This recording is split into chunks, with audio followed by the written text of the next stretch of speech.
This is Audible. All knowledge, the totality of all questions and all answers, is contained in the dog. Franz Kafka. We are alone, absolutely alone on this chance planet, and amid all the forms of life that surround us, not one, excepting the dog, has made an alliance with us. Maurice Maeterlinck. If you pick up a starving dog and make him prosperous, he will not bite you. This is the principal difference between a dog and a man. Mark Twain. A dog is the only thing on earth that loves you more than he loves himself. Josh Billings. Darker Than Darkness. Tuesday, 4 p.m. to Wednesday, 5 p.m. Chapter 1. 3 years after the accident, Megan Bookman's heart and mind were in a good place, although occasionally anxiety afflicted her, a feeling that time was running out, that a sinkhole might at any moment open under her. This wasn't intuition at work, but just the consequence of being widowed at 30. A love that she'd thought would endure, a man she'd believed would grow old with her. All was taken away without warning. This current sense that somewhere bells were tolling toward her final hour would pass. It always did. She stood in the doorway of her only child's bedroom, watching him at his computer with its array of associated equipment, as he researched whatever currently fascinated him. Woodrow Bookman, Woody to everyone, had never spoken a word in his 11 years of life. At birth and for a few years thereafter he cried, but not once since he'd turned 4 years old. He laughed, although seldom at anything that was said to him or at any comical sight. The cause of his amusement was often internal and a mystery to his mother. He had been diagnosed with a rare form of autism, although in truth the doctors didn't know what to make of him. Fortunately, he had none of the most challenging behavior associated with autism. He wasn't prone to emotional meltdowns, wasn't inflexible. As long as he was in the company of those he knew, he never recoiled when touched, or suffered mentally from physical contact, though he found strangers suspect and often frightening. He listened intently to everything that was said to him, and he was at least as obedient as Megan had been in childhood. He didn't go to school, but neither was he homeschooled. Woody was the ultimate autodidact. He taught himself to read only a few months after his 4th birthday, and he was reading at a college level 3 years later. Megan loved Woody. How could she not? He had been conceived in love. His heart began beating as he formed within her. As far as she was concerned, it beat in sync with hers all these years later. Besides, he was as cute as any kid in a cookie commercial, and in his own way affectionate. Although he allowed himself to be hugged and kissed, he neither hugged nor kissed in return. At the most unexpected moments, however, he reached out and put a hand on hers, or he touched her jet-black hair and then his own, as though to say that he knew he had received it from her. He seldom made eye contact, but when he did, his eyes sometimes glimmered with unshed tears.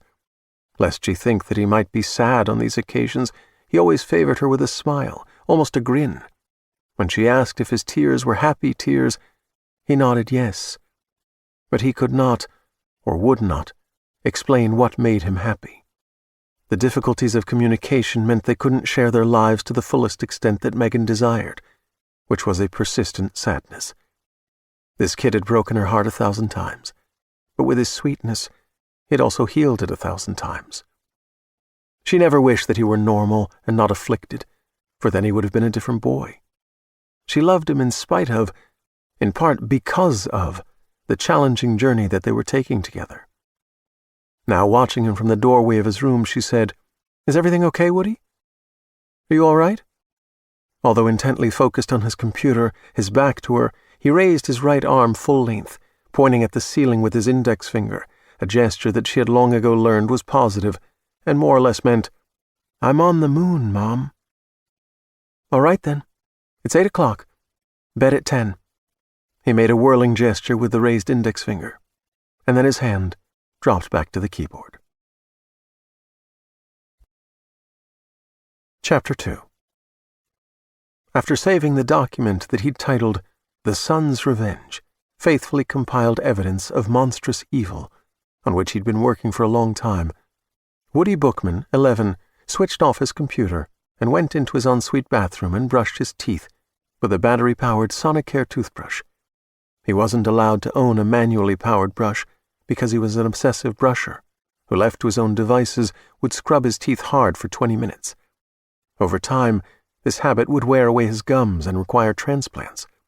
At 10, he had needed oral surgery to save 3 teeth on the lower left side. These days, periodontists used sterilized, irradiated tissue from cadavers for such repairs. Woody already had some dead guy's gum tissue around 3 teeth, and he didn't want more. Not that anything weird had happened because of the dead guy tissue. Woody didn't experience memory flashes of the donor's life or have the urge to eat someone like on The Walking Dead. The transplant hadn't turned him into a zombie. Such an idea was stupid science. Woody was embarrassed for people who believed stupid science, which a lot of them did. He was also embarrassed for people who got angry over petty things, for people who called other people names, for people who were mean to animals. For a lot of reasons, a great many people made him embarrassed for them.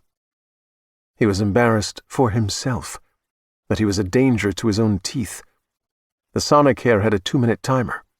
You were never supposed to scrub with the bristles, but instead let the sound waves remove the plaque.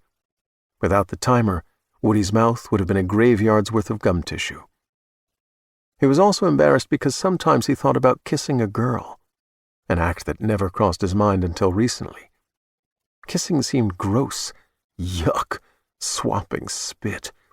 Something must be going wrong with him that he would yearn for it. He was also, yet again, it never stopped, embarrassed, because if he ever did ask some girl's permission to kiss her, he would never tell her about his dead guy gums, for fear she would vomit and run away. He'd lie by omission, which was mortifying to contemplate because lying was a prime source of all human suffering. The word mortification could be defined as a painful sense of humiliation, worse than embarrassment. As long as he could remember, Woody had been embarrassed for himself and for other people. That was one reason he never talked. If he dared to talk, he'd tell people what they did that embarrassed him, and he'd tell them what he found embarrassing about himself, which was a long list. He was a mess. He really was. People didn't want to hear about what a mess he was or what a mess they were. But not to tell would be to lie by omission, and the thought of lying so mortified him that he became nauseous. Better to stay silent, say nothing, and maybe people would like you. And if you didn't tell them what an embarrassing mess you were, maybe they wouldn't notice. One of the most embarrassing things about people was how unobservant they were. After he brushed his teeth, he went to bed and turned out the nightstand lamp. He wasn't afraid of the dark. There weren't ghosts or vampires or werewolves or anything like that, and there was zero chance that a dead guy might creep into the bedroom to take his gum tissue back. The only monsters were people. Not all people, just some of them. Like those who had killed his father. Dad had been dead for 3 years, and no one had been put in prison for murder. Everyone still thought his death had been an accident. Woody knew better. Now that he had at last finished The Son's Revenge, faithfully compiled evidence of monstrous evil, those individuals responsible would be brought to justice. Woody was very smart. He'd been reading at a college level since he was 7 years old, which maybe didn't mean a whole lot, considering that many college graduates didn't seem to know anything. He was an accomplished computer hacker. During the past 2 years, he'd penetrated highly protected computer systems, in which he'd planted rootkits that allowed him to swim through their networks without their security becoming aware that a secret fish explored the data depths. His explorations had also led him into strange places on the dark web. Now, waiting for sleep, Woody encouraged himself to think of something pleasant. He was embarrassed when he imagined himself kissing a girl whom he had seen in a magazine photo. He tried to turn his mind to another subject, but he couldn't. He wondered if one day, a few years from now, he might meet a girl who'd had gum transplants, which would give them something in common. He had been kissed on the cheek and on the forehead, though not on the mouth, but had never kissed anyone in turn. If he met such a girl, Maybe that would be a nice place to start. Chapter 3. Dorothy smelled of death. She was 76. She would be gone shortly after dawn. This was a hard truth. The world was a beautiful place, but it was full of hard truths. The live-in hospice care nurse, Rosa Leon, attended to her in the bedroom where Dorothy had slept most nights of her long life. Rosa smelled of life and strawberry-scented shampoo and the peppermint hard candies that she enjoyed. In this room, Dorothy and her late husband Arthur had made love and conceived one child, Jack. Arthur had been an accountant. He died at 67. Jack had died in a war at the age of 28. His parents outlived him by decades. Losing a child was the central tragedy of Dorothy's life. But she was proud of Jack and resilient, and she carried on, living a life that mattered. Kipp had never met Jack or Arthur. He knew them only because Dorothy had so often spoken of them. Rosa sat in an armchair, reading a paperback, unaware that death was en route. At the moment, Dorothy slept, sedated and without pain. Kipp suffered when Dorothy was in serious pain. He had lived with her only 3 years, but he loved her desperately. It was his nature to love beyond reason. Before the moment of her passing might come, he needed to steel himself, prepared to deal with the loss. He went downstairs and out through his door and onto the deep back deck to get some fresh air. The house stood about 20 feet above Lake Tahoe. A minimal tide lapped softly on the beach, and sharp-edged reflections of a scimitar moon shimmered across the rippled water. A mild breeze brought a rich melange of odors: pine trees, cedars, wood smoke from a fireplace, forest mast, wild mushrooms, squirrels, raccoons, and much more. Kipp was also aware of a strange continuous murmur. He'd only recently begun to hear it. He'd first thought it might be tinnitus, with which he knew some people suffered. But it was not that. He could almost hear words in that strange unremitting flow, which came from somewhere to the west by northwest. After Dorothy died, Kipp would need to investigate, find the source of the sound. He was grateful to have an immediate purpose. He descended from the deck to the yard to stare for a while at the stars, wondering. Although he was exceedingly smart, only Dorothy knew how smart, he had no idea what it all meant. Join the club. All the philosophers of history, much wiser than he, had failed to conceive a theory that satisfied everyone. Shortly after he returned to Dorothy's bedroom, she woke. Seeing Rosa reading a novel, Dorothy spoke in a frail voice. "Rosie, dear, you should read aloud to Kipp." Humoring her patient, the nurse said, "Don't you think Dickens is beyond his grade level?" "Oh, not at all, not at all. He enjoyed Great Expectations when I read it to him, and he adored A Christmas Carol." Kipp stood bedside, gazing up at her, wagging his tail. Dorothy patted the mattress, an invitation. Kipp sprang onto the bed. Lying at her side, he rested his chin on her hip. She put one hand on his burly head and gently stroked his pendant ears, his coat of golden fur. Even with hateful death on the doorstep, sweet bliss found an equal home with grief in Kipp's heart. Chapter 4. The 2-lane blacktop is a dark snake slithering through the moon-washed paleness of the Utah wastelands. In the nearby empty vastness, small clusters of lights glimmer here and there in the distance, like extraterrestrial podcraft that have descended from the mother ship on some nefarious mission. Traveling south out of the Provo suburbs into ever greater isolation, Lee Shackett dares not take Interstate 15. He uses less busy state highways, undivided federal highways when he must, anxious to put as much distance as possible between himself and the events at the Springville facility. If he has committed as much evil as any man in history, he has done it with the best intentions. He believes that those intentions matter more than the consequences of his actions. How could humanity have advanced from caves to orbiting space stations if all men and women were risk-averse? Some seek knowledge, and rise to challenges at whatever cost, and because of them, progress is made. Anyway, all may be well in the end. The final result of the project is not yet known, only that it's gone wrong in mid-stage. Every scientific endeavor is marked by setbacks. Ultimately, failure can be the father of success if one learns from the errors made. Initially, however, he is treating this failure as absolute. He is driving neither his Tesla nor his Mercedes SL 550, because eventually the authorities will be looking for him. He is tooling along in a fully loaded blood-red Dodge Demon that he purchased for $146,000 through an LLC based in the Cayman Islands, to which his name can't be linked even by the most determined investigator. The vehicle bears a Montana license plate. In the unlikely event that a connection between him and the car might be made by law enforcement, the GPS has been removed from the Dodge to prevent its location from being discovered by satellite. One of 2 suitcases in the trunk contains $100,000.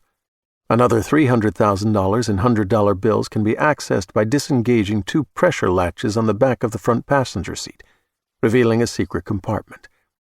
Sewn into the lining of his supple black leather jacket, which is cut like a sport coat, are 36 high-quality diamonds, worth $500,000 to any gem wholesaler. These assets are not intended to support him for the rest of his life.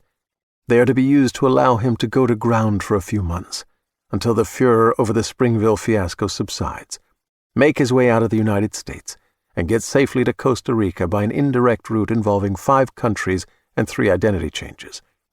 In Costa Rica, he owns a retreat under the name Ian Stonebridge, and he possesses a valid Swiss passport in that identity. He is the CEO of Refine, a multi-billion-dollar division of a mega-valued conglomerate.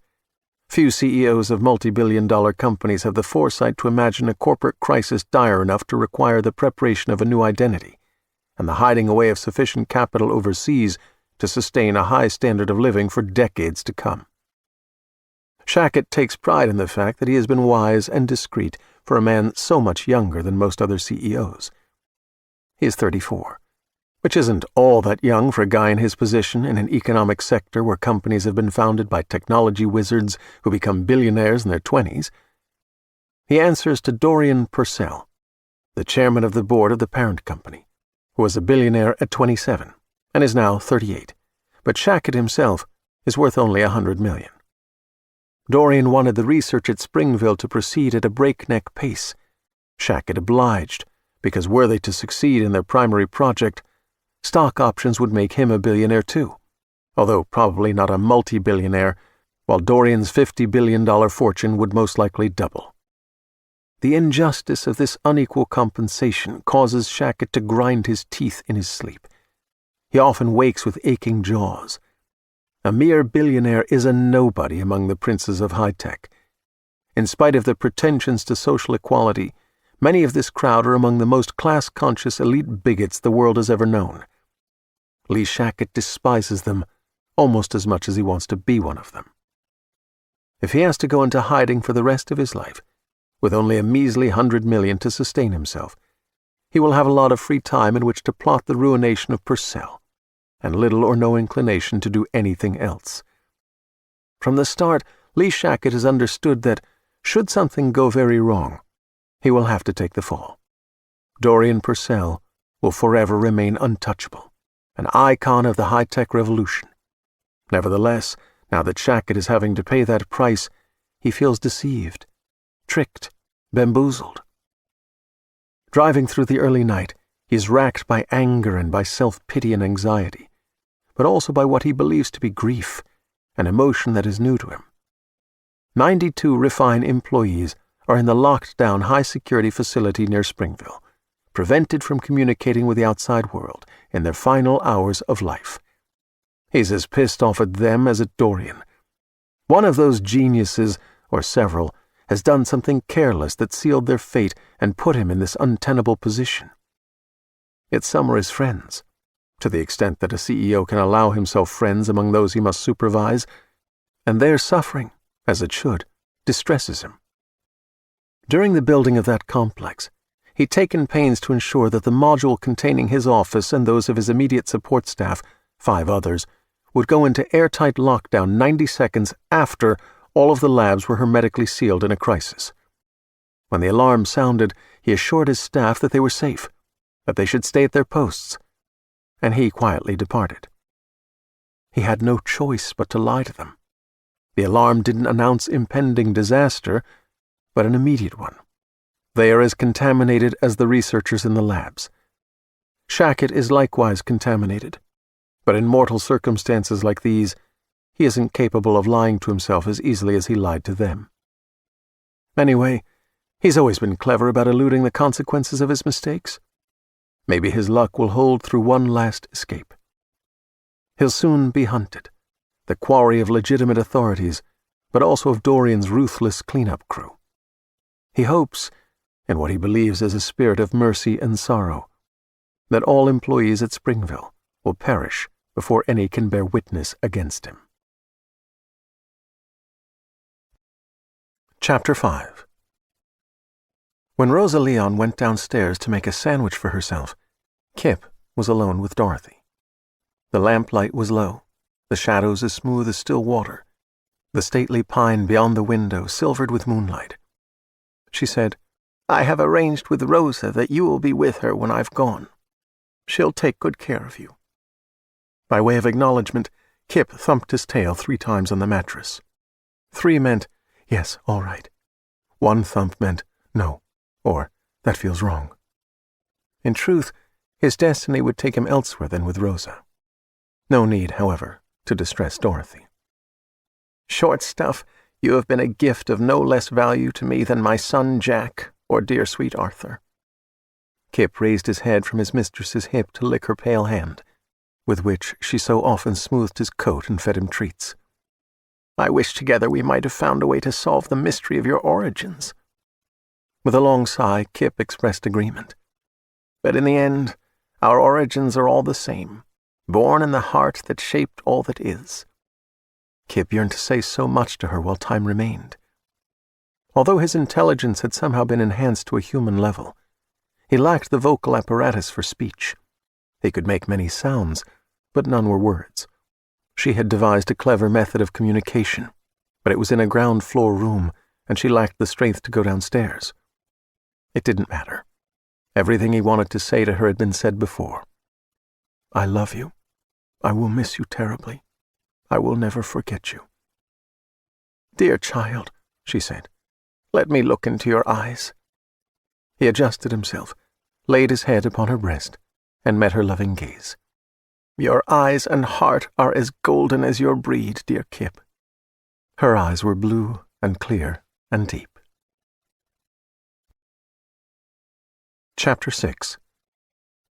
Lee Shackett parks his Dodge Demon in a far corner of the lot at the Best Western Motel in the small town of Delta, Utah. Sitting in the car, he shaves off his immaculately trimmed beard, which he's had since he was 24. He washes his hands with a sanitizer and inserts non-prescription contact lenses to change his eyes from tungsten gray to brown. After pulling on a baseball cap to conceal most of his blonde hair, he heads south on State Route 257, transitions to Route 21, then to Route 130. After 125 miles, he arrives in Cedar City, where he registers at the Holiday Inn, using a driver's license and credit card in the name of Nathan Palmer. In his room, before dyeing his hair, he needs to know if the situation in the Springville facility has made it to cable news. Standing in front of the television, the first thing he sees is video taken near the end of the workday, before nightfall. When he'd fled, the lab complex hadn't been ablaze. The fire broke out minutes after his frantic departure. The ferocious flames tower 60 or 70 feet above the lab complex, from one end to the other. The blaze must have been triggered to obliterate the truth of what happened in that place. Without his knowledge, fuel of some kind and an ignition system must have been incorporated into the structure to ensure that all proof of the nature of the work being done there would never be discovered in the aftermath of a crisis. He has no doubt that the researchers were intentionally burned alive, incinerated. Nothing but bones left, if even that, to deny the coroner evidence. Although they might have died anyway, in days or weeks, the profound cruelty of the incineration of the staff shocks Lee and leaves him so weak in the legs that he needs to sit on the edge of the bed. He had abandoned those people to their fate, yes, but Dorian had decided their fate for them. There are degrees of evil, and Lee Shackett takes refuge in the thought that what he's done pales when compared to what his boss has done. Surely Dorian Purcell has secretly authorized this extreme measure, his idea of a failsafe.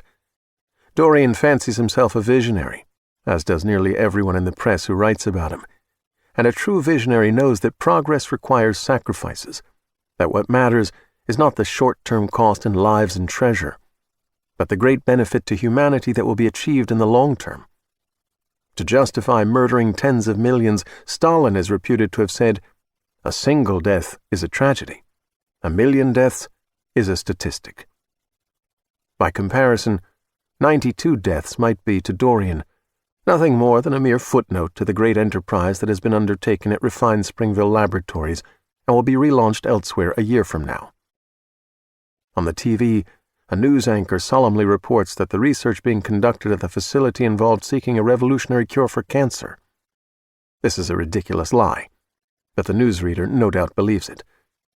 Cancer research isn't so dangerous as to require that it be conducted in a walled, isolated compound a mile from the last residences on the outskirts of a Provo, Utah suburb. However, in an age when news departments operate on tight budgets, many in the media tend to believe whatever they're told by any source they trust, preserving investigative journalism solely for those they find dishonorable or suspicious. In public, at least, Dorian Purcell holds all the right positions on issues that matter to the opinion makers, and is all but universally seen as one of the good guys. The preliminary official explanation for the fire is that the facility maintains its own dedicated power plant to minimize outages that would affect research projects, that the plant is fueled by natural gas, and that perhaps a leak under the foundation went undetected until the building was basically perched on a bomb. "Yeah, right," says Lee, switching off the TV. Later, having become a new brown-haired, brown-eyed, clean-shaven man, he goes out to dinner. Never a snob about food, he has happily eaten his share of Holiday Inn fare and the equivalent over the years, although on this occasion nothing tastes appealing. The salad greens are bitter. The vegetables are vaguely metallic. The potatoes have no flavor. He is able to eat the chicken, but it isn't as savory as it ought to be. He craves something else, but doesn't know what might satisfy. Nothing on the menu holds any appeal for him. In his room again, he mixes spiced rum with Coca-Cola and drinks until he can sleep. At 3:30 in the morning, screaming, slick with cold sweat, he wakes from a nightmare of which he can remember not a single detail. The disorientation that is characteristic of dreams remains with him. At the windows, an otherworldly cobalt blue light leaks around the edges of the draperies, as though in the world beyond these walls, a silent catastrophe is emitting lethal radiation. He is sober, but the small room feels vast, the bed adrift on a sea of undulant shadows. When Lee throws back the covers and sits on the edge of the mattress, the floor crawls under his bare feet, as though carpeted by an insect horde. He fumbles with a nightstand lamp and finds the switch. Sudden low light beaches the floating bed and reveals no insects, yet the place is almost as shadowy as, and no less eerie than, it had been in the dark. After rising from the bed, he stands in indecision, certain that coiled within the nightmare had been an urgent presentiment of an onrushing evil that isn't merely a sleeper's fantasy, that is instead a truth on which he needs to act to save himself. But still he has no memory of the dream. He settles in a chair, gripping the upholstered arms with both hands, rocking back and forth even though the chair isn't a rocker and doesn't move in sympathy with him. He can't seem to be still. He needs to move, as if to prove to himself that he's alive. In the nightmare, he recalls something now. He'd been trapped, paralyzed, wrapped tightly, as though cocooned, a white translucent material across his eyes, formless shadows swelling and receding, sounds rising and fading around him. With a shudder, he wonders if the spectrum of genetic material with which his cells have been contaminated might include that of some worm that dies only to be born anew from a cocoon. He was helpless in the dream, and lonely. He rocks ceaselessly in the unmoving armchair. He has immediate getaway money and an elegant residence in Costa Rica and $100 million where no authorities can find it. but a profound loneliness makes him vulnerable, with no meaningful purpose. He feels powerless, as when he'd been a child under the iron rule of a violent alcoholic father and a mentally disturbed mother. He can't endure being powerless. He cannot tolerate it. In addition to the scientists at Springville, 2,200 Refine employees had answered to him. Now he has authority over no one. He had power, position, respect, 20 Tom Ford suits that he wore with colorful sneakers. All that is gone. He is alone. Only now does he realize that the worst of all miseries to afflict the human heart is loneliness. Lee Shackett has never been good at relationships. He's had girlfriends, hot ones. He's not a troll. Women like the way he looks. They admire his ambition. He has a sense of humor. He can dance. He has style. He's good in bed. He listens. But he's never been able to sustain a love affair. Sooner than later, each woman starts to seem inadequate, inauthentic in one way or another. The relationship begins to feel shallow, lacking worthwhile emotional nourishment, a mere teaspoon of romantic essence. Nevertheless, he always eventually feels as if he's drowning in that teaspoonful, suffocating, and he needs to escape. He has gone still in the armchair. His stillness alarms him, as if staying alive depends on remaining in motion. He thrusts to his feet and paces the room, increasingly anxious. Something strange is happening to him. In the low lamplight, his restless reflection in the mirror is spectral, as if it's the spirit of some former guest who died here and is wanted neither upstairs nor down, who has nowhere to go. As he circles the room, he tries to recall when and where his life went wrong, not regarding the events at the labs, but prior to that. When had he last been truly happy?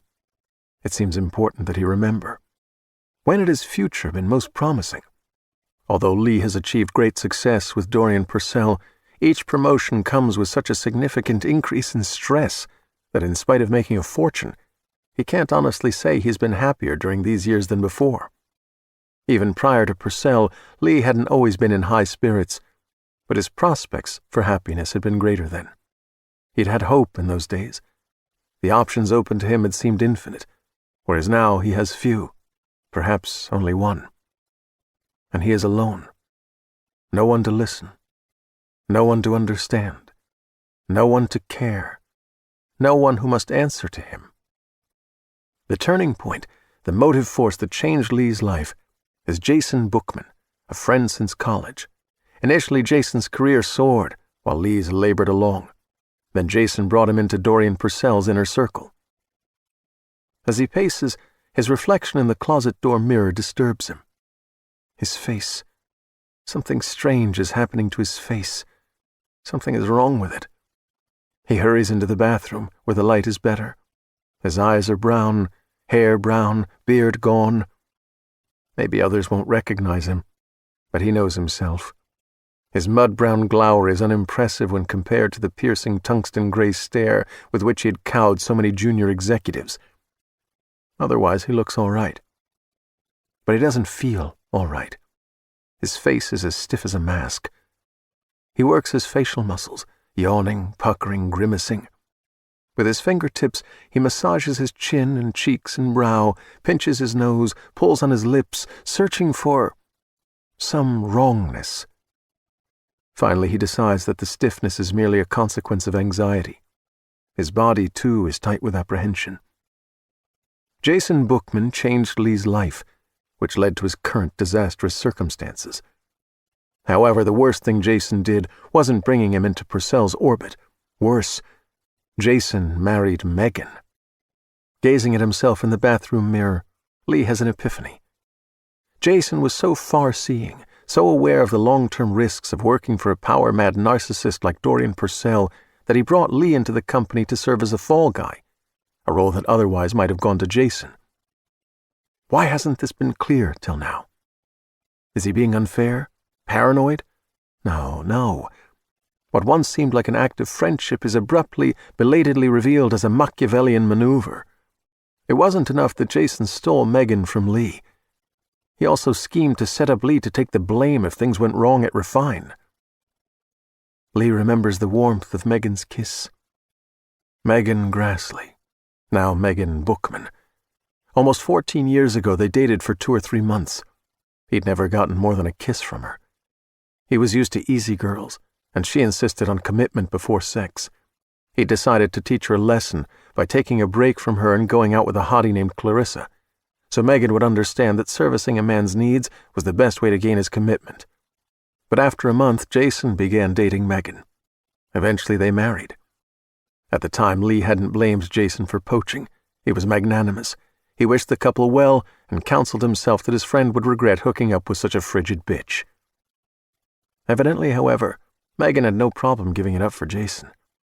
They flourished together, and year by year she looked hotter, much hotter than Clarissa. Okay, no problem. Lee hadn't wanted her. She wasn't fast enough for him. She was a Honda, and he needed a Ferrari girl. He had better options than her. The world is full of good-looking women, especially when you're making 7 figures a year and piling up stock options. But now he is jobless, alone, soon to be an outlaw on the run. If he'd been more patient with Megan, she might have given herself to him. They might have married, and everything after that surely would have been far different from the current calamity. He suddenly knows when he had been happiest, when his future had been most promising, when he was dating Megan.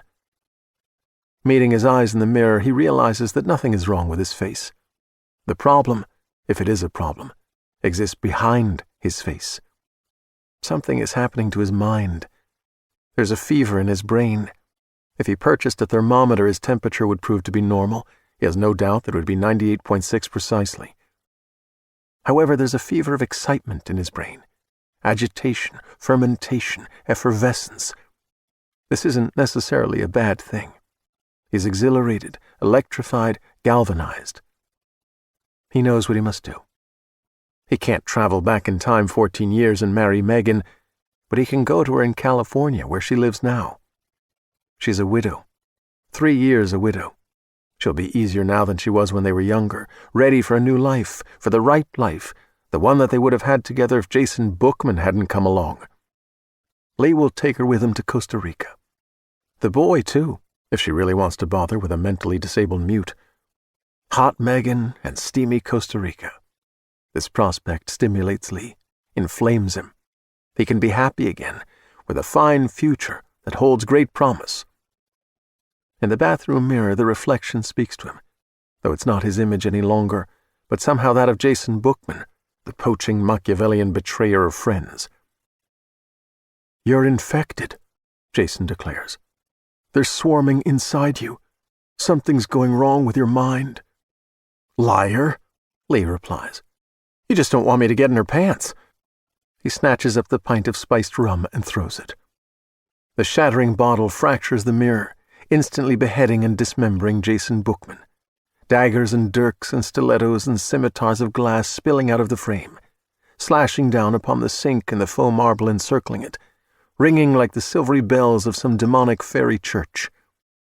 The aroma of spiced rum, orange peel, cinnamon, coconut, vanilla bean, spurts across Lee Shackett, splashes off the wall behind him. In a state of high excitement, 2 hours before dawn, he returns to the bedroom and quickly dresses for the long drive. Chapter 7. For a few hours, Dorothy phased in and out of sleep, her hand always on Kipp, either still or caressing. He remained awake, alert to her condition, asking only for another minute of her company, another and another. Then she passed away. Kipp smelled his mistress leaving first her flesh, and then the room. He cried the only way that his kind could cry, spilling not a tear, but issuing a series of thin, miserable whimpers. In tears, for she had loved Dorothy, Rosa said, "Oh, sweet Kipp, please stop, please don't. You sound so pathetic, you're breaking my heart twice." But for the longest while he could not stop, because Dorothy had gone where he couldn't follow. He was not merely alone now. He was reduced to half of who he had been. Chapter 8. Woody never needed more than 5 hours of sleep. Perhaps he'd slept more when he'd been a fat-cheeked baby, but though he had an exceptional memory, He could recall nothing of his infancy other than a mobile that hung over his crib. Colorful lucite birds, coral pink, yellow, sapphire blue, circling around and around, casting cheerful prismatic patterns on the walls. Maybe the mobile was why, all these years later, he sometimes dreamed that he could fly. Medical authorities unanimously agreed that everyone needed 8 hours of sleep every night. Less sack time supposedly led to difficulty focusing the mind, disordered thought processes. Most people who wound up as vagrants or embezzlers or serial killers had perhaps been shaped by sleep deprivation. That was a theory, anyway. In Woody's case, however, if he languished in bed too long, that left him fuzzy-headed, with a lingering attention deficit. At 3:50 a.m., his eyelids flipped up with an almost audible click, and he became awake, with no chance whatsoever of falling back into sleep. This embarrassed him. He was different from other people in half a gajillion ways. If only he had needed 8 hours in the sheets, he would have been a little less alien. On this Wednesday morning, Woody did what he always did on arising. He had his routines. Routines were his salvation. The world was vast and complex, part of a larger and even more complex solar system, an enormous galaxy, an infinite universe, trillions of stars. And he didn't want to think too much about that. There were uncountable choices that were yours to make, innumerable things that could happen to you. The options could paralyze you with indecision, and all the threats could petrify you with fear. Routines made the infinite finite and manageable. So he took his usual 4-minute shower and dressed and went quietly downstairs. He was allowed to prepare his own breakfast cereal and toast, but it was too early to eat. Anyway, he liked to have breakfast with his mother when she got up for the day. He never spoke a word as they ate, but he enjoyed listening to her. Sometimes she didn't say much either, and that was okay too, as long as she wasn't quiet because she was sad. He always knew when she was sad. Her sadness passed through him like wind-blown sleet, and he became chilled into sadness too, which he otherwise never was. From a kitchen drawer, he received a Bell & Howell tack light and his trusty Atwood signal horn. The latter was a small aerosol can with a red plastic klaxon on top, which could produce an ear-splitting wah that reliably scared off potentially dangerous animals, though he had rarely seen any of those, and had only used the horn twice. Thus equipped, he stepped to the security alarm keypad next to the back door. He entered the 4 numbers, and the recorded voice said, "System is disarmed." The volume was turned low, so that his mother wouldn't be awakened by anything but the alarm itself. The back porch offered a pair of teak chairs with thick blue cushions, a little table between them, a bench swing hanging from stainless steel chains, and darkness all around. Woody wasn't afraid of the night. The night could be magical. Cool things had happened to him in the dark morning hours while his mother still slept.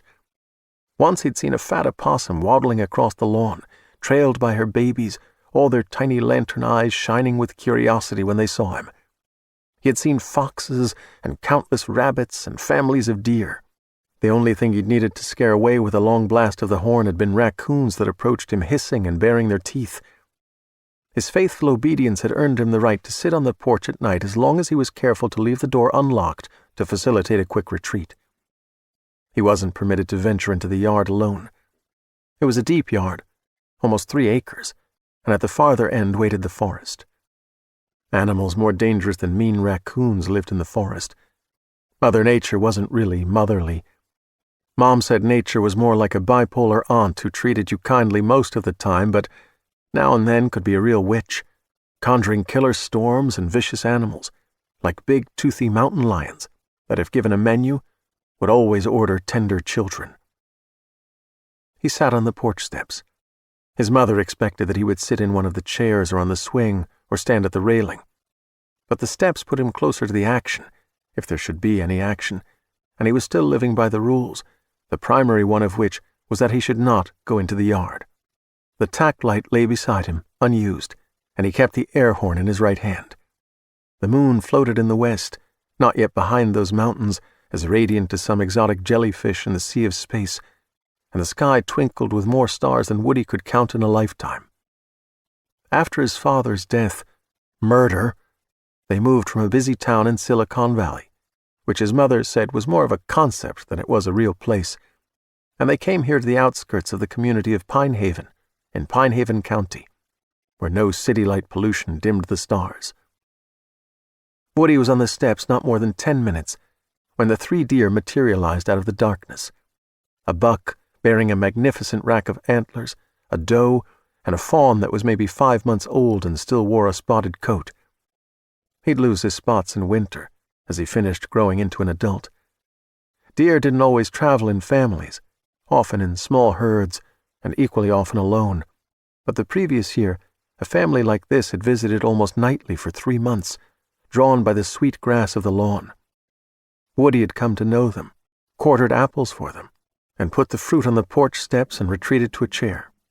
Gradually they had become confident enough to eat the apples off the bottom step while he had sat on the top one, and eventually, with their soft lips, they had taken the apples from his hands. These 3 visitors were not those from the prior year. Woody remembered the markings of those adults, and these were different.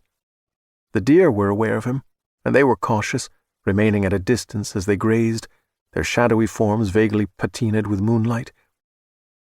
Sometimes he wondered what had happened to that other family. If one or more had been killed by hunters, if perhaps a mountain lion had gotten the doe or her fawn. Keeping a family together and safe was really, really hard. He didn't dare go into the kitchen and quarter a few apples and try to lure these new deer to the steps. Just by getting up, he might scare them away. If they returned a few times and became accustomed to his presence, he could begin to try to make friends with them. For the time being, watching them was pleasure enough. They enchanted him. They were beautiful and graceful, though neither their beauty nor grace was what most moved him. What fascinated, enthralled, spellbound him was that they were 3, together and safe and grazing under the stars, unafraid in this world of fear, looking as though they would be together forever. The night lay so quiet that Woody imagined he could hear the stars burning light years away, though of course what he heard was the circulation of his blood through the capillaries in his ears. He whispered, "Hello." Although the boy's voice had been soft, the buck raised its antlered head to stare at him.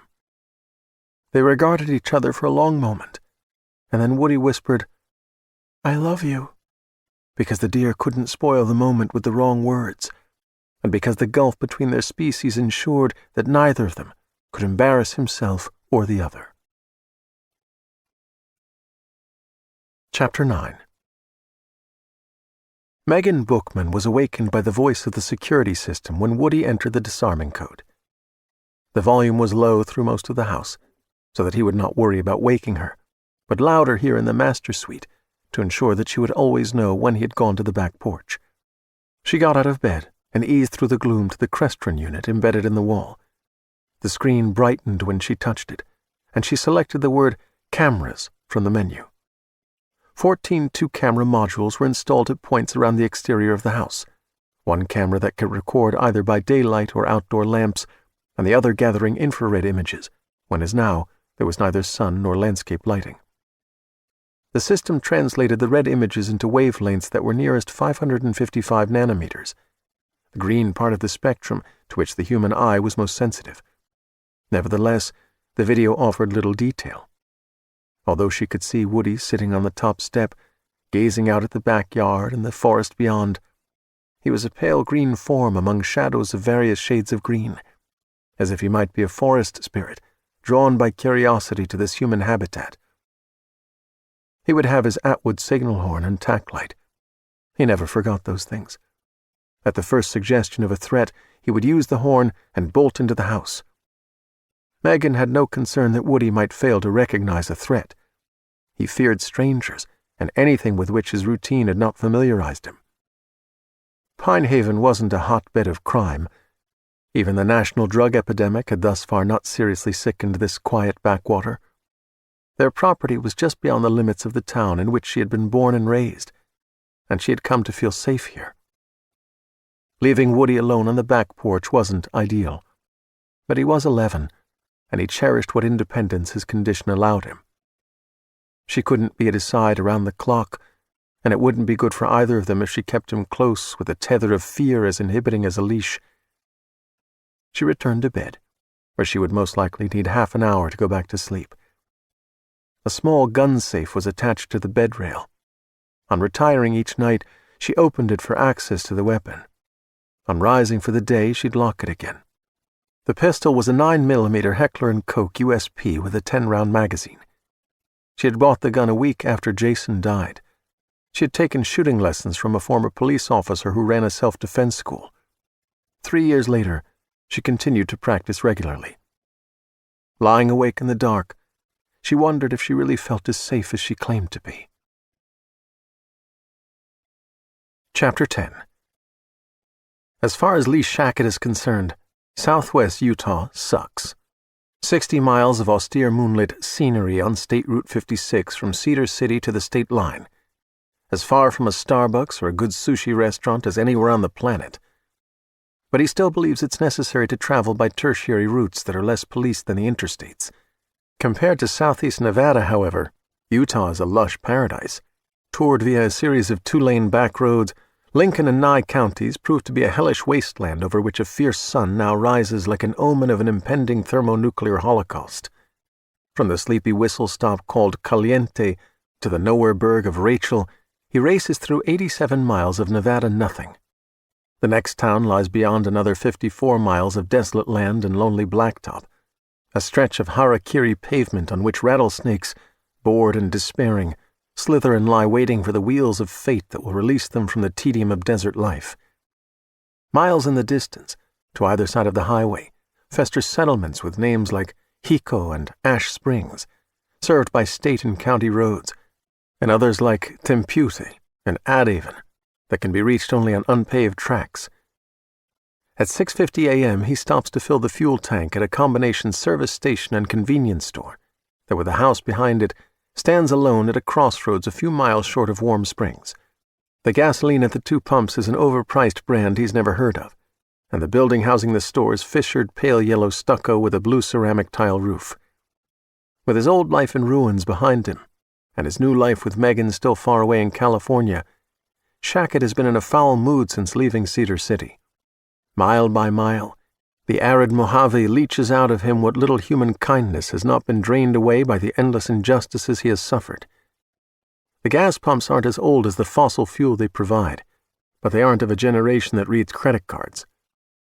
He goes into the store to provide the cashier with his Nathan Palmer Visa to activate the pump. The man is evidently the owner, and Shackett despises him on sight. He's old and fat. He wears khaki pants with suspenders, a white t-shirt, and a narrow-brimmed straw hat, which seems like a costume, as if he is playing at being a desert bumpkin. After Shackett fills the tank, when he returns to the store to sign the visa form and get his card, the old guy says, "Beautiful morning, isn't it?" "Hot as a furnace," Shackett says. "Well, you're not from here. To us, it's a mellow morning." "How do you know I'm not from here?" "Seen your plates when you pulled in. They're not Nevada. Looks like maybe Montana." As Shackett signs the form, he says nothing. He concentrates on the signature, because for a moment he forgets the name that's on the credit card. He almost signs Lee Shackett. Something is wrong with his mind. "Only 82 degrees, the cashier says. "That's cool for these parts this time of year." Shackett gets the Nathan Palmer right. He meets the old guy's roomy eyes. "What parts are you talking about? Your private parts?" "Excuse me?" "Excuse you from what?" The cashier frowns and slides the Visa card across the counter. "Well, you have a nice day." Shackett doesn't understand the anger and contempt he feels for this stranger. It scares him a little, and is irresistible. "Excuse you from what?" Shackett asks again. This geezer pisses him off with his phony howdy neighbor style. "Did you fart? Excuse you from what?" The cashier breaks eye contact. "I didn't mean no offense." "Did you offend me?" "Sir, I truly don't believe I did." A buzzing arises in Shackett's head, as if a hive of wasps has taken residence in his cerebellum. "That's what you believe, is it?" The cashier looks at the window, toward the pumps, maybe hoping another customer will drive in. Nothing is moving out there except a cloud shadow that slides a measure of darkness along the highway. The old guy's tension, his unexpressed fear, excites Shackett. Do you have a core belief? He asks, as he takes a candy bar from a display on the counter. Shackett himself once had core beliefs, a sense of limits. He's sure of it. He just can't remember what those limits were. What do you mean? The old man asks. Well, like, do you believe in God? Yes, sir, I do. You do? Yes, sir. Where is God? Shackett asks, stripping the wrapper off the candy bar and letting it fall to the floor. The old guy meets his eyes again. Where is God? I'm just wondering where you think he is. God is everywhere. Is he over there by the cooler with the beer and soda pop? The cashier says nothing. Shackett takes a bite of the candy bar, chews it twice, and then spits the sticky lump on the counter.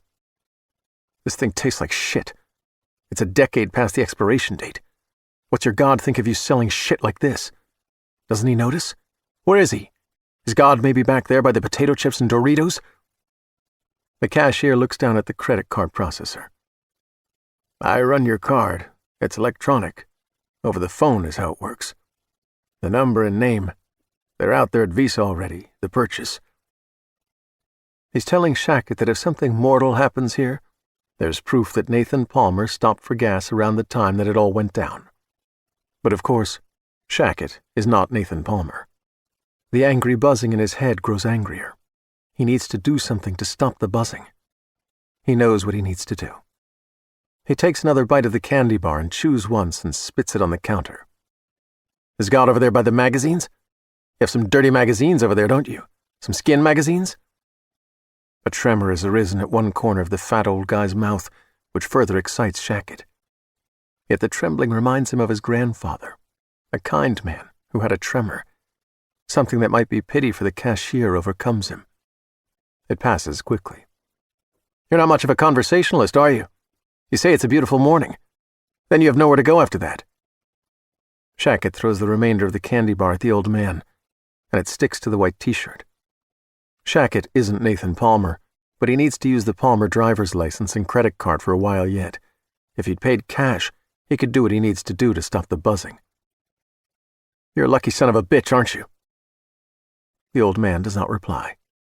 I said you're a lucky son of a bitch, aren't you? Not that I've noticed. Not that you've noticed? Well, then you're as stupid as you are lucky. You're a lucky son of a bitch. It's your lucky day, Gramps. I'm going to walk out of here and let you go on breathing. You call the sheriff about this? You know what's going to happen? I'm not calling nobody. Some cop pulls me over? He better kill me quick, because if he doesn't, I'll kill him, then come back here and shove a pistol up your fat ass. I'm not calling nobody, the old man repeats. Shackett walks out to the Dodge Demon. Under the driver's seat, snugged in a belt holster, is the Heckler & Koch Compact 38. He needs all of his willpower not to retrieve it, return to the store, and empty the magazine into the old man. On the road again, past the jerkwater called Warm Springs, heading toward Tonopah on Federal Highway 6, Shackett accelerates to 120 miles per hour, then 130, the Dodge roaring, gobbling blacktop. He's agitated, excited, electrified, and he needs the speed to work off his agitation, to calm himself. Ever since Springville, Utah, something has been happening to his mind. For his entire life, there's been a Dorian Purcell to whom he has had to answer. A Purcell by one name or another, from whom he has taken shit when it is shoveled at him. Well, no longer. He is free at last. He's in control of his life. No one is the boss of him anymore. Something is happening to his mind, and he loves it.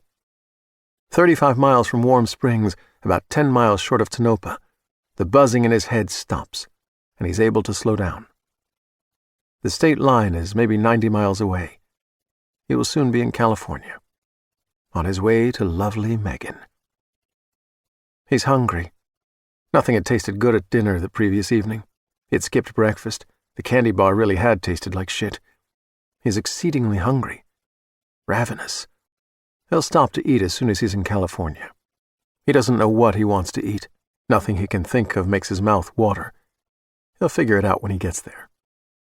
The highway rises into the White Mountains and Inyo National Forest, the wastelands falling away behind him, the past falling away with him, the past and all restraints. Chapter 11. When the mortician came to collect the body, Kipp at last got off Dorothy's bed. While others were too busy to notice him, he made his way down through the house, through his special door, and into the backyard. The September morning had come. The day was warm and bright and like unto other mornings, as if nothing terrible had happened. He howled silently, mentally howled to others in the mysterium, that they might know his grief and share it, wherever they were, and on whatever task they might be engaged. There were only 86, all golden retrievers or Labradors. Now and then a new young member found his or her way to others of their kind, for they could speak to one another on the wire, a mental communication medium unique to them. Their origin and history remained a deep mystery to them, but they sought to plumb it. They were dogs, unlike all other dogs, changed as only humankind had the power to reshape other species. But who had done it? Where had it been done? Why? And how had they come to be roaming a few counties in North and Central California in search of their meaning? On the wire, the peculiar murmur that wasn't tinnitus increased slightly in volume. Kipp began to suspect that the insistent sound was not coming from some new member of the Mysterium, not from another canine. A human being. He thought it might be a young boy. This was a new thing. Kipp had never heard such a call from a human being before. Then again, it wasn't really a call. The boy, if it was a boy, very likely didn't know he was transmitting. Kipp stood for a while, looking at the house to which he'd been brought as a puppy. He expected to regret leaving it. But with Dorothy gone, it was just a house, no place special. She'd been 73 and in good health when she brought him home. She'd expected to outlive him. Then the cancer. He avoided leaving by the side of the house where the hearse was in the driveway. He didn't want to see her being taken away. The murmuring boy, if it was a boy, lived somewhere west by northwest of Lake Tahoe. As if it were a radio, he could turn off the wire. But then what would he do? He needed something to do. This might be a perilous journey for a stray dog, but Kipp felt compelled to undertake it. He wasn't afraid of dog catchers. He was quicker and smarter than they were. However, the world was full of worse things than dog catchers. He set out at a trot, staying as best he could to back streets and Forest Service roads, to woods and meadows. From time to time he heard himself whimpering in grief.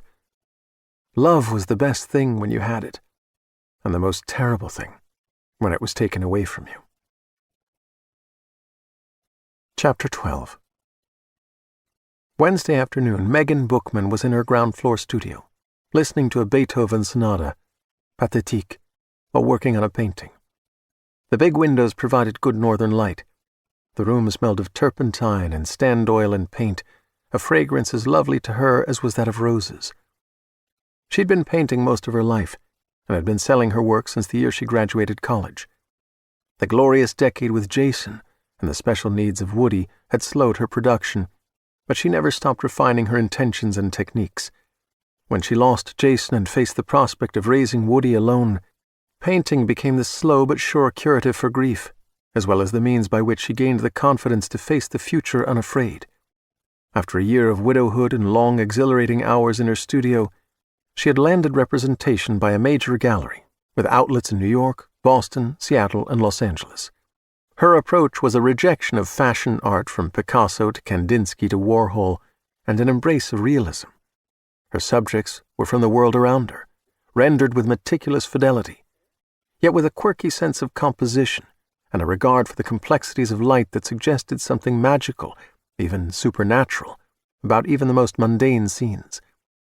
This wasn't an approach likely to win her critical acclaim in the blinkered world of critics steeped in postmodernism and all that sprang from it. Yet during the past 18 months, there had been positive, growing buzz about her work in the right places. She didn't care whether critical acclaim waxed or waned.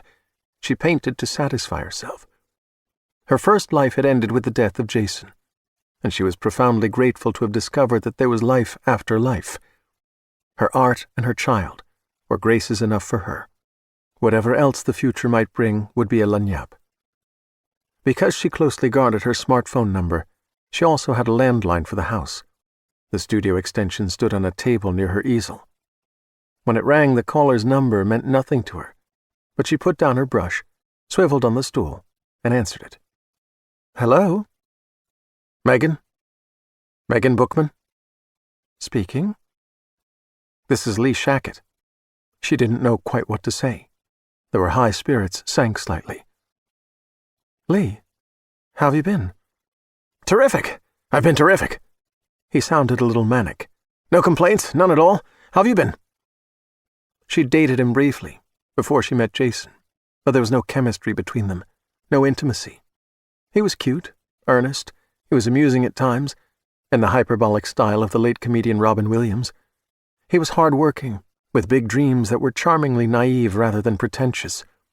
But essentially he'd been a young man on the make, too into himself to care much about anyone else. Eventually Jason recognized enough intelligence and self-discipline in Lee's hustle to recommend him to Dorian Purcell. And indeed, Lee climbed the corporate ladder faster and far higher than Jason. "I've been well," she said. "I've been painting. Being a mom, you know." "How's the kid, the boy? How's the boy doing?" "Woody? He's fine. He's busy being Woody." Megan hadn't had occasion to speak with Lee Shackett since a corporate event 8 or 9 years earlier. He had not called with condolences when Jason died. "You've moved back to Pine Haven. That's where you were born, isn't it? Weren't you born in Pine Haven?" "Yes, it's quiet here. It's a good environment for Woody." "Not much happening in Pine Haven. Not a lot of glamour." "Just how I like it," she said, wondering what motivated him to call, what he might want. "Are you financially okay, Megan?" The question struck her as bizarre. "Excuse me?" "I know Dorian didn't treat you properly after Jason died." Jason had stock options that would have made her and Woody rich, if not wealthy. However, the employment contract had included an unusual vesting clause allowing more than one interpretation, and Dorian had not been inclined to be generous to a widow. "We're okay," she assured Sackett. "It wasn't right. Dorian can be a hard-nosed son of a bitch. You should have sued him." "He had way deeper pockets. It would have taken years and years with no guarantee I'd win." "It's just so wrong. Jason would have wanted you to sue. He'd earned what Dorian took from you." "I was grieving, and there was Woody to worry about. We had enough. I didn't want to mess with the whole court thing." "Dorian screwed me, too. He set me up, put me out on the ledge to take a fall for him, screwed me bad, but I still came out of it rich. I came out of it with $100 million. She didn't know what to say to that. Shackett's voice had at first withered with acidic anger, but then it swelled with pride. Seemingly unaware of her moment of speechlessness, he hurried on. "If you need anything at all, you can count on me. I have resources, whatever you need, anything." She'd dated Lee Shackett maybe 6 times. She had seen in him a better boy than the man he'd become, one who adapted a cocky self-assurance to repress the humility and self-doubt of his youth. She might have liked him better if he'd let that boy become a different man. Lee had been out of her personal life for 13 years, a business associate of Jason's whom she'd seldom encountered. There was nothing substantive between them. There never had been. She couldn't fathom the purpose of this weird conversation. "That's kind of you, Lee. That's very thoughtful," she said, though in fact she found his offer not just inexplicable, but also somewhat creepy. "However, Jason left us well set, with insurance and all, and my paintings have been selling. We're fine, we really are." "When you make $100 million, he said, you start thinking about giving back. I'm all the time thinking about giving back. I just want you to know that you and the kid, the boy, I just want you to know that I'm here for you. I care. I'm here." Again he left her speechless. He remained so oblivious of the effect he was having that he rambled on before Megan's uneasy silence became apparent to him. "Have you ever been to Costa Rica? It's quite a place, fabulous place. The blue Caribbean. Nothing like the sea along California. Tranquil, like a jewel. San Jose, the capital, is a sophisticated city. Friendly people, great nightlife. $100 million in Costa Rica is like $1 billion here. Hell, like $2 or $3 billion. I'm going down to Costa Rica, Megan. I'm getting out of the rat race. I'm going to lay back, enjoy life, really live while I'm young. But nothing is as good as it ought to be when you're alone. What I need is someone to share it with. You and me, we had something special once. Really special. I was too callow, too frantic for success, too much of a jerk to realize what we had. But I've always regretted that we drifted apart. If you'll give me a second chance, you'll never regret it. I'll take good care of you, Megan, you and the boy. No one would ever take better care of you." She wondered if he was drunk or high on something. He talked fast, but he didn't slur his words. Whether intoxicated or not, this out-of-the-blue proposal was irrational and profoundly awkward. She might once have been less than polite in this circumstance, but sweet Woody had taught her patience. She carefully considered her response. "I'm flattered that you thought so well of me all these years, Lee, though I'm sure I don't deserve it. Not only young men can be callow, young women make a good job of it too. But I've got Woody. He relies on me. Woody is all I want for now, all I need. I couldn't possibly take him to Costa Rica. A trip to the barber shop emotionally exhausts him, and he needs days to recover from going to the dentist. I'm afraid you underestimate how a special needs child changes your life." His rapid speech gave way to a silence of his own, and then he said, "But it has to be Costa Rica. I've planned it all. The way is prepared. I can't change that now. I could fold you into the plan, you and the boy, but I couldn't come up with a new plan. Not now, not after. Give me a chance. Just tell me you'll think about it, Megan. Think about it overnight and call me tomorrow. Please, call me tomorrow." He gave her the number, and she wrote it down with no intention of calling him. "All right, but I'm afraid our time has passed, Lee. What's best for me is what's best for Woody, and that's not Costa Rica. You've made a life for yourself that anyone would envy, and I've no doubt you'll find someone to share it with. You deserve to be happy, happier than you'd be with me." He began to importune her again, and she lied to bring an end to this excruciating conversation. She said that Woody was calling out to her, that he was having one of his tantrums — Woody never had tantrums — and that she had to go to the boy right away. After hanging up, Megan turned her attention to the canvas on which she had been working. Her own backyard served as the setting.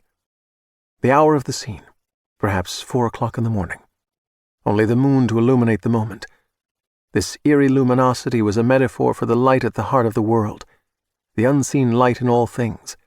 Therefore, though its effects were rendered realistically, they were subtly exaggerated, so that the softest reflections of moonglow seemed to emanate from within certain pale elements of the composition, from the slices of apple in the boy's hand, from his face, from the soft coats of the 3 deer, from the white blossoms on the apple tree. The dark forest loomed over all. To the best of her knowledge, Woody had never ventured into the yard after dark alone. He had lured the deer to the porch steps to feed from his hand. Sometimes an artist had to stage events as they might have been, slightly different from how they had been, to best convey the truth of them. And what had been the truth of Lee Shackett's call? It eluded her. Unable to get back into the mood of the painting, she put her brush in a jar of turpentine. She went to the tall French doors and the flanking windows that provided her with ample north light. This was not the lawn in the painting, but the forest embraced this side yard as well, looming somewhat closer than at the back of the house. When a narcissist like Shackett had $100 million to fall back on, he didn't fall into melancholy under any circumstances, didn't become sentimental and brood about days gone by and all that might have been. He went out and bought what he wanted. Whether it was a Ferrari or a piece of arm candy with long legs and canyon-esque cleavage. The explanation had to be inebriation. Wherever he was calling from, perhaps it was much later in the day than 3:30, and maybe he'd gotten an early start on the bottle. He hadn't been the kind of man who'd spoken of his heart, only of his opinions, which were dogma to him, and of his high ambitions, which he'd been certain would be fulfilled. He had never loved her, only wanted her. When the alcohol wore off, he would regret what he'd done. He wouldn't phone her again, and if he did, Megan wouldn't take the call. The quality of the light had changed, not just because the afternoon was waning, but also because the sky had begun to grow pale gray scales, its fine blue skin molting away in favor of a serpent's dress. As always, there was magic in the day, though not the kind to inspire in her the enchantment that she needed to do justice to the painting of Woody and the deer. Every Monday, Wednesday, and Friday, Verna Brickett came to do light housekeeping, which concluded with preparation of a meal that Megan could reheat for dinner. By now, Verna would be at work in the kitchen. She welcomed an assistant cook, and Megan was good company. Megan cleared her brushes, put away her paints, and washed her hands in the bathroom that adjoined her studio. When she looked at herself in the mirror above the sink, she was surprised to see such unmistakable anxiety in her face, in her eyes. Lee Shackett's re-entry into her life had disturbed her more than she wanted to admit. Always he had hummed with a dark energy, the memory of which came back to her now by degrees. He had wanted one thing from her, and like a puppet master, he pulled strings with such finesse that in her youth and naivete she had not at first felt him tugging on them. When she began to see through him, he tried using another girl as a weapon. What had her name been? Clarissa? Yes, he'd used the thread of Clarissa's sexual availability to manipulate Megan, and she'd let him manipulate her right out of his life, where she intended to remain. She went to the kitchen, looking for Verna Brickett. Chapter 13. When thirst troubled Kipp, finding water to drink required little effort.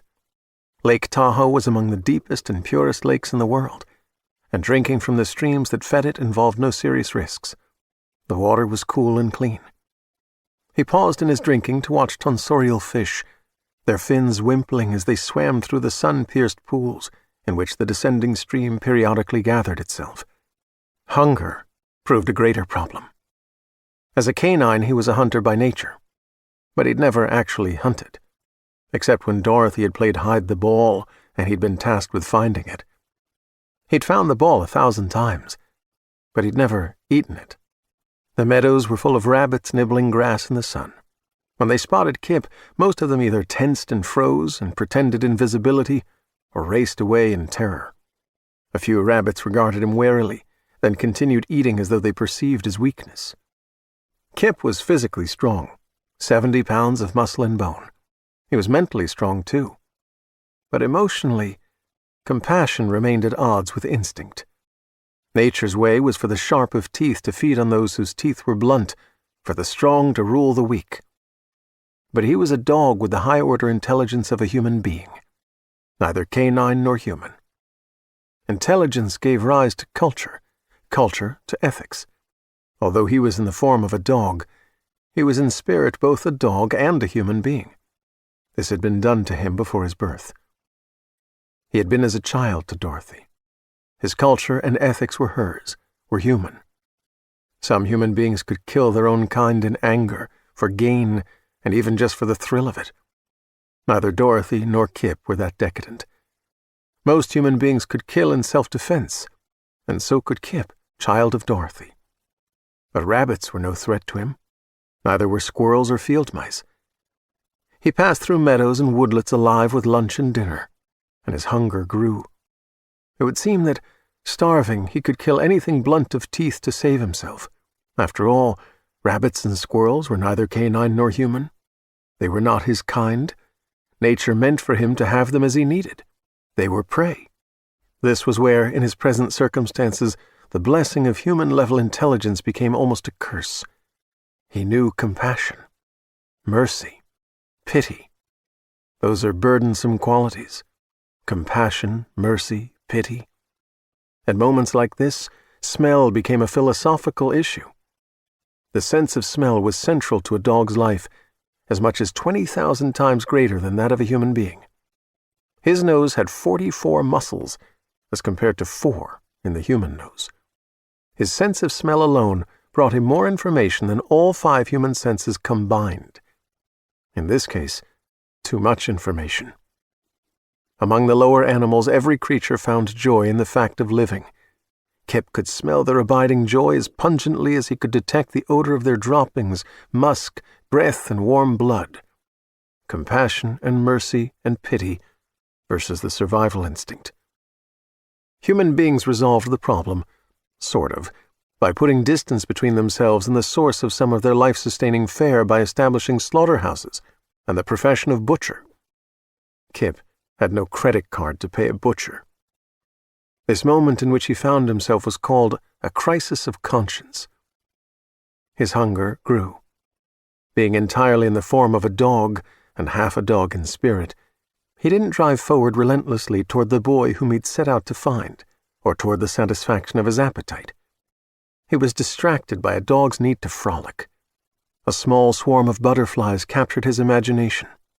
He didn't try to bite them, but capered after those bright wonders, marveling at their effortless air dance.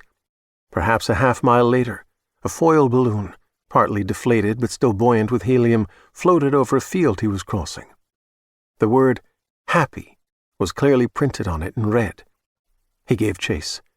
The second line of letters, crinkled in and out of the deep creases in the material, seemed to spell birthday. He had never seen such balloons before.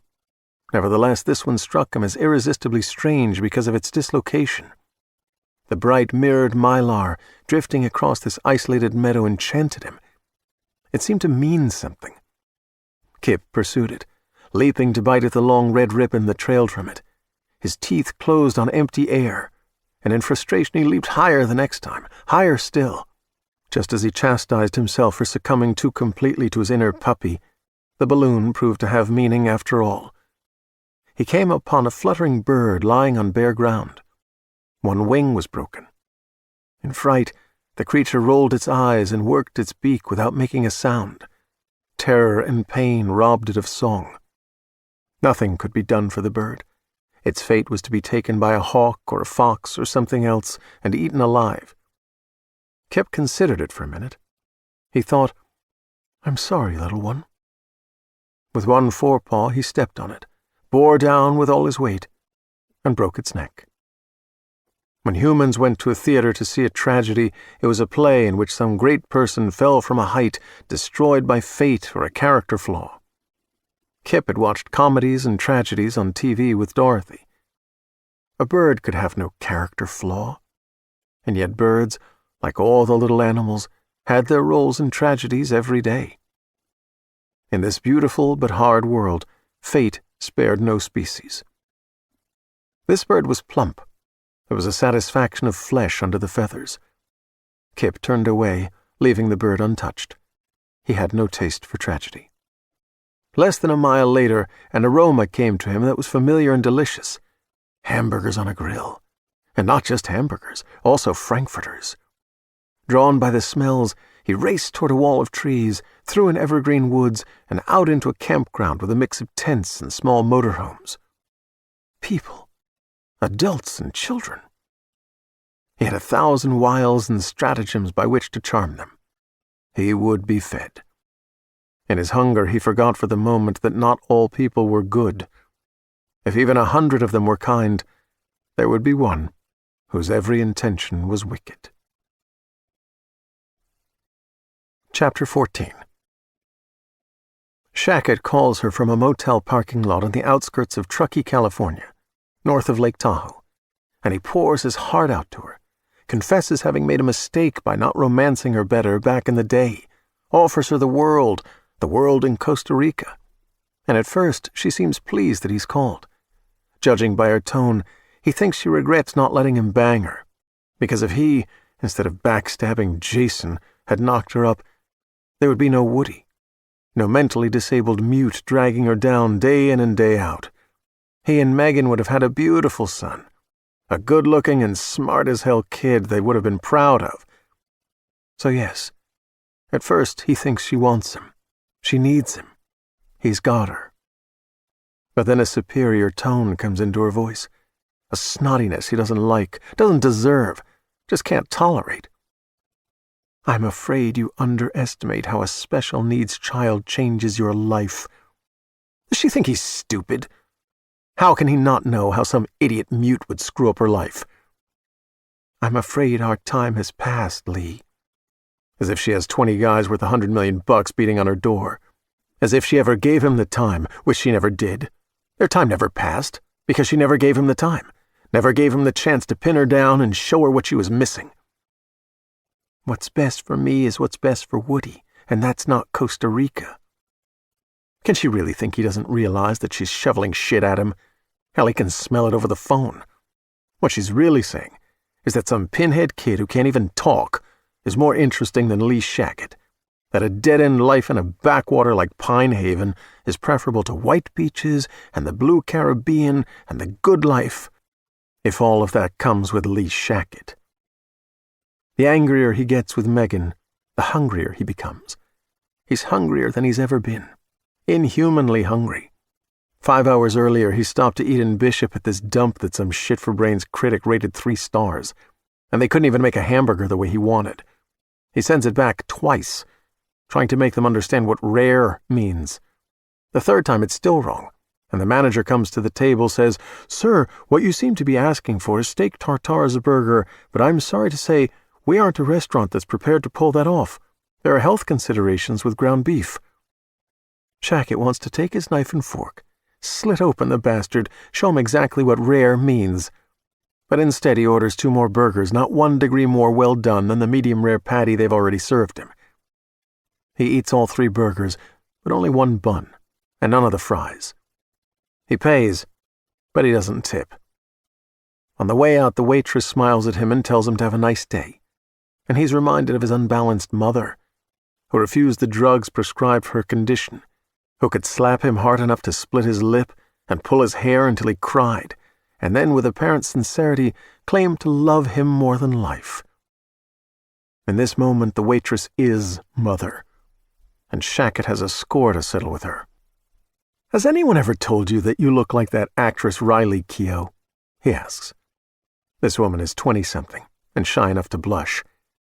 "Oh, she's gorgeous. I'm not going to rush to a mirror and be disappointed." "Good for you," he says, "because fact is, that's a lie. You have a face like a shithouse rat, and any guy who ever humps you will want to commit suicide afterward." Her pleased expression collapses into hurt, into bewildered anger. "Have a nice day," he says as he walks away. He has long known that cruelty is a kind of power, but until recently he has not embraced it as a weapon in his arsenal. Now, hours later, he needs to eat again. There's a diner associated with the motor inn at which he's parked, but he doesn't want to go in there and get bad food, as he did at the other place. Besides, he's too angry at Megan, the snarky bitch. She thinks she's too good for him. Furious as he is, if he goes into the diner, he'll take his anger out on a waitress or on someone else, and the food will stink, and there'll be a scene. He's got to remember that in spite of what his driver's license says, he's not really Nathan Palmer. He is Lee Shackett, the former CEO of Refine, and he's on the run from what happened at the facility in Springville, Utah. He has changed his appearance, yes, all right, but it's nonetheless a mistake to call attention to himself. He can eat something when he gets to Megan's place. She'll cook it the way he wants it. She'll do everything the way he wants it. He now sees what his mistake was all those years ago. He was too nice to her, too considerate of her feelings. Niceness and consideration get you nowhere with an ice queen bitch like Megan Grassley Bookman. He'll give her what she deserves, what she wants but doesn't know she wants, and when she's begging for more, he'll walk the hell out on her, leave her in shitty Pine Haven and go to Costa Rica. It's maybe 90 miles to her place. He'll be there before nightfall. They'll have a reunion, talk about the old days, while he does to her what he didn't have the nerve to do back in the day. "I'm afraid our time has passed, Lee." She'll learn different. He'll turn back the clock. It'll be their time again, all right. "I'm afraid you underestimate how a special needs child changes your life." He will show her what she really ought to be afraid of, the bitch. He'll also show her that her changed life can be changed again, for the better, just by slitting the little mute bastard's throat. He starts the engine and pilots the Dodge Demon out of the parking lot, onto I-80 heading west. In 24 miles, he will leave the interstate for State Route 20. For his entire life, he has been a target of injustice, used and discarded, set up to take the fall for someone else, set up by everyone from Dorian Purcell to Jason Bookman to hot Megan Grassley. But he's not going to take it anymore. He feels a power growing in himself, a new Lee Shackett. He is becoming someone who cannot be denied, someone who doesn't need to play by any rules, someone who always gets what he wants, someone unlike the world has ever seen before, something special. Something. Chapter 15. Because she had not been merely a hired caregiver during the 18 months that Dorothy had battled cancer, because she had come to love Dorothy, almost as if she'd been her daughter, Rosa Leon felt obliged to be present during the cremation. She waited hours at the mortuary and received the urn while it was still warm from the ashes that it held. She took that bronze reliquary back to the grand old house and placed it on the mantel in the living room. During the next month, as she'd been instructed, she would continue to live in the guest suite and organize a memorial service to be catered on the premises by Dorothy's favorite restaurant. "It must not be a solemn affair, Rosa. I want a celebration. Old friends gathered to share good memories. Laughter, not tears. Upbeat music. An open bar so they can raise a toast to me in my new life." In the absence of Dorothy, the lovely Victorian house, always a warm and cozy place in the past, felt cold and cavernous. Although Rosa had maintained professional composure throughout this sad day, as she stared at the urn on the mantel, she could not restrain her tears any longer. Dorothy Hummel had been the first experience of tenderness in Rosa's hard life. Hector Leon, her father, a house painter, had walked out on her and her mother Helen when Rosa was just 3. By 10,000 slights and insults, Helen had let her daughter know that she was unwanted, the product of rape and forced marriage, though there was ample evidence that the claim of rape was untrue, that her parents had once loved each other, if only briefly. When she was 16, Rosa located her father and paid him a visit, seeking only some small measure of the affection that any father owed his child. Hector had none for her. He said Helen had been the biggest mistake of his life, that Rosa was the mistake of a mistake, and he forbade her to return. Judging by the disrepair of the old bungalow in which Hector lived, considering the whiskey with a beer chaser standing on his breakfast table at 9 o'clock in the morning, he worked too little and drank too much. Perhaps not having him in Rosa's life might be a blessing, but at the time the rejection hurt. Throughout high school, she worked weekends in a restaurant, prepping vegetables for the cook and doing whatever scut work was assigned to her. She received a scholarship to nursing school, paid what it didn't cover out of her own savings, and found that she took pleasure in caring for those in ill health. She soon specialized in home care patients. She had friends, though none that were close, because she was always working. She had met no men who respected her, and one who so disrespected her that she had become wary of dating. Then at the age of 34, she had taken the job with Dorothy, and found herself in the very lap of kindness, a caregiver cared for. Her patient was also her nurse. Dorothy saw Rosa as an injured bird who had fallen from the nest before she learned to fly, and if anyone had ever been born to teach a broken spirit how to soar again, that anyone was Dorothy Hummel. Rosa had never read for pleasure, and Dorothy seemed to have read everything. Then Dorothy insisted that Rosa read aloud to her, and month by month she found the truth of life in literature, the truth and hope in a new way of living. After residing in this house a year and a half, Rosa's heart grew stronger, and her sense of herself clarified. If Dorothy had lived another year and a half, but she had not. She was gone. Whatever healing Rosa still required was up to her to achieve. Blotting the tears from her eyes with a handkerchief, turning from the urn on the mantel, she thought, "I still have Kipp to care for, and he'll look after me just as he did Dorothy. We'll heal each other, me and Kipp." The dog was like a child to Dorothy. The bond between them went deeper than mere pet and owner, terms that Dorothy disliked. "I'm not his owner. I'm Kipp's guardian, and he's my guardian." There was something mysterious about their relationship. Dorothy often hinted as much. In fact, she said that when she was gone and Kipp became Rosa's to care for, there would be a revelation of some kind. "I might just haunt the place so that I can watch it happen." And where was Kipp now?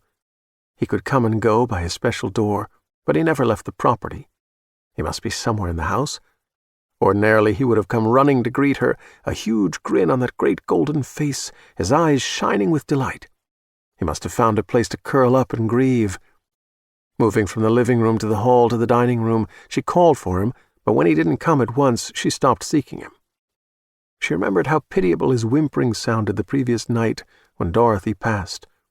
He was a keenly sensitive boy. He knew Rosa was here, and when he was ready for company in his morning, he would come to her. Now she found herself in front of the study door, across the hall from the library. During the 18 months that she lived and worked in this splendid house, the study door was always locked.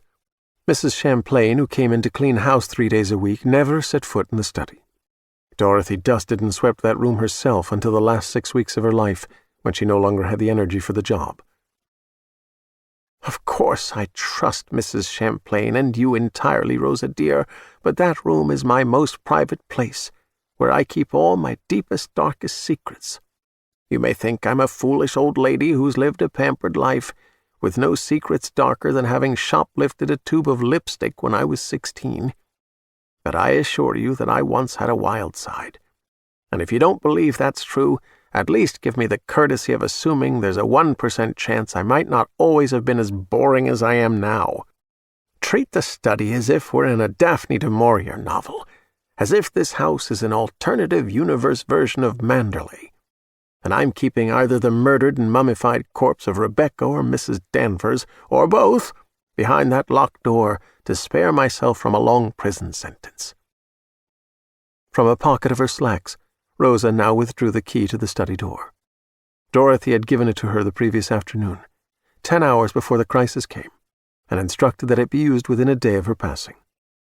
Rosa had not been told what she would find in the room, other than a computer on which were stored video files that she must watch. Although she knew there would be no dead bodies, mummified or otherwise, she hesitated. If indeed there were secrets in this room, and if they might alter her opinion of Dorothy, Rosa Leon didn't want to know them. In the lonely struggle that had been her life to date, she had met few people she admired, none more so than Dorothy.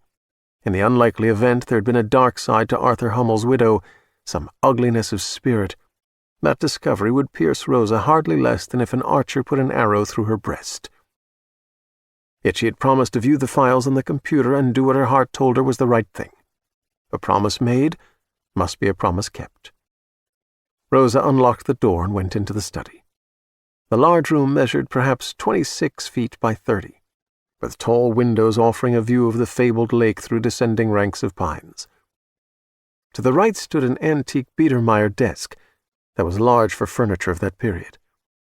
Behind the desk, a wall-length work area had been built to match the desk. On it waited a computer, printer, scanner, and other equipment. In the center of the room were a Biedermeier sofa and 2 Art Deco armchairs ordered around a large coffee table fashioned from a Chinese kang bed, on which stood an arrangement of antique Japanese bronze vases. Dorothy and Arthur had eclectic tastes, and a talent for making a variety of periods and styles work together. The most unusual thing was the alphabet painted on the wall to the left. 26 1-foot-tall black letters stenciled on a white background, plus a series of punctuation marks. There were also symbols, at and percentage and plus and equals among them. On the floor in front of that wall stood a low contraption for which she could not discern a purpose. Rosa went around behind the desk and sat in the office chair and swiveled to face the computer. She switched it on. During the weeks that Dorothy lacked the strength to clean the study, a light dust settled on everything, but the system worked. Dorothy's password was Love Arthur. There was a separate file of videos. They were numbered. Rosa clicked on the first one, and when it began to roll, she was surprised to see a healthier Dorothy than the woman she had more recently been caring for.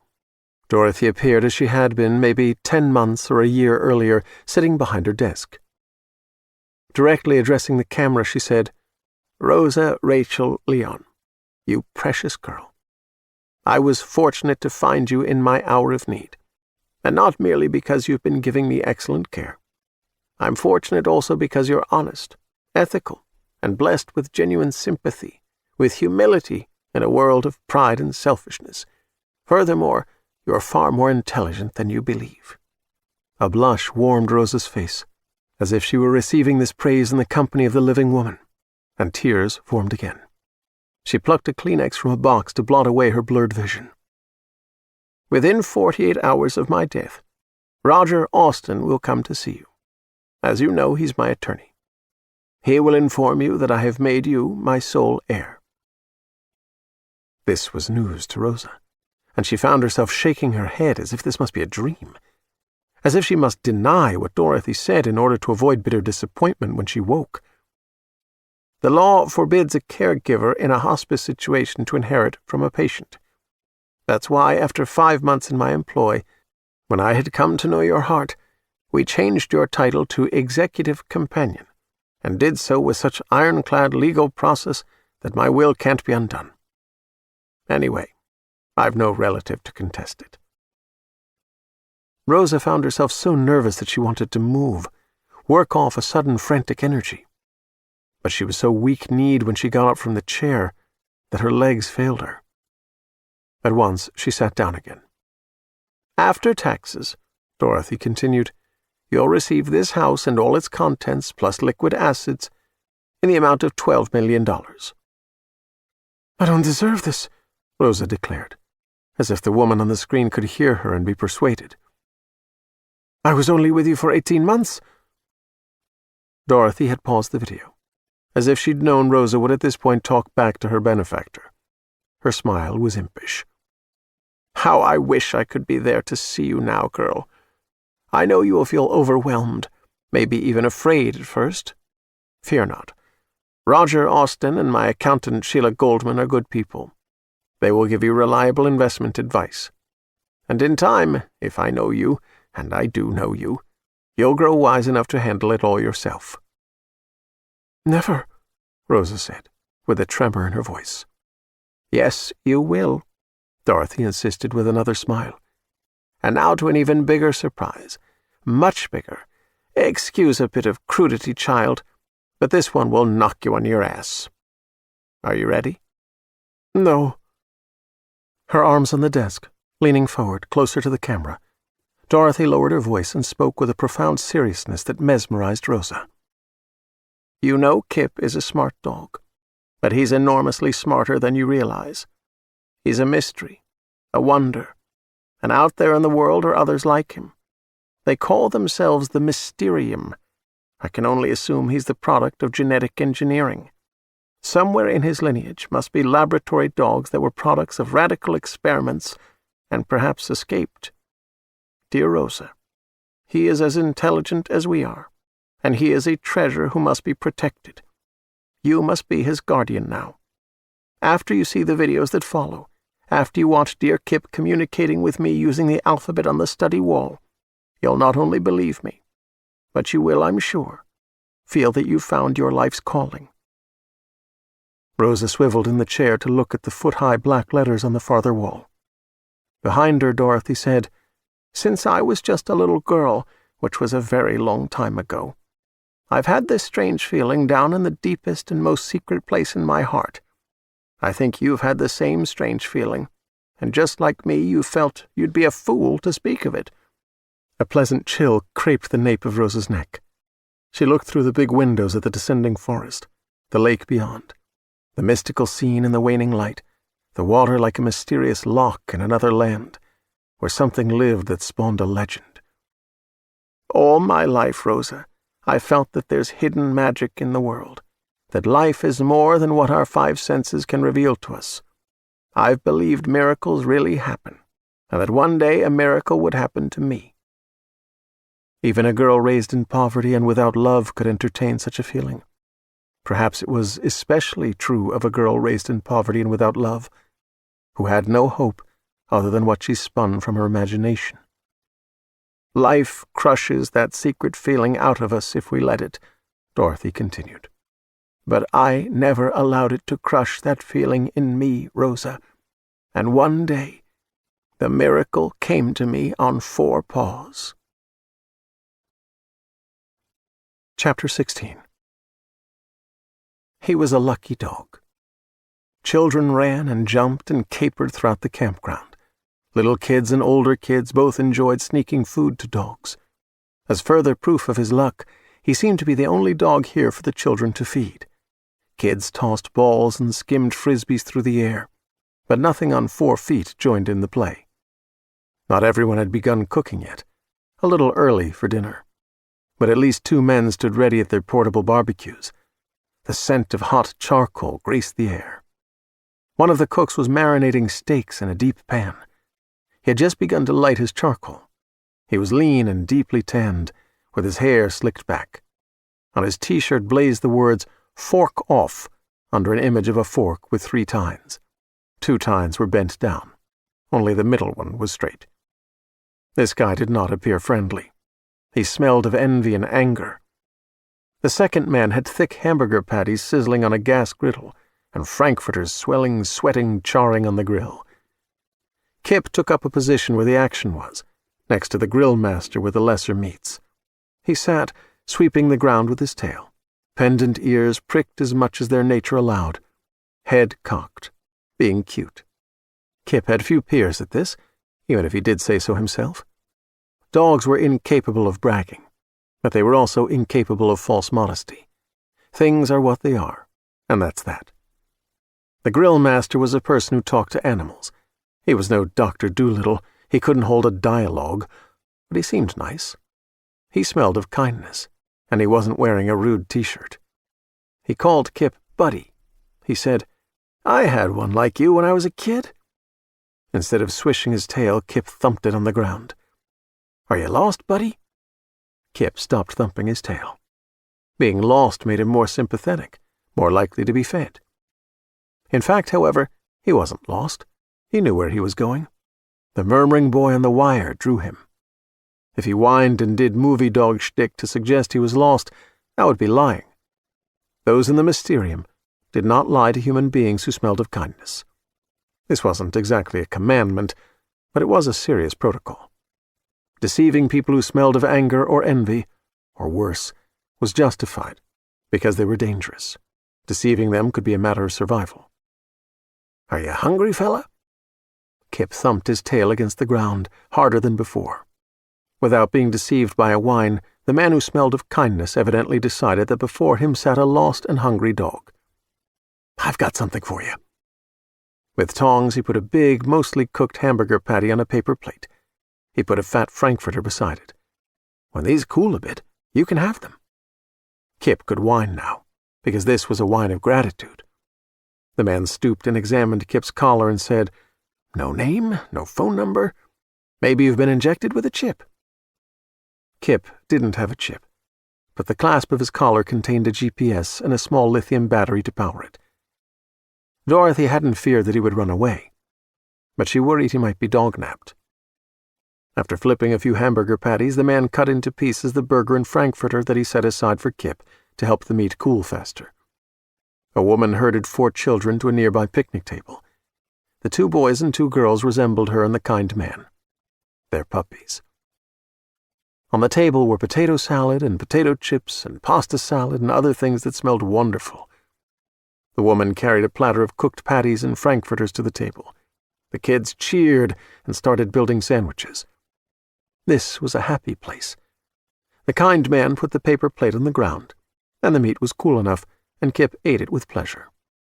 He did not whine for more. That would have been ungrateful.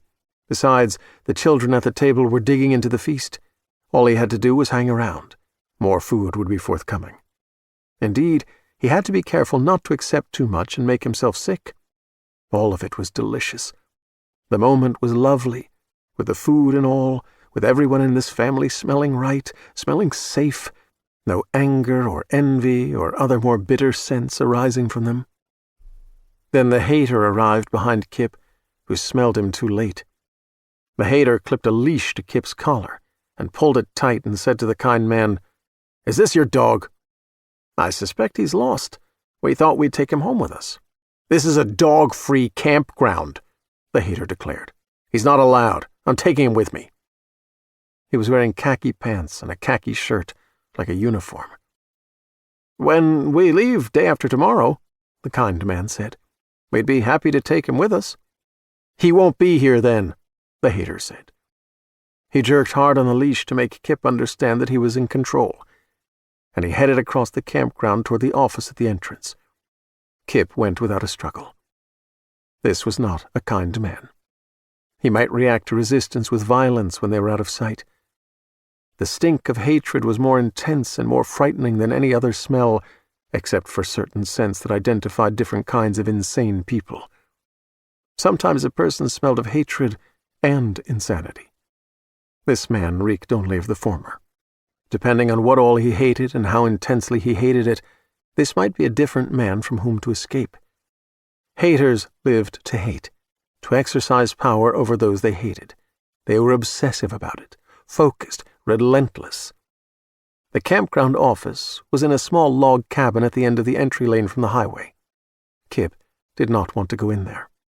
His collar was too tight for him to slip out of it.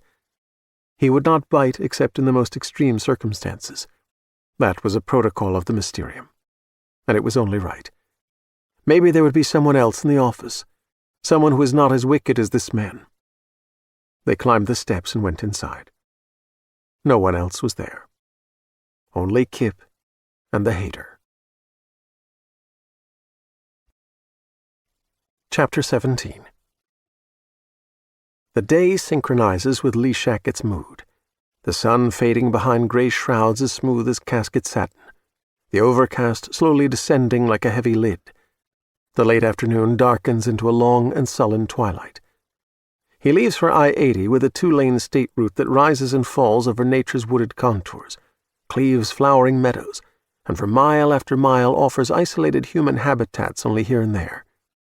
Shadows gather among the trees in threatening convocations, and the late summer wildflowers, once bright, seem now to smolder in the fields, like fragments of some meteor superheated and shattered as it plummeted through Earth's atmosphere. Shackett's unrelenting hunger is not merely for food, but as well for justice, for transformation from the victim he's always been, for an undefined but amazing transcendence that he feels will be his. Pressure is building in him like superheated steam in a boiler, psychological pressure, but also what seems to be some kind of powerful escalation of his physical abilities. Hour by hour he feels stronger, his eyesight grows sharper, his hearing keener. What he feels has something to do with what happened at the refined facility in Springville, Utah.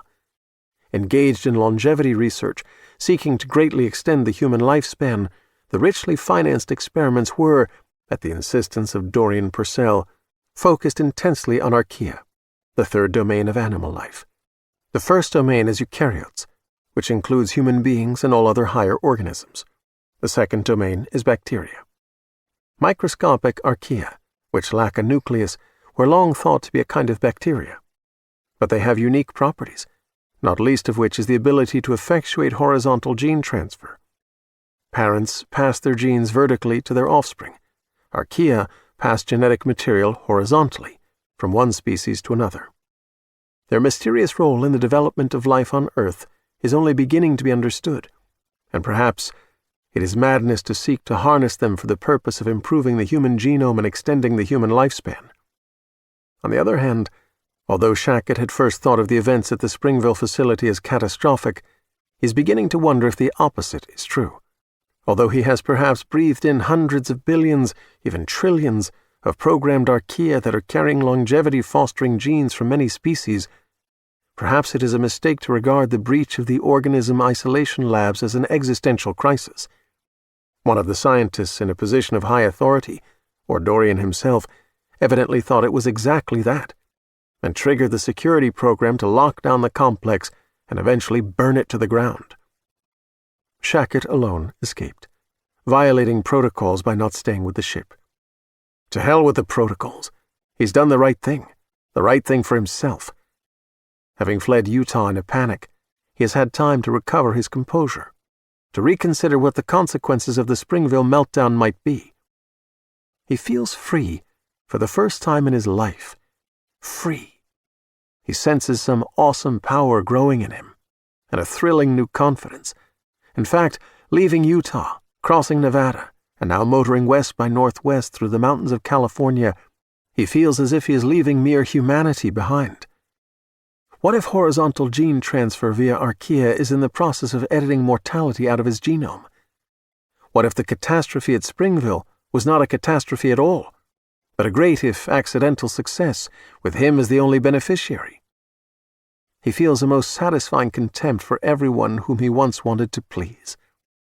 He's becoming, developing into someone superior, and he is excited by the prospect of proving it, of doing any damn thing he wants, with any damn one he wants, to anyone he wants, starting with Megan Bookman, the Ice Queen bitch who needs to be humbled. He will rule her. Or maybe he doesn't have to wait for Megan. In his becoming, perhaps he has already achieved the power to do what he wants, take what he wants. Ahead on this lonely state highway, a car is stopped on the wide right-hand shoulder. A man is changing the rear tire on the starboard side. A young woman stands watching him. She's wearing shorts and a halter top. She's a hottie. All of Shackett's life, there have been women he wants and can't have, women who respond to his overtures with disinterest or even scorn. This looks like one of those women. She looks like all of them. He slows and pulls off the pavement and stops his Dodge Demon behind the car.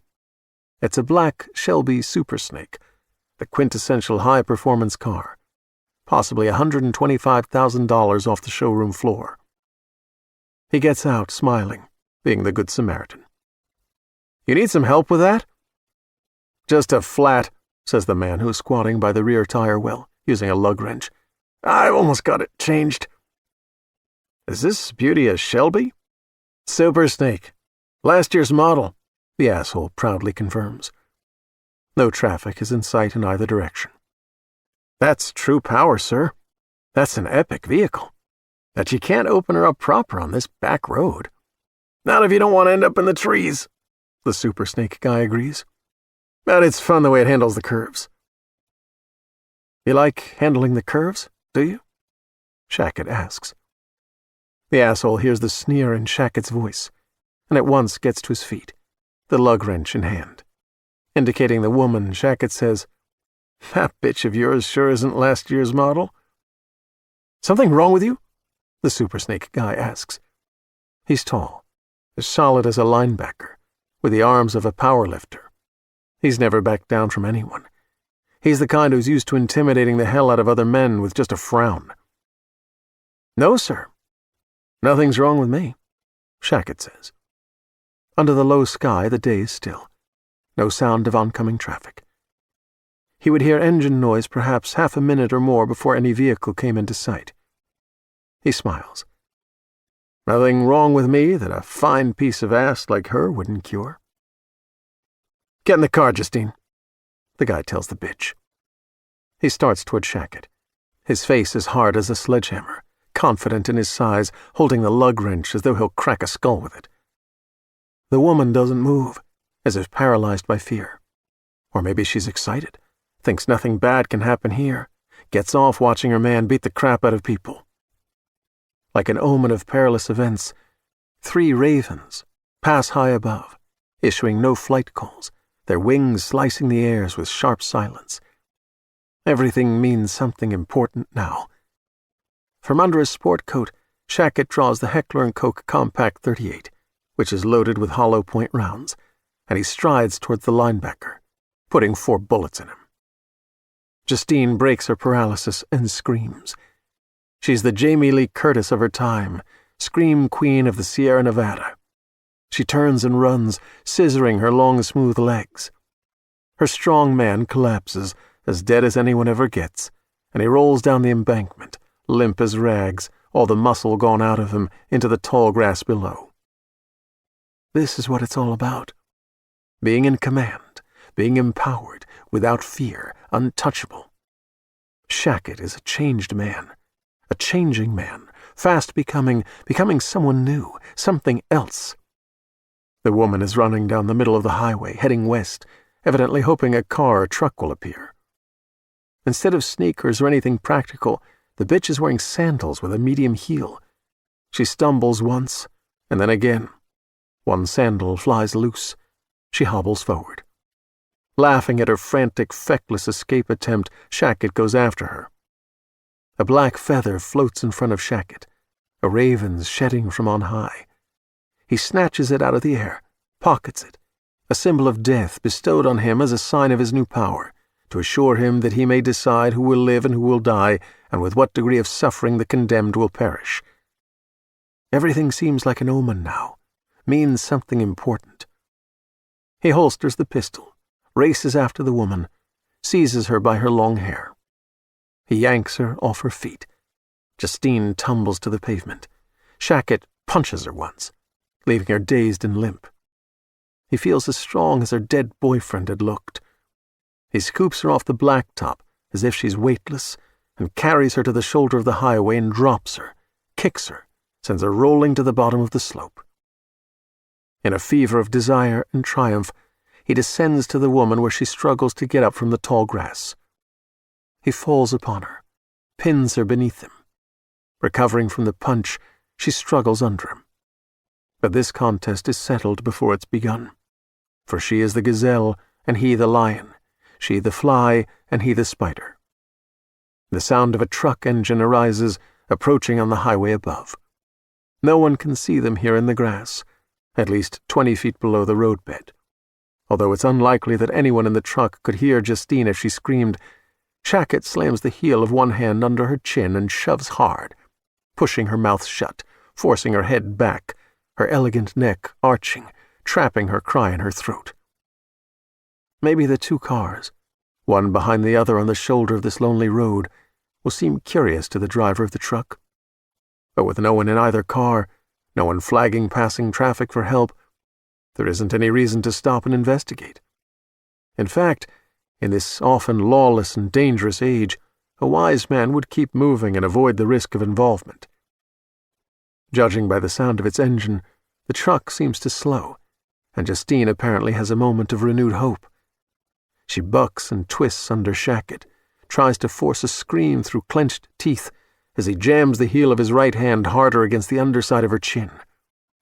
Her taut and supple body squirming under him, her utter helplessness, his absolute power. Although neither of them is naked, this is the most erotic moment of Shackett's life, and he is rampant. Justine's hope is a false hope. The truck accelerates, and the sound recedes. She stops struggling, stops trying to scream. The quiet of the wilderness descends, deeper than before, without insect buzz or bird song, as if every creature that lives here is aware that among them has come one unique unto the world, one who is changed and changing still, one who lives by no rules, either of man or nature, who fears nothing, and who should be feared. He removes his hand from Justine's chin, hoping that she will scream for him alone, now that there's no one else to hear. She looks up into his face, her blue eyes wide, her nostrils flared, breathing hard, and says only, "Please." Shackett likes the sound of that. The word, the pitiable note of entreaty, the recognition that he is her absolute master. "Say it again." "Please. Please don't hurt me." He intends to rape her. Instead, to his surprise and hers, he bites. She screams. He bites again, and the biting is wonderful, exhilarating, the most fulfilling thing that he has ever done. Her terror is his ecstasy. Chapter 18. Woody in his room, at his computer, seeking justice. They said Woody's IQ was 186. His reading comprehension rate was 160 words per minute. Deduct 160 from 186, and you had the number of letters in the alphabet. He was born at 4 a.m., July 26th. July was the 7th month. 26 multiplied by 7 was 182. Add 4, representing the hour he was born, and you had his IQ. This was a Wednesday. Woody's dad died on a Wednesday. Exactly 164 weeks had passed since his dad died. Woody began working on The Son's Revenge, faithfully compiled evidence of monstrous evil, on the second anniversary of his father's death, 60 weeks earlier, when his hacking skills were refined to the point at which no security system, no digital defense could stand against him. Deduct 60 from 164, and you had the number of pages that were in the document that would convict his father's killers. None of these numbers, from his IQ and reading comprehension rate to the amount of pages in the report, meant anything useful. They were mathematical coincidences, or perhaps they were patterns indicating a series of algorithms underlying the operation of the universe. But even in the latter case, they were so deeply woven into the matrix of reality that they were beyond human understanding. However, the way Woody's mind worked, his recognition of such coincidences or mysterious patterns was constant. This mental quirk, the recognition of obscure patterns, helped him pilot his way through all levels of the Internet, from the World Wide Web that everyone used, to the remote archives in the deep web, to the ominous byways of the dark web. To Woody, the Internet was a planet of its own. Every site a village or a city with its neighborhoods and streets, a planet across which he traveled as if by magic, typing a brief incantation, and with a click, teleporting from one continent to another. He had opened back doors in numerous computer systems and had implanted rootkits, which made it possible for him to return often and search their archives on such a deep and subtle level that even the best IT security types were unlikely to detect his presence. Just in case someone scoped him out as he was cruising through their data, he never went directly from Pinehaven to any back door, but spoofed his way through numerous domestic telecom exchanges and used other tricks, so anyone backtracking him would be flummoxed. In more than a year of intense effort, he had taken one known fact and Sherlocked his way to more than 100 pages of evidence that a special counsel, appointed by the Attorney General of the United States and given a platoon of investigators, might not have discovered in a decade. When you are a high-functioning autistic genius, your developmental disorder, coming with a singular ability to concentrate intensely for long periods of time on what might seem to be mundane facts, was an advantage of great value. The one fact he'd begun with was his dad's disillusionment with his boss, Dorian Purcell, the mega-billionaire. Woody overheard his mom and dad talking once about Purcell's Messiah complex, and about Dad's desire to give his notice as soon as certain stock options had vested before, "I have to support ambitions of Dorian's that are just flat-out crazy." Once inside the computer system of Parable Inc., the parent company of Purcell's sprawling empire, Woody had found his way into Dorian's email and phone directories. They had provided him with a network of other people to learn about. Many of those hundreds of individuals were on one another's directories, a web of elites, but he had noticed that 16 of them shared a contact with an odd name that intrigued him: Gordius. When you're an autodidact who teaches himself to read at the age of 4, and when you're reading at a college level 3 years later, and when you're an inward-turned autistic who doesn't spend hours every day in social interaction or engaged in any of the pursuits that occupy most people, you have a great deal of time to fill. The most pleasant way to fill it is by studying and learning things. One of the things Woody had greatly enjoyed learning was classical mythology. In Greek mythology, Gordius was a peasant who became king of Phrygia. He tied an extremely complicated knot, the famous Gordian knot, that no one could untie. When Alexander learned that whoever solved the knot was destined to rule all of Asia, he simply sliced it with his sword. This man on 16 people's directories was named Alexander Gordius. To anyone lacking Woody's unique mind, the name would have looked like just another in a long list. But to him, it seemed unlikely that someone would be named for both the creator of the Gordian knot and the man who solved it with a sword. To him, it looked like a potential false identity. Woody had been curious enough to want to know more about this Mr. Gordius. Through a back door in the telecom company that carried the account, he initiated a search and discovered that the billing address for Alexander Gordius was a general partnership based in California, which was owned by a limited liability corporation in Delaware. And from there, the chase took numerous turns. He had needed a few days to discover that a bewildering variety of corporate entities, behind which Gordius hid, were all connected in one way or another with Refine Inc., whose parent company was Parable Inc. Eventually, he had squirreled through the back door of the Refine computer system. Once in there, he'd found and penetrated Alexander Gordius's email files and discovered that Gordius was actually Dorian Purcell. To the very exclusive 16 elites on his directory, Dorian wrote essays identifying serious problems facing humanity, and then proposing solutions, often controversial solutions. He covered everything from overpopulation to declining population, global warming to global cooling, nuclear fusion power to the practicality of million-acre solar farms, likely paths to curing cancer, and the possibility of drastically extending the human lifespan. Some of what Purcell wrote was intelligent, thoughtful, maybe even doable, however much of it was as lame as it was pompous. He knew computers and solid-state technology, and much related to those fields, but he imagined himself to be an expert on everything. Although Woody had studied and learned a great deal, he was well aware that there were vast areas of knowledge about which he was ignorant, and probably always would be. There was only so much time. He knew what he didn't know. Dorian Purcell, on the other hand, seemed not to know what he didn't know. The Alexander Gordius email directory contained the 16 names Woody already had. But in addition, there were 3 very long email addresses that weren't names, that were nothing but series of random letters, numbers, and symbols. He understood that these must be sites on the dark web. The primary way to acquire one of these closely guarded addresses was from a like-minded individual. Maybe these were sources for drugs or for child pornography. Maybe they were online weapons dealers selling illegal stuff like machine guns and C4 explosives and shoulder-launched surface-to-air missiles. Woody had hesitated to check out these sites. He had thought about it for days. Eventually he had chosen one with 46 characters in the address and had spoofed to it through the Alexander Gordius email account. He had been greeted by a black screen with one word in white block letters: tragedy. A series of quick clips from various TV news programs, both national and local, followed for 3 or 4 minutes.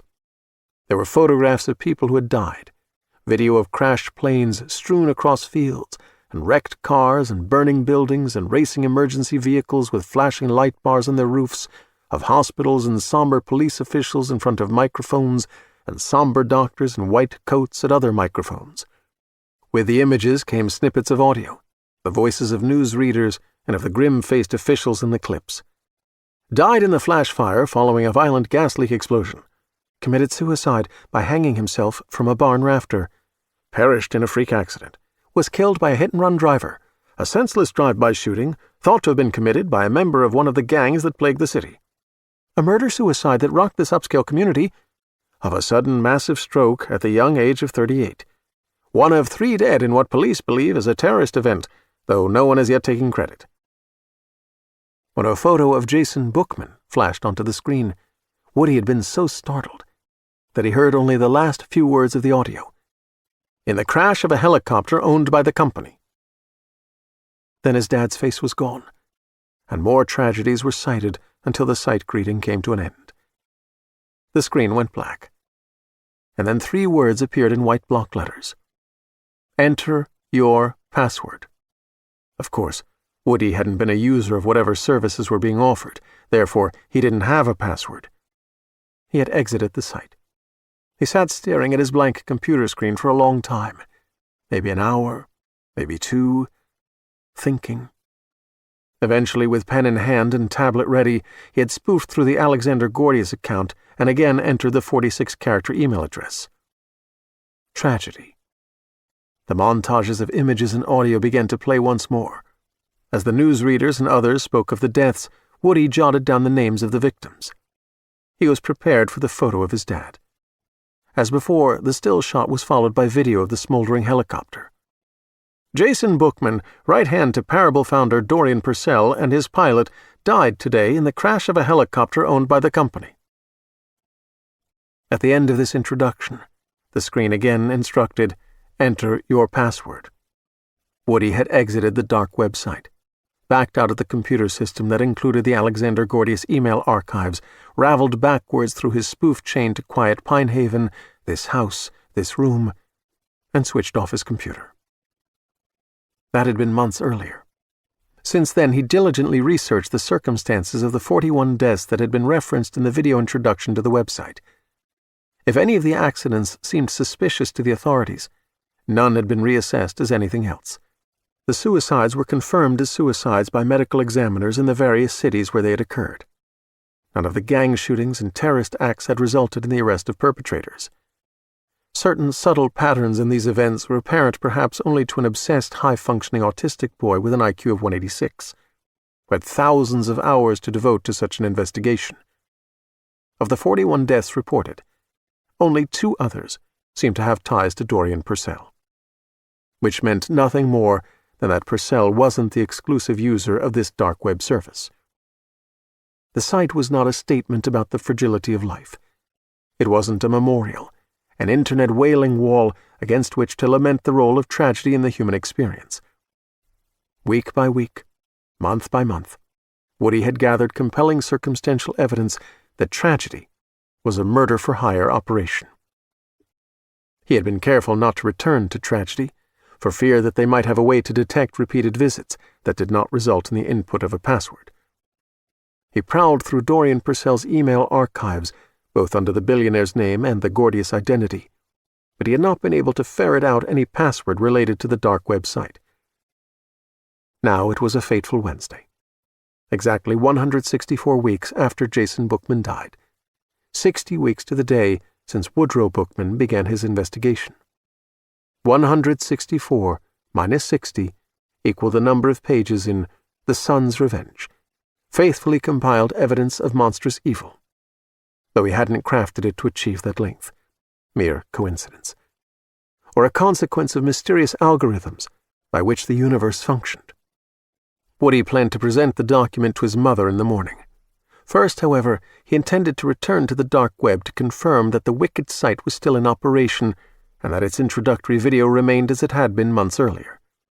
As before, he spoofed through several telecom exchanges before invading the refined computer by the back door that he had long ago established. He used the Alexander Gordius email account to enter the 46 characters in the dark web address. Black screen, white letters. Tragedy.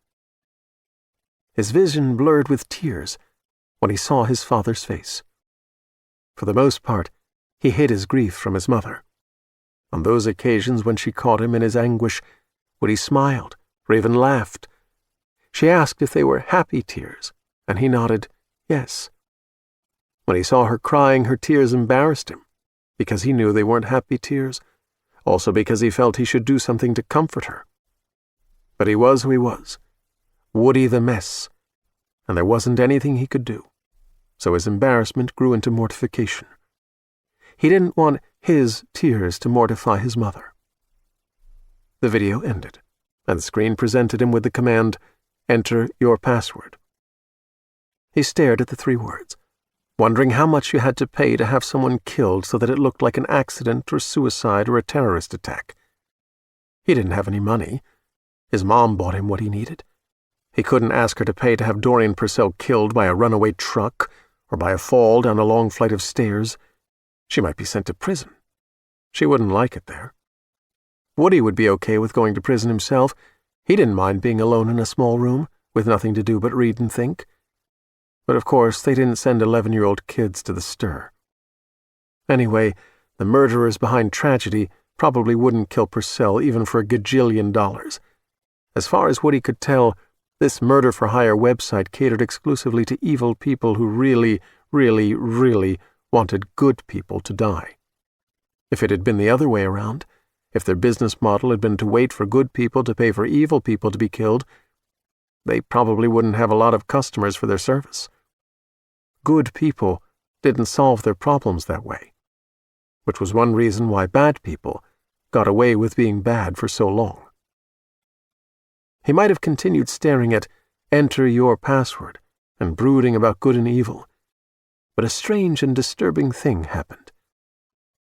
The 3 words vanished from the screen, and after a few seconds of blackness, 2 words in white letters appeared before him.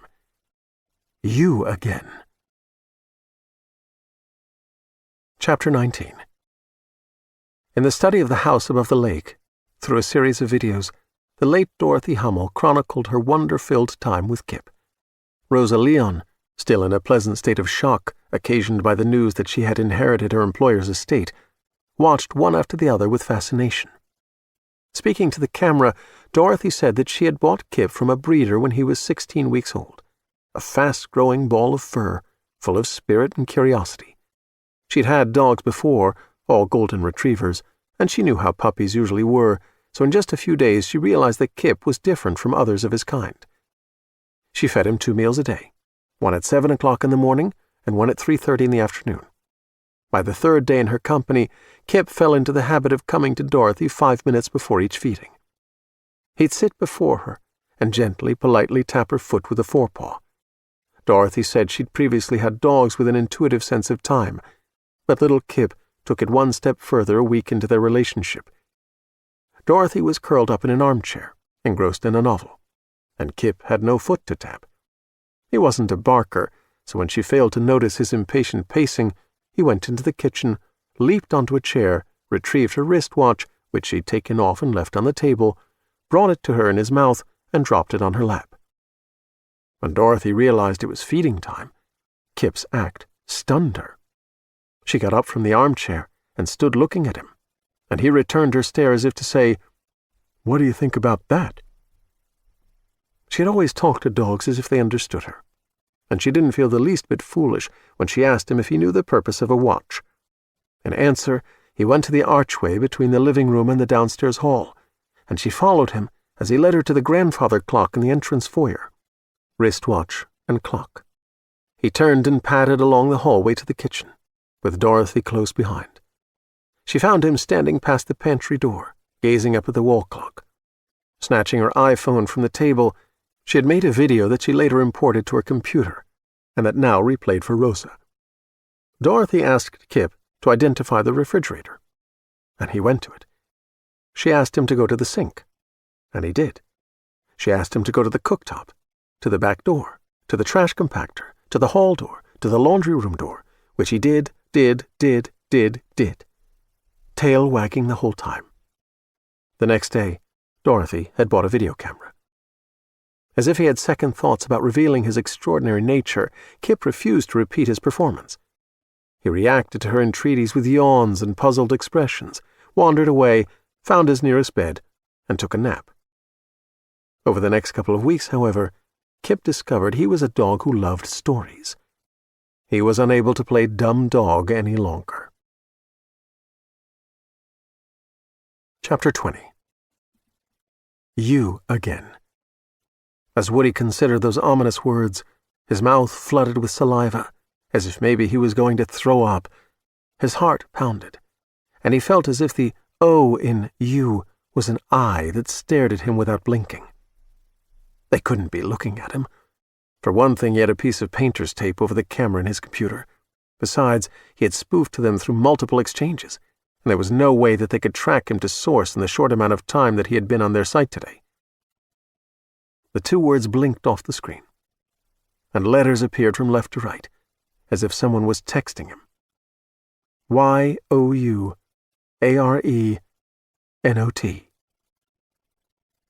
Woody watched with growing horror as the message completed. You are not Alexander Gordius. They couldn't know all the exchanges through which he jumped to get there, couldn't know his origin, not this fast, but they knew whose account he had hijacked to visit them. Those words blinked off the screen, and 4 more appeared letter by letter. We will find you.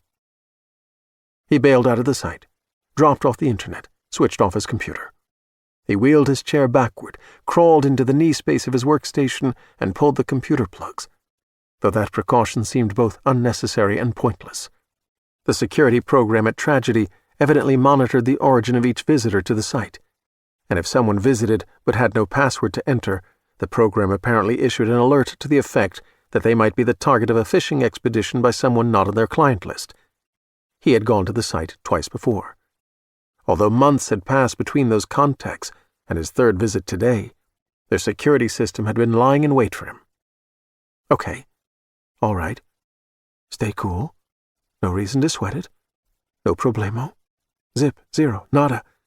In such a short time, they can't possibly have tracked him to source through a series of 9 exchanges. Anyway, he'd used a few other deceptions to cover his trail, and he would never go back there. Sweat broke out on his brow, and nausea rolled through him. He needed something to settle his stomach. A Coca-Cola. That was all I needed, a Coca-Cola. And then he'd feel all right. Chapter 21. Kipp in the Kingdom of the Hater. Stitched on the pocket of the man's khaki uniform shirt was the name Frank. He had a black mustache and eyebrows almost thick enough to be 2 more mustaches. His eyes were hard little green marbles.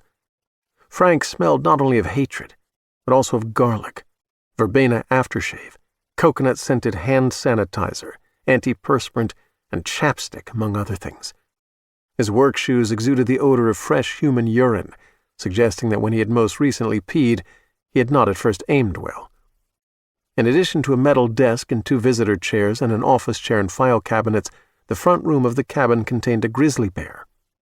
The life-size sculpture had been carved out of a log. The 7-foot-tall bear stood on its hind feet, arms reaching, teeth bared. The Bruin looked so fierce that Kipp whimpered even though he knew it wasn't real. Evidently out of concern that the grizzly would topple over in a quake and crush someone, 2 steel rods extruded from its back and were bolted to the wall. Frank the Hater tied Kipp's leash to one of those rods. Pretending meek submission, Kipp settled at the feet of the bear and sighed as if with resignation. In fact, he was waiting patiently for an opportunity to escape. Dogs were the most patient creatures on the planet. They passed their lives waiting for their humans to walk them, play with them, cuddle them. No matter how attentive their people were, dogs spent more time waiting than doing. Which was okay. Humans were busy, with more responsibilities than dogs would ever have. Most dogs. Frank the Hater went around behind his desk and sat in his chair and plucked the handset from his phone. He keyed in a number. When someone answered, the Hater said, "I have us a good one, Fred. He's a golden, maybe from pure stock. Looks like a show dog." After a listening pause, Frank continued, "Didn't have to nab him from anyone. He's a stray." "I'm not a stray," Kipp thought. "I'm an orphan on a mission." "If we breed him to every golden bitch we can find," Frank said, "it'll be like printing money." Fred said something, and Frank replied, "He's the docile kind. He'll take to a cage and do what he's told. See you in an hour?" After he hung up, the Hater looked across his desk at Kipp. Now he also smelled of greed. "My brother's going to breed you till you drop, young fella.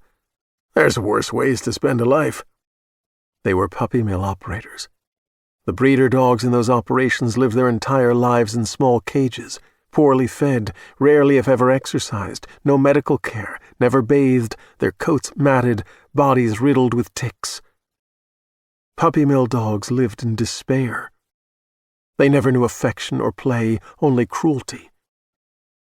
Kipp gave no indication of alarm. He yawned and sighed and closed his eyes as though to take a nap. Maybe the time was coming when the protocols of the Mysterium would allow him to bite Frank the Hater. Chapter 22. Rosa Leon needed a drink. She didn't use alcohol often, just an ice-cold bottle of Corona now and then. Becoming a millionaire and the caretaker of a super-intelligent dog, both in one day, called for something stronger than beer. Dorothy had liked a cocktail or 2 in the evening. Her study included an under-the-counter refrigerator and an ice maker. The refrigerator contained, among other things, lemon-flavored vodka. Rosa found a glass, put some ice in it, and poured a double shot. She returned to the office chair and the computer, and the amazing videos. After the day of the watch and the clocks, almost 2 weeks passed while Kipp had played dumb puppy. He was concerned that he should not have revealed his true nature so soon after coming to live with Dorothy. Or perhaps ever. Those in the Mysterium had different views about to whom and when the truth of them should be revealed. Their protocols forbade making such revelations to anyone who smelled of hatred. They were to take into their confidence only those who smelled of kindness and love, who had about them no scent of envy or greed. Dorothy was certainly a person of righteous qualities, but young Kipp had been impetuous when he did the trick with the watch and all that followed. In the experience of the Mysterium, people needed to be carefully prepared for this revelation. They handled it better if they first had slowly come to suspect they were dealing with a dog who was more than a dog. Kipp's love of stories made it impossible for him to keep his great secret for years, or even months.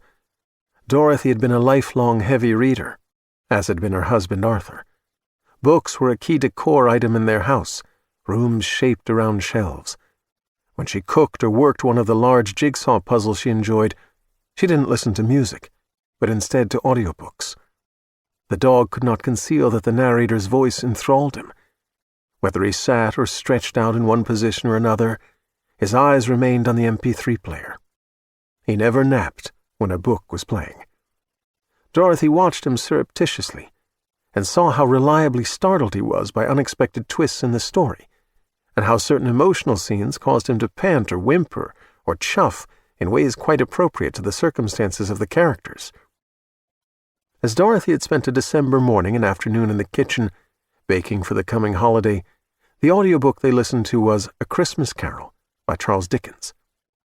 In the chapter titled The Last of the Spirits, when the ghost of Christmas yet to come conveyed Scrooge into the Cratchit house on the day of Tiny Tim's death, Kipp retreated to the farther end of the kitchen and sat facing into the corner. His head hung low. Dorothy watched him for a moment, and then paused the audio to ask if he was sad. Kipp turned his head to look at her over his shoulder, and he issued a sorrowful whimper. Now, as Rosa watched the video of Dorothy recounting all this, she realized that she had become as enchanted with her benefactor's story as Kipp had been with A Christmas Carol, and she wondered why she had no doubt whatsoever that it was true. Well, for one thing, Dorothy had been neither delusional nor a liar, and in retrospect, Rosa saw that in her own interactions with Kipp, there had been moments where he had charmed her with behavior that seemed unlike that of an average dog. On other occasions, he had been so quick-witted that he briefly disquieted her.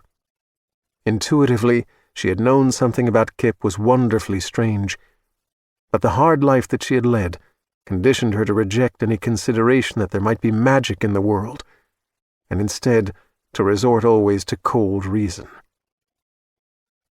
On the computer screen, Dorothy introduced the rest of her story with a wide smile and a shake of her head. And so I told him that the ghost of Christmas yet to come was showing Scrooge not what would be, but only what might be. I put the MP3 player on the floor and told him that Tiny Tim wouldn't die, that I'd play the rest of the book for him only if he stopped this pretense of ordinariness. He ran to the player and stood over it, staring down at it, wagging his tail furiously. I turned it on, and he sat listening to the rest without moving. That night I designed a rather clumsy version of the pedal-operated laser pointer that would eventually be refined, and which Kipp would use to spotlight letters of the alphabet to communicate with me. I must tell you, Rosa, I felt like a bespelled child in a fairy tale, or some little girl in a Spielberg movie, and at the same time I wondered if I might be going mad, a doddering old woman who could no longer trust her senses. But if I doddered into anything, I doddered into the fantastic truth of what Kipp is. Chapter 23. The carved grizzly was stupid. Maybe brown bears and black bears roamed the California mountains, but not grizzlies. What was the point of having it here anyway? To terrify the campers and drive their business away? Although dogs had lived with people for thousands of years, a lot of things people did mystified Kipp. Giant wood grizzly bears, no more or less than abstract impressionist art and nose rings. Worse than a grizzly bear, Fred, the brother of Frank the Hater and probably a hater as well, was en route.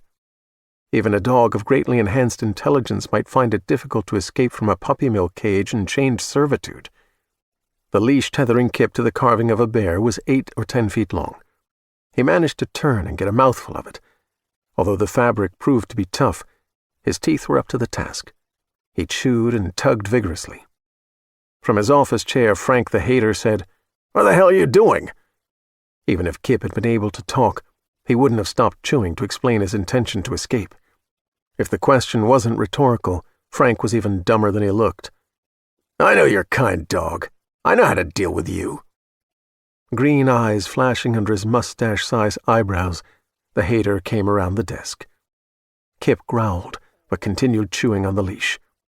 When the Hater tried to grab the back of the dog collar, Kipp sidled around to face him, growling more ferociously as he chewed. "Better shut you in the bathroom till Fred gets here."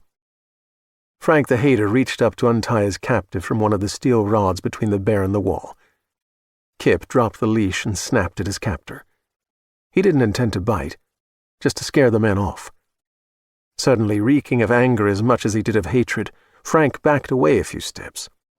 He took off his belt and clenched the tongue of it in his right fist. The buckle dangled at the free end.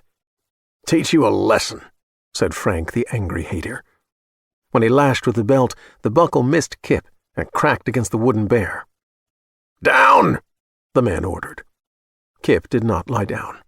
He growled and bared his teeth. "Down! Down, damn you!" the hater commanded. He raised his right hand high, intending to whip harder this time, more accurately, maybe repeatedly. Just then the front door opened and a stranger came in. He said, Hey, what are you doing?" "Stay back," Frank the hater warned. "I've got a vicious damn dog here. He's a half-wild stray." Wagging his tail, Kipp whined as pathetically as he knew how, and cowered before the hater's raised fist. "Never hit a dog," said the newcomer. The stint of Frank's anger grew more intense. He was enraged now with both Kipp and the stranger. "Get your ass out of here before you're bitten," said the hater, "and leave this to me." "I'll leave when I've got my dog," the man declared, stepping between Kipp and the hater. "Your dog? He's a damn stray. No license tag on his collar." Untying the lead from the steel rod, the newcomer said, "He's my dog." "Like hell he is. If you strike him again, so help me God, I'll cinch that belt around your neck tight enough to make your face turn blue." In addition to the garlic, verbena aftershave, coconut-scented hand sanitizer, antiperspirant, chapstick, pee on his shoes, anger, and hatred, Frank also smelled of the particular kind of fear that had a sour edge, and was called cowardice. "This here's a dog-free campground," he blustered. "Always has been dog-free, and I mean to keep it dog-free.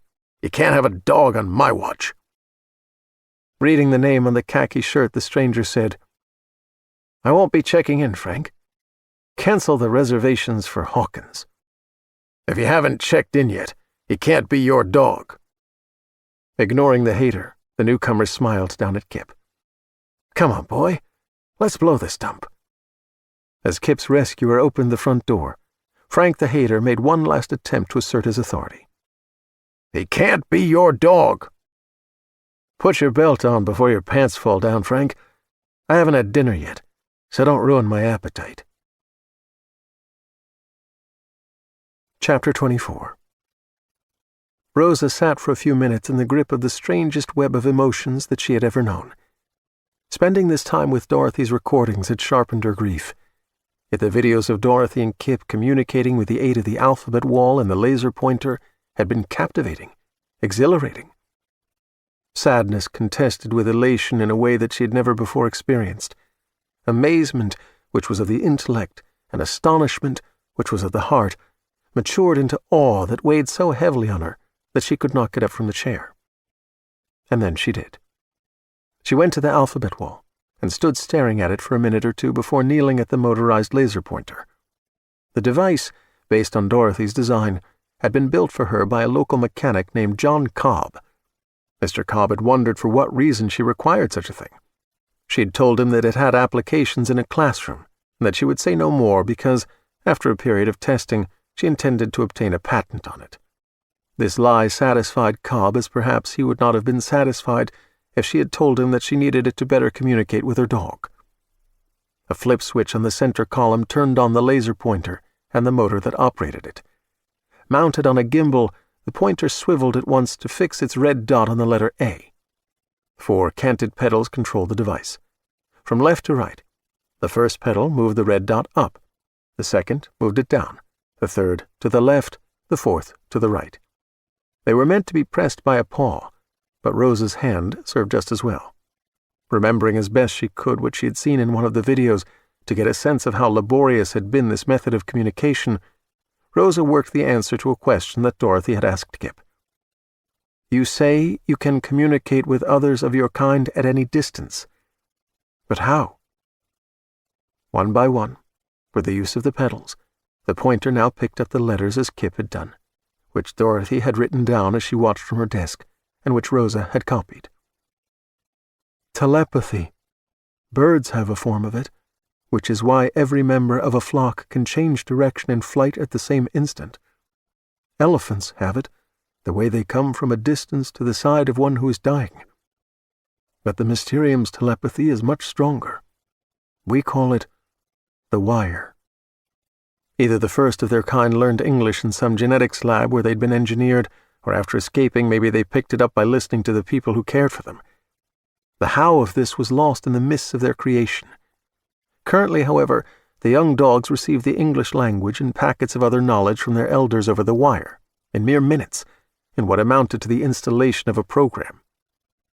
Many high-tech mavens, like the flamboyant Elon Musk and the lesser-known Ray Kurzweil, dreamed of the singularity, the moment when human and machine intelligence would merge, ushering in the post-human era. They claimed that augmented human brains, injected with a neural lace, would connect with one another by telepathy and almost instantaneously share vast architectures of knowledge and theory that once would have taken years for one person to teach another. The Mysterium had achieved at least that one goal of the cult of the singularity without the need to become partly machines. They didn't know how this might have happened, whether their creators intended it, or if the telepathy was an unanticipated consequence of the genetic engineering that had enhanced their intelligence. What was, simply was. They saw no need to brood excessively about it. Rosa switched off the motorized laser pointer and got to her feet and stood for a moment, trembling at the prospect of seeking out Kipp, wherever he might be huddled in grief, and trying to begin a life together. He had loved Dorothy with such devotion.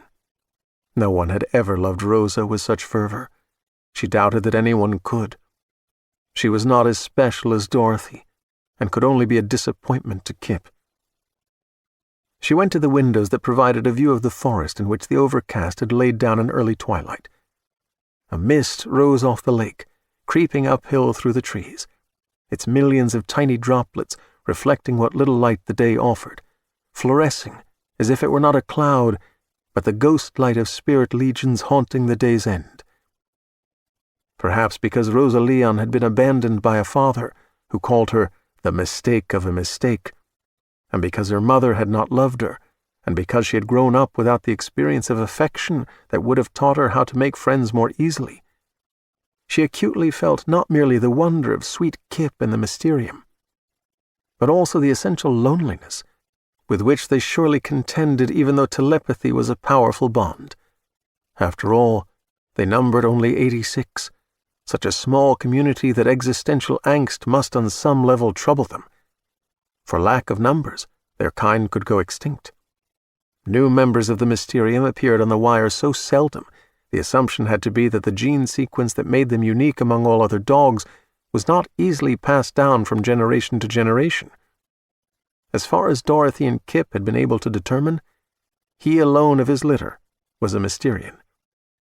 Although one like Kipp could show up in the litter produced by two ordinary dogs, that was rare, the expression of Mysterian genes that were recessive either in the male or female. As a consequence, Mysterium protocols that regarded mating had for some time required them to choose a mate only from among their own kind. But as the number of males and females was not always in perfect balance, at times some of them had no immediate hope of a mate. At the moment, there were more males than females. Two other constraints hampered the growth of their community. First, monogamy. In nature, there were many species that mated for life. This was not ordinarily true of dogs, but the Mysterians had decided that it was true for them, and they were faithful to their mates as perhaps most of humanity was not. Also, for whatever reason, they didn't produce large litters, as did ordinary dogs. There was a tendency for some females to be barren, and some males to be sterile, and even when litters formed, they were no larger than 3. Often there was no litter at all, just one pup. With no prospect of a mate and having lost his beloved human companion, Kipp had only the community of the wire.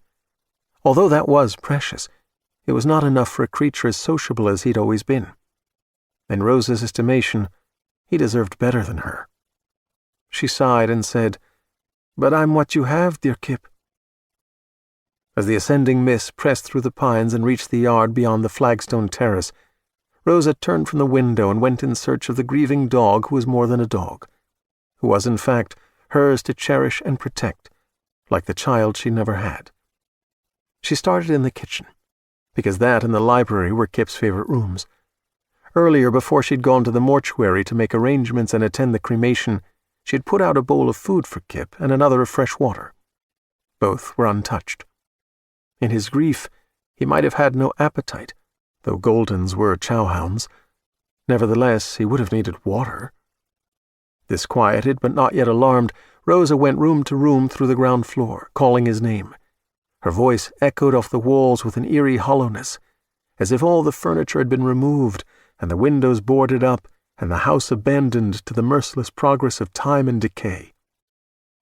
As she climbed the stairs and reached the upper floor, Rosa was shouting urgently, "Kipp! Where are you, Kipp?" Disquiet swelled into a terrible apprehension, a piercing fear that she'd already failed at fulfilling this greatest responsibility of her life. Chamber by chamber, through closets, along corridors, peering under this and behind that, upstairs twice from end to end, downstairs again, front to back, she searched, but wasn't rewarded by the sight, the sound, or any trace of him. Kipp was gone. Chapter 25. In the front passenger seat of the Range Rover, safety harness snugged around him, Kipp liked what he smelled of his rescuer. Kindness, confidence, a hint of soap, the fresh minty scent of chewing gum, the fragrant juice of trodden wild grass on his shoe soles, and very little earwax, among other things. No aftershave, no coconut-scented hand sanitizer, no misfired urine anywhere on him. As they pulled out of the campground toward the state route, the man said, "Thanks to my mom and dad, my name's Brennaden. If they know what's good for them, people call me Ben." In the campground office, he had told Frank the Hater to cancel the reservation for Hawkins, so he was Ben Hawkins. "What do people call you?" Ben asked. Kipp grinned at him. "You're the strong, silent type, huh?" They turned northwest. That was good. The murmuring thoughts of the young boy on the wire were coming from that direction. "I'll think of a name for you. I'm good at names." Kipp leaned forward in his harness to sniff the glove box. It contained some kind of cheese crackers. "But we won't rush the name thing. Names are important. In my line of work, I have to come up with a lot of memorable names." Kipp could smell peanut butter between the cheese crackers and the glove box. "I write novels," Ben said. "What line of work are you in?" To convey certain emotions to Dorothy, Kipp had developed a few special noises. As an expression of amusement, he made a soft, rapid, panting sound. "I used to be a Navy SEAL. When I signed up for that, I didn't realize how many people would be shooting at me. So after like 8 years, when I was still alive, I decided to change careers." Kipp looked away from the glove box, cocked his head, regarded his rescuer with interest. "Now some book critics snipe at me, but they don't kill anyone. Though there's one I suspect has bodies buried in his basement." Nature was full of patterns, and life was full of coincidences, and Kipp believed that something like destiny was always at work. Dorothy loved books. Kipp got his love of stories from her. Now here was a writer of stories, who was also a warrior. If destiny was real, the warrior part of Ben Hawkins was probably as important as the writer part. Which meant maybe serious trouble was coming. "It's getting late to set up camp." On both sides of the highway, the woods filled with gloom. Ben said, "We'll find a motel. They might not take dogs, so you'll have to use your invisibility cloak." Kipp issued a heh and squirmed partly free of the harness so that he could lie on the seat below window level. After driving the better part of a minute in silence and glancing repeatedly at his passenger, Ben said, "There's something strange about you, Rin Tin Tin." Kipp grumbled rather than growled. "You don't like that name?" Again, Kipp grumbled. "Okay, all right, we'll find a better one, Scooby-Doo." Chapter 26. A meatloaf was finishing in one oven, and a potato and cheese casserole appeared nearly ready to come out of the other oven, and on the breakfast table a platter of muffins glistened under lemon icing. In the refrigerator were a bowl of egg salad, chicken breasts in a marinade, cleaned cauliflower, peeled and sliced carrots. Verna Brickett, the 3-times-a-week housekeeper, who would be perfect casting if Hollywood ever remade the old Ma and Pa Kettle movies, washed dishes, while Megan dried them and put them away. The 2 dishwashers were of the generation produced after the latest round of government regulations related to water and energy usage, and very little came out of them clean. The main purpose they served was to fill in what otherwise would have been 2 gaping holes in the cabinetry. Verna said, "What makes people who've never designed a useful piece of machinery in their lives think they know how a dishwasher ought to work?" "Hubris," said Megan. "A pox on all their houses," Verna declared. "And don't get me started on toilets. Will there ever be a toilet again that gives you enough water so you only have to flush once? Or am I just doomed to carpal tunnel syndrome of the right hand?" TMI, Verna. Verna refused to vote for any of the current political parties on the ballot. She was waiting for a new party to be formed that she called the Common Damn Sense Party. "Would you go to Mars with a group of damn fools that think they can colonize it tomorrow?" Verna asked. Drawing a colander, Megan said, "I wouldn't go to Mars even with the greatest group of geniuses who ever lived. I like having air to breathe." "I saw on TV this Chinese billionaire who wants to get a colony going on Mars in 7 to 10 years. So if an asteroid hits the Earth or nuclear war wrecks the planet, humankind won't all be destroyed. Hell, there's about enough water on Mars to flush a toilet twice, but he thinks it could be a swell place to live." "Some people, if they get enough billions," Megan said, "it seems to give them a little too much self-confidence." "I'll guard against that when I make my first $1 billion. Verna set the last dish, a mixing bowl, in the drying rack. "The meatloaf and potatoes should be ready in a few minutes. I'll put them out to cool and then be off." "Give my best to Sam." "He threatened to fix the lawnmower himself this afternoon. I want to get home while he still has both hands." As Verna snatched up a large plastic bag by its knotted neck to take it outside to the trash can, Megan hung the damp dish towel on its rack. "See you Friday." "Tell Woody I made the muffins specially for him. Have a couple yourself, skinny as you are." "I bet they don't have good muffins on Mars." As she opened the back door, Verna said, "They don't have shit on Mars." She paused before stepping outside, turned to Megan and said, "I haven't breathed a word to you about the painting you've been working on, Woody and the deer, but now it's almost done." She hesitated. "I'm no fancy art critic, so maybe I don't know what I'm talking about." "Most fancy art critics don't know what they're talking about either. You've got the eyes. So tell me, I won't be offended." "Well, I've got to say it's a damn good thing you came back to Pine Haven. You healed your heart here and came into the fullness of your soul. You couldn't have painted anything that good if you were somewhere else." "Thank you, Verna. That's very sweet." "I wish your mother had lived to know Woody and to see that painting. How it brings a chill along your spine. A good chill." Sarah Grassley had died of leukemia when Megan was 15. Her father remarried 5 years later, and now lived in Florida with his new family. She wasn't estranged to him, wished they were closer, but he was a man with a limited supply of affection. He seemed able to deal with her only as if he were an uncle rather than a father. Verna took the trash outside, leaving the door open behind her. Not having connected with Woody in a while, Megan went upstairs to make sure that everything was all right with him. Chapter 27. After the action in the wild grass with Justine, Lee Shackett finds himself following the wet scent and the slithery susurration of a stream that flows through the meadow. He kneels on its bank. He is satiated. His limbs are heavy, and his thoughts are slow, and he has never felt more complete. In the fading light, the sliding water doesn't make a good mirror.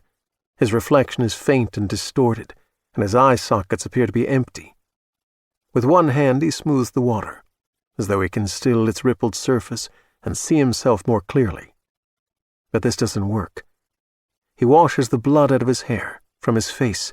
He cups his hands and scoops from the stream and drinks. At first the water has the flavor of blood, but then it acquires a lesser taste. He strips off his black leather sport coat. After shrugging out of the shoulder rig, he puts it aside with the pistol. He discards his spattered shirt. He's gotten blood on his t-shirt and jeans. Well, not much. Anyway, the t-shirt and jeans are black, so the stains don't show. Besides, the scent appeals to him. semi-metallic, not like any other smell. It's the exciting odor of power, dominance, triumph. In his great triumph, he wants to leave the meadow for the woods and find a safe place and curl up there and sleep. He stands now on the bank of the stream, staring across it and into the trees, into the shadows coiling around the trunks and up into the branches, a serpentorium of shadows. Darkness is gathering within and without him. He senses that it's different from all other darknesses that have come before it. This will be a generous and welcoming darkness, one in which he will at last feel at home, and never again be a victim. In time there will be Costa Rica, and all the money to have anything he wants, anything, anybody. But right now he feels the need to give himself to the arms of darkness and sleep. Then he sees the pistol in the holster, lying at his feet, and he's reminded of Megan Bookman, remembers how she treated him back in the day, and earlier this afternoon on the phone. He can't tolerate being disrespected like that. If you allow yourself to be disrespected, you're weak. The weak inevitably become prey. Prey dies. Prey dies by tooth and claw. Leaving the holster behind, pistol in hand, he retrieves his black sport coat and sets out across the meadow. He thinks he's going to his car, the Dodge, but somehow he finds himself standing over the dead woman, Justine. A sort of manic glee overcomes him at the sight of a ravaged corpse, a sense of immeasurable superiority. A wet, snickering laugh escapes him. Who is she, after all? Just another hot girl. So easy to take, to break. All his life, he had allowed such girls to say no to him. He should never have let them say no to him. No isn't a choice for them any longer. A sudden exhilaration burns away his lethargy.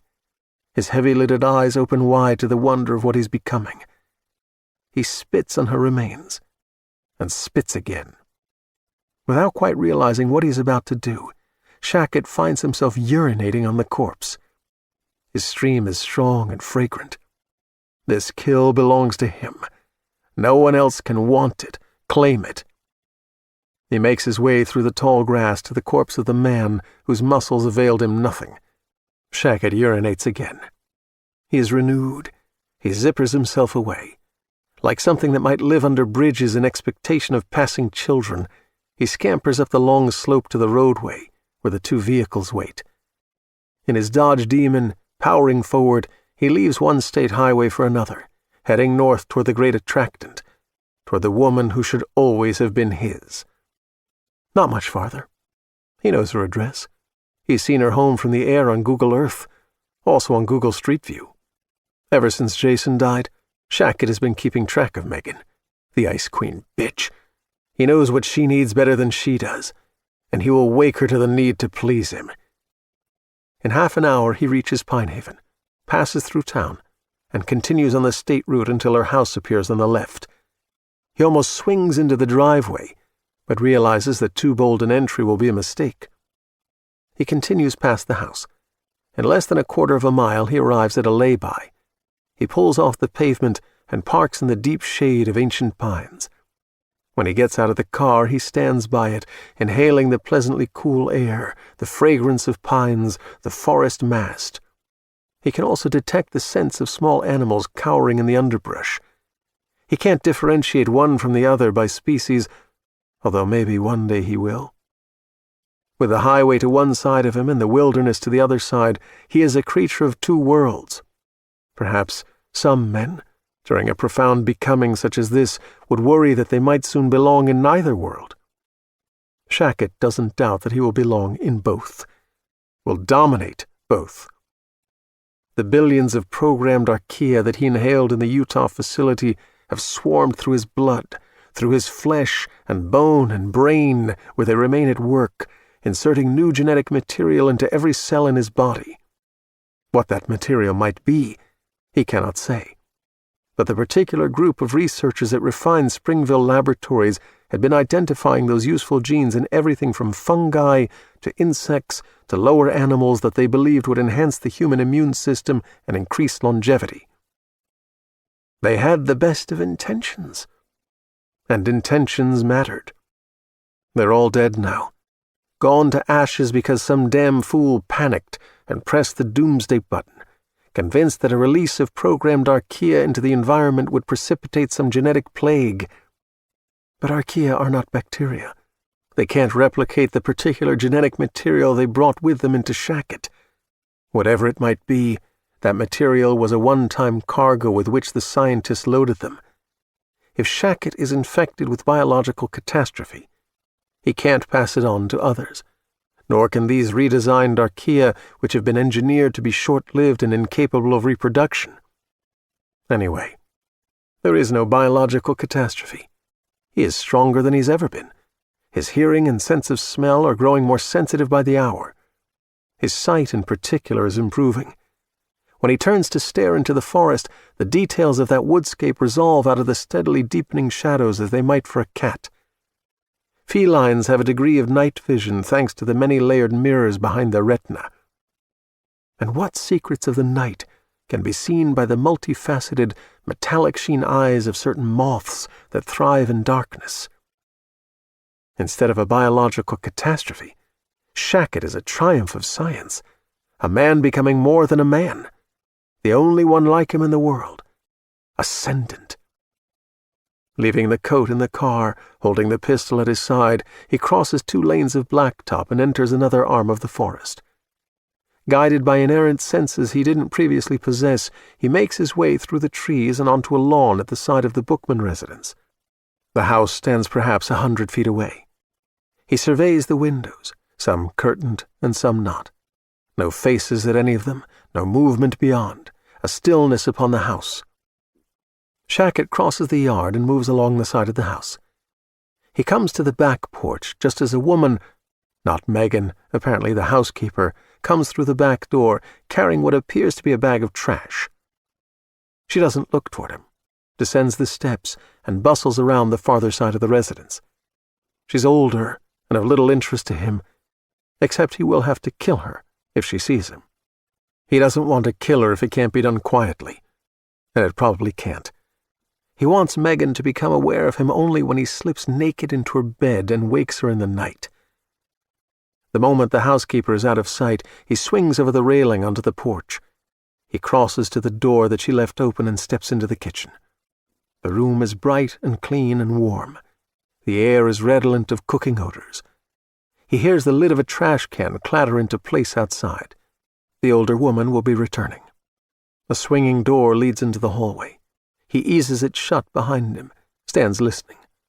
All is quiet until the housekeeper returns and begins attending to whatever tasks remain at the end of her day. This house is large, but it's not so grand that live-in help is required. When the housekeeper leaves, there'll be just Megan, the mute boy, and Shacket. Then there will be consequences for the disrespect with which he's been treated.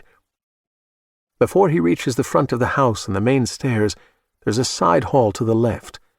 The walls here are decorated with Megan's paintings, which tend to be large. He has studied her art online. Initially he wanted to like it, but he could never relate to it. Now it seems even more absurd and childish than previously. He can't comprehend her purpose or why anyone would purchase such art other than to burn it. She obviously is not woke to the new world that is coming with unrelenting fury.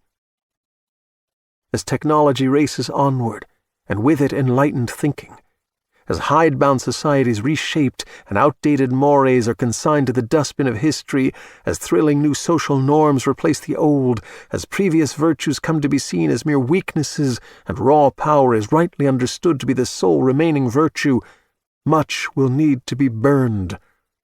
Shredded and burned, torn down and hammered into dust. A shining future cannot be built on a past of ignorance and error.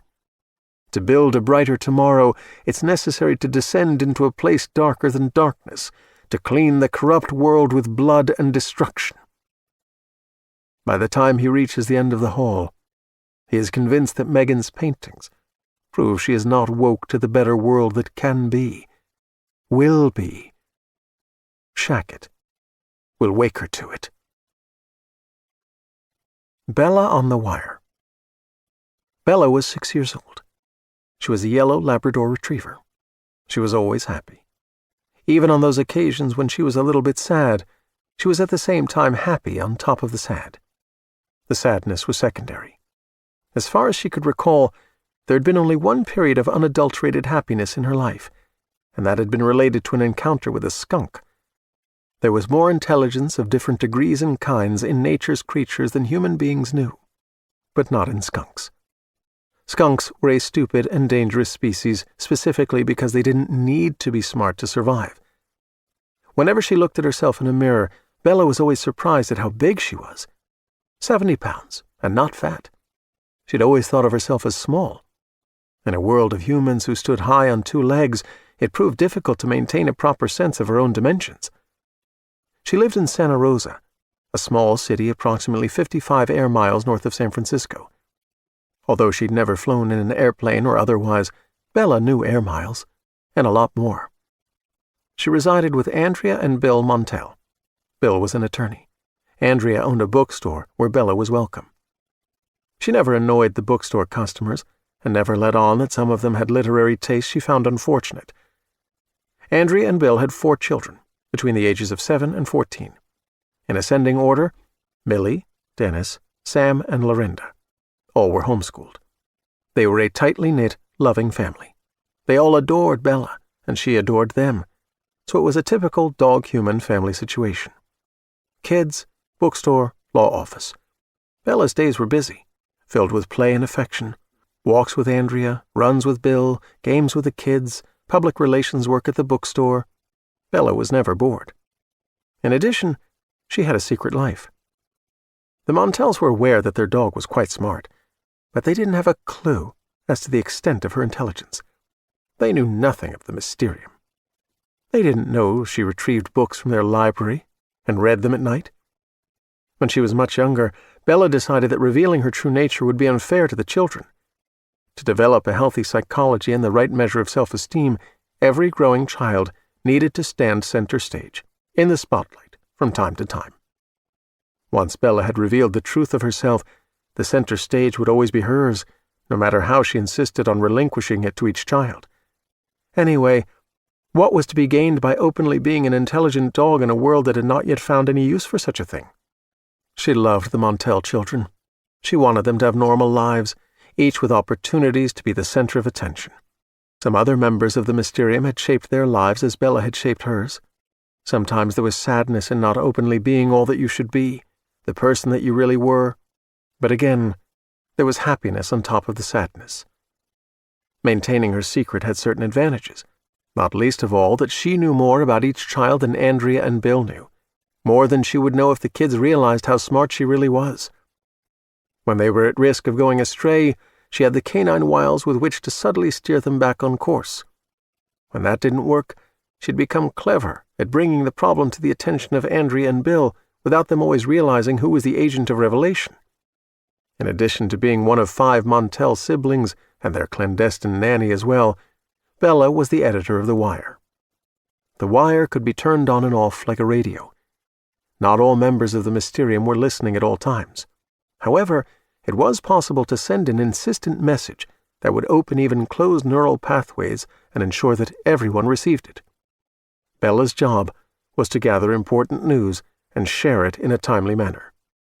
She had volunteered to remain open for transmissions during daylight hours. She didn't have to worry about spreading rumors and untruths. No member of the Mysterium had ever known a dog to lie. On this Wednesday evening, as the Montel family sat for dinner in the dining room, Bella curled on a bed in the corner, pretending to sleep, when in fact she had big news to impart to her kind. Bellagram. As reported 2 weeks ago, Rusty and Mandy, members of the Donald and Georgina Curtis family of Corte Madera, were pleased to announce 5 pups, by far the largest known Mysterium litter at that time. All remain healthy. Now all 5 are transmitting telepathically at a limited distance and are able to quick learn language by the wire. They should be able to transmit at a distance soon. Donald and Georgina Curtis are fully aware of Rusty's and Mandy's nature and are prepared to keep all 5 pups. Much joy in Corte Madera. Something exciting is happening out there. Just today, Caesar and Cleo, members of the Robert and Maymay Ishigawa family of San Jose, produced a litter of 6, all healthy. Robert and Maymay are likewise aware of the mysterium, and the offspring will remain in the family. We have long wondered where we came from, why we are here, and why there are so few of us. If suddenly our numbers are increasing, perhaps answers to our first two questions, the reason for our existence, will soon be revealed to us. Rejoice. Be true. Stay tuned. The Uninvited Guest. Wednesday, 5 p.m. to Thursday, 1 a.m. Chapter 28. Ben Hawkins stopped at a Tahoe City market to buy a case of canned gourmet dog food, not unlike what Dorothy had served, as well as deli sandwiches for his own dinner. Kipp waited in the Range Rover. He didn't mind. He wasn't lonely. A colorful variety of people came and went from the market. Especially when unaware that they were being watched, human beings were always interesting. When Ben returned, he said, "I knew you wouldn't steal the Rover and leave me stranded. Maybe a poodle, but not you." They traveled a few miles farther to Olympic Valley, which was 25 miles or so from Dorothy's house above the lake. They were still moving toward the boy who murmured all but constantly on the wire. Before morning, Kipp hoped to determine if Ben expected to continue in that direction. Olympic Valley offered 4-star accommodations at Squaw Valley Lodge and at the resort at Squaw Creek. However, anti-dog bigotry required Kipp and Ben to take a room at a 2-star operation. Enlightenment was ever ongoing. The mom-and-pop owners had a dog of their own. He was a Welsh corgi named Llewellyn. He came out through the gate in the check-in counter to greet Kipp. He had stubby legs and a beautiful coat. Llewellyn smelled of oatmeal-based shampoo. On his breath were cooked carrots, green beans, and poached chicken, which he evidently had been given for dinner. If Llewellyn's weight and height were a disadvantage in any contest with a larger dog, they were ideal when it came to being in the best position to sniff Kipp's crotch and butt. Llewellyn seemed surprised when Kipp failed to return this traditional greeting. He was a friendly fellow, however, and he took no offense. His short tail was always wagging. The motel room proved to be simple and clean. Next to a small coffee brewer were complimentary packets of coffee, creamer, and sugar. Ben put his sandwiches and 2 cans of beer in the under-the-counter refrigerator. Like ghosts, the smells of people who had stayed here in the past haunted Kipp's nose. The ugliest thing he found was a little dead pill bug in one corner of the bedroom, which wasn't terribly offensive. Unexpectedly, Kipp was given an informal grooming. Ben produced a box of moist pet wipes in foil packets. He also had 2 different grooming combs. He hadn't bought those items at the market. For some reason, he'd already had them in the Range Rover. "This will do till we can find a place to get you a real bath." Living with Dorothy, Kipp had been bathed every Thursday and regularly trimmed. Everyone said he looked like a show dog. During the long day of overland travel, which had brought him to the campground, he'd gotten a bit dirty and bedraggled. Ben didn't take off Kipp's collar, but otherwise gave him a thorough wipe-down. Of course, he had to endure a brief session with a hairdryer. Every life had its ups and downs. Once Kipp was dry, Ben produced a water bowl and a food bowl. Both were white ceramic and made for dogs. The green-lettered name on each was Clover. These 2 had come from the Range Rover, not from the market in Tahoe City. Ben filled one bowl with water and emptied an entire can of the gourmet food into the other.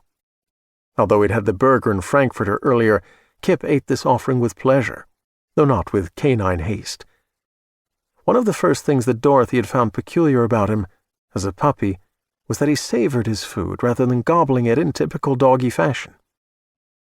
With his sandwiches, beer, and a book, Ben settled in a chair at a small table by the window.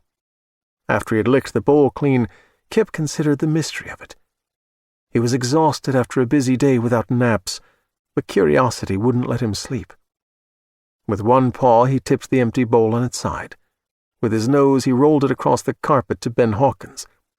The writer looked up from his book and watched this performance without comment. Kipp stopped the bowl next to Ben's chair, with the name Clover clearly visible.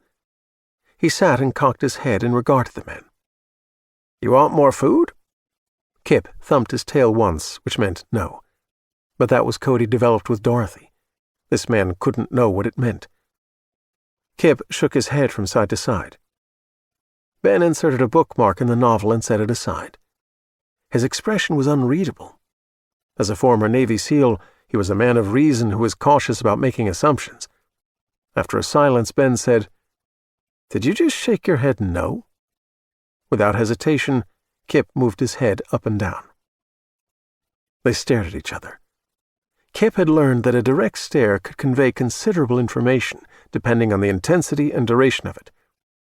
Now he lowered his eyes to the name Clover on the dish, then looked again at Ben Hawkins. The writer picked up his can of beer, hesitated, and put it down without taking a drink. "You know, you're a little spooky." Patiently, Kipp watched him, waited. "Clover was my dog for 8 years. A rescue. I got her a few weeks after I was out of the Navy, the day before they would have put her down. She was a golden like you." Kipp issued a whimper of sympathy. "Clover was a fine girl, fearless, but with the sweetest heart. Cancer was eating her alive. 5 months ago, I held her in my arms while the vet put her to sleep. It was the hardest damn thing I've ever done. Me, a big, tough Navy SEAL. The hardest thing." Kipp thought of Dorothy. He was very tired. He had never been so tired before. He padded to the farther end of the room and stared at the writer across the bed. "You want to sleep up there? It's all right with me." Marshalling what energy he had left, Kipp sprang onto the mattress. He circled and laid down and closed his eyes. He heard the writer getting up from the chair, moving around. The seal on the refrigerator made a soft sucking sound as the door opened. The click-tear of the pull tab on a can.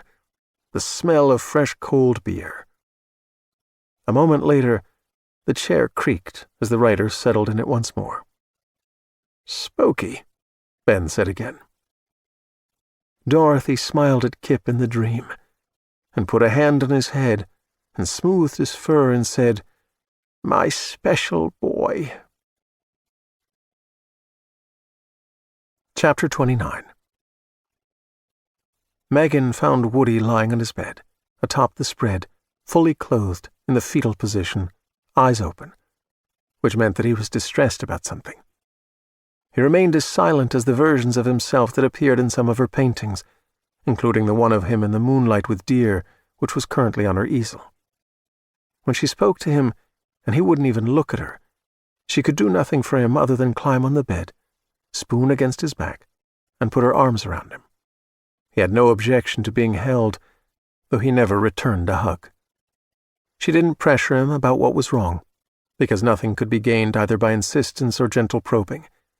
When he was in this mood, he turned further inward on himself, and he would come out of it only when whatever issue caused it, some fear or sadness or confusion, had resolved itself.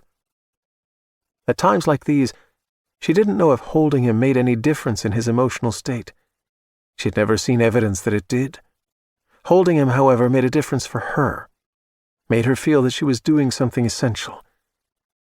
When you loved someone as much as she loved Woody, and when you were helpless to console him when he seemed to need consolation the most, you could at times feel miserably inadequate. She had known that feeling.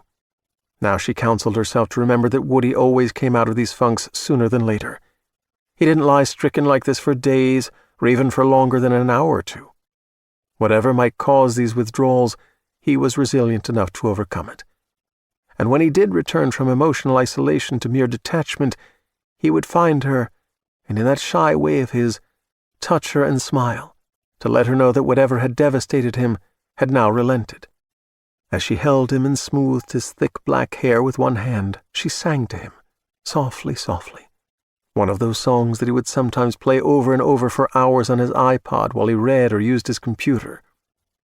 When you're weary, feeling small. She heard Verna Brickett's car leaving the driveway and turning onto the state route.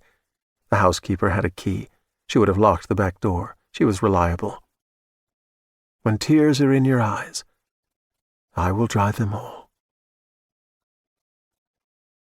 Chapter 30. Lee Shackett stands at the window at the end of the side hall, watching as the older woman in the Toyota follows the driveway to the 2-lane blacktop, turns south toward Pine Haven, and quickly cruises out of sight. Ravens appear again in the sky. as they had just before he shot to death the owner of the Shelby Super Snake. They wheel through the air less like ravens than like seagulls. For such usually solemn birds, they appear to be celebrating. Previously, there were 3 ravens. This time, 7 engage in this aerial ballet. Throughout history and across all cultures, the numbers 3 and 7 have had supernatural meaning. The ravens are for him, to encourage him in his becoming. He jams the pistol under his belt and takes from a pocket of his jeans the feather that had fallen to his hand as he'd pursued Justine. The soft barbs sprouting from the shaft to form the vein are glossy black, inky, yet with a hint of midnight blue, as if the bird that shed it was an emissary of some ancient god of darkness, and in the name of its master had stolen the color of the daytime sky to ensure eternal night. After returning the feather to his pocket, he draws the pistol. He steps to the door on the right and eases it open, and enters a room where the only illumination issues through tall windows in the north wall. Because the overcast is thicker, because the false twilight is becoming the real thing, and perhaps because rain is impending, the quality of light suggests an underwater realm, as though he is not in a house, but rather in a submerged vessel. And yet he has no need to turn on a lamp. When he moves from the brighter hallway into this room, his eyes adjust as they never would have before. His vision has been improving. Now his eyes take what light is available and somehow multiply it, so that he sees at once that he is in Megan's studio. A large canvas appears near completion, and he is drawn to it. This is yet another of her works that, in spite of the photorealism with which it's rendered, is incomprehensible to Lee Shackett. What is it supposed to mean? What feelings is it intended to evoke? In the foreground stand 3 deer and a boy. The boy is Woody. He's feeding slices of an apple to the deer. The pale moonlight is eerily diffuse, strangely reflected, in counterpoint to the realism of all else. For reasons that he can't explain, he is profoundly irritated by this image. He wants to go to the kitchen and find a sharp knife and slash the canvas to ribbons. Not yet. In time, he will destroy every one of her paintings in this house. Once she is submitted to him, once she has been reduced to the essence of what she is and understands her place, Megan will destroy them herself at his direction. The only meaning, the only truth he can see in this painting is that the deer and the mentally deficient boy are weak, nothing but prey that are destined to be taken by a predator. Chapter 31. After she sang to Woody and thought she felt him relax slightly in her arms, Megan said, "Meatloaf, potato and cheese casserole, one of your favorite dinners, and for dessert, Verna's best muffins with ice cream. I'll be in the kitchen whenever you're ready. Take your time, honey." She got off the bed and stood over him and smiled and bent down and kissed his cheek. The boy still stared at nothing, as though in a state of shock, but she was pretty sure that he was coming around. His computer and desk lamp were off. A thick sheaf of papers, held together by a spring clip, lay to the right of the keyboard. Megan wondered what he had printed, but she didn't take a look at it. Every child needed privacy and trust, but that was especially true of Woody, who had an extreme aversion to his personal space being invaded. For all of his limitations, he was a good kid, and whatever he'd been doing, he would sooner or later share it with her. After switching on one of the nightstand lamps, she left the room, quietly closing the door behind her. She went down the narrow back stairs, which terminated in the kitchen. The meatloaf stood on a wire rack in a pan beside the ovens. When it cooled and firmed, she'd cut 2 servings to be reheated. Covered with foil, the finished potato and cheese casserole waited in the warming drawer. The back door proved to be locked, as she'd known it would be. Verna Brickett was an entertaining curmudgeon, but she was also as reliable as the rising and setting of the sun.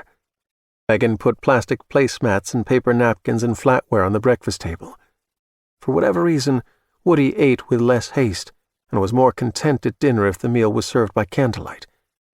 Megan put 6 small red votive glasses on the table and inserted a 4-hour candle in each. The candle glow must always be filtered through red glass. If the holders were clear, the flickering flames agitated Woody. If the glass was blue, he lost his appetite. If it was green, he grew depressed. She didn't put china on the table, but set it on a counter for later service.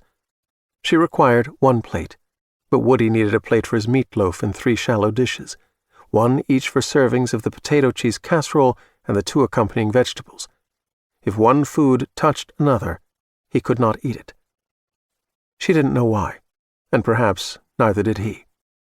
When Woody came down from his room, she would put the carrots and the cauliflower on the stove to cook and pour his cocktail. If Megan was drinking a white wine, Woody wanted a clear, flavored water. If she was drinking red, he wanted grape raspberry to match the color of her Cabernet. Trapped as he was within his condition, he nevertheless sought connections between them, however awkwardly.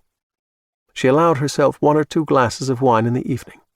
Now, as she waited for Woody, she poured Caymus Cabernet. At the window in the back door, she stared at the yard where, in her current canvas, Woody stood feeding the deer. Only a few of her works featured the boy, but once she painted him in a setting, the place never seemed right again without him in it. In spite of his autism, or perhaps because of it, he possessed a gravity that she couldn't explain, that bent the world around him, reshaped any venue and colored it anew and gave it fresh meaning. The yard now, without him, looked incomplete, like a simple sketch, a study for a more serious scene. She supposed that it wasn't Woody who transformed those places where she'd painted him, but rather her love for him that made her see a mystical quality in them. At the end of the lawn, in the gathering dusk, the forest darkled into a castellated architecture of turrets and battlements, just as she portrayed it in the current painting. She hadn't quite known why she'd given it an ominous character, but now she realized that it represented the evils of the world that contrasted so starkly with Woody's innocence, which would be such a threat to him if anything happened to her and she was no longer here to protect him. She went to the table, where earlier she'd left a half-read novel. She sat and found her page and began to read again. The day had been one of accomplishment, and her pleasure felt earned. The story was good, and the wine was better. A theme of the novel seemed to be the power of solitude. She assured herself that she wasn't lonely, and she knew that assurance for a lie. She told herself that life was good, that there were worse things than loneliness, and those were truths. Chapter 32. The hallway light passes through the living room archway and lays a faint golden arc across floor and furniture, but the deeper reaches of the large room are veiled with shadows as the day recedes beyond the French windows. Shackett's strange augmented eyes conjure an eerie light by which he crosses the room to the Steinway. He had forgotten that Megan played the piano. The lid is down on this parlor grand, and upon it stands an artfully arranged collection of photographs, the silver frames of which attract what light reaches this part of the room. His new way of seeing makes the silvers seem to be in motion, molten and flowing, even though the frames retain their shapes. The photographs are from happier days when the family remained intact. Jason and Megan, Jason and Woody, Megan and Woody, 3 of them together, Jason by himself, and another of Jason, and another. Mom and Dad always smiling, but the kid only sometimes. The brain-screwed kid, the mental case. Jason steals Megan from Shackett, and he saddles her with the useless boy, and then he dies, and still the treacherous son of a bitch is here, still in possession of her heart. One by one, Shackett turns the photos face down. Later, when the boy is dead, when Megan understands who owns her now, he will watch while she takes the photos from the frames and throws them in the fireplace and burns them. Noises arise from the back of the house, probably from the kitchen. He's not concerned. The sounds remain at a distance. He can smell her back there, the moistness of her. Such a hot bitch, and she isn't approaching. This is his house now. She doesn't know it, but this house belongs to Shackett. He can burn it down if he wants. If after the boy is dead, if after Shackett has slipped into Megan's bed in the night and shown her what she's been missing all these years, if still the slut refuses to submit, he will do to her what he did to Justine. Then I'll set the house on fire and leave for Costa Rica, where there are a lot of hot women, the jungle and the sea, and more hot women than he will ever need. In his becoming, he amazes himself, for he has not previously been so decisive in all matters. He leaves the living room and steps into the hallway and goes to the front stairs. As he ascends, he runs his tongue back and forth over his teeth, back and forth, across the lowers and uppers, not over the molars and the bicuspids, but over the canines and the incisors. The canines and the incisors. Chapter 33. Embarrassed, worse than embarrassed, mortified and ashamed that he had nearly revealed himself to the murderers behind the dark website called Tragedy, that he had come close to endangering himself and his mother, Woody Bookman retreated to Castle Wyvern, where he often found solace in solitude and sought to regain confidence in his worst hours. Castle Wyvern was a structure of his imagination, but in times like these it seemed more solid and convincing in its details than the so-called real world. The outer curtain wall was 14 feet wide, parallel 2-foot-thick courses of native sandstone, the 10 feet between them filled with a rubble of loose rocks and mortar. 10 formidable towers soared into a perpetually stormy sky, including 2 each at the outer gatehouse and the postern gatehouse.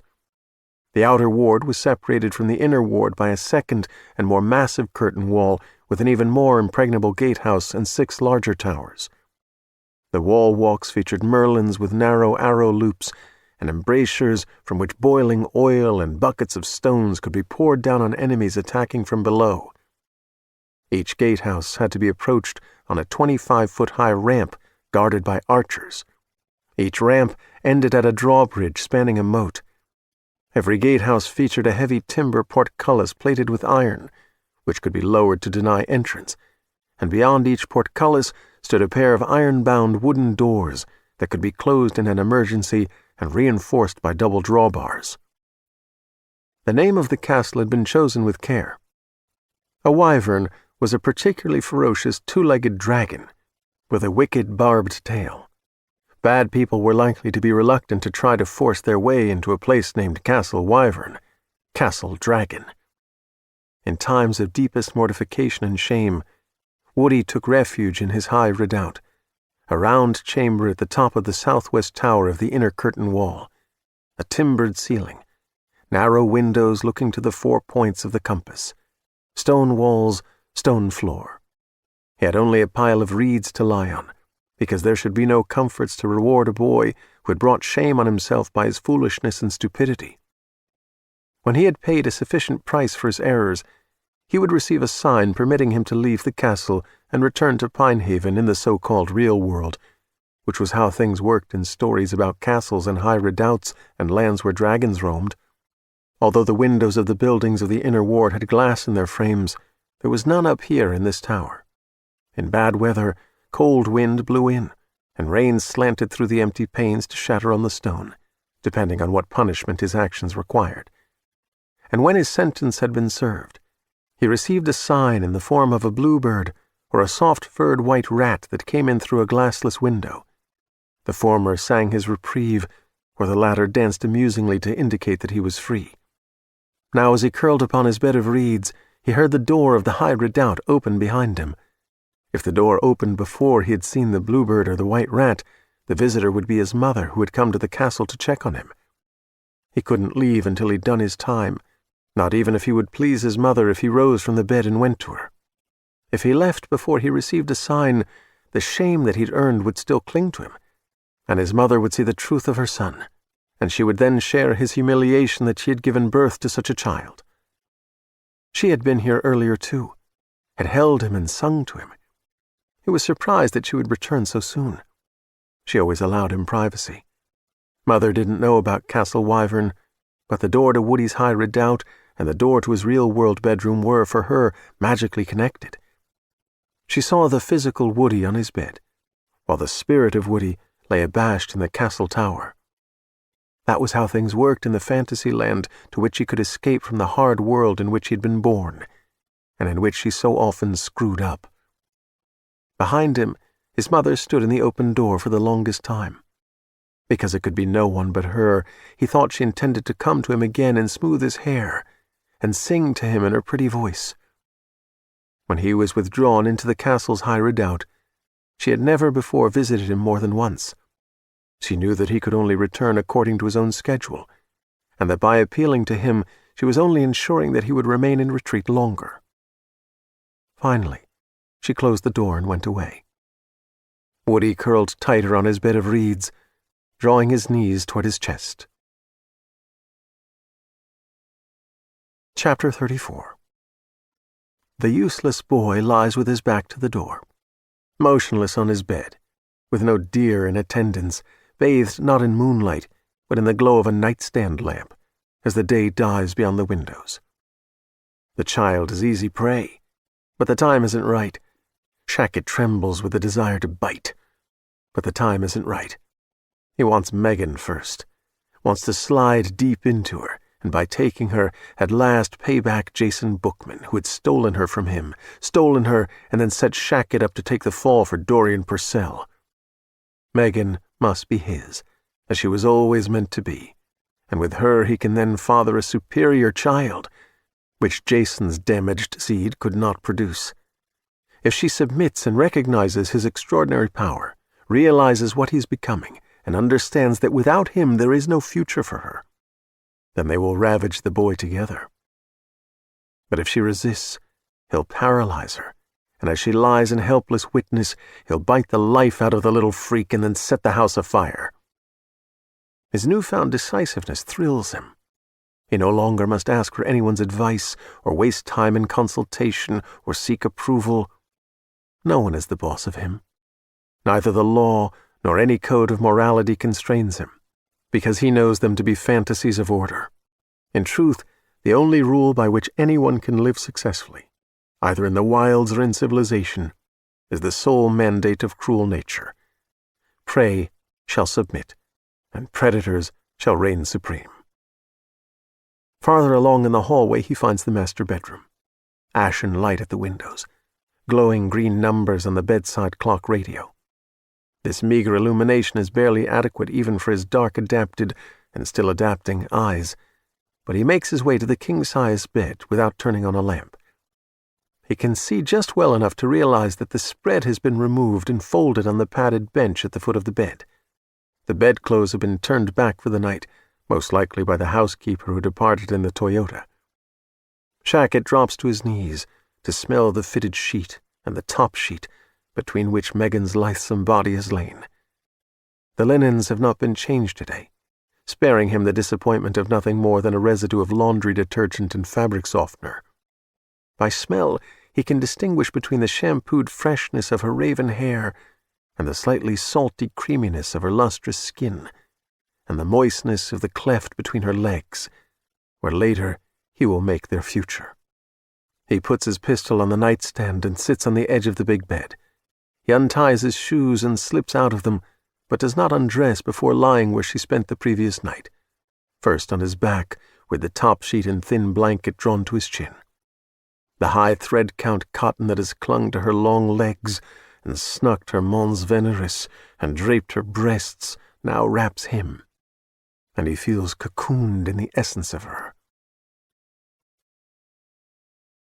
Chapter 35. In the house above Lake Tahoe, Rosa Leon had phoned Roger Austin, Dorothy's attorney, using his cell number now that office hours had passed. She hadn't called him to confirm that she was the sole heir. There was no reason for Dorothy to have deceived her with a false promise. But Mr. Austin was supposed to come to the house the day after the death, and that appointment needed to be changed. Roger Austin had the deep yet mellifluous voice of a gifted speaker who could charm audiences, and everyone said that, as a man, his character was the equal of his fine voice. He was principled and trustworthy, and a reliable rock in all circumstances. When he spoke of Dorothy Hummel's passing, this rock's voice fractured a few times, and once he had to stop for a minute to gather himself, which made Rosa regard him even more highly. He knew that she'd seen the video, but nevertheless he told her all that the estate contained after taxes. He wanted to share her wonder in the change that had been wrought so suddenly in her life, and she had no difficulty giving him a taste of it. He wished also to assure her that, in association with him, Dorothy's accountant would provide her with guidance in the days to come. "But can we delay tomorrow's meeting until perhaps Friday?" she asked. "I've some important things to attend to, and I can't delay dealing with them." "Certainly, Rosa. How about 3 o'clock Friday afternoon?" "That should be fine," she said. "And thank you, Mr. Austen, for having been such a good friend to Dorothy." "Please call me Roger, as she did. Being a friend to Dorothy was the easiest thing in the world." He laughed softly, perhaps to keep his voice from faltering again. "She was one of a very small number of people in this world whom I've loved as much as myself." When the call concluded, Rosa was eager to get on the road in pursuit of Kipp. If he had fled in grief, she would share it with him, and by sharing, relieve the poor creature of some of that terrible weight. However, she worried that he hadn't fled at all, but had been snatched instead, as melodramatic as that sounded. Dog-napping was in fact the first thing that Dorothy had most feared. At the moment, Kipp was in the vicinity of Olympic Valley, approximately 28 miles from here, and it seemed to Rosa that he couldn't have traveled that far afoot in the time that he'd been gone. His special collar issued a unique signal tracked by a state-of-the-art service, Pied Finder. The company supplied wristwatches and other items for children in which a transponder was embedded, making it possible to follow them by GPS if they should be taken by a kidnapper, by some Pied Piper, or be lost. They supplied, as well, collars for dogs. The Pied Finder app allowed Rosa to track Kipp on Dorothy's smartphone. Her greatest fear at the moment was that the little lithium battery powering the transponder might go dead before she recovered the dog. It needed to be changed twice a month, and she didn't know when Dorothy had last inserted a new one in the collar. She had not mentioned this crisis to Roger Austen because he knew nothing of Kipp's secret. There was no one but Rosa to go to the dog's aid. Guilt and worry weighed heavily on her. She should not have left Kipp alone during the cremation and later. She hadn't at that time known his magical nature, but she'd been acutely aware of how important he was to Dorothy. Rosa owed her good fortune to the golden retriever. Although Dorothy was fond of Rosa, she would not have left the entire estate to her caregiver if Kipp hadn't existed. A generous measure might have been bequeathed to Rosa, but the larger portion would have gone to charities that Dorothy had long supported. Now Rosa Leon set the alarm and locked the house and departed in Dorothy's Lincoln MKX. She steered the vehicle slowly through a forbidding fog, like one of those in which sailors on a blinded sea sometimes glimpsed ancient ghost ships with torn sails, or legendary monsters of the deep that breached, glaring with glowing eyes, only to dive beneath the waves, never to be seen again. With visibility reduced to 20 feet, she took almost 15 minutes to follow surface streets to State Route 89, which was no more than a 4 or 5 minute drive on a clear evening. She went north on Highway 89, hoping that the fog would lift, or at least thin out. If it remained as it was, the 40-minute trip to Olympic Valley might take 2 hours or longer, but the constant risk that some damn fool, trusting to wits he didn't possess, would crash into her at the posted speed limit. The blinking red signifier on the navigation map, presented on the smartphone screen, indicated that Kipp hadn't moved since she'd located him. Wherever he might be, with whomever, he apparently had settled down, at least for the night. Like the probing beams of a bathysphere exploring a murky oceanic trench, headlights of an oncoming vehicle appeared at first hazy and dim, but swelled in brightness. Southbound on the undivided highway, the vehicle itself was invisible until it swept past, a crew cab pickup, as white as the fog from which it manifested.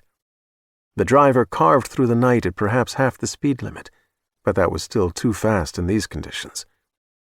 In his wake, Rosa slowed further. The primary pattern of this momentous day unnerved her. She had lost her dearest friend, her only friend. She had inherited a fortune. She had sat through a long and dispiriting cremation. She had learned a miraculous and uplifting secret about Kipp. The dog had gone missing, and then she seemed to have located him by extraordinary means. A loss, followed by a blessing, followed by a loss, followed by a blessing. A hard life had prepared her to expect that nothing good could last. Chapter 36. Everyone who is murdered in Pinehaven County or died by accident, received the personal attention of Carson Conroy, who had come here to escape the senseless violence of the city. But first, having been discovered by a deputy sheriff on regular patrol, the bodies of Peyton Spader and Justine Kleinman were extensively photographed in situ and removed in such a manner as to disturb the scene as little as possible. Rural law enforcement did not always show such respect for potential evidence. Because the deep overcast throttled the afternoon light, and because there was a 60% chance of rain that, if it came, might erase evidence, a generator and Klieg lights were brought to the scene in an expeditious manner and judiciously positioned an hour and a half before nightfall. Under the direction of a deputy with special training in the discovery and handling of forensic evidence, a crew of the sheriff's men searched the graveled shoulder of the highway, the slope beyond, and the swale at the foot of the slope in which the victims had been found. The perpetrator had not returned directly to his vehicle after killing the woman, but had angled through the meadow to a stream, trampling the tall grass and leaving drops of blood on some of those flattened green blades. They found his discarded blood-stained shirt, plus a shoulder holster without a firearm. The bodies were taken to the county morgue. A tow truck operator who had a contact with the county loaded the Shelby Super Snake onto a flatbed, and always in the company of a supervising deputy who could testify that the chain of evidence had not been broken, conveyed the vehicle to an impound garage in the same complex as the Sheriff's Department HQ and the morgue. The bloody shirt and the shoulder rig were brought to Carson Conroy in a brown paper shopping bag. At 42, after he'd risen through the ranks of the medical examiner's office in Chicago, murder capital of the nation, Carson had become dispirited because homicide so often went unsolved. Most of the murders were gang-related, and the city's governing elite had proved unable or unwilling to deal with the gangs. The violence became as personal as it could get when his wife, Lissa, was killed in a drive-by shooting that had all the signs of a gangbanger initiation. Some wannabe thug offing a civilian to prove that his balls were big and his heart was too small ever to trouble him with doubt. That was the hardest kind of case to solve, because no rational motive existed, no provable cause and effect. Carson knew Lissa's killer would never be found, and he couldn't live in a city where the triggerman who took her life still enjoyed a life of his own. That was 5 years earlier, and still her murder had not been solved. Some nights, in canyons of restless sleep, Carson sought the satisfaction of bloody vengeance, scenarios in which he prowled mean streets, as though he were Denzel Washington in an Equalizer movie, found the shooter by dream logic, and cut him down dead. However, he had zero expectation of justice in the waking world. 4 years ago, having moved from an elected coroner system to the establishment of a medical examiner's office, Pinehaven County had hired Carson from a wide field of applicants. His task had been not merely to do professional forensic autopsies, the discoveries of which would stand up in court, but also to establish an adequate crime lab that would free the Sheriff's Department from the need to farm out aspects of its investigations to state-level authorities. The county's coroners had nearly always been retired doctors or active morticians who did their best, although none of them had sufficient training to understand the precise procedures necessary to avoid contaminating evidence derived from an autopsy.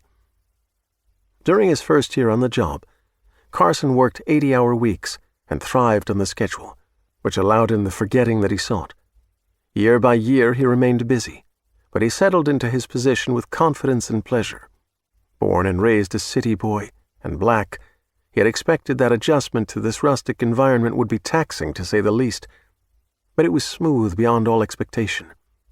He enjoyed the modest scale of life here, the majesty of the Sierra Nevada, the natural beauty. He loved that deer sometimes wandered along Main Street as if they were tourists who were curious about the ways of Pinehaven's inhabitants. Loved even the nasty but industrious raccoons that worked assiduously to defeat each new and more complex latch that he installed on the lids of his trash cans. The people were not as he'd been warned to expect. For 40 years or longer, in most of the country, there'd been a sophistication and fair-mindedness in rural counties and small towns about which many city dwellers and members of the media seemed clueless.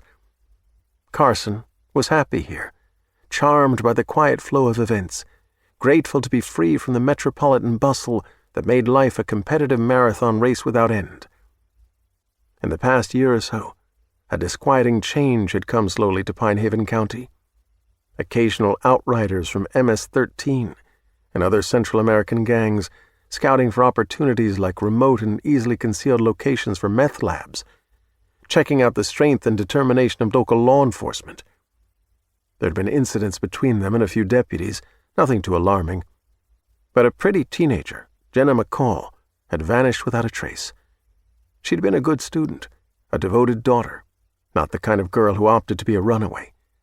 And Jimmy Talbert, 13, had been riding his bike on an unpaved Forest Service road when he'd been struck by a hit-and-run driver and left to bleed to death. There hadn't been a case of hit-and-run in Pine Haven County in 36 years. So everyone had suspicions informed by common sense. Carson Conroy's suspicions and fears failed to prepare him for the condition of Justine Kleinman's corpse. The morgue had 2 autopsy tables, each with scales and zinc, and the woman's companion, Peyton Spader, occupied the first. He'd been shot 4 times, point blank, with hollow point rounds. The devastation to flesh and bone were only what could be expected. Initially, Carson thought that Justine had likewise been shot, and that wild animals, perhaps coyotes, had savaged her after she'd been left for dead. When he could not find a bullet wound, he looked for evidence of knife work, but he found none. Her skull remained intact. No blunt instrument had put her down. Only when the likeliest of weapons had been ruled out did he, of necessity, look more closely at her face. Little was left of it. She might have been a beauty once, but there was no way to know from these remains.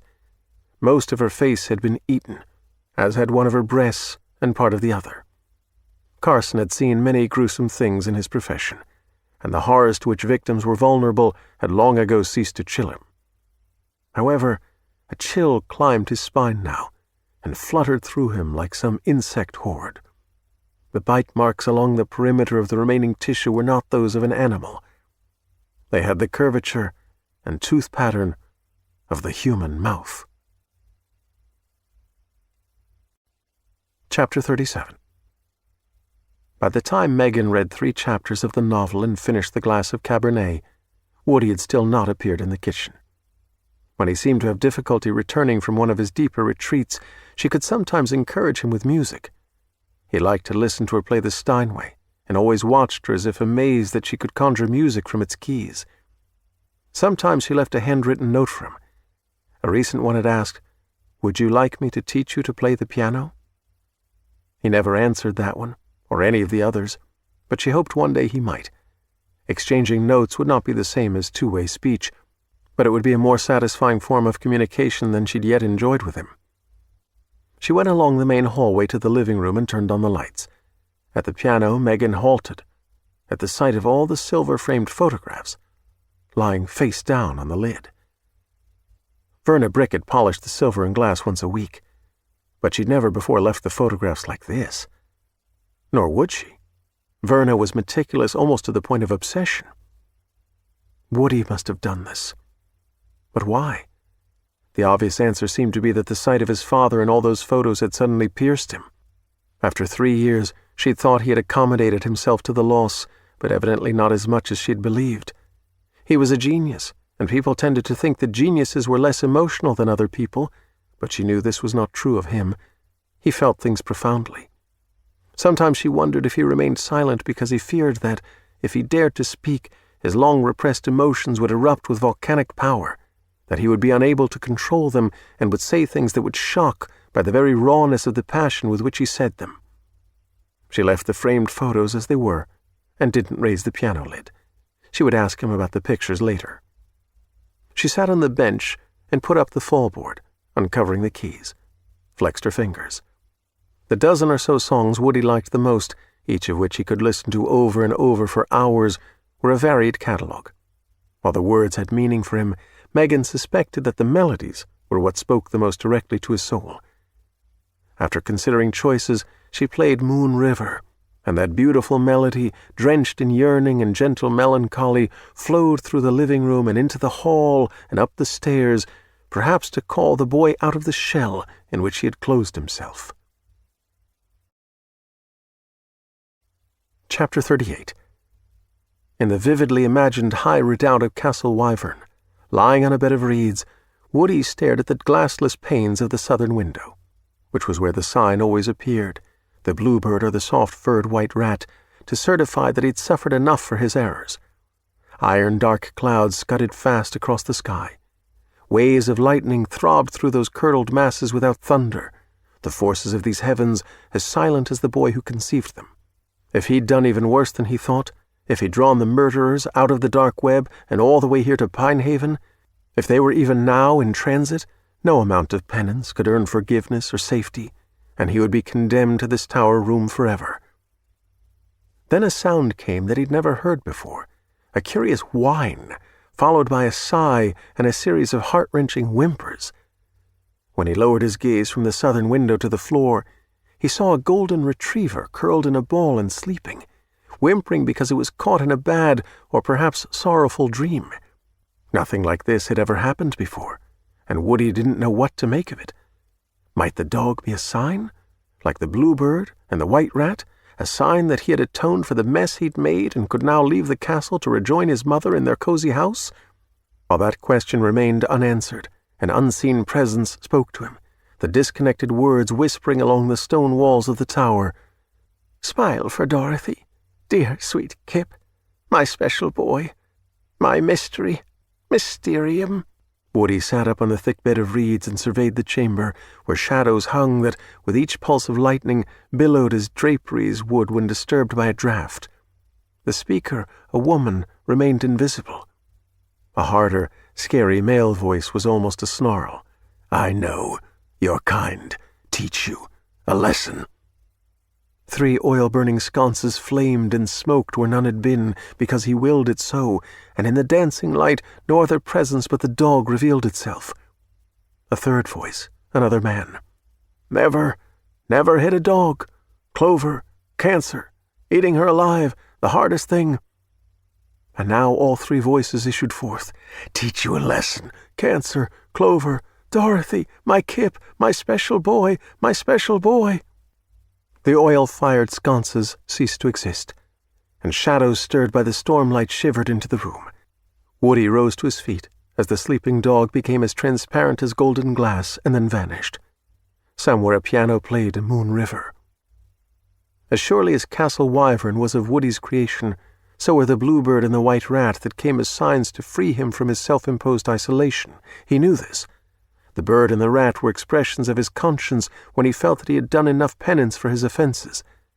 And he knew as well that the beautiful dog was definitely not his invention, that it had been inserted into his fantasy by someone else. The voices had not been his, and the words had not originated with him. He didn't understand how that could be or what it portended, but it seemed to him that this was the first real sign that he had ever received.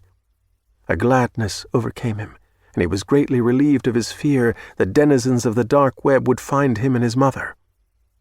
He didn't need to throw open the massive bolts on the door of the high redoubt, did not need to descend the tower stairs and make his way through the inner ward and raise the portcullis and exit the inner gate. He merely turned in a full circle, and in his turning, the medieval chamber became his modern room, where he stood beside a bed not made of reeds. The familiar haunting melody rose from the piano downstairs, and as always it spoke to him of all the things he would never do. He would never travel as free as a flowing river, would never be crossing it in style some day. He would never be off to see the world, because the world in its immensity and complexity was too much for him. Although the lovely melody encircled Woody as surely as did the fence of his autism, he didn't find it to be a sad song. Quite the contrary. The song endorsed the value of dreaming of doing things when actually doing them wasn't possible, and for all of his limitations, Woody was a dreamer of the highest order. He crossed the room and opened the door and stepped into the upstairs hall, where the music called him back to a world he knew, and with which he could cope most of the time, to the house in the pines and the mother whose graceful hands made beauty from all that she touched. Chapter 39. Although Shackett does not intend to sleep in Megan's bed, the sensorial treasure that she imparted to the sheets merely by lying between them overwhelms his increasingly acute senses. An intensely fragrant erotic sachet that inspires vivid visions of the bitch's naked form that are arousing and yet strangely soporific. Though at first awake, he is floating in a sea of lascivious images, like a pubescent boy swept into a dream that will end in a night emission. The swell of full young breasts, smooth thrusting buttocks, silken limbs encircling him, a thrilling suffocation of flesh. He can smell the particles of skin she's shed in sleep, the moistness that her labia imparted to the cotton during her dreams of gratification, the faint traces of colostrum that, though she is not pregnant, have for some reason leaked from her nipples, as if she has anticipated him and is readying herself to feed him as her own. He can smell the place on her pillow where, in sleep, a thread of drool has unraveled from a corner of her ripe lips, and he works the luxurious fabric with his tongue to lick up the taste of her mouth. In his fantasies, her elegant hands caress her curvaceous body, offering its pleasures to him. He wants to suck her fingers, lick the delicate webs between them, and bite the thenar eminence, the plump ball of the thumb. His senses are sodden with lust, so he cannot think, and the sensory overload, this incogitant drowning in sensation, is a kind of sedation that sends him sinking into sleep, as whiskey might a dizzied drunkard. His dreams are unlike any he has had before. A wildness informs them, an almost frantic sense that anything is possible, that just ahead lies some revelation that will satisfy his every need and put an end forever to all his fears. Urgently he races through a Gothic forest, and then across a moonlit meadow, in a body other than his own, four-legged and quicker than a man, his breath steaming from him in a night coldness that he can't feel because he is hot-blooded and burning with exertion. He is with others of his kind, lean and long-limbed and sharp-toothed beasts, and when they glimpse the lame and hobbling deer, there's a howling that is a celebration to them, but horrifying to the gentle object of their passion. At this peak of excitement, the dream morphs. He morphs, and no longer understands what he is or knows what he wants, only that he must feed. He is something that crawls and scuttles in a blinding dark, consuming filth, something that is driven by a mindless agitation to which the slightest draught is a threat, and sudden light sends him into frenetic flight, into crevice and hole and descending rot. And he finds himself now something else altogether, drowned and yet alive, creeping across the floor of an ocean under tremendous pressure that would kill a man, far below the reach of the warm sun, where phosphorescent plants weave tentacles of eerie light. Through the fathoms comes a familiar music that draws him toward wakefulness. As he ascends, he understands that these dreams were shaped not out of the ordinary experiences of life, but perhaps issued from genetic memories, installed by whatever DNA billions of archaea have carried with them when he inhaled them in Springville, Utah. He wakes. From below issues Moon River, which irritates Shackett in the same way that the painting in Megan's studio irritated him. Both her art and this song are too soft, too richly layered with the useless emotions that cloud the mind and prevent a recognition of the truth that life is hard and dark and meaningless. Life is about nothing but desire and its fulfillment, hunger and its satisfaction, hatred and the violence that it requires. It's about the power to take what you want by any means necessary. Theft, rape, and killing are no less natural to humankind than breathing. They are the essential serum of the species, and in Shackett, that serum will achieve a purity heretofore unseen. He turns back the covers and sits on the edge of the bed. He slips his feet into his shoes and ties the laces. He picks up the pistol he left on the nightstand and crosses the room to the door. Chapter 40. Woody stepped into the living room, and Megan's heart lifted at the sight of him. When he came to the piano, she hoped that he might have recovered from his sorrow sufficiently to put right at least a few of the photographs of his father that he'd overturned. However, though she gave him Moon River yet again from the top, he only stood listening, with a dreamy expression. When she finished playing and quietly closed the fallboard, she said, "Honey, Why did you turn these photographs face down?" The boy turned his attention to the toppled frames and frowned. "You still miss your dad, I know. I miss him too, very much. I always will. He was the best man I've ever known." Woody looked at her, still frowning, but she could read nothing in his face or eyes. "Putting away pictures of him won't also put away the painful memories. Keeping your dad in our lives with pictures and memories, keeping him in our hearts, where we never really lose him, that's the best way to come to terms with what happened. Do you understand, sweetie?" Still frowning, the boy nodded. As she suggested that they set the photographs upright together, he left the living room. There would be no point in calling him back.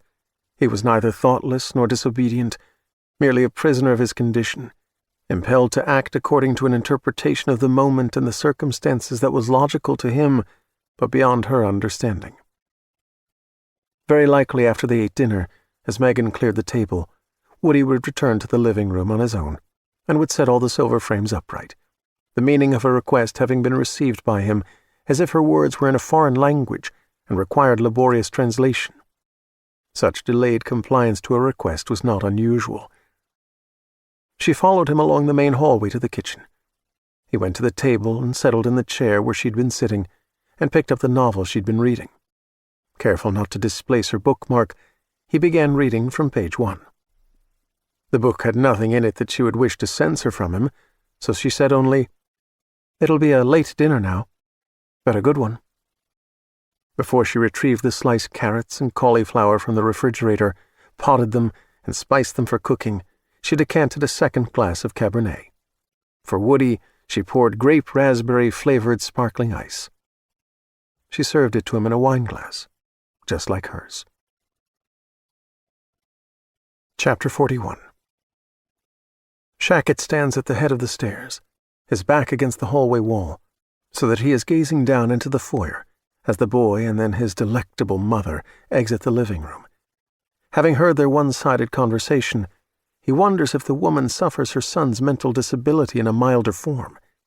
It makes no sense to talk to a mute with half a brain as though he understands and might at any moment respond, when in fact he's never spoken a word in his stunted life. When the soft creak thump of the swinging door signals that they have entered the kitchen, Shackett quickly descends the stairs to the foyer with a cat-like silence that inspires a Cheshire grin. His becoming thrills him. The subtle smell of her wet vagina, which trails after her, is a promise that floods his mouth with saliva. He licks a modest overflow from the corners of his lips. In the living room his smile fades as he recalls what she'd said to the boy. All that treacly crap about Jason. One line in particular incenses Shackett. "He was the best man I've ever known." The slut has probably known countless men, but she's never known Lee Shackett, not really known him. She's never let him through her gate, never given him the chance to prove that he's able to satisfy her as no other man ever could. That will soon change. At the Steinway he considers the silver frames. He picks one up, turns it over, and stares at Megan and Jason. The prize and the thief who stole it, the hot bitch and the treacherous bastard.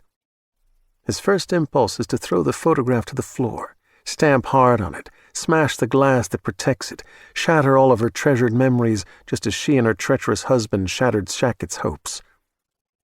But she will hear. She will come to investigate, and this is not the place or the time that he wishes to impose the future he intends for her. Having been in her bed and previewed, in fantasies, the pleasures of her, he is intent on easing between the sheets as she sleeps, waking her by taking her. In the dark of her bedroom, while in her blindness she wonders who has mounted her and filled her as never before, he will watch with his mothy vision as Megan's shock and fright quickly give way to rapture, her long, shapely legs encircling him to pull him deeper. Archaea isn't a bacteria, and the changes those billions have brought and are still bringing to him can't be passed like influenza. If the new genetic information that has been installed in him is in his sperm, however, he'll impregnate her with a child who will be as superior to other children as Lee Shackett is now superior to all other men. Instead of smashing the glass in the photograph, he pries up the tabs on the frame, removes the thin cardboard backing, and extracts the picture. One by one, he removes the 9 photos from the other frames. His intention is to tuck them between the ceramic logs in the gas fireplace, where eventually he will burn them. But he decides to keep them for a better purpose. He folds them and tucks them in a hip pocket of his jeans. In the night, when he settles atop her, if she rejects him, if she fights, if she mocks and demeans him, if she prefers her dead husband and her idiot child to a new life with Shackett, he will knock her senseless and wad each photograph and force them down her throat one by one until she chokes to death on her precious family. Chapter 42. The cold, white, smoky masses surged sluggishly through the night like the enormous shoulders and haunches of dream beasts that wouldn't quite take form. Judging by all available evidence, the world had vaporized. No trees presented themselves, no structures, no more oncoming traffic. If pavement existed under the tires, Rosa Leon couldn't glimpse it. The vague rectangular shape of what might be a sign was briefly blind-stamped in the murk, but appeared blank, as though no community existed anywhere ahead to be announced in this world dissolving. The headlights smeared an icy glare up the wall of fog, but penetrated it no more than a few feet. From the murk emerged a phantom, casting balls of sputtering red brightness to the ground. Rosa slowed even further, and the figure hurrying toward her clarified. A highway patrol officer laying down flares. A moment later, mysterious nebulae of hazy light swelled in the beclouded night, white and red and blue, diffused beams and blinking points and swiveling pulsing beacons, as though a colossal alien ship had landed on the highway. As she drew to a stop behind a waiting line of vehicles, she saw that all lanes of the highway were blocked by a jackknifed 18-wheeler, a mangled sedan, an SUV turned on its side, police vehicles, and at least one ambulance, all of them floating in the thick mist like the flotsam of a shipwreck on a fog-bound sea. The GPS map on the dashboard screen indicated that she was north of Meeks Bay, south of the town of Tahoma. In clear weather, with the highway unobstructed, she might reach her destination in 20 minutes. Now she would be stalled here for hours. When she checked the Pied Finder service on Dorothy's phone, she saw that Kipp was still where he had been in Olympic Village. She considered turning around and driving back to the south end of the lake, across the border into Nevada, along the eastern and northern shores, to reconnect with Highway 89 at Tahoe City, a couple of miles south of Olympic Village. But if the fog was likely to be thinner on the Nevada side, there was no guarantee of that, and because of the casinos over there, traffic would be much heavier. She decided to wait where she was. Maybe the authorities would get the highway cleared sooner than she expected. Maybe Kipp was settled in and safe for the night. In spite of her difficult life, she'd never been an anxious person. Adversity was best overcome by positive thinking and hard work. Foreboding, let alone full-blown anxiety, distracted the heart and mind, making progress less likely. However, Kipp was the most important responsibility that Rosa had ever been given. His welfare, her sacred duty. If he died, or were cast into a miserable situation from which he could not escape, she would not only have failed him, but also Dorothy, and not just the two of them. If anything bad happened to that remarkable dog, she would have failed. Something else, something larger that eluded definition. She felt almost as if to fail Kipp would be to fail humankind as well, and somehow imperil the destiny of the world. She was not given to grandiose notions of her importance, quite the opposite, and yet Kipp's fate weighed more heavily on her by the minute. As she waited, run aground in this sea of fog, anxiety tore at her. Chapter 43. When he finished dessert, Woody got up from his chair and came around to his mother's side of the kitchen table and stood next to her, his head bowed, waiting expectantly. He could do nothing more to indicate that he wanted to return to his room. Attending to her like this was his way of saying both thank you and good night. Remaining in her chair, Megan took his right hand, brought it to her lips, and kissed it. She pulled him close and kissed his cheek, his brow. As always, he was unable to return her kisses, emotionally constrained by his condition. But he liked being kissed. She held fast to the hope that a day would come when Woody's storehouse of unspent kisses and unspoken words would spring open, that she would hear him say he loved her, would feel his lips pressed to her cheek. Holding his hand in both of hers, she said, "You're the best boy, sweetie. You know that?" He didn't always indicate that he heard what she said to him. Some days his responses were rare or non-existent. But now he shook his head. "But you are," she insisted. "You really are. You're the best boy that you can be, and I appreciate how hard you try. I love you, Woodrow Eugene Bookman." His embarrassment was palpable. His eyes remained downcast, and he chewed on his lower lip. "You brush your teeth and floss. Only 2 minutes with the Sonicare. No matter how badly you might want to brush for 10 or 20 minutes, only 2. Woody nodded. "I'll stop by later to tuck you in and make sure you're all right." When she let go of his hand, he crossed the kitchen and went through the swinging door, not with the exuberance of a young boy, but with the gravity of a little old man. He was not just a small and vulnerable child imprisoned by his developmental disorder. He was also a prodigy, with a high IQ, and the chains of his condition thwarted his great promise. For the sake of her own well-being, Megan dared not consider the intensity of Woody's frustration. She got up and went to the keypad beside the back door. To allow Woody the freedom of the house, she set the alarm system in the at-home mode, arming the doors and most windows and all the glass break sensors, but not the motion detectors. The upstairs windows, those that were beyond easy reach from the ground or a porch roof, had not been wired. Chapter 44. Woody changed into his pajamas and went into his bathroom and brushed his teeth for precisely 2 minutes. He flossed especially well around those teeth that were secured by transplanted tissue donated by a dead man. No, it hadn't been as spooky as that. The guy hadn't been dead when he made the donation. He made arrangements while he was living. Or maybe his family had authorized the taking of the tissue after the man had died. If the latter was the case, Woody hoped that the donor's family wouldn't show up here someday and want to have their pictures taken with him because their loved one's gums were in his mouth. He didn't know the name of the dead guy, so the family had probably not been given Woody's name. But they could always go to court and try to find out. Courts were unpredictable because judges were people. There were a lot of things in life to worry about, but people were the biggest source of problems, especially when you had a developmental disorder like he did and you found a lot of people embarrassing, and you knew they would find you embarrassing too, if they knew anything about you.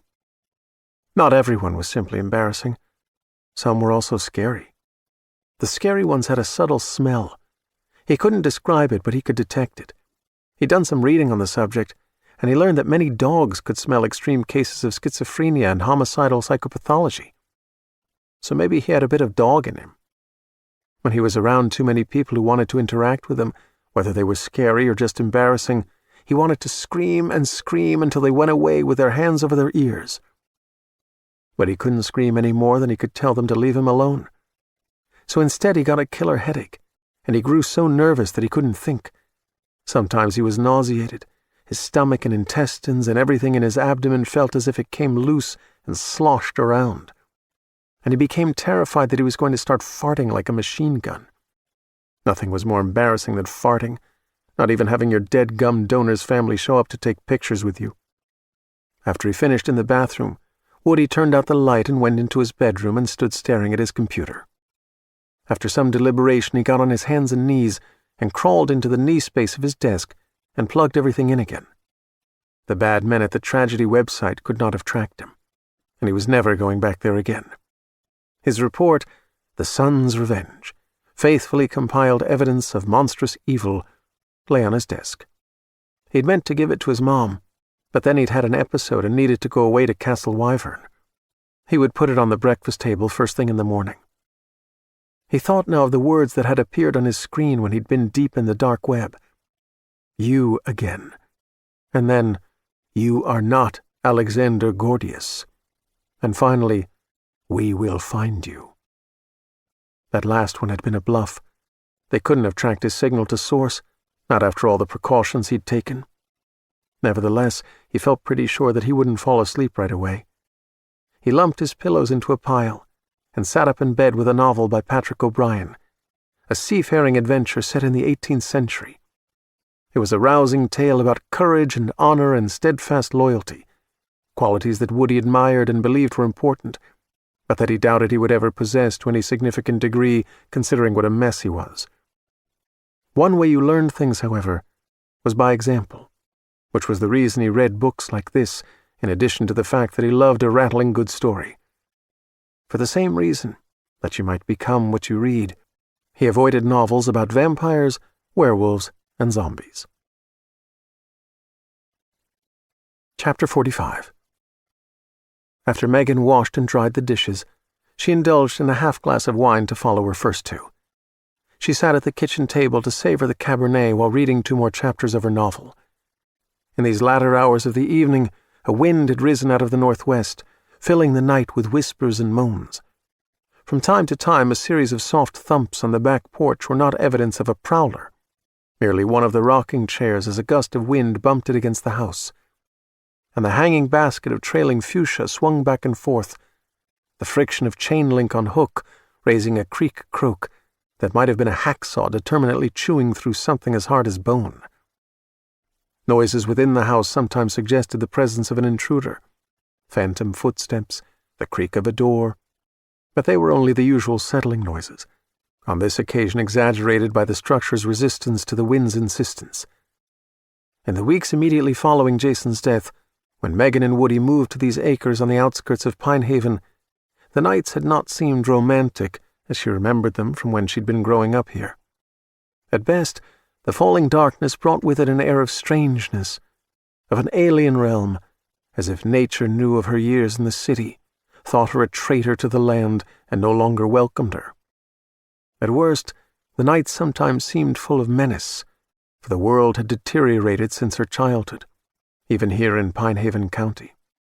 It was easy to imagine a nightmare gallery of decadence, meth lab operators and half-crazed end-times loners who had taken refuge deep in the wilderness and might at night venture nearer to watch her from the trees.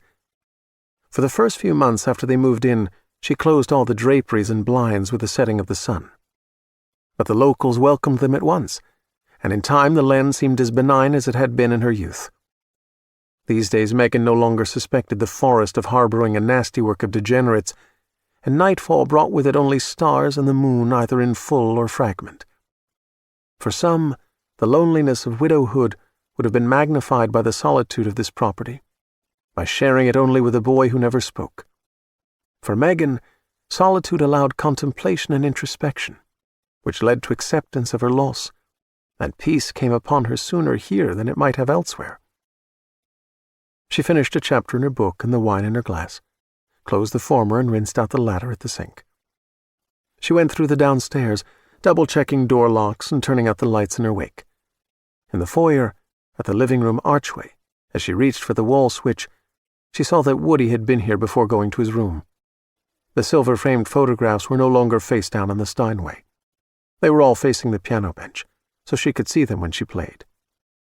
But they should be turned in this direction, toward the room. She would rearrange them in the morning.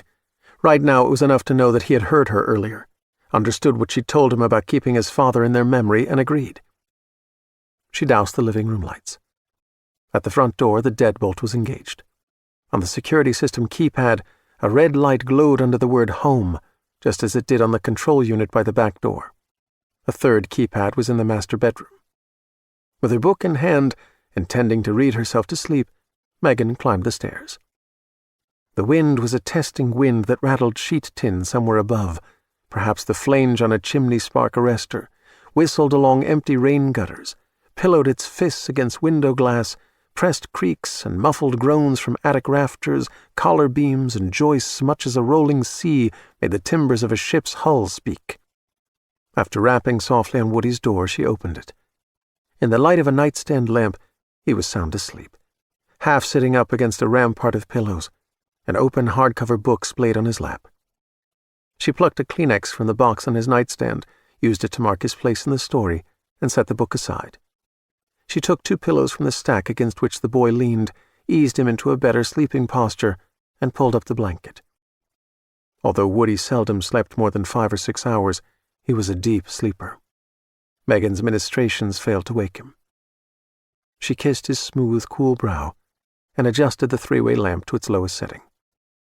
As she stepped away from the bed, the boy muttered in his sleep. She turned to study him and listened, and decided that his dream, whatever its subject might be, was not a nightmare. He didn't seem to be distressed. She was almost to the door when she thought she heard a word escape him, not the meaningless murmurs and whimpers of a dreamer, but in fact, a word. His first in all his life. For perhaps a minute she stood rock still, listening. But if he had spoken, he did not speak again. Indeed, the muttering and murmuring had ceased. He lay in silence. She must have heard something in this dreamy ramble that hadn't been there. After all, neither he nor she knew anyone named Dorothy.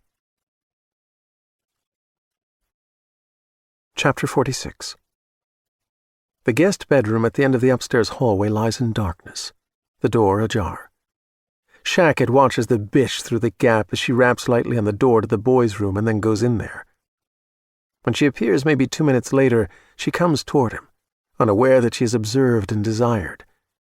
She switches off the hall light and enters the master bedroom. That door has no deadbolt, only a flimsy privacy latch engaged by a button in the knob.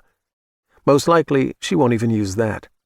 The perimeter of the security system is armed, the doors and windows. She feels that she is in no danger. Earlier, while she and the boy ate dinner, Shaq had returned to her bedroom, suddenly wondering about the possibility of a gun. A woman alone was likely to have a weapon.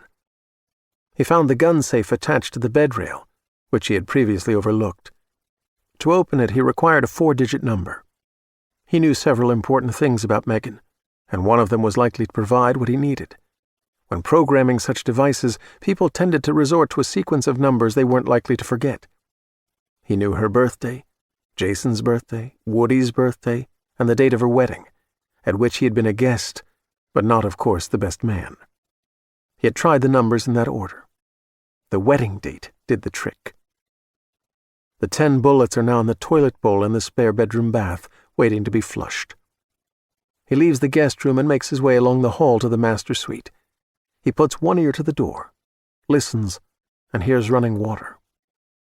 When he turns the knob, the privacy latch is not engaged. He opens the door several inches. Both bedside lamps are aglow. The door to the bathroom stands half open. He can't see Megan, but he can hear the buzz of an electric toothbrush. On the bed is a book. Apparently she intends to read for a while. If he is to fulfill his fantasy of settling atop her when she is asleep, entering her as she wakes, he needs to give her a couple of hours before he returns. He closes the door quietly and makes his way down through the lightless house, which is not dark to him. Chapter 47. In her first few months in this house, when the Sierra night seemed to harbor imminent existential threats, Megan lay awake, in anticipation of shattering glass and the piercing shrillness of the alarm.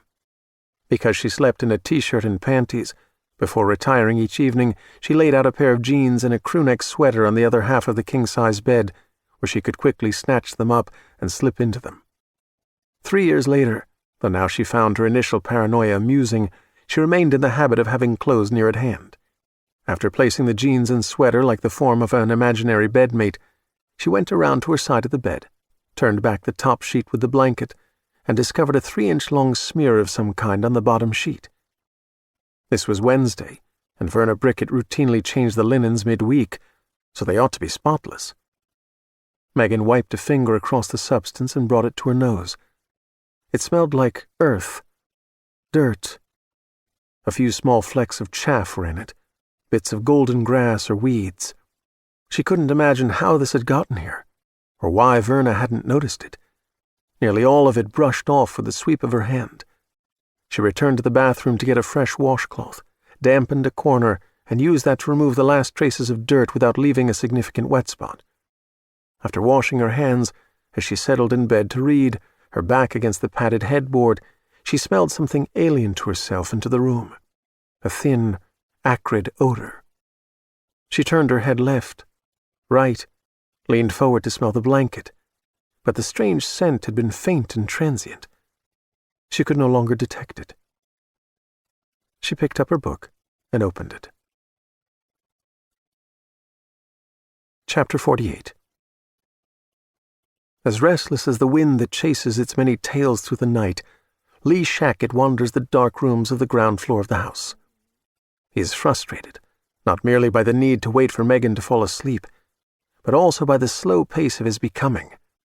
When this horizontal gene transfer is complete, he will be a more formidable man than he is now, above all men and all laws, including the laws of nature, and he is eager, impatient, to fulfill his singular destiny.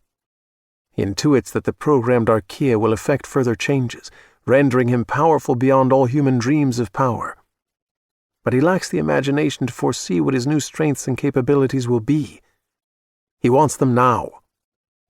As the wind combs dead needles from the pines and slings them through the night to prickle like sleet against the living room windows, Shackett circles the grand piano, the very presence of which angers him for some reason that he can't define. She won't play the damn thing when she is his collared and obedient bitch.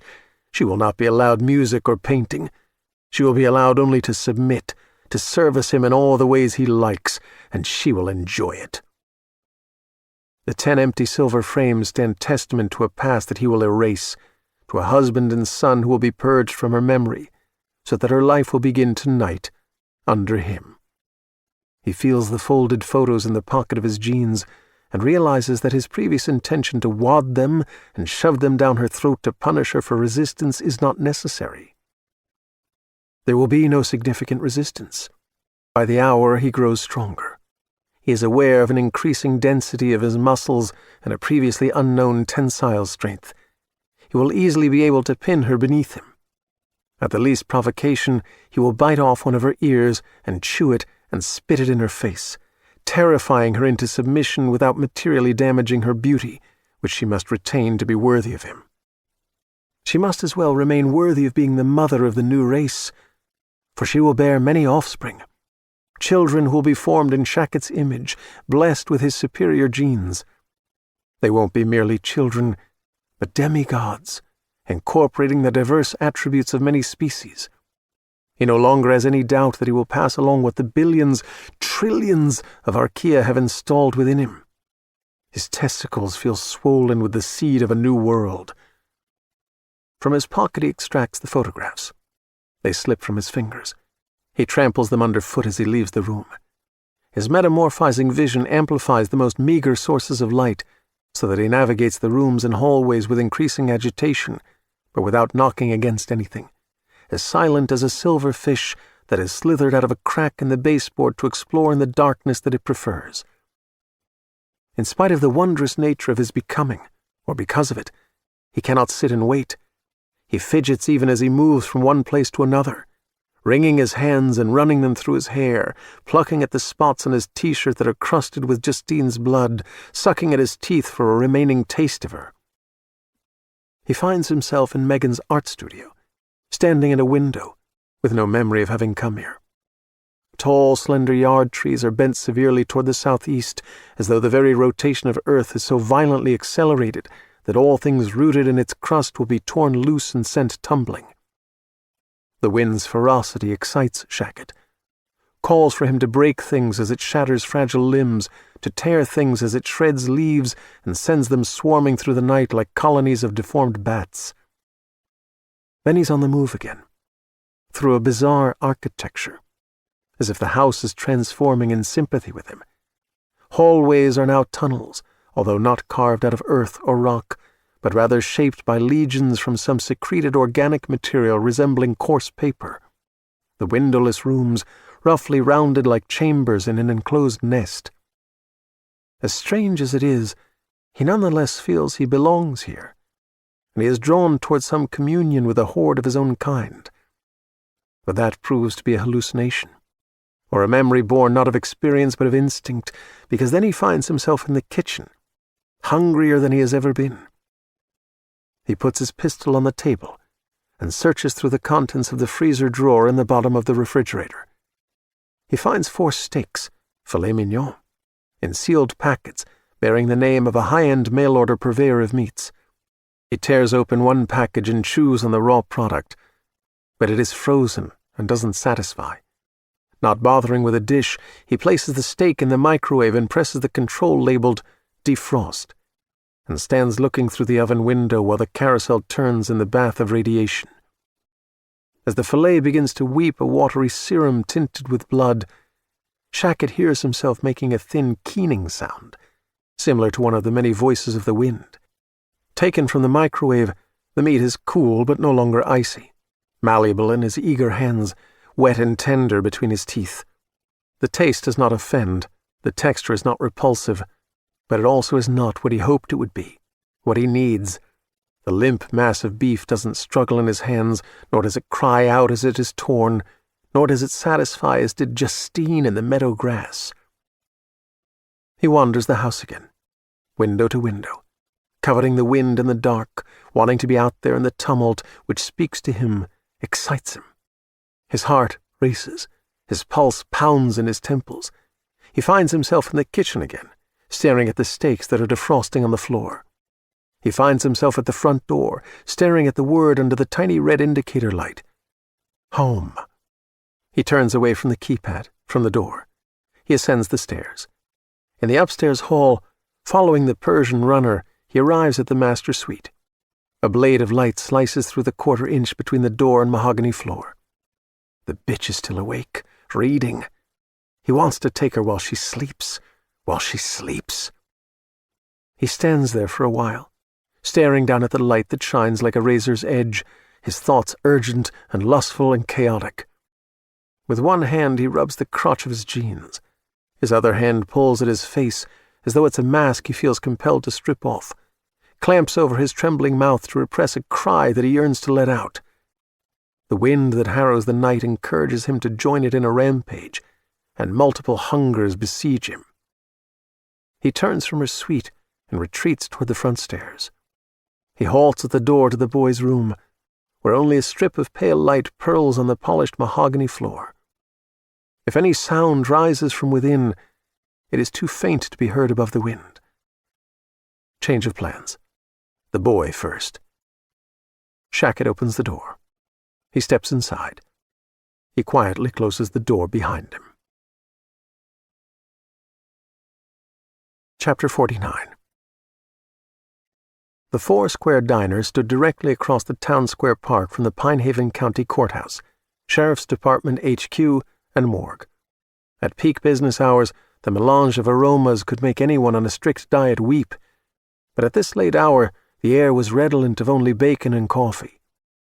A sheriff's deputy, Bern Holland, was on duty from 8 p.m. until 5 a.m., and therefore ate according to a contrarian schedule, sat at the counter, having a lunch of bacon and egg sandwiches with fries. The other 2 men at the counter were here for the coffee. Carson Conroy sat in a window booth with black coffee and a wide slice of raisin and plum pie. By the time he'd finished the autopsies of Peyton Spader and Justine Kleinman, the dinner hour had long since come and gone, as had his appetite. Over the years, the condition of people killed in accidents or murdered had ceased to sicken him, or to have any effect on him other than sometimes to elicit pity. The morgue was a world of the dead, who were beyond help and hope, as segregated from the world of the living as any dream was separate from reality. When he left work, he did so as if arising from a sleeper's phantasms, and in his busy after-work life, Carson usually didn't dwell on what he'd seen on the autopsy table, any more than he would repeatedly rerun a dream in memory after waking from it. Usually. But this one was far from an ordinary case.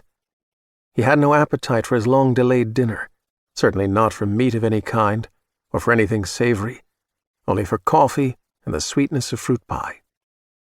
With the wind gibbering and howling past the windows, and the park trees shaking their shaggy shadows in the frosty light of the tall lampposts, Halloween seemed to have come 6 weeks early, when a van-type morgue wagon, a converted ambulance with roof-mounted light bar, cruised past the diner, bearing on its door the seal of the Attorney General's office of the state of California. The sip of coffee Carson was just then taking seemed to go from hot to cold in an instant. The vehicle could not have been more ominous if it had been a long black Cadillac with tinted windows and a license plate that bore 7 zeros. A chill stepped down his spine, for he knew intuitively that this had something to do with the 2 corpses in the morgue's cold-holding drawers. Sacramento, the state capital, was 2 hours away, but the trip could have been made faster if they used their light bar and siren. Although some show windows glowed warmly, the shops around the square were closed, and no one was afoot at this moment. The morgue wagon slowed at the north end of the square, turned left, slowed further, and turned left again, no doubt bound for the county buildings on the west side of the park.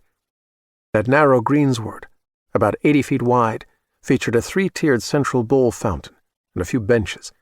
7 pines graced the park, all of them so old that their lowest branches were above an average man's head. Carson had a clear view of the Attorney General's vehicle as it braked to a stop, hesitated, and then turned right into the service alley between the sheriff's headquarters and the morgue, its headlights washing the brick walls of the buildings. Leaving his pie and coffee unfinished, Carson put enough money on the table to cover the check and the tip. On his way out, he told the young waitress, Angela, that he was wanted in the zombie vault, which was what she insisted on calling the morgue. Although summer officially still had another week to rule the mountains, the chilly wind previewed the autumn, scented with pine and the filtered wood smoke that issued from fireplace chimneys. It buffeted Carson, forced him to tuck his head down and squint against the thread of the dead pine needles and fine grit that it carried in its currents. He crossed the street, the park, the street again, and entered the alleyway as the van hearse turned right and out of sight into the municipal parking lot behind the morgue. As he was approaching the side entrance to the sheriff's headquarters, the door opened, and Sheriff Hayden Ekman stepped into the alleyway. His face ghastly white in the fall of light from the security lamp directly over his head, Ekman appeared not merely surprised to encounter Carson, but unsettled. The office of county sheriff was an elected position, however, and being a consummate politician, Ekman instantly converted his startlement into a smile that seemed to say, "Ah, what a relief to have you here." "Carson? I thought you were home in bed. I'd have called, but you've had such a long day, I didn't want to bother you." Hours earlier in the evening, Carson had met with the sheriff in the morgue to go over the results of the autopsies. They agreed to delay a press announcement until the families of the deceased could be found and notified, and until the department's community relations officer had time to craft a statement that conveyed the facts of the murders without using language that would unduly alarm the public. Considering the extreme violence and the cannibalism, Carson thought the public ought to be unduly alarmed. But his position was not elected, and having come from a city in which political power mattered more than any force in society, he knew the folly of asserting the full truth of anything when those who had ascended through the ballot box preferred to support a version of the truth made more palatable to the voters. Now, as the blustering wind rattled an empty beer can along the alleyway, Carson said, "What's happening?" "Damnedest thing," said Hayden Ekman. "Come with me, you'll see." He hurried along the alley to the municipal parking lot, into which the morgue wagon from Sacramento had disappeared. Chapter 50. In the strange dream, Woody and some old woman named Dorothy were riding in the back seat of a car, and a younger woman whom Dorothy called Rosa was driving, and they came upon this hitchhiker by the side of the road, a tall and strong-looking guy. Woody knew that it was very unwise to pick up a hitchhiker, especially one who was a tall, strong-looking guy, but Rosa stopped for him nonetheless. When he got into the car, Rosa said, "We need protection from Frank the Hater. He's going to put us in cages and never let us out." The man smiled.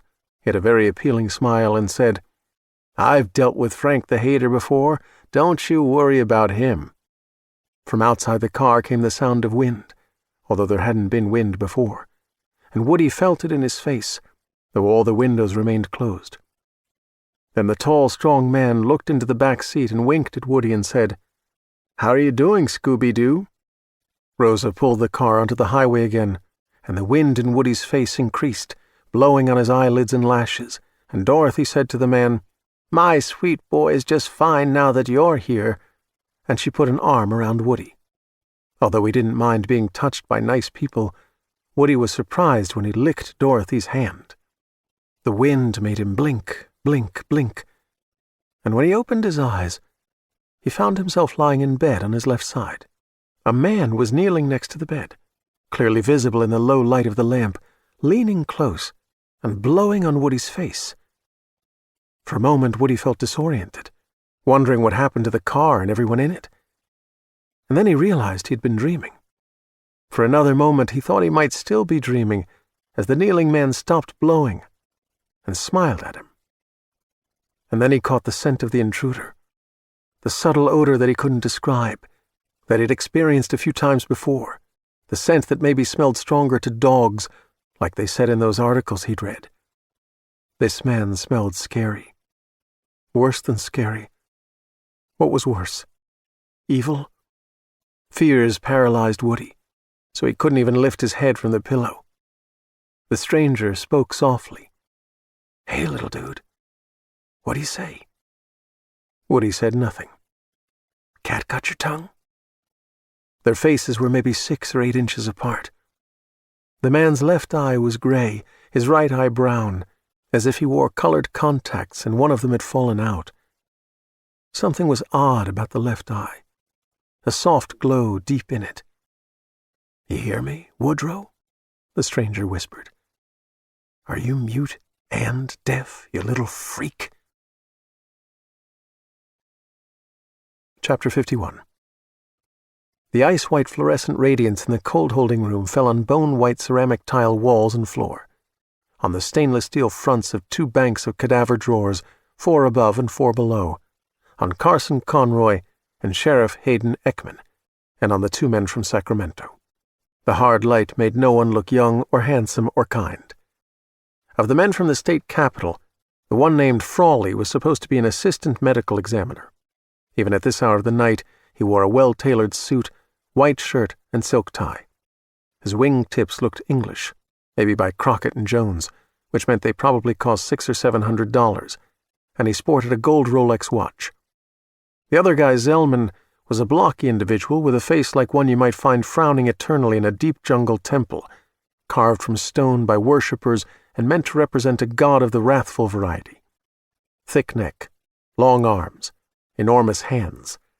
He claimed to be a morgue attendant and driver. Carson didn't believe either man was what he presented himself to be. Frawley looked like a fixer, a slick operator who had friends in all the highest places and knew how to take care of any screw-up they committed. Zellman had to be muscle, plain and simple. They were here to take possession of the bodies of Peyton Spader and Justine Kleinman, which were zippered tight in cadaver bags and snugged in 2 of the stainless steel drawers. "We'll remove them to the morgue in Sacramento," said Frawley. "I don't understand this," Carson said. "We're asserting jurisdiction. Sheriff Ekman has agreed to relinquish investigative authority to the state." To Carson, Hayden Ekman said, "The AG called me himself a few hours ago. He made a persuasive argument." "What argument?" Frawley turned to an attaché case that lay on a gurney employed to move cadavers through the morgue. Opening the case and extracting a sheaf of papers, he said, "One of Sheriff Ekman's men found the killer's wallet near Justine Kleinman's body. It must have fallen out of his pants when he was savaging her. ID in the wallet is for Nathan Palmer, who's a fugitive wanted for murder." "When we had the ID," Hayden Ekman told Carson, "we went to the National Crime Information Center website to see if there was any posting for this guy. There was. State and federal authorities are after him big time." "When did this happen?" "Earlier this evening. While I was doing the autopsies? You and Jim had just started the first one." Jim Harmon was Carson's one assistant. "And you didn't tell me?" Ekman didn't meet Carson's eyes, but instead stared at the papers Frawley had produced.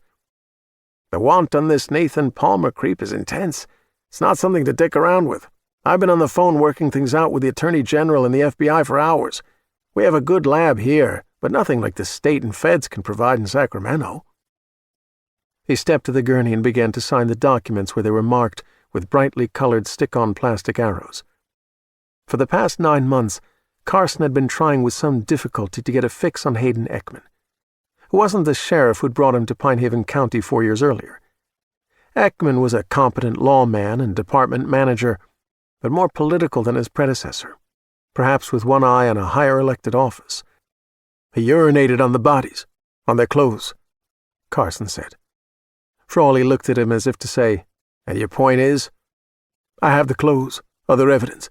We'll find a few hairs of his, other DNA. Everything's ready for the lab in the morning." Frawley nodded. "We'll take all that with us tonight. Our lab operates 24/7. He presented a new document. He said to the sheriff, "Signature there, initial here." "But what about finding him?" "It's inevitable, Mr. Conroy.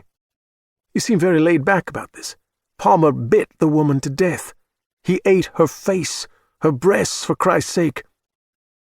"Nothing's to be gained by panicking the public," Frawley said. "Leaving them ignorant is leaving them vulnerable.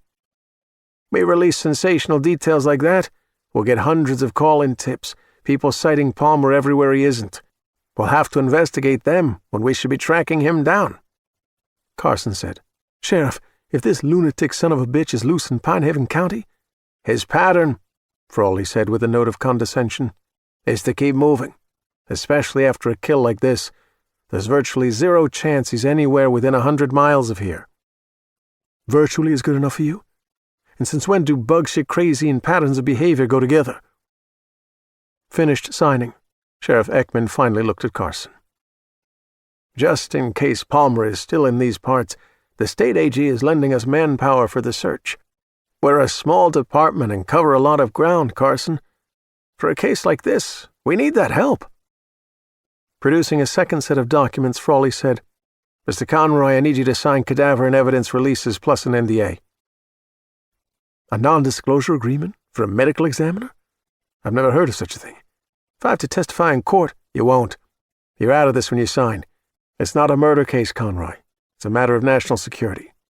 Palmer may be a monster, but in court he has the right to call as witness anyone whose name is in the chain of evidence file. Not this guy. Not this case. Different rules apply," Frawley declared. He cited federal statutes allowing Carson to be prosecuted for failure to cooperate. Whether they were real laws or fabricated, Carson didn't know. However, for years the country had seemed to be morphing from a representative republic into something worse. Throughout this, stone-faced Zellman had never taken his eyes off Carson, as though he was prepared to break a knee whenever that might be required. "Sign it," Sheriff Ekman said, the coldness of angry authority in his voice. "It's late. It's the right thing to do. Sign it." Strictly speaking, Hayden Ekman wasn't Carson's boss, but he had considerable influence with the county board. There was no doubt that he could get Carson fired for cause, and ensure that no other jurisdiction in need of a medical examiner would hire him. Affronted, Carson signed where the brightly colored stick-on arrows indicated, although he said, "I consider this under duress." "Consider it what you wish," Frawley replied, as he returned the documents to his attaché case. Chapter 52. The skirling wind whipping the night, the low lamplight, gray eye, brown eye, the gray one somehow wrong. The stranger's breath smelled mega bad. His teeth were stained. Ragged tissue peeled from his chapped lips as if he'd been chewing on them. With one finger the guy stroked Woody's right cheek, the side of his nose, and it was like being touched by something that had slithered out of the closet or from under the bed in a scary story, so that his hammering heart felt as if it might be rising into his throat, and he wanted to scream and scream, but he couldn't make a sound, nor could he move, only lie paralyzed with fear and gaze into the intruder's fierce eyes and smell his stinky breath, and wonder, what next? What next? "You look just like your treacherous father," the stranger whispered. "Good thing you don't have a brain. The world doesn't need another scheming, selfish piece of shit like Jason." This must be someone from the dark web, from the tragedy site. Who else could it be? But how fast they tracked down their quarry. He should have left the computer unplugged. "Are you really a dummy? You don't look like a dummy. Maybe you fake being a dummy." With his finger, the man drew circles on the ball of Woody's chin, around and around. "In the world becoming, there won't be any room for dummies," Not for dummies and cripples and people with wrong ideas." He slid his finger over Woody's lower lip, the upper, the lower again, and Woody wanted to bite him hard. "Very tender," the intruder said. Rapidly, repeatedly, the man blinked his right eye, and the colored contact lens popped out. It stuck on his lower lash. With his thumb and forefinger, he plucked it up and stared at it, as though puzzled, as though he had no idea what it might be. He flicked it away. Now both eyes were gray, and both were wrong. When the man focused on Woody again, there seemed to be a radiance in his eyes that wasn't a reflection of the lamplight. The eyes were pools of gray, like rainwater puddled on weathered wood, and the pools were deep and cold, and from far down in them emanated a phosphorus glow. Woody desperately wanted to go away to Castle Wyvern, climb the tower stairs, shoot home the massive lock bolts, and curl up on the bed of reeds until this man wasn't here anymore. He wanted to look up at the glassless windows and watch the dragons flying across a sky thick with dark clouds through which lightning pulsed, but from which thunder never issued. If he fled to Wyvern, however, he would be leaving his mother alone with this man, this thing. Chapter 53. A few minutes past midnight, Megan closed the novel and put it on the nightstand. She was about to switch off the lamps when she realized that she hadn't gotten her pistol from the gun safe that was attached to the rail of the bed frame. She slid out of bed and knelt and entered the 4 digits of her wedding date. The door of the small metal box clicked open, and she retrieved the 9mm Heckler & Koch, and went suddenly, absolutely still. Always she stowed the pistol with the muzzle toward the wall, toward the head of the bed. That was how the box was designed. The safe could accommodate the weapon in either position, but it was specifically designed for the grip to be toward the foot of the bed. Now the gun was reversed. Never before had she locked the pistol away in this position. Verna Brickett didn't have the combination. Only Megan could open the gun safe. The weapon didn't feel right either. Fear fine-tuned her senses, so that she could hear distinctly every instrument of the wind's symphonic performance and every response of the house, see her ghostly reflection in the farthest window and the dark lashing yard trees and the darker woods that should have been beyond her ken, feel every subtle current of air that breathed across her bare legs, and also feel a lightness to the gun. She practiced at a shooting range monthly, often 200 rounds in a session, and she knew what the Heckler felt like when it was fully loaded. She released the magazine. Empty. The pistol had held 10 rounds when she put it away the previous morning. Someone had come into the house before the alarm had been activated for the evening. Someone was still here. But who? Although she felt naked in her sleepwear, she went first to the walk-in closet. As she turned the knob, she realized that she hadn't entered the closet when she'd come to bed as she thought. He's in there. That was an irrational thought, and she knew it for what it was, fear-born. And indeed, no one lurked in the closet. She turned on the light. The metal canister was stored at the back of a deep drawer, filled with running shorts and sweatpants. She retrieved it, screwed off the lid, took out a box of gold dot ammunition, opened both ends of the box, pressed out an egg crate plastic container in which were nestled 20 bullets, and hurried back to the bed.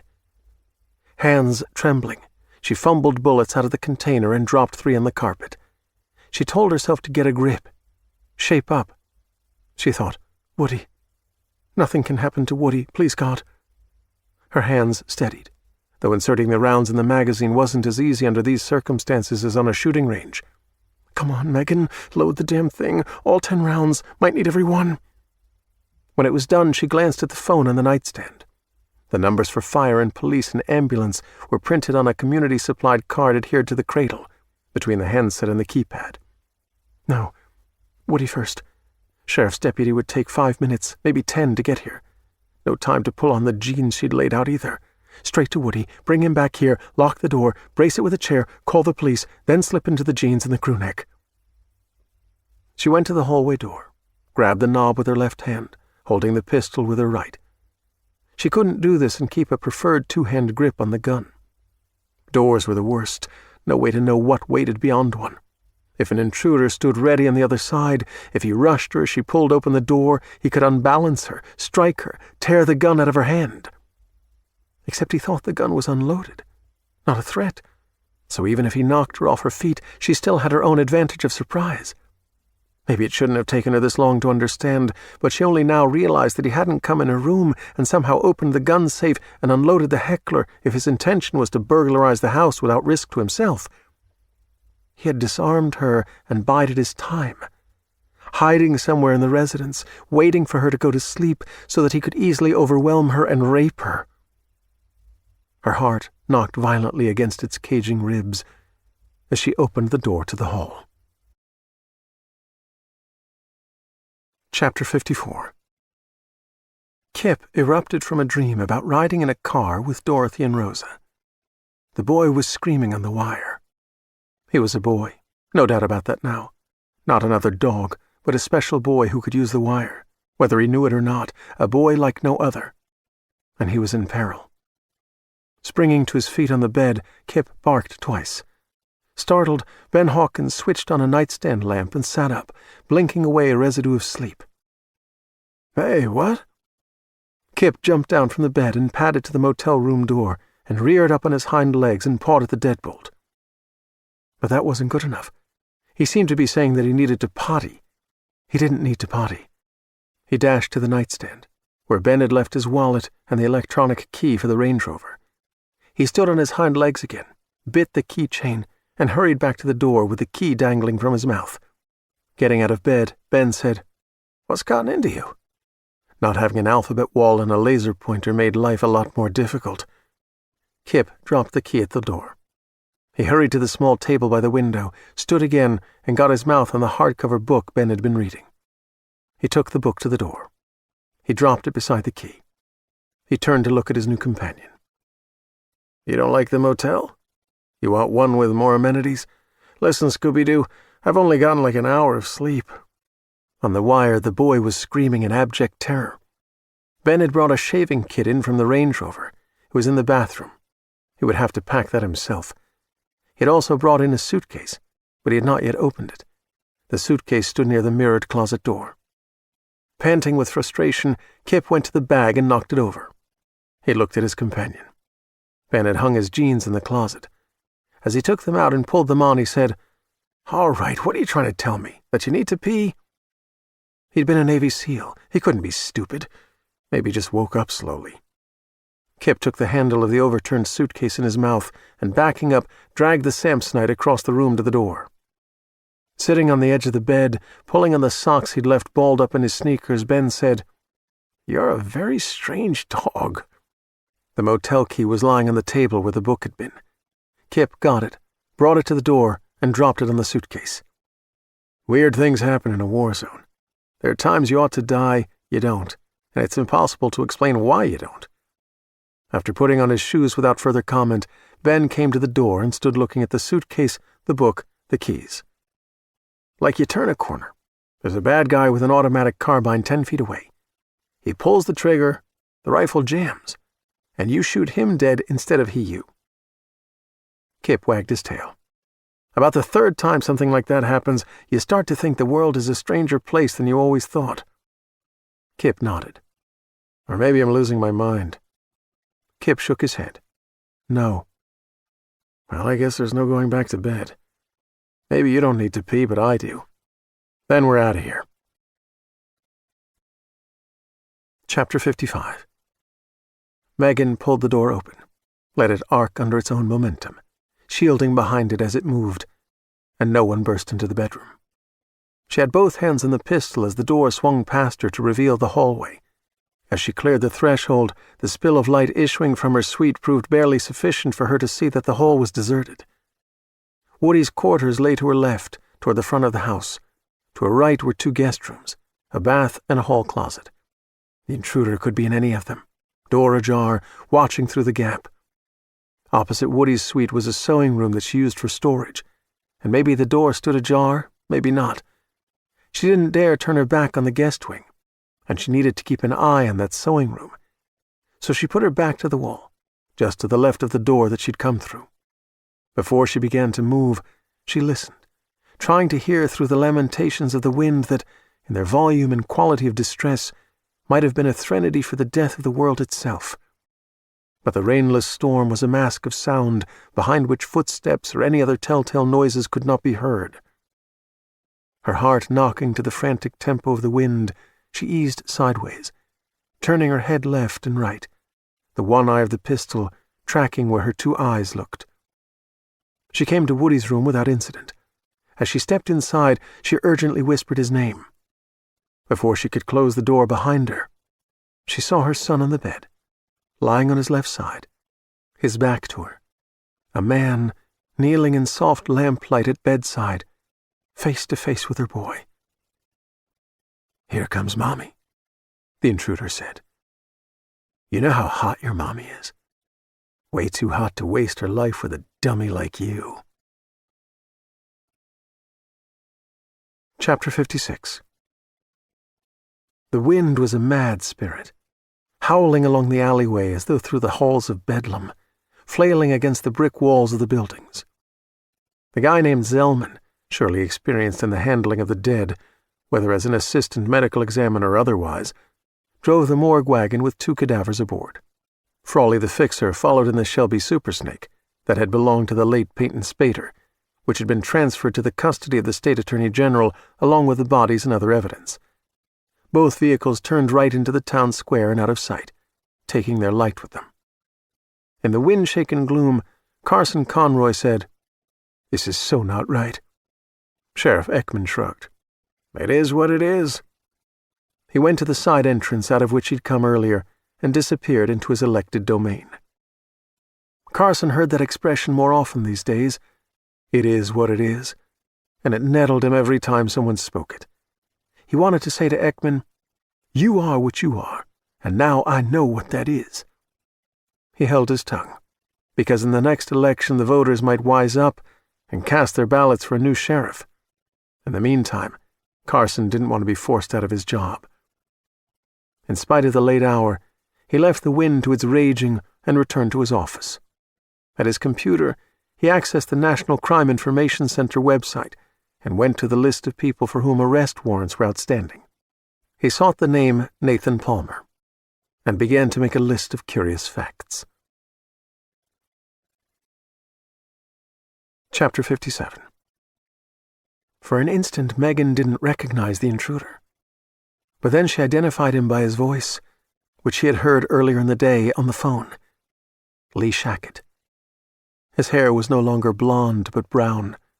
His neatly trimmed beard had been shaved off.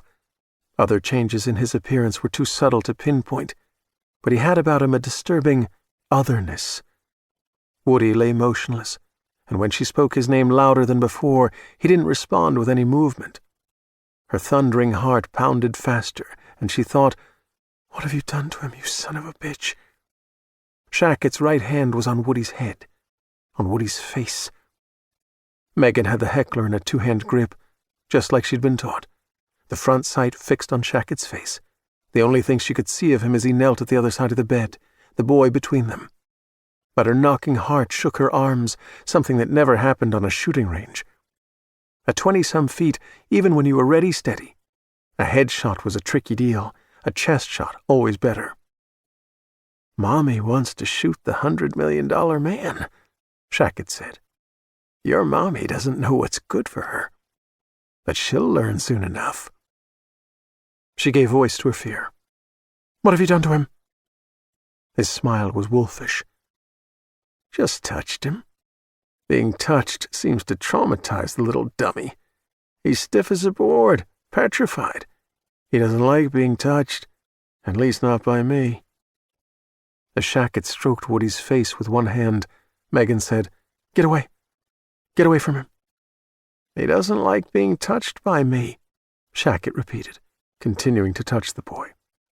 "The little freak is a big snob, just like his mommy. Mommy Megan thinks she's so much better than other people.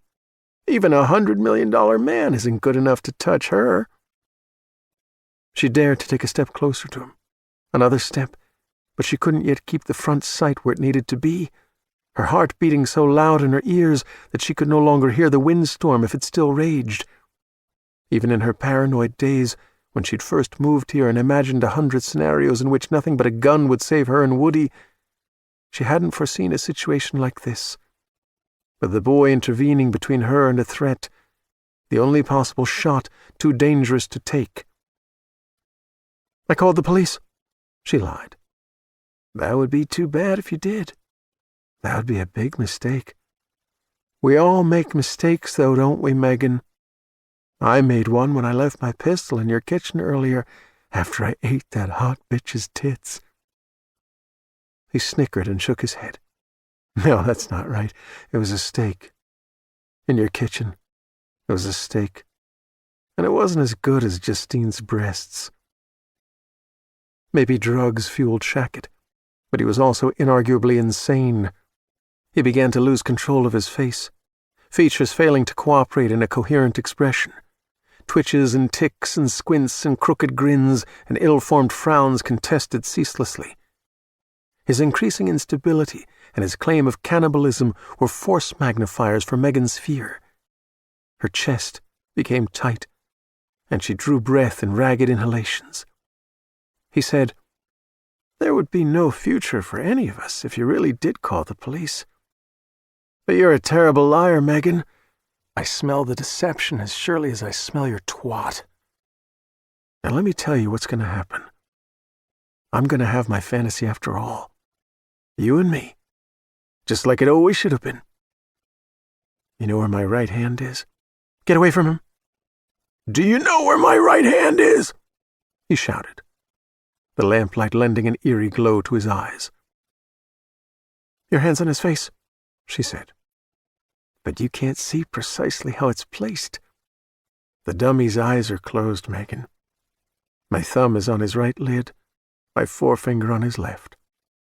Can you picture that, Megan? I could press hard, dig deep, take out his eyes in 2 seconds. Then he'd be mute, blind, stupid, 3 times useless." He put his left hand to the back of Woody's head to prevent him from pulling away. "You want me to gouge out his eyes? Or you want to stop where you are and discuss options?" "You fucking creep. You're dead if you hurt him." "Megan, Megan, Megan. You're in no position to be so rude. Get off your high horse for once." She didn't dare take another step. Still didn't have the shot she needed. Blood sang in her ears as shrill as tinnitus. "You want to take a shot, Megan? Go ahead and take a shot." He thought the pistol wasn't loaded. If she took a shot and missed, he would blind Woody. "Do you feel lucky, Megan?" "No." "Do you still think you're better than me?"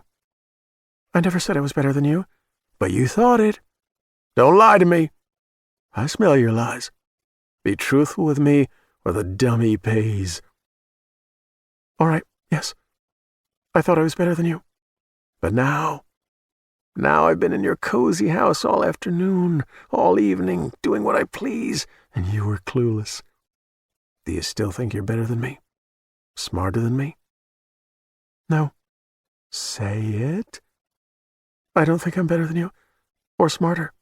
"I hope that's true. For the dummy's sake, I hope that's true, Megan. I hope you've learned and you're chastened. I feel his eyes moving under the lids, like when a dreamer dreams and there's rapid eye movement. So there are 3 things I want you to do, Megan. Are you with me?" "Yes, I'm with you." "First, I want you to put down the gun. Second, I want you to take off what you're wearing. Third, I want you to lie down on the bed and spread those long, lovely legs for me." "Here? Of course here." "Are you worried about corrupting a minor?" That juvenile snicker again. "The dummy won't even understand what we're doing. He'll lie here sucking his thumb while we make a better baby than him, a baby for the new world becoming." "Don't hurt him."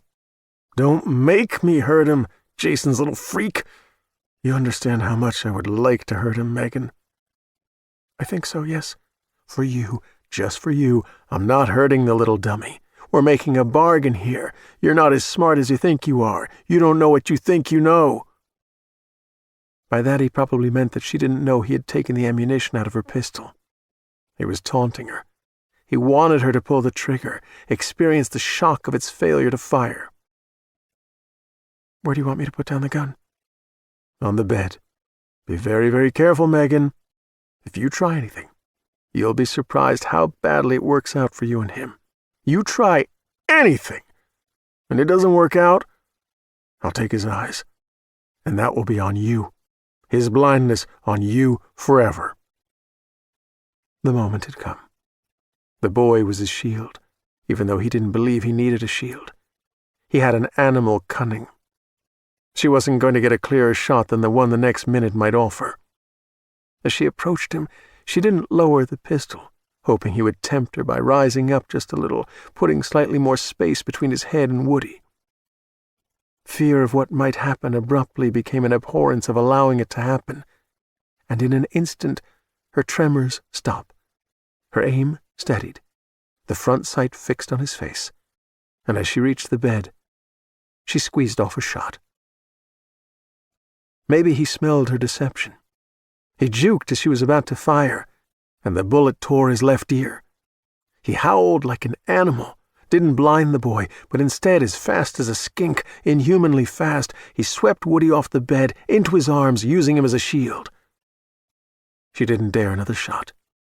The bathroom door stood just 3 steps away, and Shackett was through it, slamming it behind him. Sweet Jesus, so crazy fast, so supernaturally fast, she knew in an instant he hadn't been warning her just that her pistol might be empty when he had said, "You don't know what you think you know." Something else must be going on with him, something beyond easy comprehension. She tried the door. It was locked. He was going to blind Woody. She fired 2 rounds into the latch, shouldered the door, crashed through into a tumult of wind, rattling the medicine cabinet, flapping the towels on the rack. Woody on the floor, in the corner by the shower, his beautiful eyes wider than they'd ever been, staring at something far beyond this room. To her right, the lower sash of the tall double-hung window open, Shackett going through, no alarm wailing, because no porch roof beyond. A fleeting glimpse of him, hunched and troll-like on the sill, under the sash, looking over his shoulder, his eyes wild and shot with light, hissing at her through clenched teeth, hissing like some reptile, then dropping away into the dark. She stepped to the window, saw he'd landed on all 4s, maybe 15 feet below, like a cat, clad in the black night, looking up at her, his face a pale oval, as ghostly as that of a spirit wandering between worlds. Then quick across the lawn, toward the front of the property, the highway, and out of sight. She put her pistol down on the vanity, slammed the window, gasping for breath as if she'd been running for her life. She went to Woody, knelt before him on the cold bathroom tile. Blood. Oh, God, spatters of blood. Yes, but not his. Blood from Shackett's torn ear. She touched Woody's face, smoothed his hair, picked up his hands and kissed them, all the while telling him it was all right, they were safe, the bad man was gone, she was so sorry this happened, but it was over. Woody wasn't here with her. Sometimes he withdrew, and there was no reaching him, no indication that he saw her or heard her.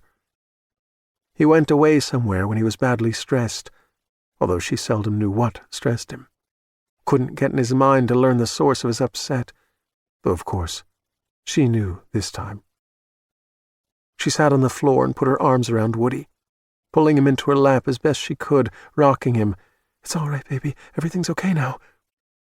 Glass shattered in a downstairs room, and a glass break sensor set off the security alarm. Shackett had returned. Chapter 58. One lane of Highway 89 was finally cleared, and the highway patrol allowed southbound and northbound traffic to get past the remaining wreckage in alternating waves. The heavy fog began to lift as Rosa Leon drove inland from the lake toward Tahoe City. By the time she found herself 2 miles from Olympic Village, the last rags of mist raveled into darkness behind her, and the night ahead lay clear but starless under an overcast. She had dozed off twice during the hours she'd waited in line for the overturned 18-wheeler to be moved to one side of the highway, and now she yawned extravagantly. This had been a long day, wearying not just because of its length, but because of the sadness attendant to it. but the wonder of Kipp and her responsibility for him kept her in motion. A couple miles short of Olympic Village, she consulted the Pied Finder app again. She was dismayed to see that, after remaining for hours in the same location, Kipp had gone on the move once more. His blinking signifier placed him on Interstate 80 west of Truckee, heading toward Donner Summit. The speed at which he moved meant he must be aboard a vehicle. Perhaps he was in the company of a good person. Or maybe someone not so good. Whoever his companion might be, that person couldn't know that Kipp was more than a dog, that he was a treasure. Anyway, this wasn't anyone whom Dorothy had chosen for the role of caregiver, and Rosa would, by God, not fail Dorothy. Although she was already doing the speed limit, she pressed down on the accelerator. Chapter 59. Pistol in hand, 7 rounds remaining in the magazine, Megan hurried barefoot across Woody's bedroom, into the upstairs hallway, as Shackett threw open the front door with such force that it banged hard against its stop. He had shattered the side light and reached through to twist the thumb turn on the deadbolt. Wind seethed into the house, huffing and wailing, and the alarm shrilled, and Megan reached the head of the front stairs in time to see Shackett snatch a large vase from the foyer sideboard and throw it against the wall in a rage before he disappeared panther-quick into the hallway, heading toward the back of the house. He was insane, but he was something stronger than crazy. Wild and weird and powerful and unpredictable. If he had charged up the front stairs, she would have shot him repeatedly. But as bold as he might be, he wasn't improvident. She recalled something that he'd said. "We all make mistakes, though, don't we? I made one when I left my pistol in your kitchen earlier." He'd returned to get his gun. He could ascend one set of stairs or another, probably from the kitchen, firing as he reached the top. She went back into Woody's room, pushed the button in the doorknob to engage the privacy latch. A hard kick would spring that flimsy lock. Brace the door. No straight-back chair, just Woody's wheeled desk and an armchair. Shackett was coming, and coming fast. Left of the door, a 7-drawer highboy stood on 4 legs, too heavy to drag across the carpet. She tipped it, and it crashed onto its side, blocking the door to the height of the knob. The phone ringing. Alarm shrieking, wind jamming the house, and the phone ringing. She snatched the handset off the cradle, knowing it must be the alarm company, and didn't even listen, just shouted, "Man with a gun! In the house! Now, now, now!" She didn't hang up but dropped the phone and moved to the bathroom doorway. Woody was where she had left him, but on his side now, in the fetal position. She turned her back to the boy and faced the hallway door, on the farther side of the room, wanting to kill Shackett for what he'd already done to Woody, for terrorizing the boy, for touching him. If the bastard suddenly had a come-to-Jesus moment and threw down his gun and begged forgiveness, she'd shoot him anyway. Shoot him again and again, kill him with great satisfaction. He should have been here by now. The howling wind, the creaks and rattles and thumps it raised, the insistent bleeding of the alarm, again her heart thundering, but she heard no gunshots, no pounding on the braced door. She wondered where he was, thought of how he'd gone out the window and landed on all fours in the yard, his eyes like burning coals in his moon-pale face. Her imagination brought her a mental image of him, climbing the house wall with the alacrity of a spider, raising the double-hung window from outside and entering the bathroom behind her. Help was on its way. Armed deputies, although not likely just around the corner, still a few minutes away, when a few minutes was an eternity. Suddenly Shackett rattled the doorknob, but only for a moment, then fired 2 shots at the lock, disintegrating it. He tried to shove the door open, but the highboy was heavy. He pushed harder, and the door arced an inch, 2 inches. She was at an angle to the gap, couldn't see him, but she fired at the jamb, fired again, and saw the pressure on the door relent. She had 5 rounds left. How many did he have? 6? 8? Again he shoved hard on the door, moving the toppled highboy another inch, 2 inches. If it came to a firefight, maybe his aim would be as uncanny as his animal physicality. The solid core door was 2 inches thick. Trying to shoot him through it was likely a waste of ammunition. The door moved 2 inches, then another 2. Soon he would force entry. Judging by his rabid behavior thus far, he'd enter fast and low, firing as he came, and he would expect her to be where in fact she was, defending the entrance to the bathroom in which her troubled boy lay immobile. Megan shrank back, using the door jamb for what little cover it might offer, the pistol in a two-hand grip, aiming at the widening gap across the room where the son of a bitch would soon appear. The distinctive waffling wail of a patrol car siren spiraled through the cacophony of wind and trilling alarm sooner than she had expected and swelling fast. "They're coming!" she shouted at Shackett. "They're coming, you asshole! You're finished! They're coming!" Shackett heard them too, and he ceased forcing his way into the room, maybe only for the moment, maybe permanently. Megan stood ready, acid rising in her throat, vision pulsing with the violence of her heartbeat. Chapter 60. Shackett in a fury, so strong in his becoming that he believes he can kill them all, the two cops responding, and the bitch and the boy. He starts boldly toward the front stairs, but cunning tamps his fury down into rage, tamps rage down into mere anger, and instead he pivots and hurries along the hallway to the back stairs, plunges down them two at a time. The response to the alarm might involve more than two cops. Even if there are only two, they'll have pistols and shotguns, and they can call for backup. He's better than any of them, but a pack of wolves can defeat a single tiger. Across the kitchen, through the back door, onto the porch. The tempest welcomes him, as does the night, and he leaps off the porch, over the steps, into the yard. They will mount a search. He might not be able to go directly to his Dodge Demon on the Forest Service Road and flee the area before they begin stopping cars on the highway looking for him. He must be indirect. There are no deer, no dummy boy feeding them apple slices, no moonlight emanating from things instead of being reflected by them, just the rampaging wind, with the first chill of autumn on its breath, and all around the forest, a citadel from which the night arose and to which it will return at dawn. He races across the deepest part of the yard, toward the woods in the west. They will come into the forest with bright tack lights, seeking his spoor. But in his becoming, with his increasing night vision and enhanced sense of smell, guided by an intuitive understanding of the wilderness that no other man has ever known, he will be fleet when they are fumbling, confident when they are uncertain, and he will leave them far behind, lose them, and send them home defeated. Among the trees, both by sight and smell, he quickly finds the wandering paths that generations of deer have beaten through the underbrush, the route marked by the scent of their shed hair and musk and urine and fecal droppings. The winding trail leads through pine, cedar, fir, buckeye, soon ascending to an outcropping of rock smoothed by millennia of weather. Beyond the rock, the trail resumes, and in time descends toward a stream, where the crisp night air is redolent of sedges, mosses, wild onions.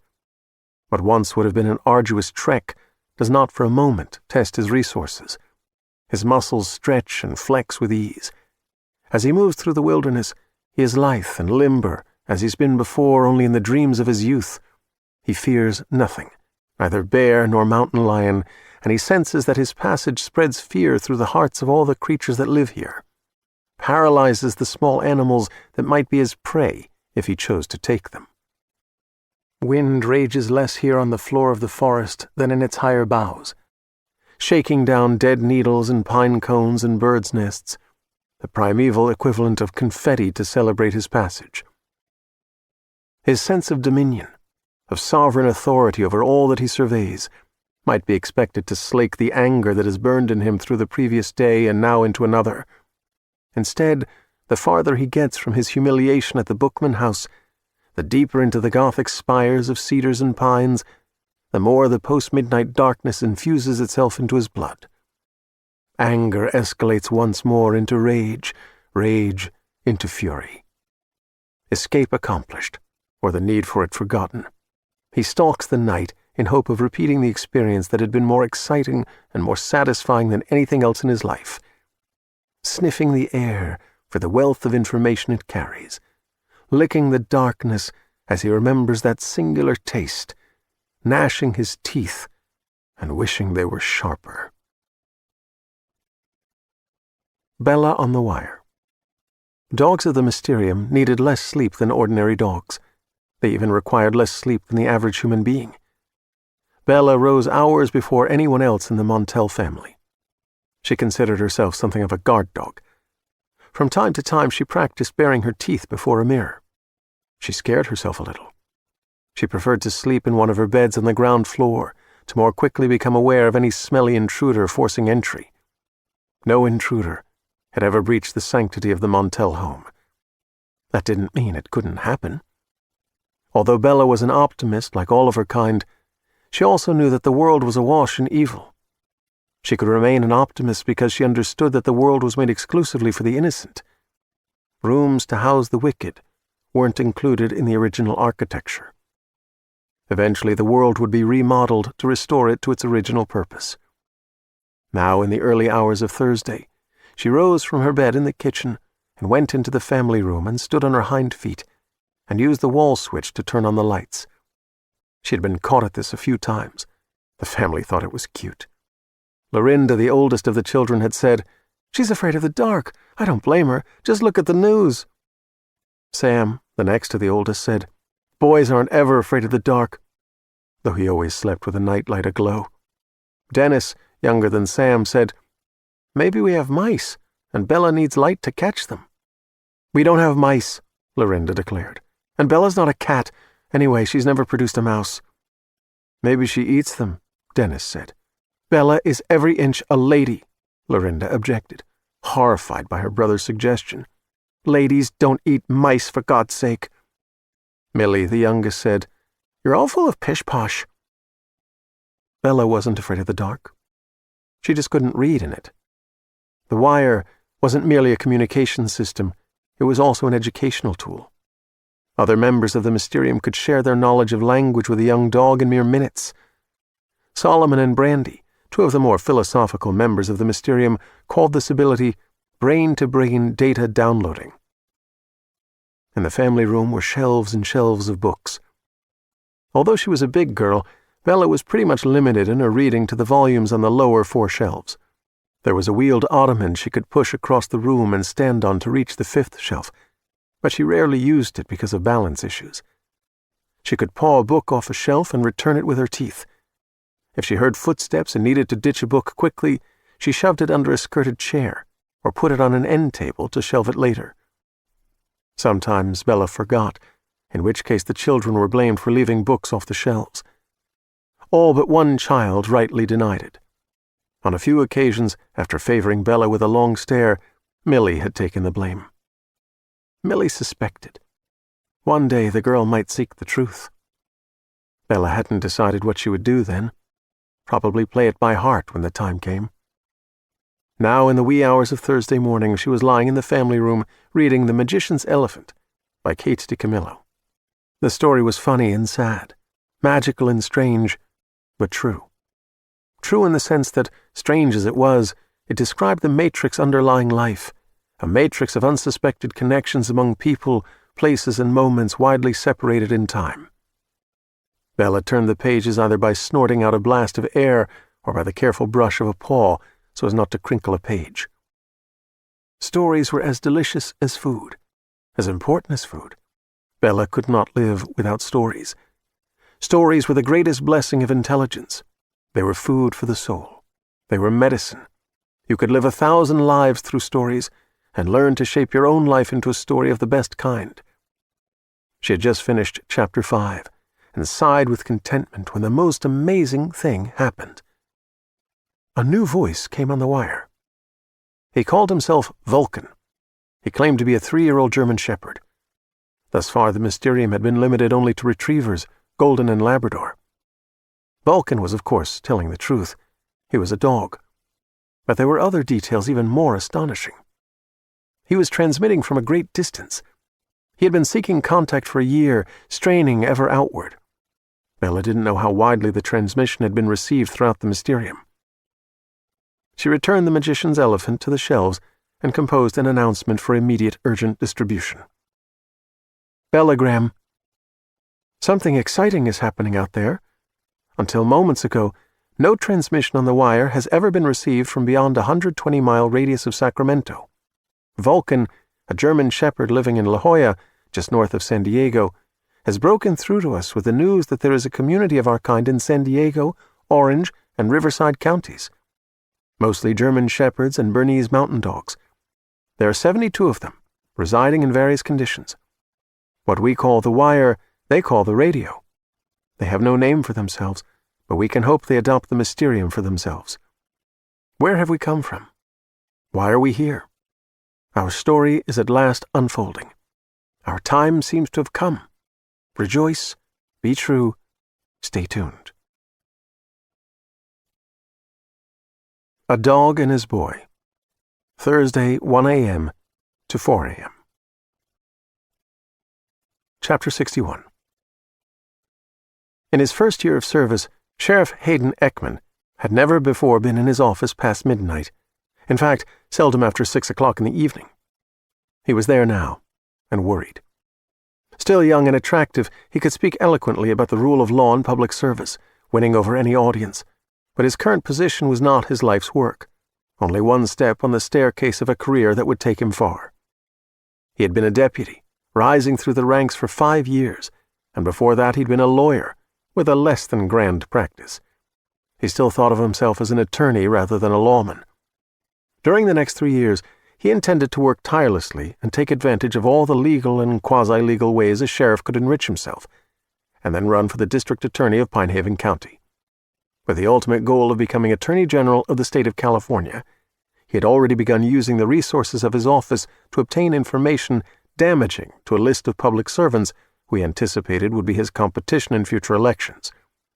Therefore, this business with Dexter Frawley, transferring the bodies of Peyton Spader and Justine Kleinman to Sacramento, that nest of vipers, and relinquishing jurisdiction in this case to the state, left him uneasy.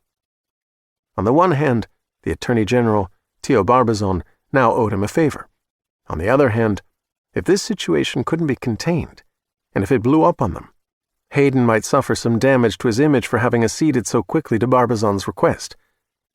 What most disturbed him was that he couldn't be sure he was getting the straight story from Barbazon. The AG claimed to be working in conjunction, unofficially, with the National Security Agency, which was eager to keep its connection to the case secret. But Barbazon withheld large parts of the story, and he had a reputation as a sharp operator.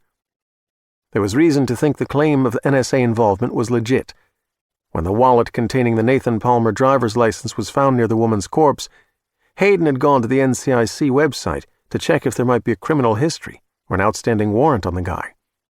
The warrant had been issued by a court in Salt Lake City, at the request of the Attorney General of the state of Utah, rather than by a court in the county or the town, Springville, where the crime had been committed. Palmer was wanted for suspicion of larceny, arson, and murder. While Hayden was reading what little was in the Nathan Palmer file, the screen of his computer had blanked to white, and a silhouette of his shoulders, neck, and head appeared in black. The screen remained locked for maybe 3 minutes before control was returned to him. He knew this meant his photograph had been taken and his location identified, which was a capability only of the nation's major security agencies. One of them had a watch on the NCIC's Nathan Palmer file to see who might check it out. 20 minutes later, before he could contact the Attorney General of Utah, Hayden had received the call from Barbazon, who surprised him by asking why he had been inquiring about Nathan Palmer. When Hayden described the double homicide and the horrific savaging of Justine Kleinman, Barbazon put him on hold for 5 minutes while he conferred with others. When he returned, he'd suggested that in this matter he was a front for the NSA, which wanted the Pine Haven case against Nathan Palmer transferred to Barbazon for prosecution. He was permitted to reveal more than the details in the warrant issued by the Salt Lake City court. Palmer had been a highly placed executive employed by Refine, with oversight of the Springville facility where 93 people died in the fire that had been big news for 2 days. The Palmer ID was in fact false, one of several that the man had obtained prior to events at Springville and thought were known only to him.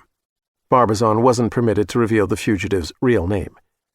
Nathan Palmer had bought a custom red Dodge Demon via an offshore shell corporation that he had formed. Although he thought his employer didn't know about the vehicle, he was wrong. Apparently after purchase, the Dodge had been stripped of its GPS, so that it couldn't easily be tracked. That was something his all-knowing employer hadn't known. Any lead that Hayden might develop on the Dodge would be welcome. Finally, this was a matter of national security, and Hayden was enjoined by law from repeating to anyone what little had been disclosed during this conversation. Now that Frawley and Zellman had come and gone, Hayden Ekman sat in his office, working on a pot of black coffee, wondering why Nathan Palmer, under his real name, had thought it necessary to acquire false ID in a hard-to-track vehicle. It sounded as if he either planned to sabotage the Springville plant and go on the run, or anticipated a disaster for which he might be blamed. Whatever work might have been underway there, it sure as hell hadn't been the cancer research that the media reported, in which the NSA would have had no interest. And why would Palmer's boss, knowing of his preparations to go on the run in a crisis, have kept him employed at that facility? What a snake's nest this seemed to be. A tangle of threats, yes, but also for a man like the sheriff, a squirming mass of opportunities. Now, following the departure of Frawley and Zellman with the bodies of the victims and all associated evidence, Sheriff Ekman had settled at his desk to write a memo describing that transfer, giving special attention to the behavior of Dr. Carson Conroy.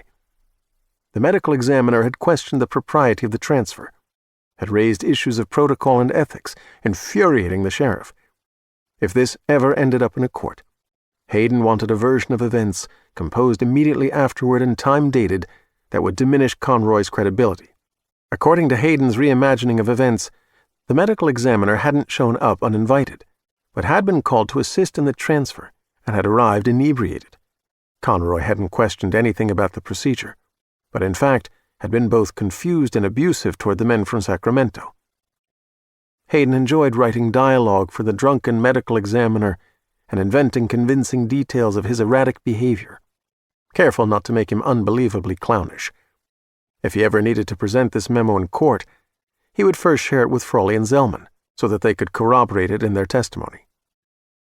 Hayden had just finished the memo, printed it, and personally filed it both electronically and physically, when Carl Fredette, the watch commander currently on duty at the front desk, buzzed him on the intercom to report a home invasion with shots fired at the residence of Megan Bookman on Greenbrier Road. Home invasions hereabouts were as rare as incidents involving elephants. Although Hayden always put his own interests above those of the community and defined corruption less strictly than did the law, he had a cop's good intuition.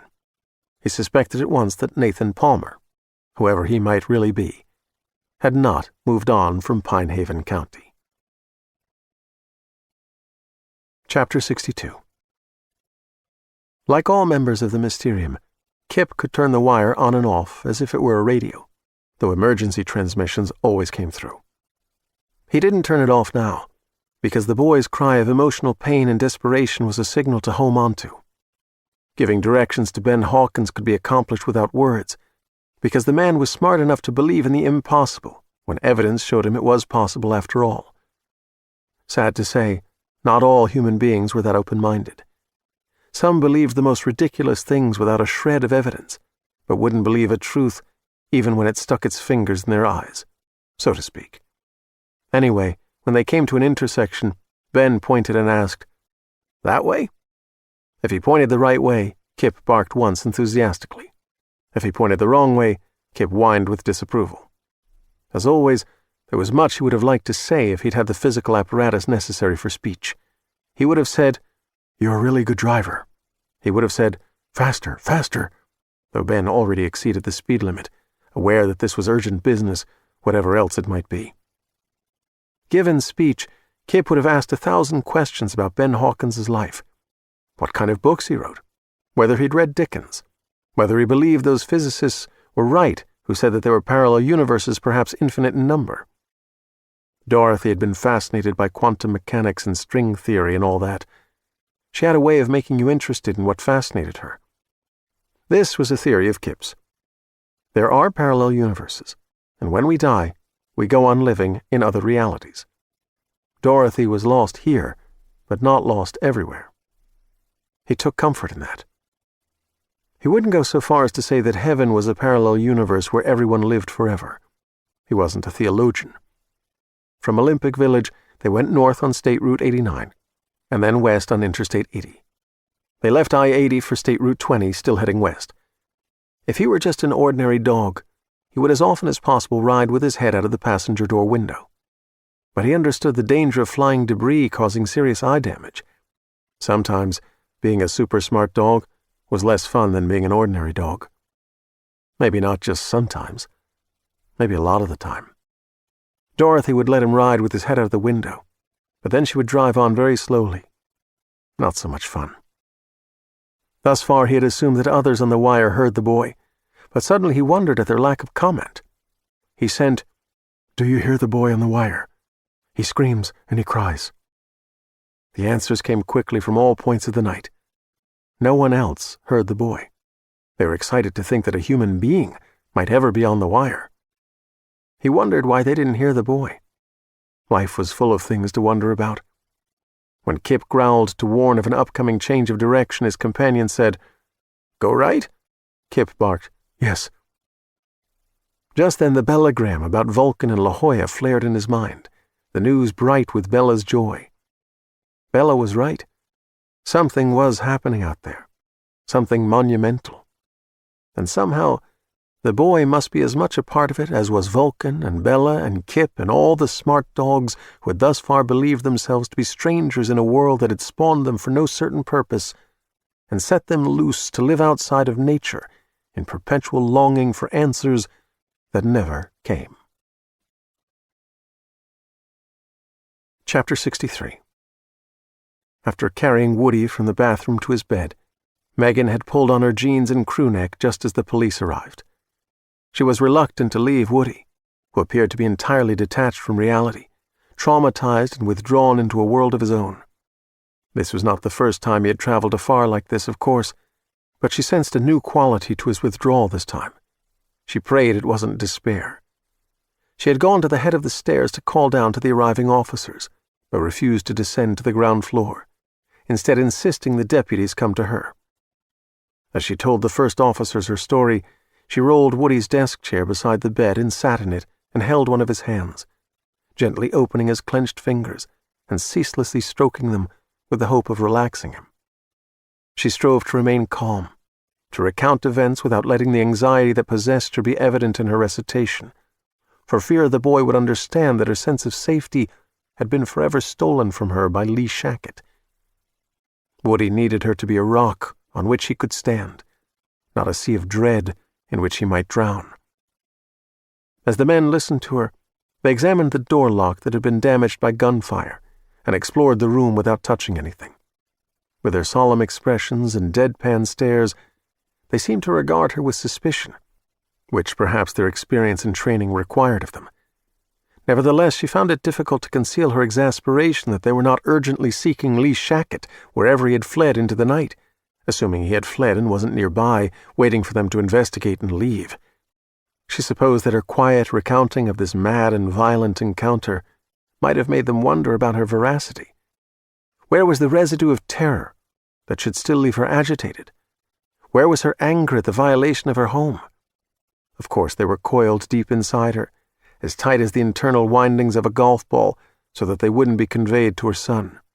Being the parent of a developmentally disabled child who was unable to express his emotions but felt them deeply, a child who had no defense mechanisms to cope with fear, Megan needed at all times to consider how her expressed feelings affected him.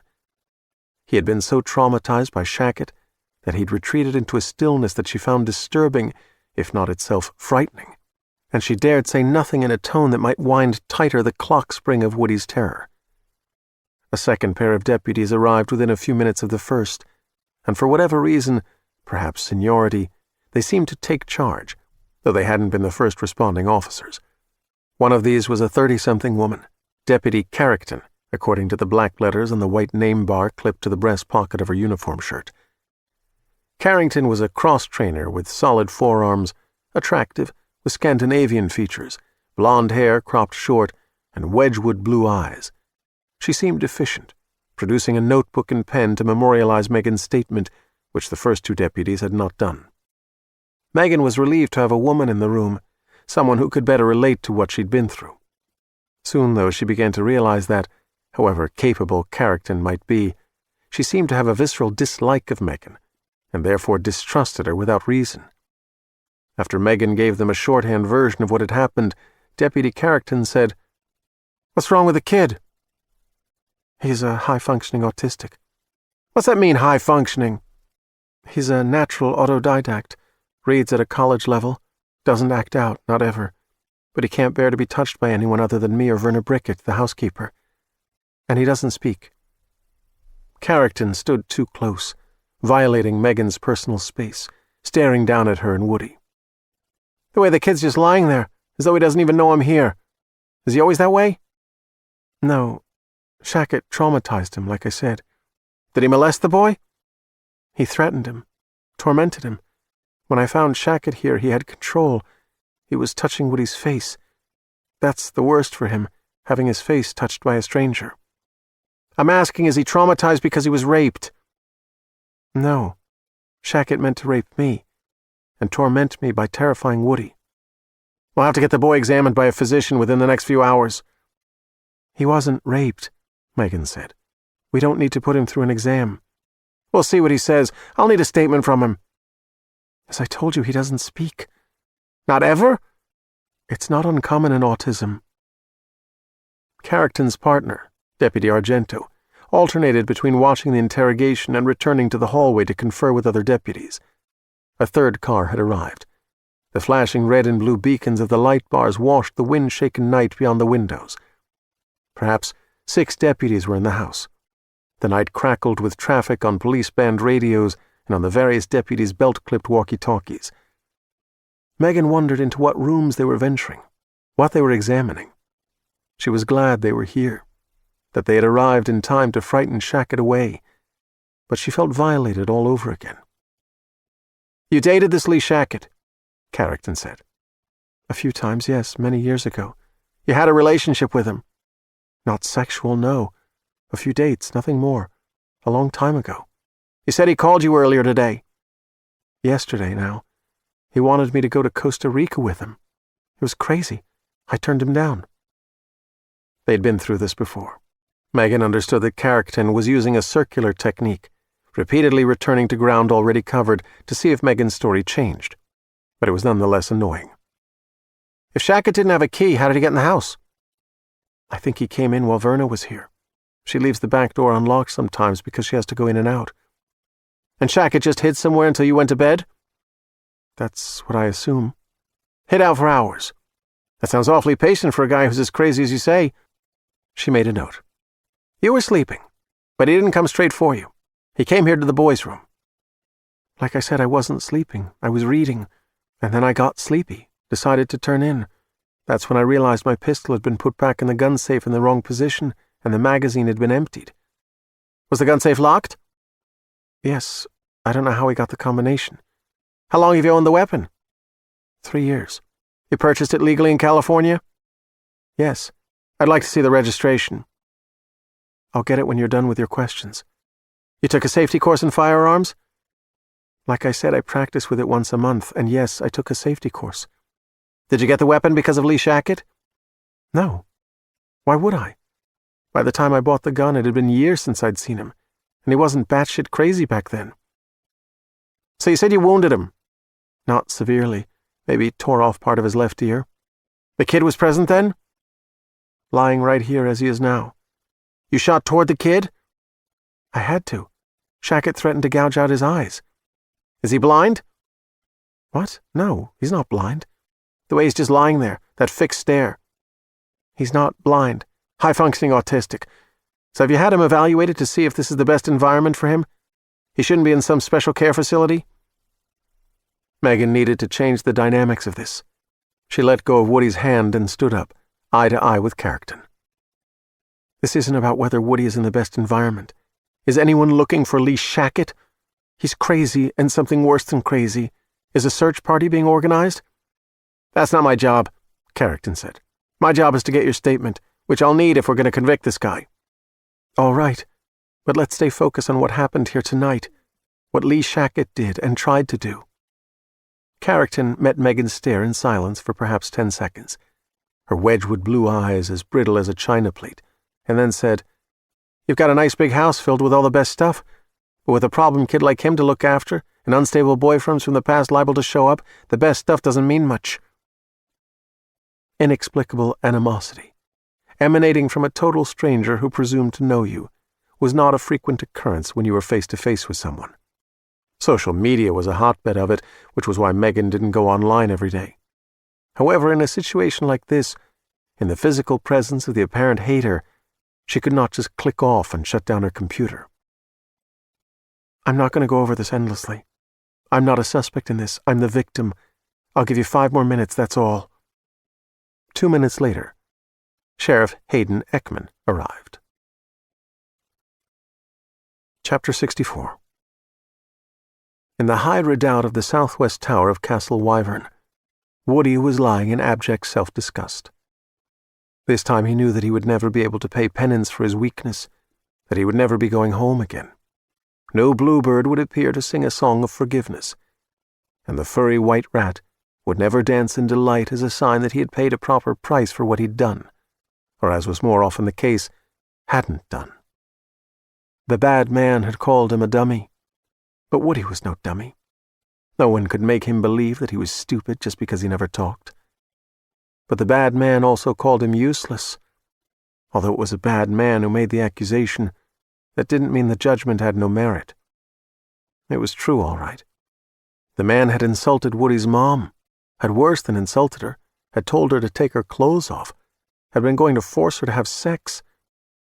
Woody was innocent, but he wasn't naive. He knew what sex was. Sex could be a beautiful thing when it was making love, or it could be as ugly as murder when no love was involved. That's what he knew. Through all of it, Woody had done nothing.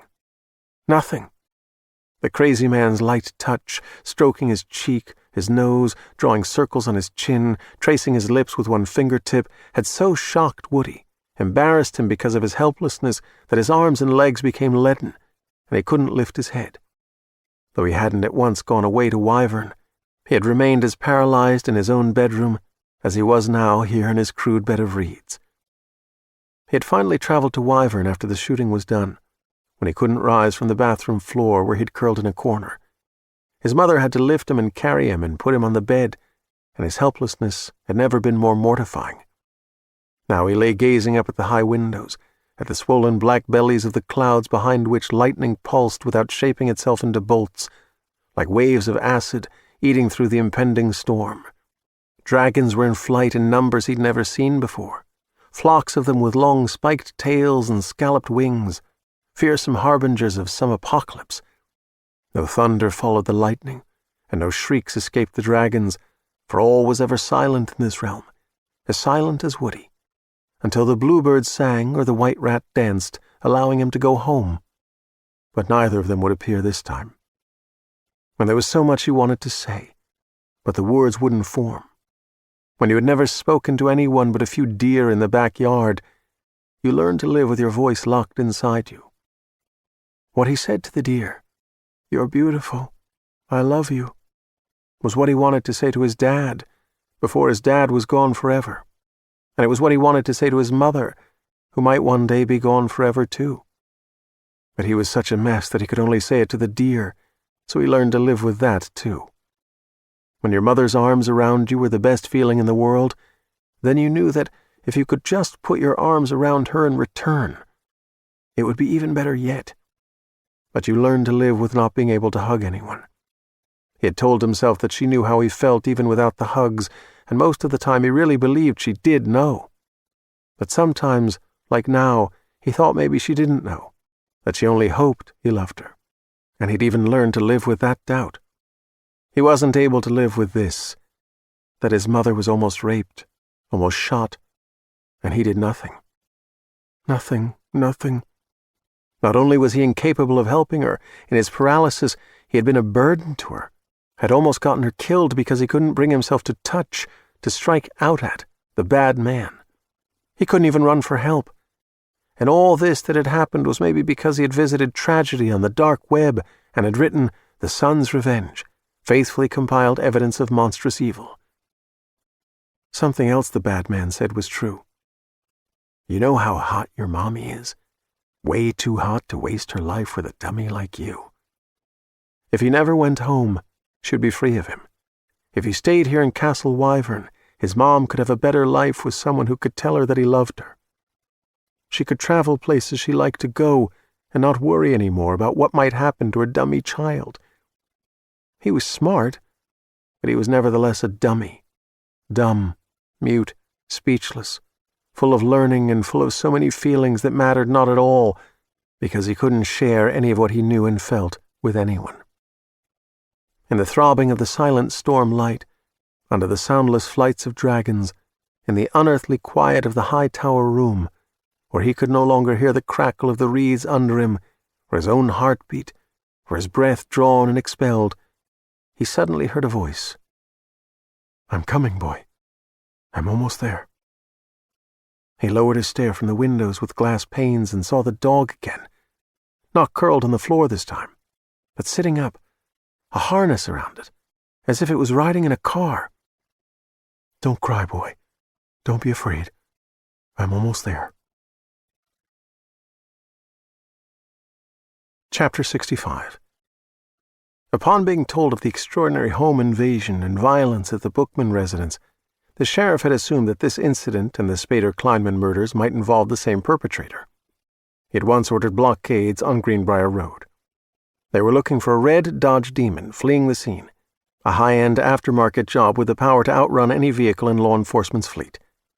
4 men had been assigned to each roadblock, the first one approximately 2 miles south of the Bookman property, the other 1.5 miles to the north. The southern post was fully manned almost at once, and 2 deputies with 1 car established a half-adequate barrier at the northern position. Nathan Palmer, if it was Nathan Palmer, had been harried from the Bookman house by the sound of approaching sirens. It was thought that he had gone west on foot, across the backyard of the property and into the forest rather than risk the highway with patrol cars swarming it. He had surely arrived in his Dodge Demon, however, and secreted it somewhere in the vicinity. He would attempt to circle through the trees to the vehicle. For the past half hour, traffic on Greenbrier Road had been halted and subjected to inspection. Now deputies Walter Colt and Freeman Johnson, the first to arrive at the Bookman residence, departed the house and drove north to fortify that roadblock. Freeman rode shotgun. An ardent woodsman, hiker, fisherman, as well as a deputy, he possessed an acute awareness of the patterns of nature. The Forest Service road they passed on the right appeared as dark in its depths as the bowels of a leviathan. The sidewash of the headlights penetrated only a few feet, yet Freeman detected a visual discordance amid an otherwise vertical blackness of night-shrouded trees. "Hold it! Turn around," he said. "Something back there on that Forest Service road." Walter Colt slowed, hung a U-turn, cruised south for a short distance, turned left onto the narrow dirt lane, and clicked the headlamps to high beams. With the light boring directly into the woods, what had been concealed to all but Freeman's intuition now stood revealed approximately 60 or 70 feet from the paved highway. A red sedan. As the patrol car coasted slowly through the trees, and the sedan before them was revealed to be a Dodge, Walter Colt snatched up the police radio microphone and reported the find. He stopped 10 feet short of the perpetrator's vehicle and shifted into park and put on the emergency brake, but he left the engine running. Neither Johnson nor Colt had been at the scene of the Spader and Kleinman murders the previous afternoon, but they had heard that the woman had apparently been ravaged by animals, or carrion-eating birds, perhaps vultures, after her death. They realized that if the attack at the Bookman house involved the same perp, he was both reckless and uncommonly violent, although they were not yet aware that he was something far beyond their combined 36 years of law enforcement experience. In addition to a shotgun-clamped muzzle up to the dashboard, left of the front passenger seat, there was also a 4-foot-long cattle prod for use on animals only. Pinehaven County was home to more wild animals than people, and some of the former were powerful predators, most notably mountain lions, but also bears and coyotes. In Freeman Johnson's experience, there had also been a runaway bull twice, a tiger kept illegally by an idiot who thought it would always be as gentle as a kitten, and a badly abused pit bull that understandably turned savagely against all humankind. Deputies didn't encounter such dangerous creatures every day or even weekly, but because it had long been the policy of the sheriff's department not to shoot any animals except in the most extreme circumstances, there were times when the electric prod was essential. Although the Dodge Demon was dark and silent and seemingly untenanted in the headlight beams that pierced its windows, Colt and Johnson exited the patrol car with guns drawn. To an extent, the wild woods raised walls against the power of the wind, although these ramparts weren't impervious. A lesser but still insistent tempest shivered across the forest floor, thrashing whatever undergrowth it found, and a stronger gale fiercely shook the higher boughs of the evergreens. Translated by the deep canopy of needled branches, the upper currents of air sounded like rushing water, as though a great river surged overhead, and within that susurration arose thin shrieks, hollow groans, cries of seeming anguish, as if the river were the Styx, sweeping legions of souls from the world of the living to the land of the dead. Freeman and his partner approached the dodge with caution, but they also ceaselessly surveyed the eclipsed woods beyond the light provided by their car. That gloom seemed somehow different from any that Freeman had known before, like the fabled outer dark beyond all hope of Eden. If the moment felt fraught with unnatural or even supernatural threat, then the attack came in harmony with the mood, the assailant dropping from a branch high above their line of sight like a winged devil. He crashed hard into Walter Colt and drove him to the ground at the back of the Dodge. The deputy's gun flew from his hand, hit spang on the bumper of the car, and spun away into the shuddering brush. In shock, Freeman reeled back a step, 2 steps, as Colt heaved and rolled to get atop of, or cast off, his attacker. The deputy was the bigger of the two, but it was at once evident, from the snarling ferocity of his assailant, that size and combat training might not be enough to beat back the assault. The tangled, thrashing bodies in a frantic struggle allowed Freeman no easy shot, in fact, no shot at all.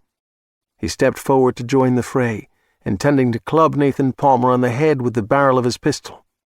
He halted when Walter Colt screamed. As long as he'd known the man, Colt had never shown fear, never issued a complaint about pain, remained always the definition of stoic. This wasn't merely a scream of pain, but also of pure terror, and carried on it were words, "He's biting! He's biting!" In the glare of the headlights, Colt's left hand was gloved in blood. Not just his left, both hands. Blood on his face, too. The assailant snapping at his throat, Colt fending him off with bleeding hands, attacker slamming a knee into his victim's crotch, slamming and slamming. Palmer glanced once at Freeman, and a slick mass of bloody saliva slid from his mouth across a curve of grinning teeth, his fierce glare bright with animal eye-shine. With no clear shot, in the clutches of fright, Freeman returned to the patrol car, grabbed the cattle prod, which would deliver a high-voltage, low-amperage charge enough to dissuade a bear or bull, maybe enough to kill a man if applied relentlessly. He was back at the scene in 3 seconds. Colt was still screaming. Department rules forbade the use of the prod on a human being. Fuck the rules. He jammed the copper prongs into Palmer's back. In contact with his attacker, Walter Colt would receive a hard but less disabling subsidiary shock, but there was no helping that. The maniac howled, and Freeman stung him again, and Palmer fell off his victim, face down on the dirt track. Gasping, groaning, Colt tried with only a little success to overcome the shock, to hitch away from his assailant. Palmer should remain paralyzed for 20 to 30 seconds and be disoriented, largely helpless for a minute or more after that. Freeman slipped a thick plastic zip-tie handcuff from his utility belt. He dropped to one knee beside the prostrate attacker, intending to bind the bastard's wrists tight together behind his back. Palmer flailed, rolled over, tried to sit up, hissing with the fury of a taunted serpent. Heart knocking so hard that it shook his arms, zip-tie slipping from his sweat-slick fingers, Freeman scrambled backward, snatched up the cattle prod. He jammed the copper terminals into the maniac's abdomen. Palmer clawed the hard-packed earth, scoring it as if his fingers were talons and the ground mere sand. Freeman shocked him again, and Palmer tossed his head, the cords in his neck standing out like steel cables, and Freeman gave him yet another jolt, a longer one.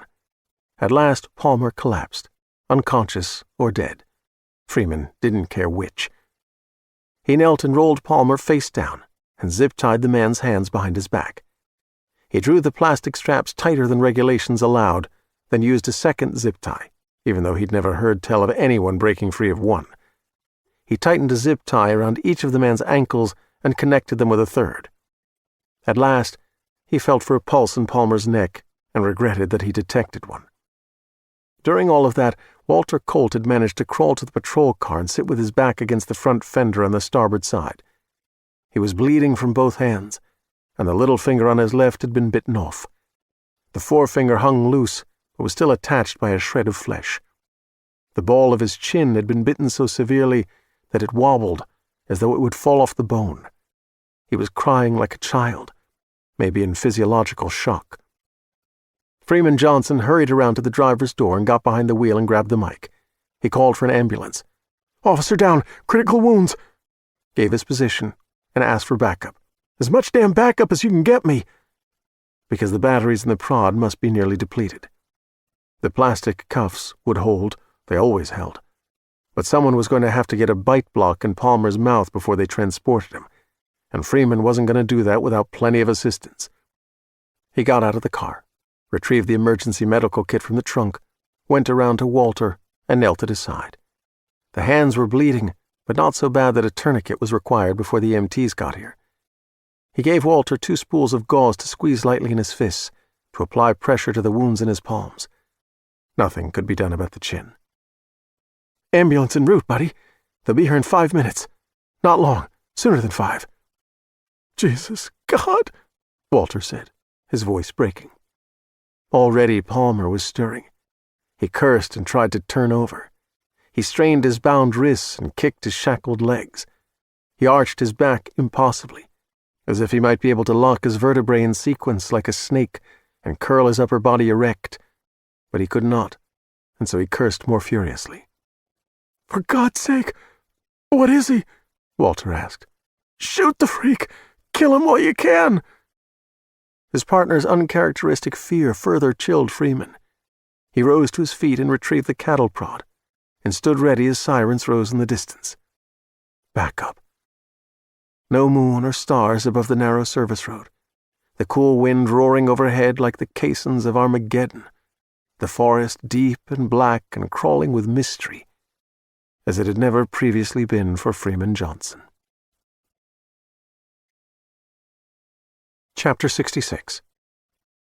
Police car light bars flung off glisters of red and blue that washed across the windshield and the dashboard of the Range Rover. Kipp and Ben sat in a line of cars at a blockade, northbound on Greenbrier Road. Ben waited more patiently than Kipp, who panted with anxiety. "What's wrong, fella?" Ben didn't know about the boy, that the boy had been screaming, and was now almost silent on the wire, issuing only a pitiable sound of perfect despair. 2 species on this planet have been bonded for many thousands of years. Maybe more than 100,000. Dogs and people. Dogs had been at the side of human beings for millennia before horses or cats. They had hunted together when hunting had been essential for survival. They had protected each other from all threats in a primitive world where nature was even crueler than it was now. Of all the creatures on Earth, only people and dogs engaged joyfully in play all the days of their lives. In the relationship between humanity and dogs, some mutual destiny existed that had not yet been fulfilled. That was what Dorothy had believed. She had been sure that Kipp and the others in the Mysterium would represent the next stage in that human canine destiny, that they would change the world. And now this boy, unknowingly, was able to use the wire, which might mean that, in the near future, the human-dog bond would knit the 2 species more tightly together. Kipp felt that an event of historic importance loomed. The police went slowly from vehicle to vehicle, questioning the drivers, looking in the trunks of the cars. A historic event loomed, and the police delayed traffic on Greenbrier Road, and if Kipp became any more frustrated, he would need to get out and pee. Chapter 67. Deputy Carrickton and her partner Deputy Argento were gone, Megan's statement having been deemed adequate by Sheriff Hayden Ekman.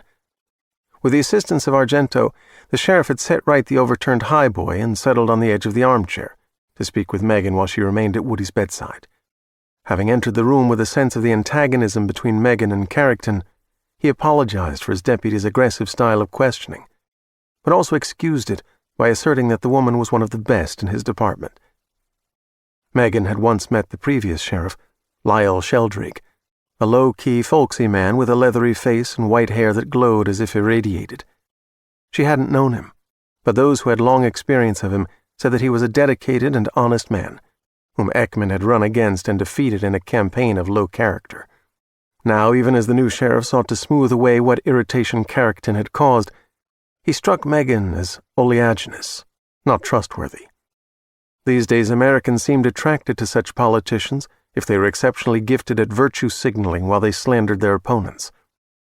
Ekman didn't want to rehash all that Megan told Carrickton, but he was intently interested that she knew her attacker and that his name was Lee Shackett.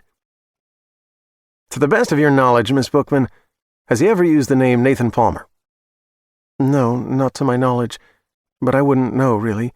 The last time I saw him was at a corporate affair with my husband 8 years ago, and before that, 13 years since I knew him socially.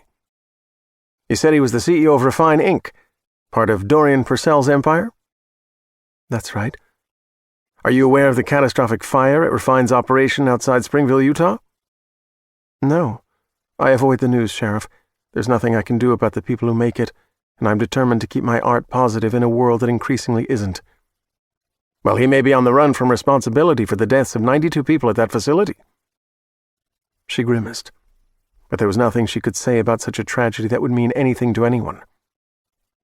Then you've even more reason to find him quickly. There's something gone very wrong with him. Do you have a photograph of this Lee Shackett? I'm sure you can find one online. No doubt, but all we have now is a driver's license he was carrying. It's in the name Nathan Palmer. If you have a photo, Miss Bookman, I could confirm in a minute that they're one and the same. It's Mrs. Bookman. Yes, of course, if you prefer. Lee Shackett was at our wedding. The album I kept has a few snapshots of him. He still looks much the same, except he's dyed his hair. He had a beard for a long while, though not back when I knew him, so it's just the hair that's changed from the photos. Could you show that album to me? I'm not leaving Woody. Go downstairs to the study. On one of the bookshelves are 8 or 10 photo albums. It's the white one with gold trim. Bring it to me, and I'll find Lee Shackett for you. In the sheriff's absence, she spoke softly to Woody, assuring him that they were safe now, that Shackett would be found and would not be returning. Those assurances, however, were hopes rather than certainties, and perhaps the boy detected the difference, for he did not return from whatever deep place in his psyche he had gone.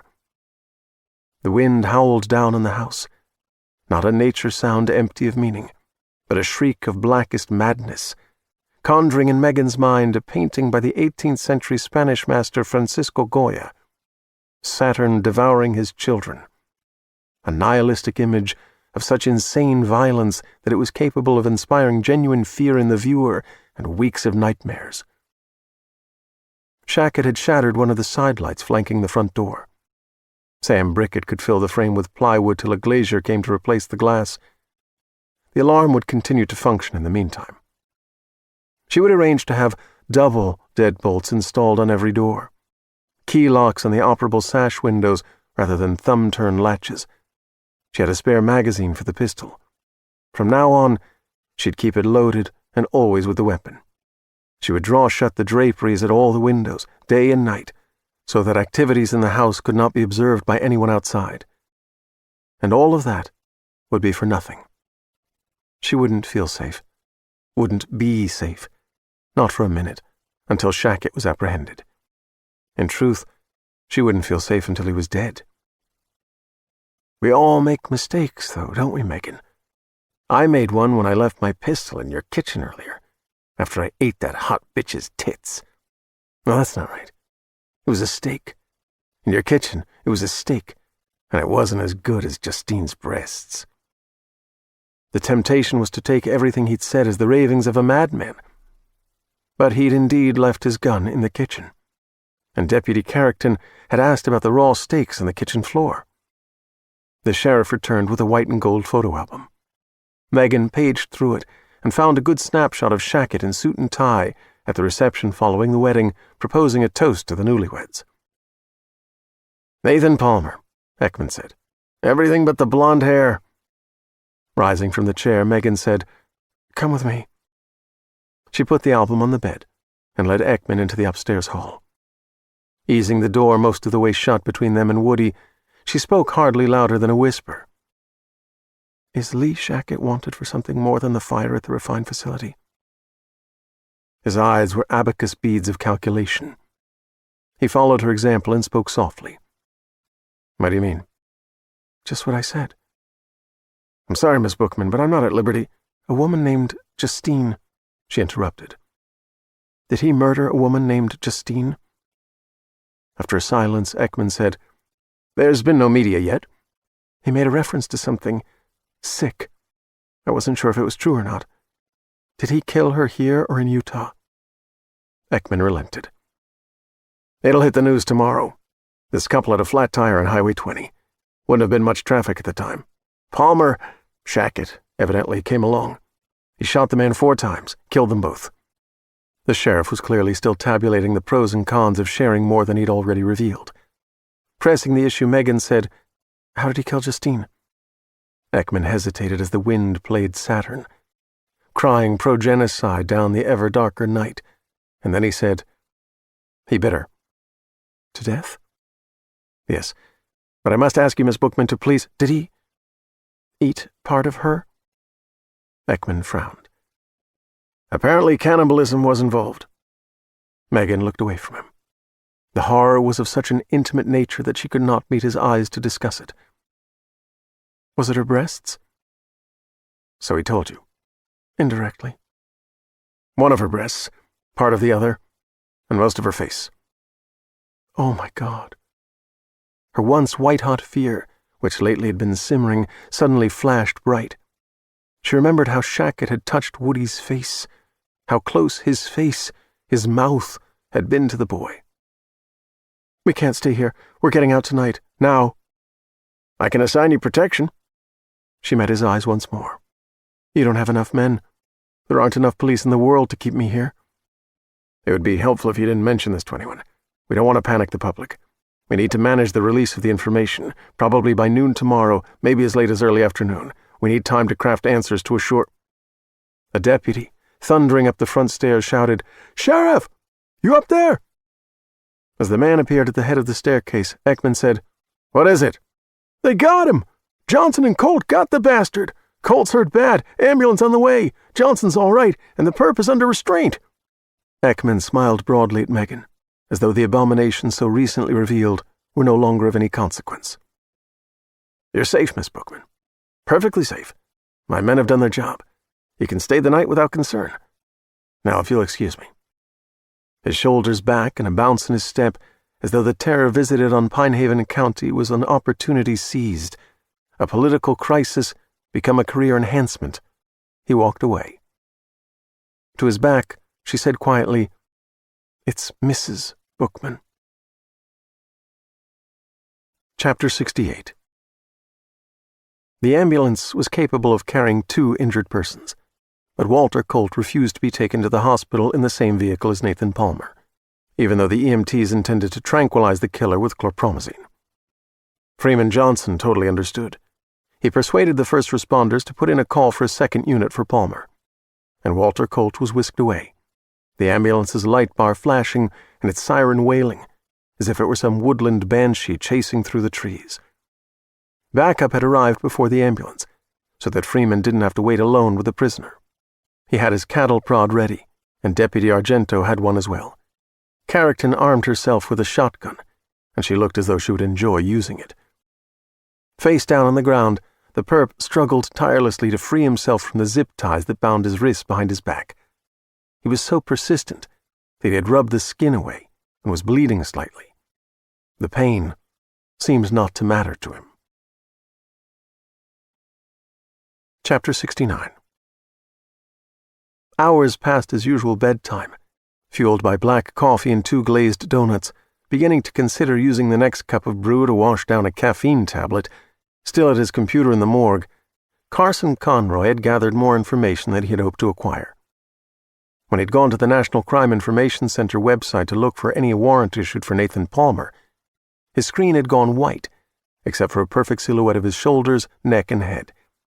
He knew this meant that some security agency, most likely the NSA, had an interest in who researched Palmer and had taken his photograph with the camera in his computer. He was not concerned, because this had happened twice before on other cases without any subsequent consequences. Although Nathan Palmer was wanted for larceny, arson, and murder, the specifics of these crimes, the what, when, where, were missing from the writ issued by the court in Salt Lake City. That data had been put under seal, which Carson found decidedly strange. Palmer's photo, taken from a Montana driver's license, showed a reasonably attractive man in his mid-30s, clean-shaven with brown hair and brown eyes. Something about the photo resonated with Carson. He had never met Nathan Palmer, yet the man looked familiar. Lyle Sheldrake, the previous sheriff, and the one who brought Carson to Pine Haven, had anticipated a moment when his successor, Hayden Ekman, would get himself into a situation where he would feel it necessary to set up a fall guy. Because Carson was not an Ekman loyalist, he would always be a prime candidate for the new sheriff's scapegoat. Consequently, Sheldrake had created a secret back door into the department's computer system and left instructions for its use only with Carson. Sheldrake had said, "Maybe Hayden's not the snake he seems to be, but you best have some anti-venom just in case." Now Carson Conroy swam secretly through the shallow lake of data maintained by the sheriff's department, and found his way into the cloudy backwater of Hayden Ekman's personal files. The one that looked most interesting was labeled Unofficial Case Notes. Therein he found an entry made this date, regarding his supposed inebriation, argumentativeness, and generally unprofessional behavior when Frawley and Zellman had arrived from Sacramento to effect the transfer of jurisdiction in the Spader-Kleinman murders. Carson was angry, but not enraged. In such a situation, an element of surprise, a sense of unexpected betrayal, must be present for anger to escalate into something stronger. He had thought Ekman capable of both deceit and treachery, so that his anger was hardly more than indignation, lacking violent passion and vindictiveness. Anyway, the lie about his being drunk was not the most interesting thing in the file related to the recent murders. Of greater interest were Ekman's notes on his conversations with Teo Barbizon, the Attorney General of California. The National Security Agency was not only interested in the case, but was trying to run the investigation, and keep it quiet, through Teo Barbizon's office. The suspected killer's Nathan Palmer ID was false. Although Barbizon didn't share Palmer's real name, he did reveal to Ekman that the fugitive had been a highly placed executive at Refine Inc., with oversight of the Springville, Utah facility, where 92 had died in a ferocious fire. Carson backed out of the sheriff's department computer system. He knew why Nathan Palmer looked familiar. The previous day, he had seen a bit of film on the news, a clip from a 2-year-old speech that the CEO of Refine had given concerning the company's cancer research at its labs outside Springville. He Googled it, found it. At the time of the speech, the guy sported a neatly trimmed beard, and his hair appeared blonde, not brown. Although his name was Lee Shackett, the resemblance was strong enough that Carson had no doubt the guy was also Nathan Palmer. According to some news reports, Refine Inc. was a subsidiary of Parable, which had been founded and was still controlled by Dorian Purcell, the multi-billionaire. Instead, Refine was a separate company entirely, private rather than public, largely but perhaps not entirely owned by Purcell. They said Lee Shackett had been at the labs in Springville when the catastrophic gas leak had destroyed the complex and everyone in it. Given the inaccuracy of that information, Carson made a fearsome assumption. Whatever work Refine might be doing in Utah, cancer research was the least of it, or perhaps not a part of it at all. They were preoccupied with something of a much more exotic and dangerous nature, and the explosion had been no accident. After he brooded about the situation for a few minutes, he made 3 more assumptions. First, whatever else Refine might be doing in Utah, it must have contracts to perform research for the National Security Agency or for other government entities that relied on the NSA to cover their tracks for them. Second, no accidental explosion and fire at such a large facility could be so sudden and complete as to leave not one survivor. The intensity of the blaze suggested a doomsday device designed to halt the spread of highly contagious pathogens that might inspire a plague for which no cure existed, and the lack of a single survivor implied that a biologically secure lockdown program had intentionally trapped the 93 people in the facility. 92. Third assumption. Lee Shackett had slipped out seconds before he, too, would have been imprisoned. and something was seriously wrong with him. Extreme violence and cannibalism weren't symptoms of disease. Rabies? No, not even that retrovirus. In humans, the symptoms of rabies were high fever, muscle spasms, thirst, the inability to swallow liquids, seizures, eventually total paralysis. Outrageous violence and cannibalism suggested mental illness rather than a physical disease. Or, as Carson recalled the ravaged face of Justine Kleinman, it seemed that Shackett must be shedding the customs, conventions, and practices of civilization, descending into a primitive moral state, not just descending, plummeting. Carson could think of no condition, physical or mental, that could lead to such an abrupt collapse, until the word devolution occurred to him. He didn't know what he meant by that, why the word hung stubbornly in his mind. Then halfway through another mug of coffee, he found himself considering genetic engineering, by which some enthusiasts in the scientific community believed human evolution, the opposite of devolution, could be facilitated to improve the health and longevity of the species, and even to give it superhuman powers. Transhumanism and post-human were words that thrilled them, that engendered visions of humankind raised to a godlike condition. In recent years, momentous advances had taken place in genetic engineering. That technique of gene editing known as CRISPR had been used in China and elsewhere to edit out a disease-causing gene from the parental sperm and egg. But little was known about how genetic information was expressed in the individual, or what the consequences of editing anything out might be. A grave danger existed that those engaged in such experiments might introduce inheritable changes in the genome that could lead to a cascade of faults, that over a few generations might result in a new humanity of critically diminished physical and mental capacities, or even bring on the extinction of the species. Some of the cooler heads thought it the most reckless practice of science in history, but there were always the true believers for whom a new trick of science became their religion. And CRISPR was only one of several new techniques. If it or something even more effective was the subject of research at the Springville labs of Refine, might Lee Shackett be sliding down the evolutionary ladder into a terrifying primitive state? Or was it even possible that some material had been added to every cell in his body with the result that he was, neither moving up nor down the evolutionary ladder, but somehow sliding sideways? Less than half an hour earlier, Carson had considered washing down a no-dose tablet with his black coffee. He no longer needed any help staying awake. Cold dread did the job better than caffeine ever could.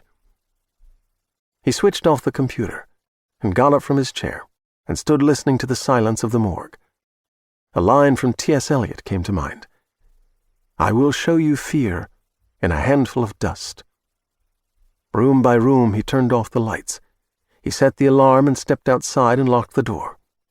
The wind sang requiem for the world, and it seemed to Carson that the chilly currents of harried air were more than that, were also time itself racing towards some plug that had been pulled, to drain away and leave the world eternally still, silent, and dark. In the post-midnight alleyway, as he turned toward the town square, intending to walk home, he heard the sirens of ambulances. One seemed to be coming, the other going. Chapter 70. When Ben and Kipp were nearing the front of the line, the officers stopped inspecting vehicles. They removed the roadblock. "I started to wonder if they were looking for you," Ben Hawkins said. "Seems like someone should be trying to find the smartest dog in the world." Kipp wasn't the smartest, not nearly. Someday Ben would have to meet Solomon to learn what a really smart dog was. Solomon and Brandy. They were mates and very wise. Leaning forward, Kipp panted and whined. They needed to move faster. The boy hadn't begun screaming again, but he was suffering, crying and miserable and alone. They had hardly gone any distance north from the roadblock before an ambulance appeared ahead of them in the southbound lane. As it shrieked past, light bar strobing, Kipp clenched his teeth and repressed a howl, though his ears were ringing painfully. After another minute or so, a second ambulance came flashing and wailing, this one from behind them, heading north. Pulling off the pavement to let the vehicle pass, Ben said, "Lassie helped people get out of trouble, but I have this feeling you're leading me straight into it." After returning to the pavement in the wake of the ambulance, they had not gone far when a large white house, ahead on the left, drew Kipp's attention. He popped the safety harness release with one paw, slipped out of the restraint, and stood with his forepaws on the console. He craned his head forward, staring at the house. Even at this hour, the place blazed with light at most windows. The boy waited in that house full of light. The unique boy. The boy who could send on the wire. Kipp was not a barker, but he barked. He barked and barked at the house, and he barked directly, urgently in Ben's face. "Hey, take it easy. Are you telling me this is the place?" Kipp stopped barking and wagged his tail as fast as he could. Although he slowed the Range Rover, letting it coast, Ben seemed hesitant. "There's a patrol car in front." So Kipp barked and barked again. "All right, okay, whatever." Ben turned left, crossed the southbound lane, and pulled into the driveway. The sight of the police car and the memory of the ambulances alarmed Kipp. Maybe the boy had been hurt. Switching off the engine, opening his door, Ben said, "You better wait here while I check this out." As Ben exited the Rover, Kipp scrambled onto the driver's seat. He leaped through the open door before it could be closed. He wasn't being disobedient. Ben wasn't his master any more than Dorothy had been. They were companions. That was how things were between dogs of the Mysterium and their people. If they had people. If they weren't alone, as a few were. Nevertheless, because he was still a dog and always would be, he regretted that a higher duty to the anguished boy required him to leave Ben with even the temporary perception that his instructions were not valued. Wind thrashed through the woods and across the yard, scented with squirrel and rabbit, raccoon and fox, with pine and cedar and woodwaxen and golden sedge and wild mushrooms clustering in the rotting trunk of a fallen tree. The porch steps boomed hollowly under his paws. A policeman at the top, another coming out of the open front door. They cried out as Kipp dashed, tail tucked, between their legs and off the porch and across the threshold. A woman in the foyer reeled back and cried, "No, stop!" as if Kipp were not what he appeared to be, but were instead a wild beast of ill intent. Drawn as if the wire must be on a reel that pulled him in like a helpless catch, Kipp could only whine meekly to reassure the woman as he raced to the stairs and bounded up them. The woman charged after him, as did one of the officers, but he was far faster than they were. Chapter 71. The high redoubt in the great tower at Castle Wyvern was a refuge of the mind, not the body. A place where Woody Bookman came and went without ever really using the stairs or a door. He was there when he needed to be, and gone when he was ready to be home again. On this occasion, however, he found himself clambering up from the bed of reeds and scrambling to the door as he heard the thunder footfalls on the spiral stairs. Overcome by an excitement that he couldn't explain, he threw back one great iron bolt on the heavy timber door, a second bolt, and a third. As he stepped across the threshold, he found himself sitting up in bed, in his room in the Pinehaven house, as through the door came a panting dog, a glorious golden retriever. "Be not afraid. I'm here. I'm here." The voice issued from the dog's mind to his, as if by an act of telepathy in a story. The retriever sprang onto the bed and threw itself against him, so that Woody fell back on his pile of pillows laughing. "Good boy, good," the dog declared. "You're safe now. I'm here now. We are family now." Chapter 72. Megan had heard Woody laugh before, but the cause of laughter had never been clear. It often seemed to arise from some internal cause, some private observation, never from something amusing that happened and that she could share with him. When she rushed into his room and saw the boy overwhelmed by the dog, embracing the dog and laughing, her heart was snared in such a tangle of emotions that she could have laughed, could have wept, should have been able to step away from her fear in the wake of Lee Shackett's arrest. But she couldn't do any of that.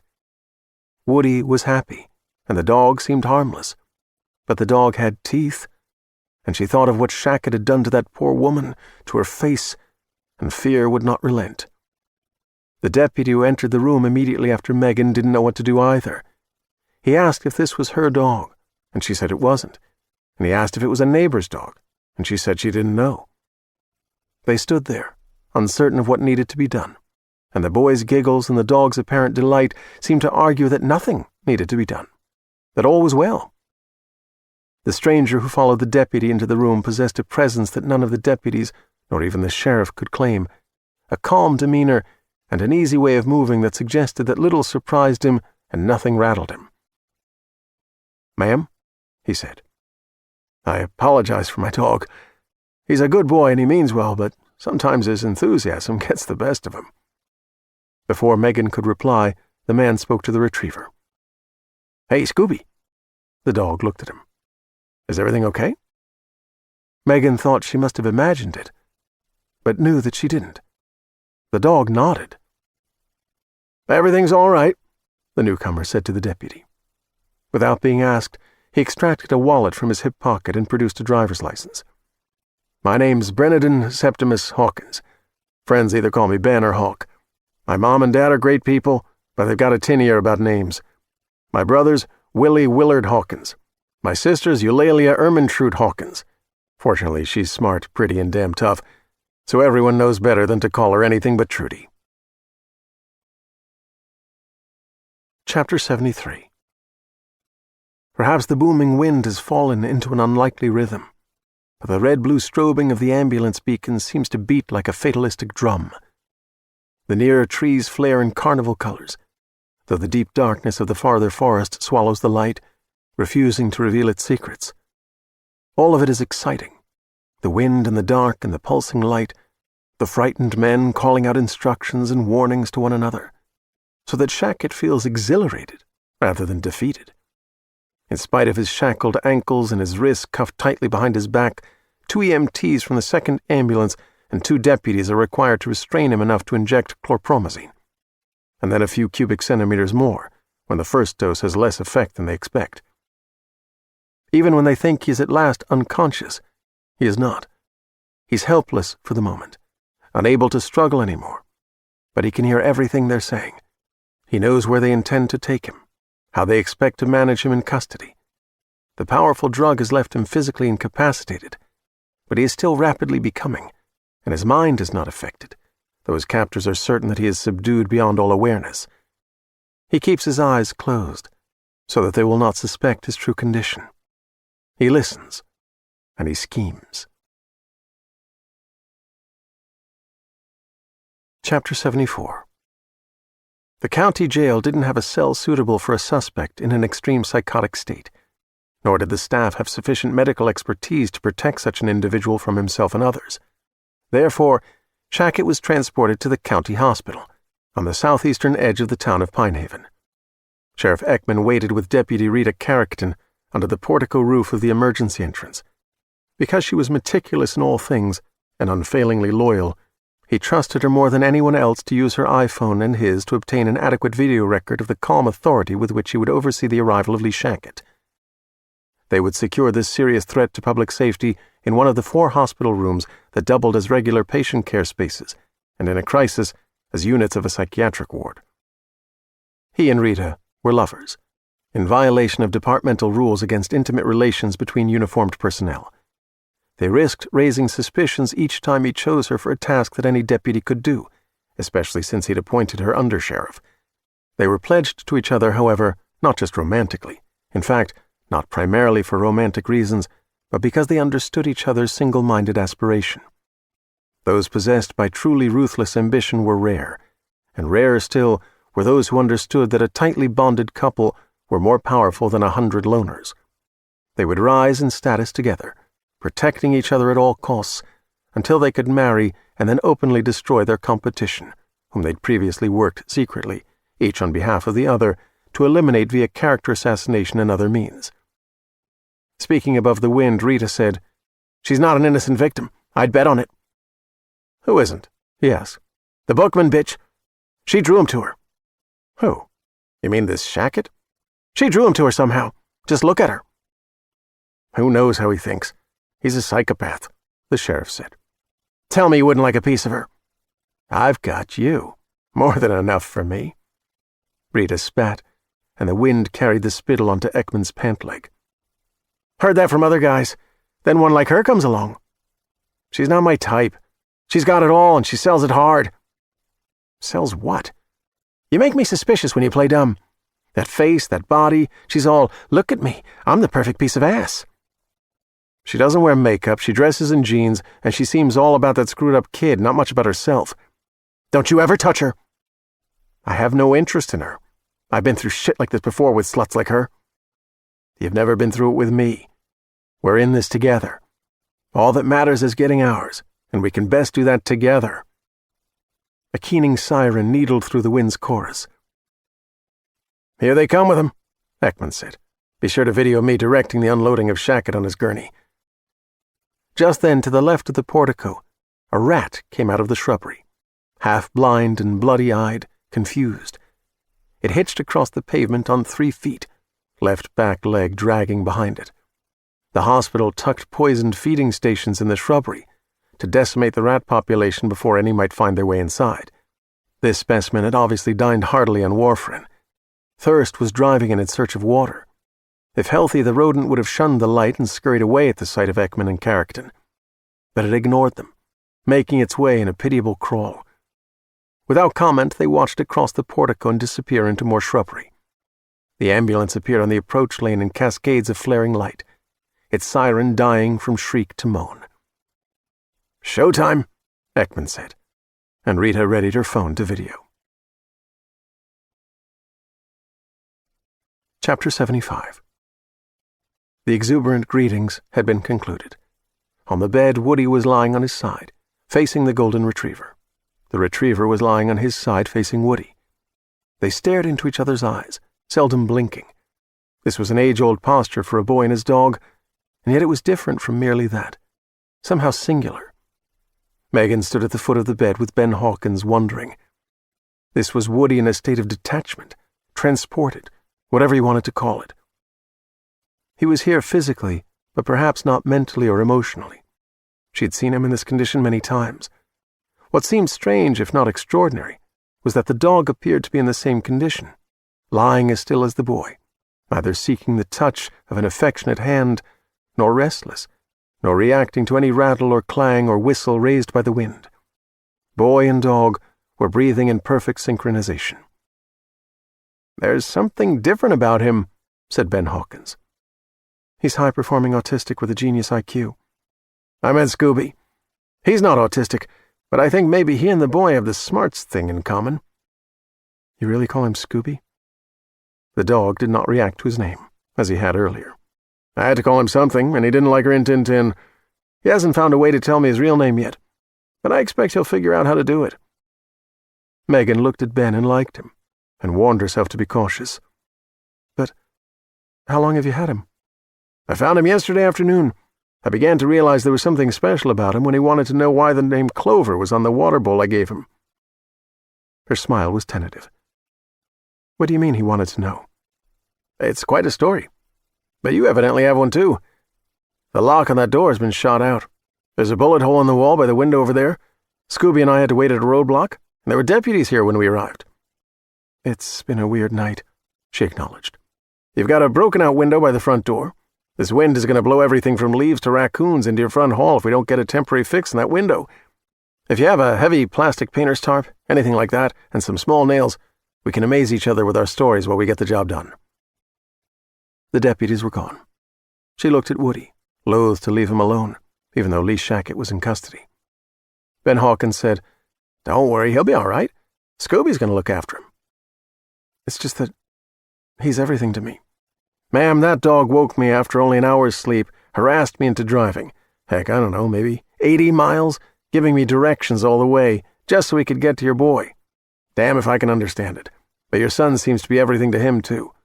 What we've got here is mystery and strangeness, and a broken window. And maybe when dawn comes, we'll still have all three, but at least there won't be owls flying through the house trying to eat the mice the wind chased inside." "Let's nail up that tarp," she said. "Don't be spooked, but I'm going to the nightstand to get a gun I put in the drawer." "If you think you need it." "I can't leave it here with Woody." "Does he have a tendency to play with guns?" "No, he's too smart for that." "So's the dog, but get it anyway. I won't draw down on you." She retrieved the gun from the nightstand. Even at a distance, he recognized the make and model of the weapon. Heckler & Koch USP 9mm 10-round magazine, 28 ounces, 4¼ inch barrel. That's a good one. You hit the intruder? Tore off part of his left ear. Not a clear shot. He was using Woody for cover. What were you aiming for? Dead center on his face. Close enough. You know guns, she said. He smiled. I was a Navy SEAL for 8 years. In training, they expect you to do more than learn to swim. Chapter 76. Blood calls to him.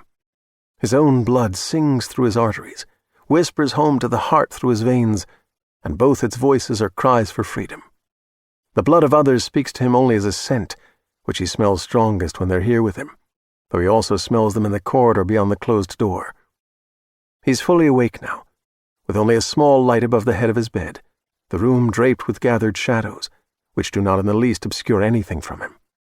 In his becoming vision, all details are revealed in shades of red, for he sees not just by the light of the visible spectrum, but also by the light that others cannot see, the infrared radiation that is produced by the molecular vibration occurring in all solid matter.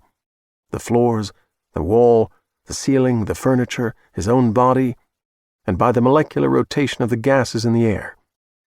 His damaged ear has been treated and bandaged while they thought he was entirely unconscious. For his comfort, the bite block has been removed from between his teeth. Any time they feel the need to reinsert it, they will dose him with a tranquilizer first. The zip ties have been removed. A wide strap across his chest binds him to the bed, his arms at his sides. Another wide strap runs across his thighs. He's hooked up to an IV to keep him hydrated and to allow for the quick administration of drugs through the port in the drip line. He's catheterized and is urinating into a bottle. He isn't concerned about his situation. The wide straps across his chest and thighs are not leather, but rubber, allowing just enough elasticity to afford him minimum comfort and avoid obstructing circulation. An average man could not struggle successfully against the 4-inch wide restraining bands, but he is not an average man. He is thinking this through, working out the how of escape. A deputy is stationed in a chair outside the room door. Shackett has heard people talking to this guard. He can smell the deputy. The hair cream he uses, the dried sweat in his armpits, his sour breath born of acid reflux from a fondness for food heavy in garlic. They do not know what they have done, to whom they have done it, and Shackett will not forgive them. He will rise again, and he will teach them humility. The world is at the end of an age, and Lee Shackett is the embodiment of the new age being born. He is progress, remade by science, which is the only force on earth with both the right and the obligation to change everything always and forever. Chapter 77. Carson Conroy in his Ford Explorer, in a far corner of the hospital parking lot, waiting for Sheriff Hayden Ekman to be gone, fortified by a thermos of black coffee from the Foursquare Diner. One caffeine tablet consumed, a tin of others in one jacket pocket. Having made a life of working with the dead, of documenting the extreme cruelty that murderers had visited on their victims, Carson had ceased to believe in justice. Justice was nothing but a concept, not a fact, manipulated and ceaselessly redefined by everyone from the manufacturers of pop culture in Hollywood to politicians to self-appointed deep thinkers who were as susceptible to intellectual fashion trends as the average teenager was driven to want whatever sneakers and jeans were the cool gear of the moment. What he sought in his new life in Pine Haven, in the wake of his wife's long unsolved murder, was not justice, but truth. Truth could not be redefined. Truth was what it was. The simple task of finding the truth was complicated only by the haystacks of lies you had to sort through to find the shiny needle. He had no illusions that he would ever learn the identity of Lissa's drive-by killer, or that any forensic autopsy would provide him with the full truth of any human act of violence. The truth he sought in this new life was both the truth of nature and of himself. He spent much of his leisure time hiking ever deeper into the Sierra Nevada, observing, studying the natural world with increasing care and intimacy. A marvelous order existed in nature, a damn harsh but rational order, and no deception was involved other than in some cases the camouflage of fur or feathers, or chameleon scales. In the wilds, no lies were told by tongue or pen. He hoped that the better he understood the way of nature, the better he'd understand the way a man needed to live to have respect for himself and others that included no self-delusions or equally egregious errors. He couldn't say why he believed that the truth of the Spader-Kleinman murders and the truth of Lee Shackett, alias Nathan Palmer, were inextricably linked to whatever ultimate truth he expected to find in nature. That was just what he felt, and he felt it strongly. Earlier in the alleyway between the morgue and the sheriff's station, when he'd heard an ambulance arriving in Pine Haven just as another was leaving, he'd intuited that the sirens had something to do with Shackett. He'd gone next door to speak with Carl Fredette, the watch commander on the current shift, and had learned about the events at the Bookman house. Now, through binoculars, he watched as Hayden Ekman and Rita Carrickton came out of the emergency entrance and stood talking for a minute or two under the portico. Their patrol cars were in the no-parking zone, and they departed one after the other without sirens or light bars. Carson finished his current cup of coffee, screwed the cup onto the thermos bottle, and set out across the parking lot toward the hospital. According to Carl Fredette, Shackett had been captured and would be restrained at the hospital until the sheriff could speak with the district attorney in the morning. Because Carson knew the 4 rooms that could be adapted as psychiatric care units, he didn't have to make an inquiry as to where Shackett was being held. He went straight to the 3rd floor, the highest floor, and to the end of the east wing. A straight-backed chair and small folding table had been placed in the hall, to the left of the door to room 328. On the table were a sweating carafe of ice water with a glass, a can of Coca-Cola, a bag of peanuts, and magazines about hot rods. Thad Fenton, a young and earnest deputy, put down a magazine and rose to his feet when he saw Carson approaching. He had been in service only about 6 months. That was good.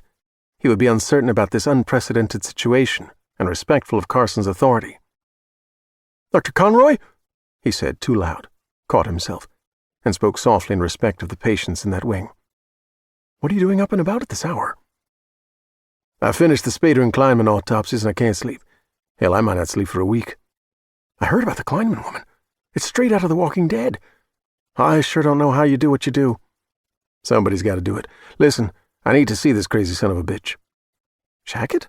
Well, Doc, nobody told me you'd be coming around." "I have a few questions for him." The deputy frowned.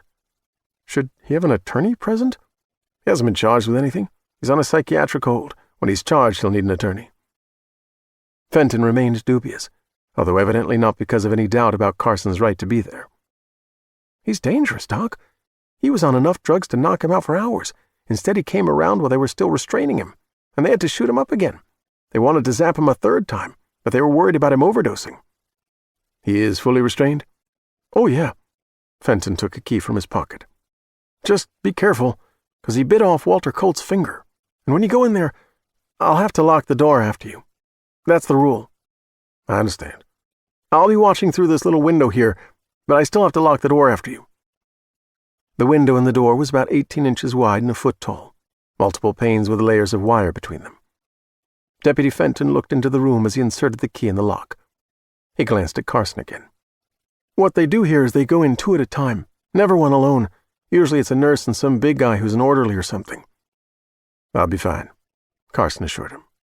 "Oh, and about how his eyes glow like animal eyes? They think he's wearing some crazy contacts, like people do at Halloween. They were going to remove them after they finished everything else with him, but then he came out of the sedative or whatever, came out of it again, tossing his head and fighting the restraints, so they just left the contacts for tomorrow." "He tries to spook me," Carson said. "I'll put in my wax fangs and give him a scare right back." Chapter 78. Megan and Ben worked well together, cutting a double thickness of painter's tarp and nailing it over the tall side light next to the front door, stretching it taut enough so the wind couldn't billow it like a sail and thereby either strain the nails or tear the thick plastic. The molding would have to be repaired and painted after the glazier replaced the glass. Because the side light wasn't an operable window, there were no security system contacts related to it, and the alarm could be set again whenever Megan wanted. They swept up the broken glass and the inblown debris, cleaned the mess that Shackett had left in the kitchen, and throughout these tasks, they shared their stories. She hadn't believed that anything Ben Hawkins needed to tell her could distract her from the terror Lee Shackett had brought into her life, and the stain of horror that his assault had left in her memory. However, The incredible story of the golden retriever's seeming intelligence and his insistence on guiding Ben all the way from Olympic Village to his house outside Pinehaven filled her with wonder and raised countless questions beyond answering. For the moment, at least, Lee Shackett faded from immediate consideration. She made coffee, and they took 2 mugs upstairs to Woody's room, where they settled at the small round table at which Megan and the boys sometimes worked a jigsaw puzzle together. The blustering night pressed its featureless face against the windows, its voice groaning in the glass, seeking admission, and the attic creaked as though some intruding, weighty presence coiled among the rafters in that high realm. The night was no less strange than it had been since the hard wind had risen in the latter hours of the previous evening. However, now the rainless storm seemed to be blowing not just a fusillade of threats, but also a promise of something amazing and agreeably transformative. The boy and the dog lay as before. Neither seemed to have moved as much as an inch. This was not necessarily curious behavior for Woody, but it seemed highly unusual for a dog that wasn't sleeping. "Woody has some kind of connection with animals," Megan said. "He feeds deer that come on the property. They almost take apples from his hands. Rabbits, squirrels, small things don't run from him." "I had dogs as a kid. I had Clover until recently. They were wonderful, but they were nothing like this one." "What's happening between them?" Megan wondered. Ben shook his head. He got up and stepped to the foot of the bed and said softly, "Scooby?" The dog thumped his tail once, emphatically, but didn't move otherwise. Megan went to the bed as well. When she spoke her son's name and received no response, she said, "Scooby?" Again the dog responded with one hard slap of his tail against the mattress. Without breaking eye contact with the retriever, speaking in a whisper, Woody said, "No, his name is Kipp." Chapter 79. Carson Conroy stepped across the threshold. The door fell shut behind him. Deputy Fenton locked it. The prisoner was on his back, arms at his sides, restricted by wide straps, the upper half of the bed raised at about a 30-degree angle. Currently, the only light in the room issued from a sleep hours luminary on the wall behind the bed, directly above Shackett's head. Even the low wattage of this lamp streamed down on him in an eerie, mocking approximation of the mystical light that some painters of Christendom had portrayed as descending on the crucifixion, though this was not a portrait of self-sacrifice and redemption bathed in the light of love. This grotesque, demonic figure brought to mind the poet Yeats, who had written of some rough beast, its hour come round at last, slouching toward Bethlehem to be born. As Carson approached the foot of the bed, he saw what seemed to be animal eye-shine in Shackett's hateful glare, fluxing continuously between yellow and red. He suspected that, in the morning, when the staff calmed the prisoner with another injection and attempted to remove the contact lenses, they would discover only eyes that in some hideous fashion, and with terrifying rapidity, had become other than human eyes. "I'm Dr. Carson, the county medical examiner. I performed autopsies on the man who was shot yesterday, and on a woman who was bitten to death." If there had not been wicked cunning in this creature's stare, Carson would have imagined it, so he knew that he couldn't trust himself to discern with full confidence what Shackett might be thinking or the true condition of his mind. "I don't have any intention of testifying against you in a court, only as to the condition of the bodies of Justine Kleinman and her companion." Shackett made no attempt at a reply. The air carried a subtle but peculiar smell. The scent was neither foul nor pleasant, just different. Carson had never smelled anything quite like it, and he couldn't give it a name. "No one here is operating on a worst-case scenario. They think you're just psychotic, had a total mental breakdown. I'm afraid it's not that, not in the way they mean. I think something extraordinary is happening to you." Shackett's arms lay above the blanket under the straps. The pale light was just bright enough to reveal the muscles tighten and the hands claw into fists. "Do you know the word transhumanism, Mr. Shackett?" The prisoner's nostrils flared, possibly a sign of excitement. Carson said, "It's too puerile to be a philosophy, too barren of foundational facts to be called a theory. It's just a high-tech religion." "What would you know?" the prisoner said. "You're not a doctor in any meaningful sense. You're a butcher of the dead." "An article of the transhumanism faith," Carson continued. is that human beings will soon have the ability to transform themselves physically and intellectually, acquire much stronger bodies, vastly increase our intelligence, gain powers once dreamed of only by the folks at Marvel Comics. This is expected to happen through a melding of man and machine or by breakthroughs in genetic engineering. "You have eyes to see, and you see not," Shaq had said. Was it truly cancer research that was being conducted in Springville? "Nothing so inconsequential as that. Why are you here? To thank me for bringing business your way? Without murder, you'd have no work. Have you ever given thought to how complicit you are in crime, Doctor?" Whatever Carson had been expecting, this was not it. Where was the out-of-control subhuman beast who had grossly assaulted Justine Kleinman and bitten off Walter Colt's finger? Declining to take the bait, Carson continued. "Dorian Purcell has said that, considering the medical advances being made, there are people alive today who live 200 years, 300, maybe longer. Did the research in Springville involve the issue of longevity?" "It involved the human genome, horizontal genetic transfer, the destiny of humanity, the fate of the Earth. Much more elevated work than carving up corpses to see what made them stop ticking." Carson persisted. "Something went wrong?" The skirling wind protested loudly. Shaq had turned his head to the left, regarding the window with what might have been longing for the tumult of the night. "Something went wrong?"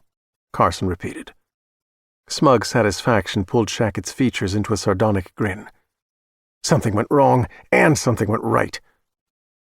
"You were contaminated?" In Shackett's eyes of light, blue irises floated like gentian petals in moonlit pools. Carson Conroy believed he was in the presence of something profoundly alien. He could not prove it, but he knew it. In a voice astringent with contempt, Shackett said, "You say contaminated. I say coronated." "Coronated? Crowned? Made king of what?" "Of all that will come to be." Those 7 words were spoken with quiet confidence that either confirmed Shackett's insanity or belied it. Carson was disturbed to find that he could not be sure which. "Whatever happened to you?" Carson said. "Whatever you've been coronated with. Are you communicable?" "So this is why you're here. Ready to inflame the population with fear of a plague?" Shackett shook his head and looked again at the window. "You're getting tiresome, Doctor. No bacteria, no viruses? When a king coughs, does he then infect those around him with royalty?" "The 92 killed in the fire. They were contaminated?" "Coronated. Try not to be dense, Doctor. No bacteria, no virus. Just an agent of change programmed to invade every cell." "What agent?" "Archaea. If you don't know what that is, look it up. Won't do you any good to know. In my becoming, Archaea isn't kryptonite to me. I have no fear of it." "You're becoming?" "Before your eyes, I am changing, but you haven't the capacity to see." "They were burned to death. Why? Because they were liable to undergo changes? Genetic changes?" "Precisely." Carson thought about that. Uncontrolled changes. So they were a publicity disaster, and the source of potentially hundreds of millions in lawsuits. "Ah," Shackett smiled at him. "Associating with the deceased has not left you entirely brain-dead." "Did those people know when they signed employment contracts that they were essentially working atop a bomb? That they were all expendable in a crisis if this altered Archaea somehow escaped whatever isolation lab it was confined to?" "If they didn't know, they suspected. They all signed off on the risk. Scientists can be true believers, too. In fact, perhaps more easily than others if they haven't found something they can call true and worth believing. Dorian pursued and signed up only those with a passion for the transhuman future, who wanted to be there when the ultimate breakthrough occurred, who wanted to be among the first to be guaranteed centuries of vigorous life free of disease with new capabilities. We all live for the fulfillment of one promise or another: love, wealth, fame. But what could be a promise more worth pursuing than the promise of physical immortality?" Of all that Shackett had said, this speech was the first that, to Carson, had the unmistakable flavor of insanity. To Carson's best knowledge, Archaea could horizontally transfer genes between species, but were not known to be carriers of disease. He assumed that altered Archaea programmed to deliver a genetic package into the cells of a test animal would die after fulfilling that function, or would resort to a pre-programmed natural condition, and would become agents of only natural processes. His concern about a plague receded to the back of his mind. "Becoming what?" he asked. Again the wind drew Shackett's attention to the casement window, where the glass vibrated, and the metal frames of the two tall panes rattled against each other. When the wind subsided slightly, Shackett brought his radiant gaze back to his visitor. "I am becoming the king of beasts." Here was the more obvious evidence of insanity that Carson had expected when he'd first entered the room. "King of what beasts?" "This is a world of beasts, Doctor. Human beings are just one of the many in the zoo. I'm becoming king of them all." Delusions of grandeur. Megalomania. The eerily articulate and considered Lee Shackett, with whom he'd been speaking, now seemed to be revealing a more recognizable madness heretofore concealed. The scent that Carson had never smelled until entering this room was less subtle than previously. For a moment he was reminded of raw onion, but then wasn't, and for an instant he thought of the vapors from rubbing alcohol, but only for an instant. Nor was this the astringency of the urine in the collection bottle. It was evidence of his dread that he wondered what the smell would be like in a warren of raw earth where a snake curled among the wriggling lengths of its recent offspring. Maybe like this? "Consider your circumstances," Carson told Shackett. "You were deposed from the throne before you could occupy it." The prisoner didn't rise to an argument. He only smiled. Carson turned to the door, where Deputy Thad Fenton's face was pressed to the view window. In the hallway, as the deputy relocked the door, he said, "So how crazy is he, Doc?" "Crazy enough. If he were to get out of that room—" "No way he can," Fenton interrupted. "He can't even get out of bed to piss." "But if he were to get out of there," Carson said, writing his phone number on a hot rod magazine, "shoot him dead. Stay away from the corpse, and call my cell at once." "Shoot him dead just like that? Department rules." "Your life is more important than your career, Deputy. Shoot him dead, and I'll do my best to ensure you aren't disciplined too severely." Fenton thought about that. "I wish Sheriff Sheldrake was still sheriff." "Stay awake, stay sharp." "The head nurse, she brings me coffee." "You have to leave your post to use the bathroom?" "I'm quick about it," Fenton assured him. "Not that I don't take time to wash my hands. I wash them all right."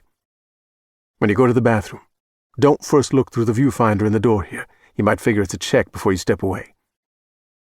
"You're spooking me a little, Doc." Carson said, "Good." Chapter 80. "No, his name is Kipp." Those words brought to full life in Megan something that she hadn't realized was dormant. An exhilarating sense of possibilities that perhaps had shut down with the death of Jason. The precious sound of her child's voice, sweet, mellifluous, awakened in her a hope that she'd put to bed in a deep chamber of her mind, with no expectation of returning to it. 11 years of waiting. 11 long years of coming to accept that the waiting would be for nothing. And now those 5 simple words. Beside her at the foot of the bed, Ben Hawkins said, "What's wrong? You're shaking." And then he remembered what she'd told him as they worked together in the foyer. He's never spoken. Her heart knocked no less forcibly now than when Lee Shackett crouched beside the bed, thumb and forefinger positioned to blind Woody. But this time it was the ardent pulse not of fear and anger, but of gladness and astonishment. And more than astonishment, awe gripped her, a sense of the miraculous and transcendent, so that suddenly she was as mute as Woody had been before. She found herself moving around to the side of the bed until she was standing over the boy, his back to her. She dared to put a hand on his shoulder, as tentatively as if her touch might turn him to dust. Neither Woody nor Kipp moved, still engaged in whatever strange communion had conveyed to the boy the retriever's name, and had freed his tongue to share that knowledge with Megan and Ben. The boy, the dog, the bed, the room blurred and melted warmly down her face. Even when she wished that Jason had been there to hear his son's voice for the first time, the fabric of the moment included not one thread of sadness. Over the years, when she had wondered what Woody's voice might sound like if he ever spoke, she'd sometimes thought his enunciation might be unfortunate, distorted. He had spent his life listening to the speech of others, but he'd had no practice at it, as far as she knew. However, though these 5 words of his shook her and moved her more than she could ever explain, far out of proportion to the information they conveyed, he sounded as natural as any child his age. She recalled the moment earlier in the night when Woody had been murmuring in his sleep, and turning away from his bed, she had thought she heard him say, "Dorothy." though they knew no one by that name. She had assumed that she'd misheard. Now she suspected, in fact, he'd spoken the name. With her hand on his shoulder, eager to hear him speak again, she said, "Honey, who's Dorothy?" The dog's tail thumped 3 times against the mattress, and from Woody issued words that were musical to his mother. "Dorothy was his human mom. She raised him from a puppy. She died yesterday of cancer, and Kipp loved her more than anything. The way I love you more than anything. Don't ever die. Don't ever. It's too terrible for those you leave behind." All her life, Megan had been strong. Fate could throw no punch that would knock her down and keep her down. Life was a racing river of many currents, yet all the undertows and raging rapids were not merely survivable, but were also experiences that made her still stronger. She should not have been surprised, therefore, when it wasn't a mortal threat that unraveled her heart, but instead Woody's declaration of love, against which she had no, nor wanted any, defense. After waiting to hear those words for 11 years. Her legs abruptly grew so weak that she couldn't stand, and the trickle of tears became a quiet flood. She sat on the edge of the bed and told him she loved him too, loved him desperately, and although Woody said nothing more just yet, Kipp slapped his glorious plume of a tail 3 times against the mattress. Chapter 81. Kipp and Woody were eye to eye, but also mind to mind, as they could be only on the wire. Their connection was private. They sent and they received, but only between each other. Kipp offered the boy the world as he experienced it. "Here I have been. This I have seen. These people I have met. This I conclude from all that." He revealed what he treasured, what he feared, all he knew. The boy knew much the same, though less of many things, but also otherwise, and he too shared. Kipp knew, and Woody Bookman knew, but now came to understand in mind and heart and soul that simplicity in human affairs was the way of truth, and complexity the way of deceit. That envy and coveting were poisons from which arose the lust for power and all evil. That love was the antidote to envy and coveting. That truth was essential for the flourishing of love. That love was essential to maintain innocence. That peace of mind and perfect happiness could be achieved only through the truth of innocence and the simplicity of truth. Neither was embarrassed by his numerous personal revelations, or by any of the many thousands of things that he discovered about the other. What might have been awkward revelations were instantly purged of mortification in the sharing. For one thing, both Kipp and Woody were innocent, and had been inoculated against the loss of innocence, the former because of his canine nature, the latter because of his developmental disability. Furthermore, both understood that all creatures with high cognitive ability, to one degree or another, were often fools, and should embrace their foolishness rather than deny it. That understanding ensured humility. Humility was the foundation for all lasting achievements. By this telepathy, 2 lives, in their intricate simplicities of facts and emotions, flowed as freely as information from a computer onto a flash drive, but with more profound effect than a mere transfer of data. The bond between humanity and dogs had flourished for maybe 100,000 years. In this hour, at least between these two, that bond had grown stronger and deeper than mere millennia could have made it. What might come of this Kipp did not know, nor did Woody. They would find out. The what was always revealed.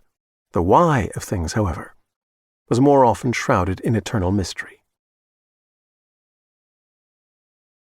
Chapter 82. 2:00 in the morning. On the outskirts of Sacramento. An abandoned shopping mall. Reconstruction would eventually transform the site into upscale apartments with numerous amenities. A chain-link fence encircled the large property, emblazoned with red-lettered signs warning of hazards and against trespassing. Although nothing remained in the mall worth stealing, a guard was usually stationed in a car inside the only gate in the fence, less to deter thieves than to dissuade adventurous urban explorers, those self-described concrete spelunkers who engaged in explorations of everything from abandoned hotels to the maze of service tunnels underlying major cities. Such exploring was illegal, that if some catacomber or amateur city archaeologists were injured in one of their adventures, there was every reason to be concerned that a jury of the ignorant and a judge with issues would award millions to the trespasser. On this night, the graveyard shift guard had been instructed not to show up for duty. The abandoned mall offered an ideal venue for a meeting between two parties who both insisted on a rendezvous where an accidental witness was not only unlikely, but virtually impossible. Haskell Ludlow got out of his Lexus SUV, and in the beams of his headlights, making a spectacle of himself, used a key to unlock the gate, as if he were the first to arrive. A few hours earlier, he'd been sharing a penthouse suite in Vegas with 22-year-old twins, Zoe and Chloe, who surprised him by knowing more perverse practices than he did, although he had been immersing himself in perversity almost as long as they had been alive. He had been tight with Dorian Purcell for 25 years, his quiet partner, but he'd stepped away from the business 2 years earlier to devote himself to pleasure. Now Dorian was occupied with the cover-up of the truth of Springville, and needed Ludlow for this one task, and Haskell was back to do his part for the team. The sagging chain link sang eerily in the wind, hell's harp strings strummed by a demon hand. Plastic bags of numerous origins in a variety of conditions caught in the gaps between the links flapped and fluttered, producing a sound like swarming wings, as if a colony of bats were passing low overhead. The gate rolled aside, wheels stuttering on the cracked and pitted blacktop. After driving onto the grounds, Ludlow closed the gate behind him, but he didn't lock it. 2 men arriving together would supposedly soon follow him. He drove around the east flank of the immense building, entered an open-air 4-story parking garage, and spotted the Lexus in a handicapped-only space. His was the sole vehicle in sight. A brick-paved promenade separated the parking structure from an entrance to the mall. Ludlow's flashlight revealed a few score of cracked and tattered plastic cups shivering along the pavement like schooling fish condemned to swim these bricks until demolition day. The pneumatic glass doors had been removed and salvaged and replaced by a formidable plywood barricade and a single metal door. Using a second key, he unlocked the door and went inside, and did not lock up behind himself, pretending that events would unspool precisely as arranged. The escalators had not yet been removed, though they were no longer operative. He climbed the grooved treads to the main floor. At most of the shops, the signage had been taken down, but here and there a retailer's name and logo appeared above empty show windows. Birds had gotten in somehow, and had not found their way out. Sparrows and crows, lying here and there in seemingly organized configurations of feathers and fragile bones, as if voodoo cultists had made patterns out of their remains as a prelude to a ceremony. Pinions and bones quivered with the illusion of movement in the traveling flashlight beam.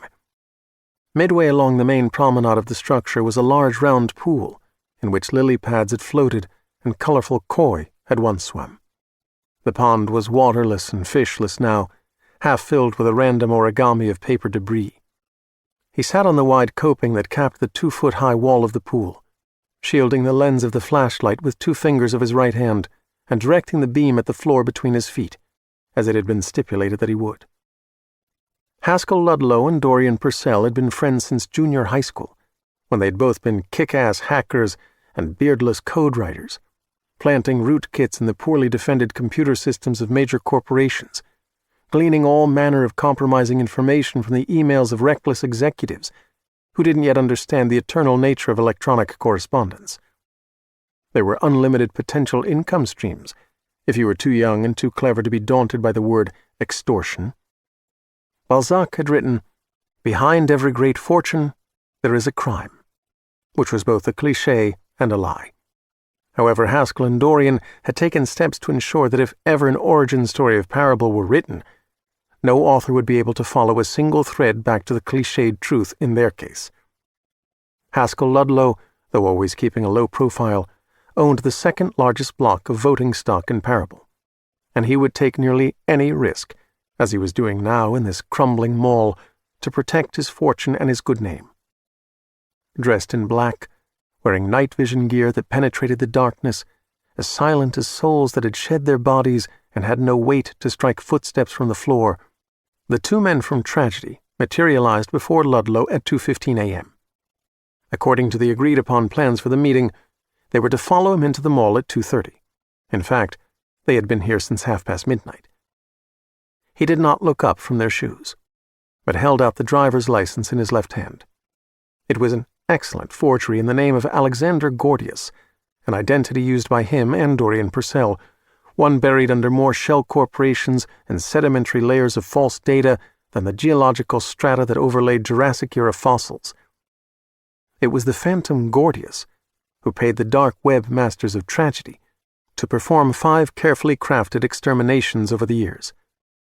Returning the driver's license, one of the agents of tragedy said, "What kind of name is Gordius?" "My dad's," said Ludlow, getting to his feet and leaving the bright flashlight on the pond coping. The 2 men were lithe bulls, the kind who looked like they could crash through walls or slip through cracks, whichever method of attack was required.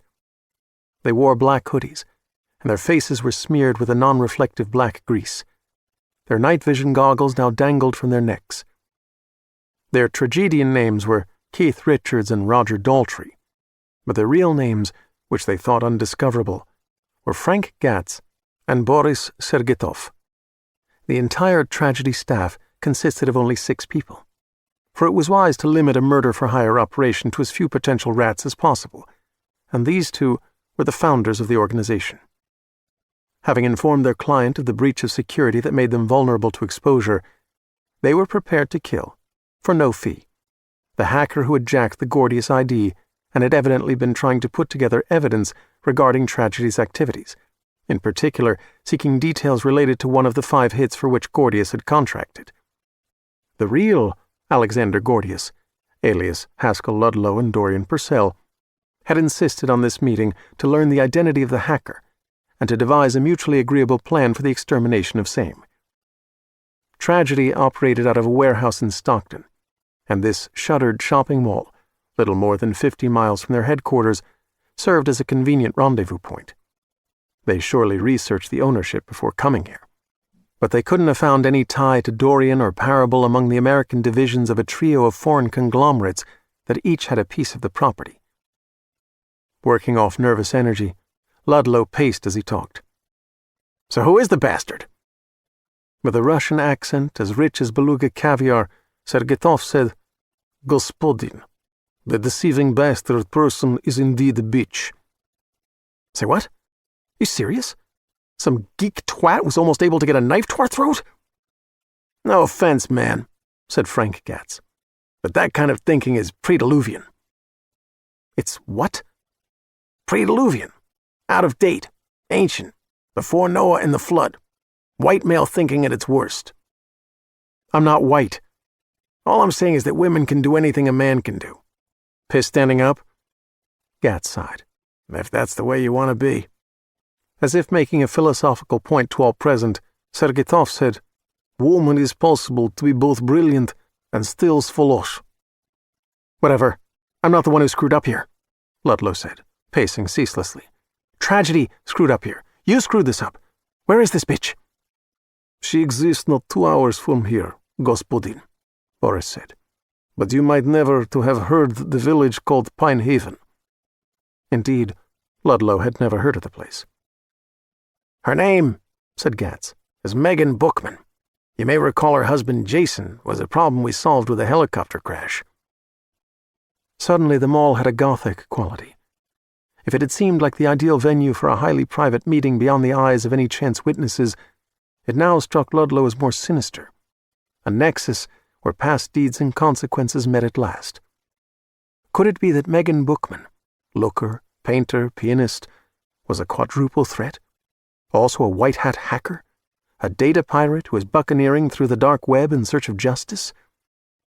Jason had learned about, and been radically opposed to, the research into genetic engineering via archaea. He hadn't understood how central transhumanism was to Dorian's view of the future, and what the consequences would be of threatening to resign and go public with his boss's plans, which were even then far advanced. If he'd shared his concerns with Megan, might she have viewed with suspicion the helicopter crash that killed him?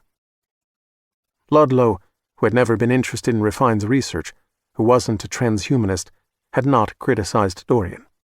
He knew nothing of the work in Springville and didn't want to know. Gat said, "Mrs. Bookman lives there alone with a mentally disabled boy of 11. Just because he is child and stupid, the Nevyezhda should not be spared," Boris Sergetov declared. "Progovaya odzvestvenost, collective responsibility. She popped him from her oven, fed him from her tit. He is our enemy no less than she. They are turds from the same bowel. Flash them both away." To Frank Gatz, Ludlow said, "Your friend is so eloquent. Does he write poetry for the corporate newsletter? If not, you ought to let him have a page. See if maybe you have another Robert Frost among you." "Sir, excuse me, but could you stop spinning like a top?" Gatz said. "Man, you're making me dizzy." "I'm not spinning, I'm pacing," Ludlow insisted. "I've got a serious case of nervous tension. I'm drowning in stress hormones, thanks to this colossal screw-up. Pacing is how I clear my head and think. It doesn't help that the two of you don't seem to be stressed at all, don't seem to think there's any risk in offing this bitch and her brat." As he said brat, Haskell Ludlow hit the mark he had previously selected when he'd staged this with Hiskus, Knacker, and Verbotsky, which was their cue to step in from the wings, so to speak, now that they had the information they needed. Leroy Hiskus, Bradley Knacker, and John Verbotsky had come to the mall at 10:30 p.m., 4 hours before the boys of tragedy were supposed to show up, 2 hours before they actually showed up. Leroy, Brad, and John had embedded themselves in nearby abandoned stores, so cleverly concealed that the cursory search for hostiles undertaken by Gatz and Sergetov detected no trace of them. Gatz and Sergetov had weapons, but their guns were holstered. When Hiskus, Knacker, and Verbotsky materialized like spirits at a seance, their pistols were drawn, and Ludlow was safely out of their lines of fire. Even if Gatz and Sergetov were wearing Kevlar vests, they were doomed, as 3 extended magazines containing 48 rounds were emptied in less than a minute, with a number of headshots that would have won all the biggest stuffed animals at a duck-shooting game booth in a carnival. All the pistols were fitted with sound suppressors, which never totally silenced a weapon. This much gunfire might have been heard beyond the walls of the mall, even on a night of explosive wind, although probably not as far away as the one-story elementary school across the street from the construction fence gate by which Ludlow had entered the property. A third tragedian, Corey Holmes, was stationed on the roof of that school, watching the gate, to be sure Ludlow came alone and that no one followed him. By now, Holmes was probably dead from a bullet to the back of the head, because an associate of Hiskus, Knacker, and Verbotsky had secreted himself on that roof before Holmes got there. If the muffled gunfire didn't still echo through the desolate shopping mall, it still rang in Ludlow's ears as he approached Bradley Knacker and his partners. Brad wore an earpiece walkie-talkie, one finger pressed to it to tighten the fit, listening intently.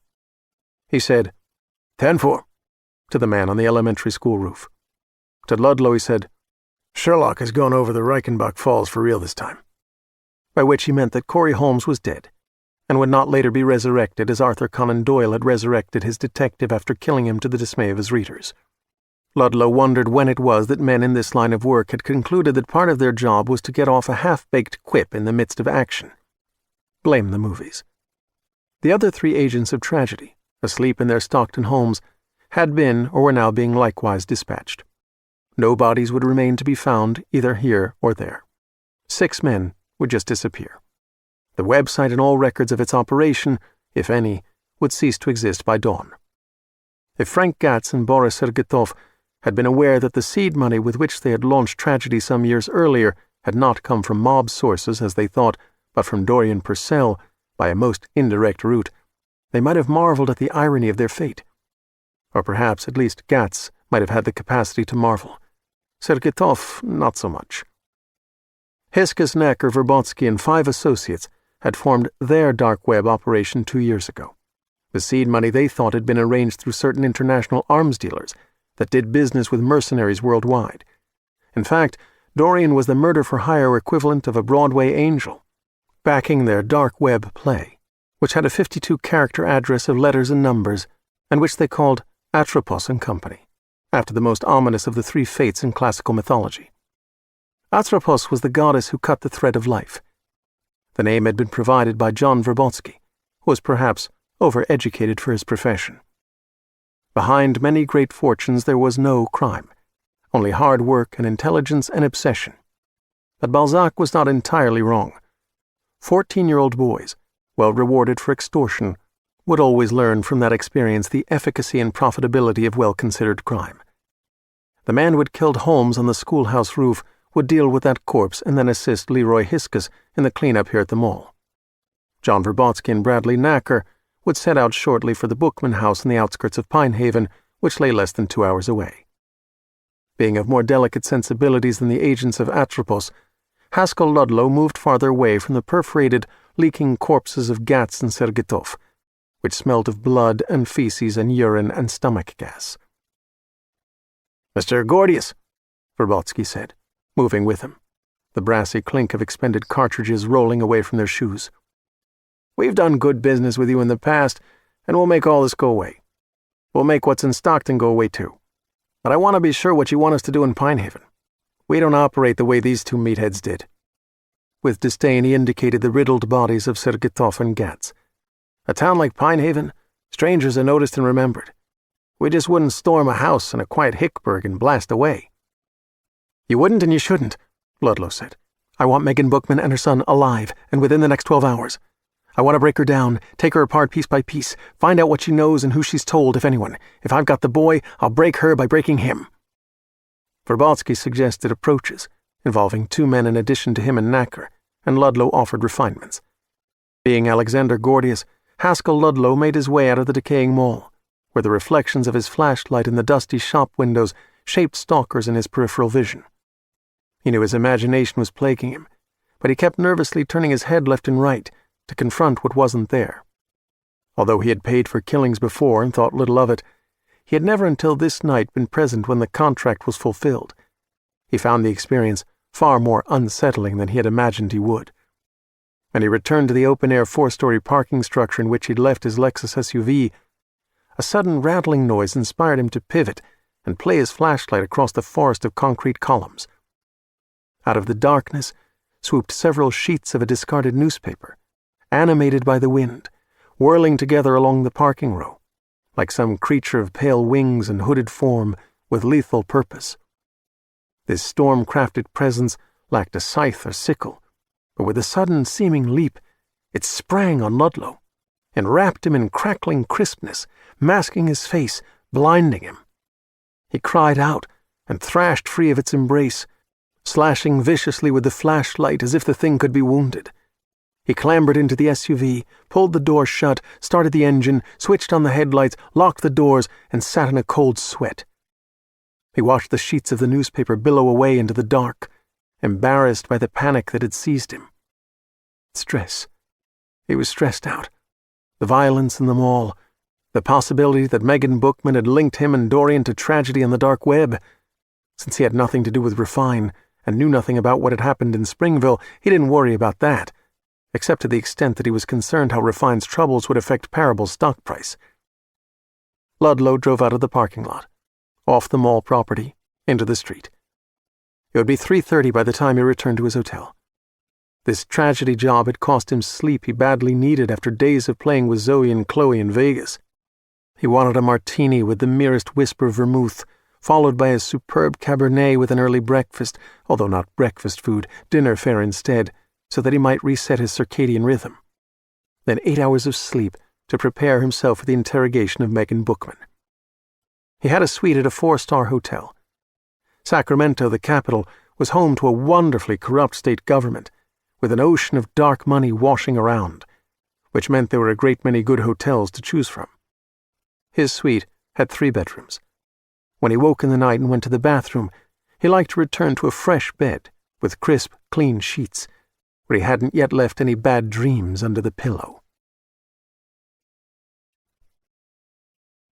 Chapter 83.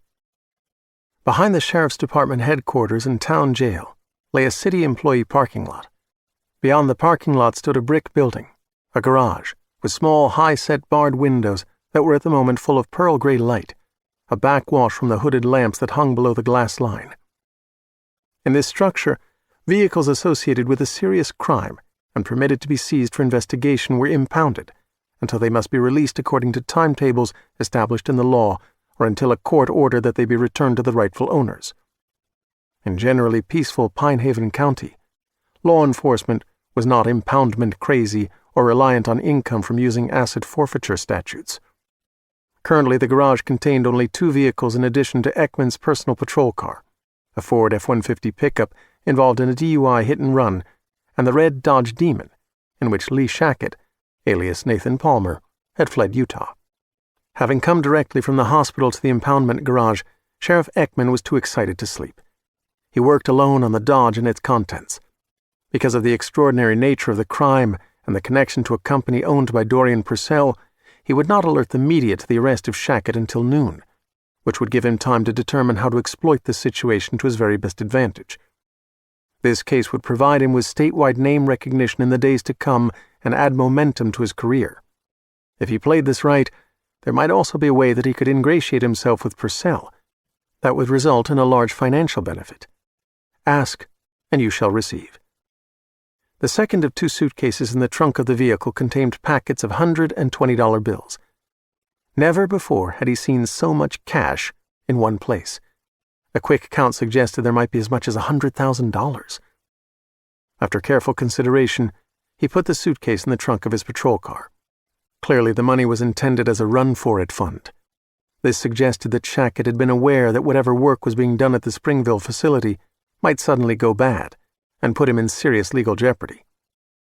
Megan Bookman had said that Shackett spoke of Costa Rica, where he apparently had prepared a secure retreat under a name other than his own or Nathan Palmer. If he hoped to live anonymously, he would need to get there indirectly, by a transportation scheme complex enough to be untraceable. There would be costs involved, not least of all bribes. Shackett would have millions in offshore accounts, beyond easy reach. It seemed to the sheriff that $100,000 might not be adequate cash for an escape when even the all-powerful National Security Agency was involved in a search for the guy. Given his resources and considering his dire legal liabilities in this case, Shackett would not have scrimped on his getaway stash. Ekman walked around the Dodge, studying it. Cars were often rebuilt to create compartments in which drugs could be transported. In this case, it would be cash, and it would have to be somewhere that could be quickly accessed. Shackett wouldn't want to have to cut away a fender to get at the money, which meant it would probably be inside the vehicle. The Dodge Demon was a highly customized work of art, not merely an assembly-line vehicle with a souped-up engine. Interior finishes were equal to those in any Mercedes. A hidden compartment would be cleverly integrated, but the perfection of the upholstery stitching and other details made it more difficult for the craftsman to hide an accessible cavity. In 10 minutes, he found the pair of pressure latches that released a concealed panel on the back of the front passenger seat. A quick tabulation, based on counting the $100 bills in one of the plastic-wrapped bundles, suggested that he'd found an additional $300,000. He almost transferred the entire sum to his patrol car. Then he realized that once he went public with the arrest of Lee Shackett, Tio Barbizon would send Frawley and Zellman from Sacramento, this time with others, not just to claim custody of Shackett, as they previously assumed possession of the bodies of his victims, but also to take with them the additional gathered evidence, including the Dodge Demon. They would go over the car with great care.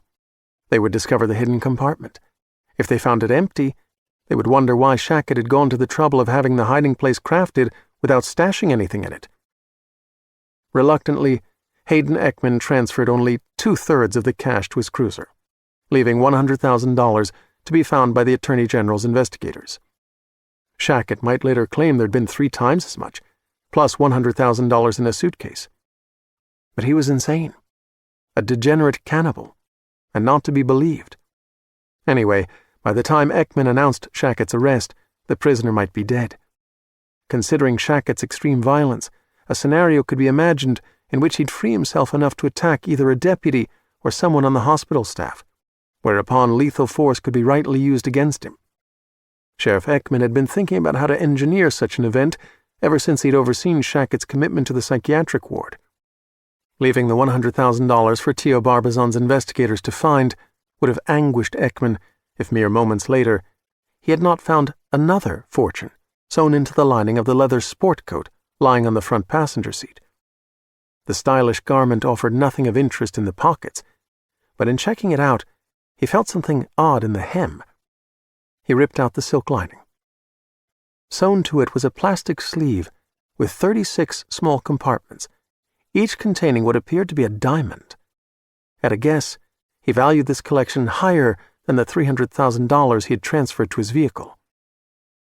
Hayden Ekman had seen Pine Haven as nothing but a stepping stone. His office, just one tread in a climb toward a more powerful position. But the town was proving to be a trove of opportunities. Chapter 84. Woody's mom sitting on the edge of the bed. Woody in her lap, in her arms, holding fast to her. Ben in the armchair, Kipp standing at his side, tail lashing with excitement, delight. Kipp had never known another human being as he now knew Woody. He loved the Woody he knew. He loved Woody's mom, who he knew through Woody. Although Kipp loved Dorothy, she had never been completely known to him, not down to the deepest roots of her psychology, as Woody was known. Woody Bookman had never known another human being as he now knew Kipp.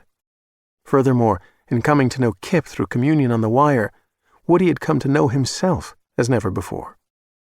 Kipp could still not talk and never would, except by the use of his sixth sense, telepathy. But the boy now talked, freed from the crippling inhibitions that had silenced him. Maybe this meant that the cause of his developmental disability was largely psychological. But probably not. Kipp knew that, without a sonicare, Woody would still brush his teeth until he had no gums. Woody knew it too. And Woody would still be aware of useless things, like that he was born at 4 a.m., July 26th, and July was the 7th month, and 26 multiplied by 7 was 182. And then if you added 4, representing the hour he was born, the total was 186, which happened to be his IQ. There in the boy's bedroom, with Kipp and Ben looking on and everyone in the grip of wonder, Woody talked in explosive rushes. He revealed profound feelings and thoughts trapped in him for a lifetime, not least of all, that he loved and adored his mother. That he hoped one day to meet a girl who, like him, had a dead person's gum tissue in her mouth so they would have something to talk about, and might eventually kiss. That deer had families too, and found it just as hard as human beings did to keep their families together. That his mother was his bridge over troubled water. That when she played Moon River on the piano, he didn't find it sad that he would never be crossing it in style someday, or be off to see the world. That instead of following Moon River around the bend to see what lay ahead, he could read about the world in books, and could imagine the whole world, which was good enough for him, which he thought she needed to know. That his dad had died 164 weeks earlier. He said that he had been investigating his dad's death for 60 weeks. That 164 minus 60 equaled 104. That 104 was exactly the number of pages in The Sun's Revenge, faithfully compiled evidence of monstrous evil.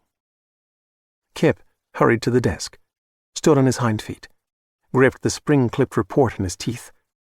He took the document to the bed and put it beside Woody's mom. If things had already been kind of crazy, they became really crazy now. Chapter 85. When Deputy Thad Fenton returned from a quick trip to the bathroom, he heard a loud clattering in room 328.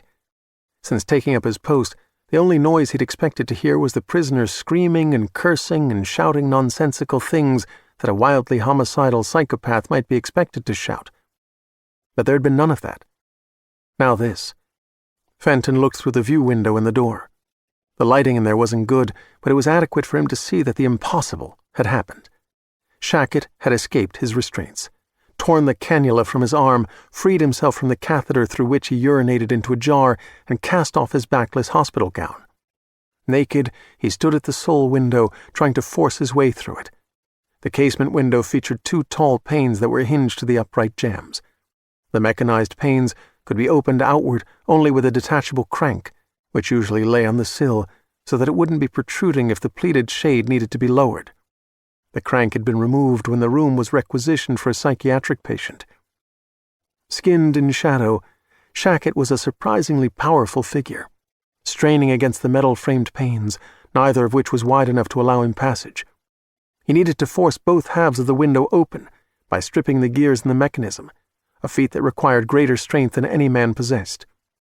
Yet abruptly the panes shuttered, and with a metallic snapping and shrieking, began to part where the flange of one overlaid the lip of the other.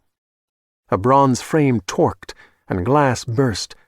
Shackett let out an inhuman roar. A hinge popped and cracked, squealed like a wounded thing. A nurse approached quickly along the corridor, and Thad Fenton warned her to stay back.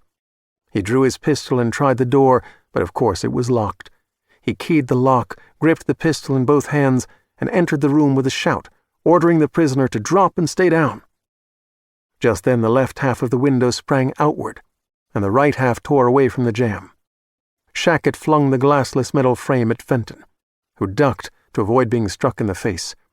When the deputy straightened up, bringing the pistol to bear once more, Shackett was crouched on the stool of the open window, no less terrifying than a raging ape, a hairless ape that glared with eyes as red as if his skull were filled with fire. The autumn wind screamed around the naked creature in his gargoyle pose and blew a winter chill through the room, flapping the torn rubber restraints on the bed and rattling the IV drip rack. Because Shackett was more than 30 feet above a concrete walkway, it seemed that he had nowhere to go, and then he launched himself into the night as though he could fly. Stunned, Fenton crossed the room to the window and leaned into the howling wind and peered down, certain that he'd see the crazed prisoner lying broken and unmoving in a widening pool of blood. But Shackett was neither immediately below, nor to the left, nor to the right. Incredibly, the man seemed to have survived the fall. Deputy Fenton shifted his gaze farther out from the building, past a planting bed of low shrubbery, toward a visitor's parking lot that wasn't in use at this hour, searching for a pale, naked figure making its way toward the street. Shackett wasn't out there either. Whether Thad thought first of the Edgar Allan Poe story that had scared the bejesus out of him back in the day, when his teacher had read it to his 9th grade English class, or whether instead the two words came first through the wind and reminded him of the story, he would never know. Words and memory, or memory and words, followed each other with but an instant between. The words were, "See me," issued like a serpent's hiss, and the story was The Murders in the Rue Morgue, about a violent orangutan trained to commit murder. Thad turned his head, and in defiance of all logic, he looked up. Like some spider to which vertical surfaces were no different from those horizontal, clinging impossibly to the simple limestone lintel and the decorative brickwork around it, Shackett was pressed to the wall, legs splayed behind him, gazing down, eyes bright and teeth bared, face to face with the deputy. The fugitive let go of stone and brick, dropped on Fenton, and dragged him out of the window. Together they fell from the 3rd floor, through a wind that buoyed them not, the pistol slipping from the deputy's hand, Shackett crying out in triumph. Thad Fenton landed on his back, on concrete, and all the breath blew out of him. Pain tore along every neural pathway in his body, as if 1,000 knives had been thrust through him. But the agony was brief, a cruel flare of torment, and then no pain at all below his neck, only in his head, his face, paralyzed. Gasping with excitement, making eager, wordless sounds, seeming no worse for the fall, Shackett crouched upon his prey. The deputy felt a ribbon of warm blood unraveling from a corner of his mouth and down his chin. Murmuring like an enraptured lover, Shackett licked up that red essence. He lowered his mouth to the deputy's throat, and bit away his ability to scream or speak, and then bit away his ability to breathe. For Thad Fenton, there was nothing but the chilly wind and tossing trees and extreme terror, but only for a moment. Chapter 86. At first with astonishment and pride in her son's initiative, but soon with growing alarm, Megan paged through The Son's Revenge, faithfully compiled evidence of monstrous evil, while Ben Hawkins asked Woody about the dark web and the site calling itself Tragedy. Sitting in Woody's office chair, Megan felt a little dizzy. In 1 hour, she'd had her mind open to the possibility of dogs with enormously enhanced intelligence, witnessed her son ascending from high-functioning autism to very damn high-functioning autism, heard him speak for the first time in 11 years, and learned that some murder-for-hire outfit on the dark web might be seeking him. Wonder was rapidly darkening into confusion and dread. Because Jason had been disturbed by Dorian Purcell's passionate interest in transhumanism, not merely by the financial risks being taken by the billionaire to fund research, but by the nature of the research itself. He had made plans to leave his position at Parable. When he had died in the helicopter crash, suspicion had simmered in Megan, although not for long. When the initial shock of his death passed, she decided that suspicion was merely part of the anger that gripped her upon receiving news of the loss. Anger at the injustice, at fate, at God. When anger gave way entirely to grief, and when grief became sorrow, and as she bootstrapped herself out of sorrow for Woody's sake, the suspicion gradually faded. Anyway, it made no sense that a man of Dorian's wealth and fine reputation would risk everything to remove a subordinate by violence, unless that had been part of his successful modus operandi from his earliest days. But no evidence of such a dark side existed. Except that evidence had existed, after all, so deeply hidden that no one but an obsessive-compulsive autistic genius, motivated by acute grief, could possibly have the time and the focus to devote to the uncovering of it. For all of his formidable brain power, however, Woody was a naif. He lacked the street smarts to realize the risk he was taking by penetrating Dorian's cover as Alexander Gordius, and by snooping around on the dark web. To the boy, Ben Hawkins said, "So, what was the last thing you saw on the screen before you backed out of the tragedy site?" Woody looked at the dog rather than at the man.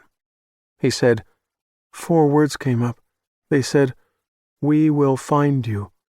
I crawled under my desk and unplugged the computer, unplugged everything, even my work lamp. I was scared. I'm still scared. I did a stupid thing. I'm sorry I did such a stupid thing. Listening to him, Megan found it remarkable that he spoke now as if he had always spoken, as if he had already forgotten that 11 years of silence had been lifted from him. Ben said, "Listen, Woody, you didn't do a stupid thing. You did a brave thing, an amazing thing. Any time you do a brave thing, see, there's always a possibility of pushback from bad hats who don't like people with courage.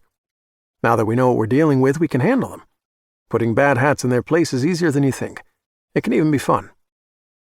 As the boy stared intently at the dog, Megan watched Ben, until she realized the retriever was watching her and wagging his tail. She reminded herself that the dog wasn't just a dog. Kipp was also a person. She had to get her head around that. He saw how she was watching Ben, and he was perceptive enough to guess what she must be feeling.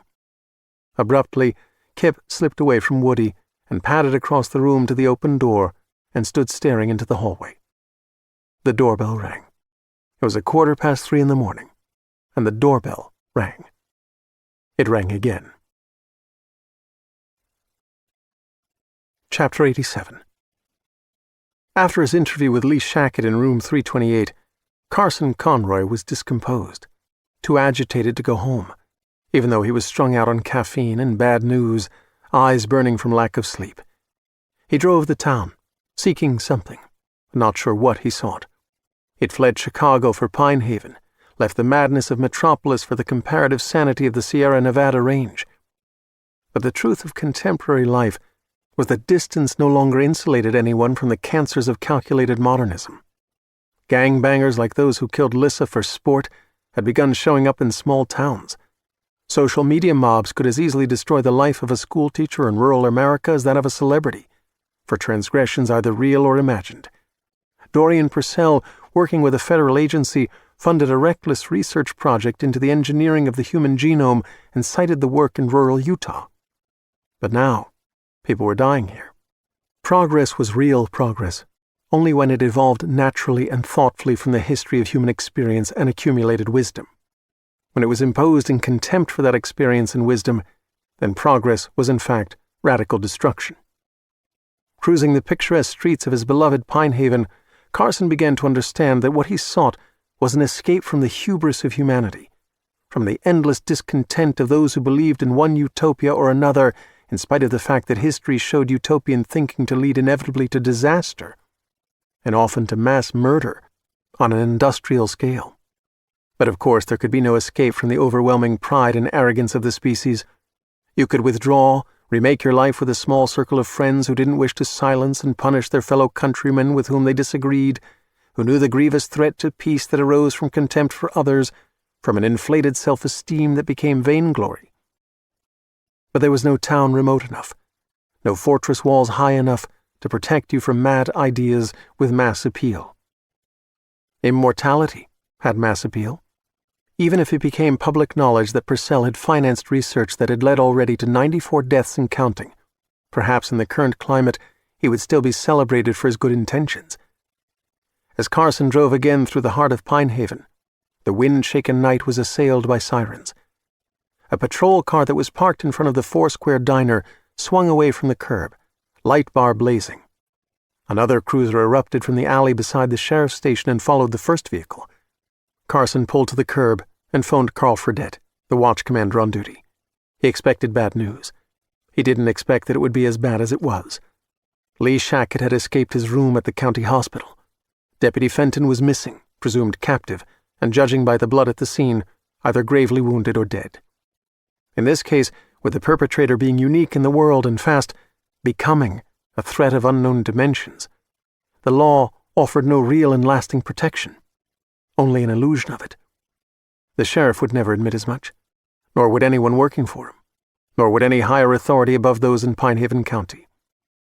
Megan Bookman needed to know that truth, and perhaps there was no one but Carson to convey it to her. Chapter 88. The doorbell rang, and the dog raced into the upstairs hall out of sight, and Megan picked up her pistol from the nightstand. As Ben followed the retriever, he said, "You won't need that. Kipp's excited, but it's positive excitement. He knows who's at the door, and it doesn't scare him." "How can he know who's at the door?" "Smell, I suspect.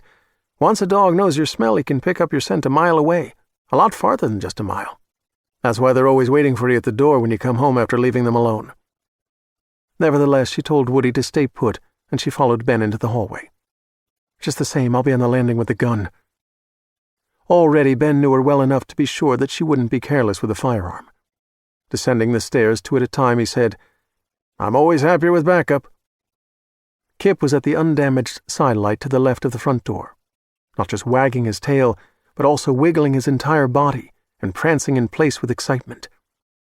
A 30-something woman crouched on the farther side, looking in at the dog, smiling broadly and saying something. Ben couldn't make out what she said, except that she knew the retriever's name. He opened the door, and she looked up. "Oh, hello, my goodness, you found Kipp? My name's Rosa Leon. I'm his guardian." Although Ben was happy that the dog took such obvious delight in this reunion, a sense of loss overcame him. In less than a day, a bond had developed between him and this amazing retriever. He didn't want to be cut out of Kipp's life, his story. In the foyer, Rosa Leon went to her knees, and Kipp nuzzled her, and Ben said, "How on earth did you find him?" "His special collar, it has a GPS." As Ben started to close the door against the insistent wind, a white Ford Explorer pulled to a stop behind the Lincoln MKX in which Rosa Leon evidently had arrived. The driver doused the headlights. "He's no ordinary dog, this one," Ben said, closing the door and watching the Ford Explorer through the sidelight. Rosa continued rubbing behind Kipp's ears. "Oh, yes, he's very well trained. Kipp is quite remarkable. He knows ever so many clever tricks." "He knows a lot more than tricks," Ben said, watching a man get out of the Explorer. "This fella's no circus dog. He's something else altogether." Rising to her feet, frowning, the woman said, "I'm not sure I know what you mean." "I'm pretty sure you do," Ben said, using his best smile to take the edge off the words. "You're protecting him. His secret." The newcomer was approaching the house. Ben was licensed to carry, but his pistol remained in the Range Rover. "Megan, we have another visitor. Can you come on down here?" When he turned his head to confirm that she was descending from the landing, he noticed Woody at the top of the stairs. Seeing the pistol in Megan's hand, the woman rose to her feet. "What's happening here? What is this?" "We're not the problem," Ben assured her. "Maybe the guy coming up the front walk is. Step aside. Get behind Megan." As the man came onto the porch, Ben said, "Megan, do you know him?" She looked at the visitor through the sidelight, and he nodded at her, and she said, "I've seen him around a few times. I think maybe he works for the city." "Stay ready," Ben said, and he opened the door. The guy had a business card. "I need to see Mrs. Bookman. It's an urgent matter." According to the card, he was Dr. Carson Conroy, the medical examiner for Pinehaven County. "See her about what?" Ben asked. "Lee Shackett has escaped psychiatric confinement at the county hospital." Kipp pivoted from Rosa Leon and raced up the stairs to Woody. From a distance came the rising scream of sirens. Bella on the Wire. Santa Rosa, California. The family room of the Montell house. Bella finally had to return the magician's elephant to the bookshelf from which she'd removed it. The story was so good, she didn't want it to be spoiled by all the interruptions. And there were a lot of interruptions. Something was definitely happening out there. History was being made tonight. The Mysterium culture and history were not conveyed generation to generation in written texts. Their kind had no hands with which to write. Their culture was vocal, if telepathic conversation qualified as vocal. They passed their stories from generation to generation on the wire, as if around a campfire. Their history, such as they knew it, dated back only 4 generations, or about 50 years. Even as smart as they were, and even though they considered the maintenance of their oral history to be a sacred duty, they knew that not everything in it was reliable. When a story was passed from one friend to another, details inevitably changed in the retelling. That wasn't because anyone lied. Anyway, dogs didn't lie, they couldn't. They weren't sure why they couldn't, but they couldn't. Yet details changed in the retelling, because their memories were, like those of human beings, not perfectly reliable. Their history, therefore, had a certain quality of myth. Regarding their origins, every story attributed their genesis to human beings. The first of their kind came, so the legend had it, from a genetics laboratory, born from experiments in enhanced intelligence. They say the Pentagon funded this research. The military was hoping to create intelligent dogs to serve as spies and perform reconnaissance in urban warfare. Legend identified several places in California where those experiments might have taken place. Devoted Mysterians had visited every potential cradle of their civilization, but found no laboratories. They found housing developments, a supermarket, a shabby mini-mall, an athletic club, a tract of marshland. They found a retirement home, a cheesy strip club with pole dancers, a sports park with baseball and soccer fields. Of course, the facility might be secret, lying underground or otherwise disguised. Nothing, however, could be concealed from canine olfactory perception. Their noses revealed to them more clues than all the wits of all the detectives ever born. But they found no hint of a hidden laboratory. Now, on this night of nights, when the wire hummed with news, Bella sensed history in the making. A history different from any they had ever imagined. Something was happening out there. Something big, something wonderful. Just today in Pinehaven, Kipp had found a boy who could use the wire.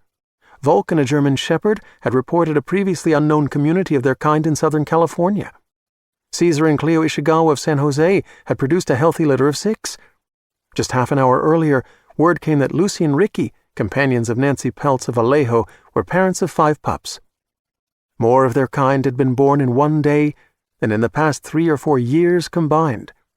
And now, from out of Oregon, issued a transmission on the wire alike to that from Vulcan in distant La Jolla. According to a mixed breed named Ginger, a community of 40 lived in and around the town of Corvallis. The Oregon group had long hoped to make contact with other communities on the wire, which they called the Network. They had tried for years without success, until now. Event by event, Bella became more excited. While the Montell family slept, Bella moved restlessly through the house. She went to her water dish. She went to the kitchen drawer where her cookies were kept. She went to her toy box in a corner of the family room. She didn't want water or cookies or a toy. At first she didn't understand what she wanted. And then she knew. She wanted to run. All of the good news had incited her in such joy that she could not be still. Bella ran through the family room, sprinted along the first-floor hall. She raced around and around the living room, leaping on and then off sofas and armchairs, into the kitchen, through the pet door, across the porch. She circled the yard again and again as if it were a racetrack. When she returned to the house, she collapsed on the cool tile of the kitchen floor, tongue lolling, panting, happy. Later, after she'd recovered and had a drink, she considered sprinting upstairs. She wanted to wake Andrea and Bill, Lorinda, Sam, Dennis, Millie, her people, her loves. She yearned to share her joy with them, but she could not share. They didn't know how very intelligent she was, and she could not speak, and they weren't on the wire. She loved them, and they loved her, and if she could have no more, what she had was more than enough. Yet right now her great joy rested on the quiet sadness of loneliness. Nature was a green battlefield where the weak were forever preyed on by the strong. Nature did not care, nor did the earth, which for all its beauty was none the less a hard place, indifferent to its creatures. It was mind that mattered, mind that cared, mind that loved, the best works of the mind that changed this hard world for the better. Mind and the heart had bonded people and dogs for tens of thousands of years.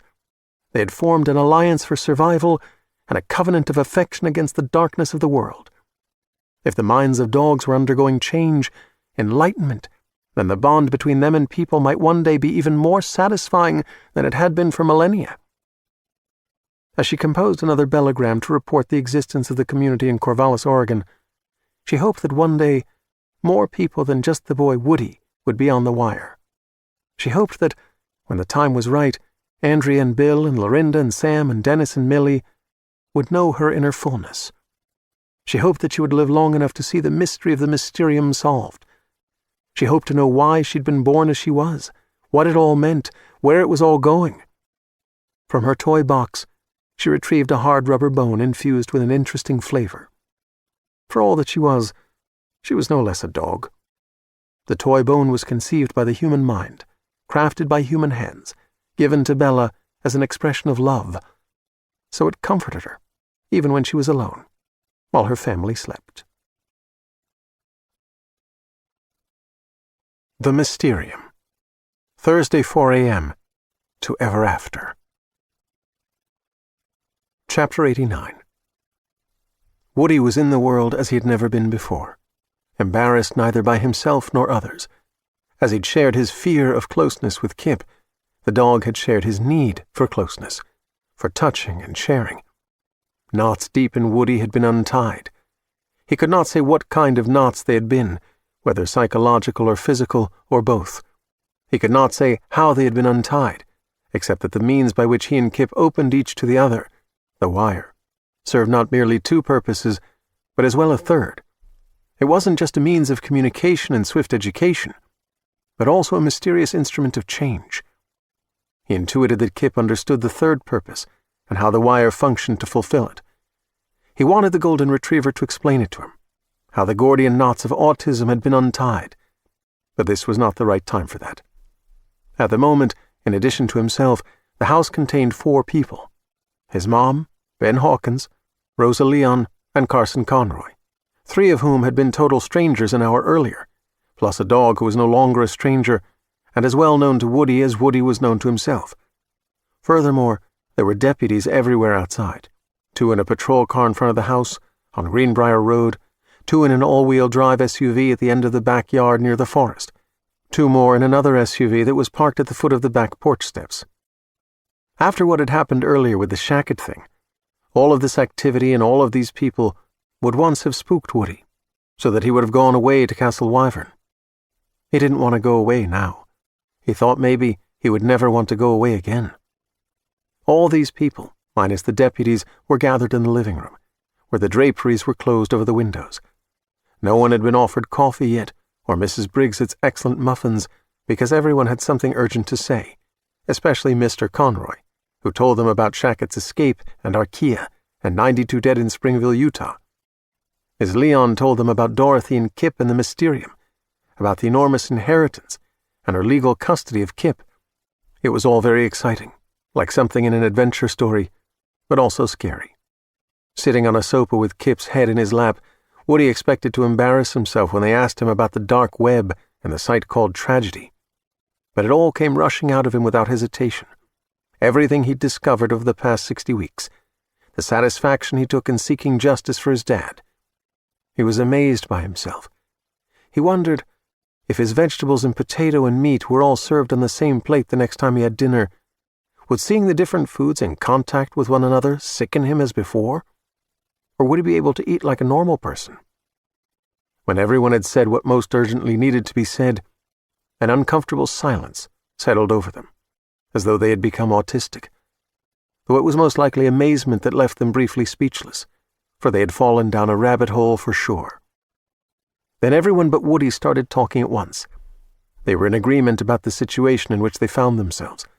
Woody had kicked a hornet's nest, and he was in deep shit. If Woody was in deep shit, so was his mom. Kipp wasn't going to be separated from Woody, the only human being who could use the wire, so Kipp was in deep shit. Because Rosa Leon was legally and morally responsible for Kipp, she, too, was in deep shit. And because Lee Shackett in the hospital told Mr. Conroy about the true nature of the Springville experiments, the medical examiner was in deep shit. All of them were now enemies of Dorian Purcell, who had a zero-tolerance policy when it came to people he believed were a serious threat to him. The only person in the room who wasn't in deep shit, who could walk away and get on with his life, was Ben Hawkins. But he said that he had been in deep shit many times before, had gotten out of it, and in retrospect had enjoyed the experience and always learned something from it. They were forming a mutual defense society here, or maybe an extended family, and Ben insisted on having a role in it because, he said, he wanted to be part of the magic that was Kipp. The magic of Kipp part was surely true, but the way he looked at Woody's mom was how Woody imagined he himself would look at a girl he wanted to kiss, if one ever entered his life, so it wasn't all about Kipp. Mr. Conroy said, "Right now, Megan, the sheriff is flooding you with protection because he thinks this is where Shackett might go. He doesn't care about you and your boy, only about his career. If they find Shackett and take him down, he'll pull these deputies out of here.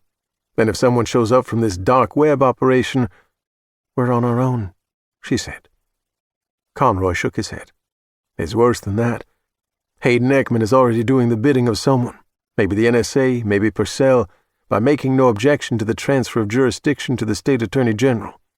If Purcell wants these dark web killers to have a clean shot at you, at us, and he attempts to corrupt Ekman, he'll find the sheriff eager to be bought.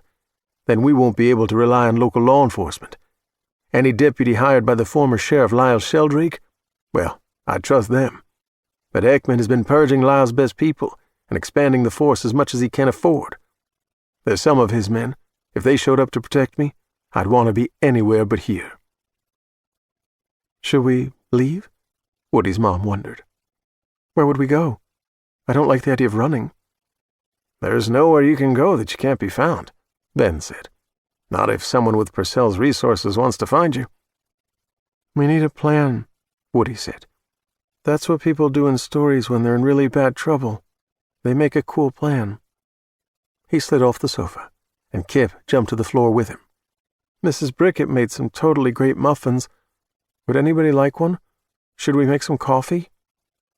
Although obviously tired and worried, Woody's mom seemed to surprise herself with a quick laugh. "Woodrow Eugene Bookman. Just look at you. The host with the most." A blush warmed his face, but this was a far different kind of embarrassment from that under which he had so long suffered. "I know how to make coffee," he declared, and hurried off to the kitchen, with the dog close at his heels. Chapter 90. The wind was the voice of madness, and Hayden Ekman thought he heard deep within it the rabid coyote cry, demonic hyena call, evil clown laugh of Shackett. The fugitive now seemed to be as swift and unrestrainable as the wind, as elusive as the rain that had been impending since the previous afternoon, as dark as the night into which he'd vanished, much like Dracula in those old movies, swirled his cape and became a bat and was gone. The blood trail petered out along the south side of the hospital, only 40 feet from the impact point below the third-floor window. The sheriff stood at the end of it, his back against the wall of the building, waiting while 3 deputies with tack lights searched the concrete sidewalk in the blacktop parking lot for a telltale crimson drop. Being an attorney had entailed no risk other than potential disbarment, and during his 5 years as a deputy in generally quiet Pinehaven County, he'd never needed to draw his gun, nor had even once faced the muzzle of an adversary's firearm. He anticipated that a 4-year term as sheriff would be a pleasant ride, with numerous opportunities for self-enrichment, various civic honors bestowed by organizations of grateful business people and charities, the respect accorded law enforcement, and the special attention of those women who were enchanted by men in uniform. Instead, not quite 9 months into his first year in office, here he stood with his back to the wall, his hand on the grip of the pistol in his belt holster, nervously surveying the night, expecting to be suddenly assaulted by a naked maniac. Not just a naked maniac with torn loose of restraining straps that were guaranteed escape-proof, overpowered an armed deputy who stood 6'4" and weighed 210 pounds, survived a fall from the 3rd story onto a concrete walkway, and carried off a dead or crippled lawman for some purpose that didn't bear contemplation. With $300,000 and a fortune in diamonds in the trunk of his patrol car, the sheriff was pondering a different future from the one he had planned when he ran for office. Given the chaos of the past 12 months, 3 murders, 1 deputy badly bitten, Megan Bookman and son terrorized, all of them victims of the sole escapee from the catastrophe at Springville, there would be investigations at the state and perhaps even the national level. As long as Hayden Eckman remained in office, he would have some ability to influence the results of those inquiries. If he left office, he'd become an easy scapegoat for the bureaucrats and politicians who cared even less about the truth than Hayden did. He was spared further consideration of an assuredly bleak future when a deputy, Freeman Johnson, hurried to him with the news that a uniform shoe, evidently belonging to Thad Fenton, the missing deputy assigned to guard Lee Shackett, had been found toward the east end of the hospital grounds. Although he was accompanied by Johnson, each with his right hand on his holstered pistol, and although 2 more men were waiting for them at the shoe, Sheriff Eckman didn't want to be part of this investigation. He preferred to call a higher authority, relinquish jurisdiction, but he was the highest officer of the law in Pine Haven County, an unfortunate consequence of winning an election. The particular parking lot east of the hospital was reserved for the staff of the institution. The wind whistled and hissed off the polished flanks of at least 24 vehicles, among which, or in one of which, Shackett could have been hiding. The 2 deputies who had run a quick search of the cars and SUVs assured him that the fugitive was not here. But they were men Eckman had hired for their lack of curiosity and blind loyalty, and he didn't trust them to have done a thorough job. Freeman Johnson, a holdover from the Sheldrake administration, who had earlier cattle-prodded Shackett into submission, inspired more confidence. He was the one who had found the shoe, and he led them past the vehicles, out of the parking lot, onto a service road that encircled the grounds. The shoe lay on its side in that road, the knot in the laces having slipped loose. In the beam of Johnson's tack light, the shoe was a pitiable sight, like that of a snatched child whose parents would never see him again, except this shoe was a size 12. Directly across the road, a separate building housed the gas-fired heating and cooling plant that serviced the hospital through a 4-pipe fan coil system, allowing every patient room, surgical unit, and office to be set at a different temperature from the others. Freeman Johnson said, "That's where he is. That's where he took Thad Fenton. I'd bet my pension on it." The heating plant was built of slump stone painted gray, with a metal roof. Inside were boilers and chillers and a maze of other machinery, including a cooling tower. Through a tunnel under the road and parking lot, one large pipe carried a super-chilled water to the HVAC equipment in the hospital, and another carried superheated water. 2 return pipes brought exhausted water back to the building to be filtered, chilled or heated again, and recycled. There weren't many windows, and at this hour, half were dark. A thick corpus of steam, rising from a cooling tower stack, was dismembered by the wind and harried through the night like a withering procession of damned spirits. Sheriff Eckman didn't want to go into that place. The building might as well have had a neon sign on the roof that said, "Come here to die." Because Freeman Johnson had always done what was required of him during a long career of service, he was ready to draw his pistol and search the building. Deputies Hardy and Drew were not merely game, but eager to bring Shackett to justice, because they were stupid. Hayden Eckman made 2 phone calls, the first for backup. He wanted 2 more men, both with shotguns. He also called the night administrator of the hospital to find out who might be at work in the heating-cooling plant at this hour. The administrator, Janet Fagan, said, "There are 3 during the day, but only 1 on the graveyard shift, Eric Norseman." As the sheriff waited with his team for the deputies bearing shotguns, the words, "graveyard shift," echoed in his mind. Chapter 91. By the time that John Verbotsky and Bradley Knacker arrived on Greenbrier Road, after driving from the abandoned shopping mall in Sacramento, their associates in Atropos and Company had researched the situation in Pine Haven. They provided necessary information acquired by hacking into the county sheriff's communications system, the property title records in the tax collector's computer files, the county voter rolls, and the records of births and deaths. At 4:43 a.m., Verbotsky and Knacker cruised north on Greenbrier in their Cadillac Escalade, past the Bookman house. The presence of sheriff's department's vehicles and deputies sitting sentinel didn't surprise them, because they learned en route about the fugitive Lee Shackett, his violent acts at this residence, his arrest, and his subsequent escape. Their client, Alexander Gordius, hadn't mentioned this complication. He was evidently not aware of it.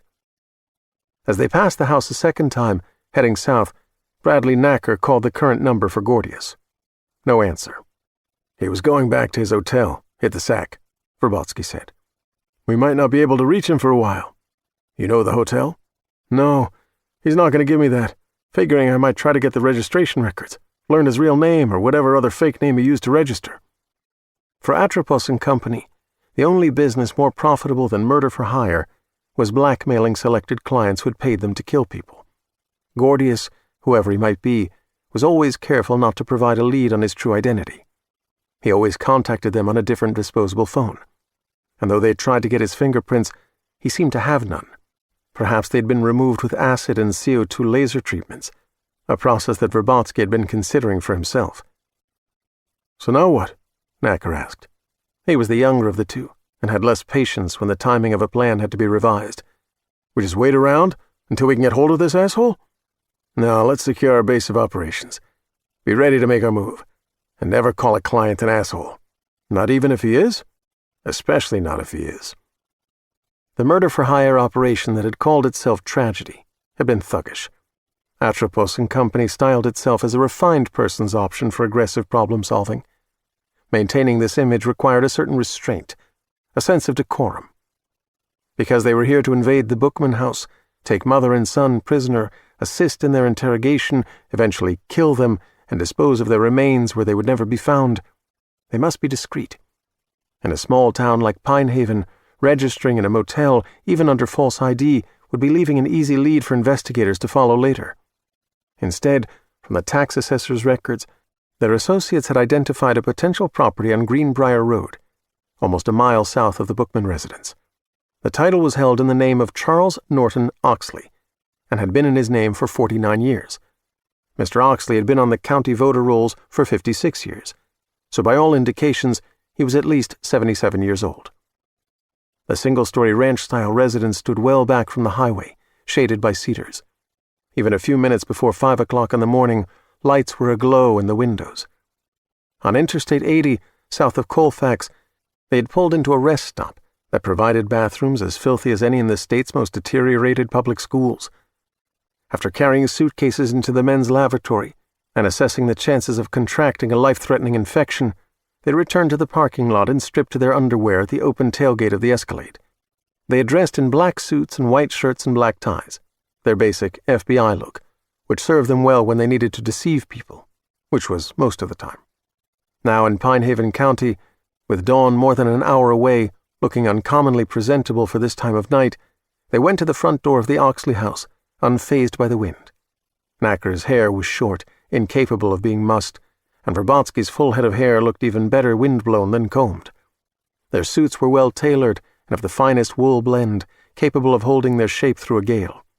The lighted doorbell escutcheon was half a century newer than the house, and obviously included a camera. Verbotsky smiled at it. Knacker was too impatient to fake a smile. He was a reliable partner, and well-trained in the mortal arts, but he looked and acted too much like an assassin. Verbotsky was dedicated to mentoring Bradley Knacker, however, because he believed the younger man truly wanted to be the best that he could be in his profession. These days, many of the younger generation lacked a serious work ethic, and having been hooked on tech and social media most of their lives, had the attention span of a chihuahua with ADHD. Knacker was able to focus, and hard work didn't daunt him. If he could lighten up, develop a credible smile of some kind, and temper his gung-ho attitude with patience, he would be the perfect partner with whom to go killing. The stoop light came on, and a voice issued from the doorbell speaker. "What do you want?" "Mr. Oxley? Mr. Charles Oxley?" Verbotsky asked, raising his voice against the wind. "Who wants to know?" Holding his expertly forged badge and photo ID to the doorbell camera, Verbotsky said, Special Agent Louis Erskine, FBI. We need to ask you a few questions. Before the damn sun is even up? We saw your lights were on. What the hell questions? Questions about what? There was a serious event at the Bookman residence earlier tonight. Damn sirens all night so a man can't sleep.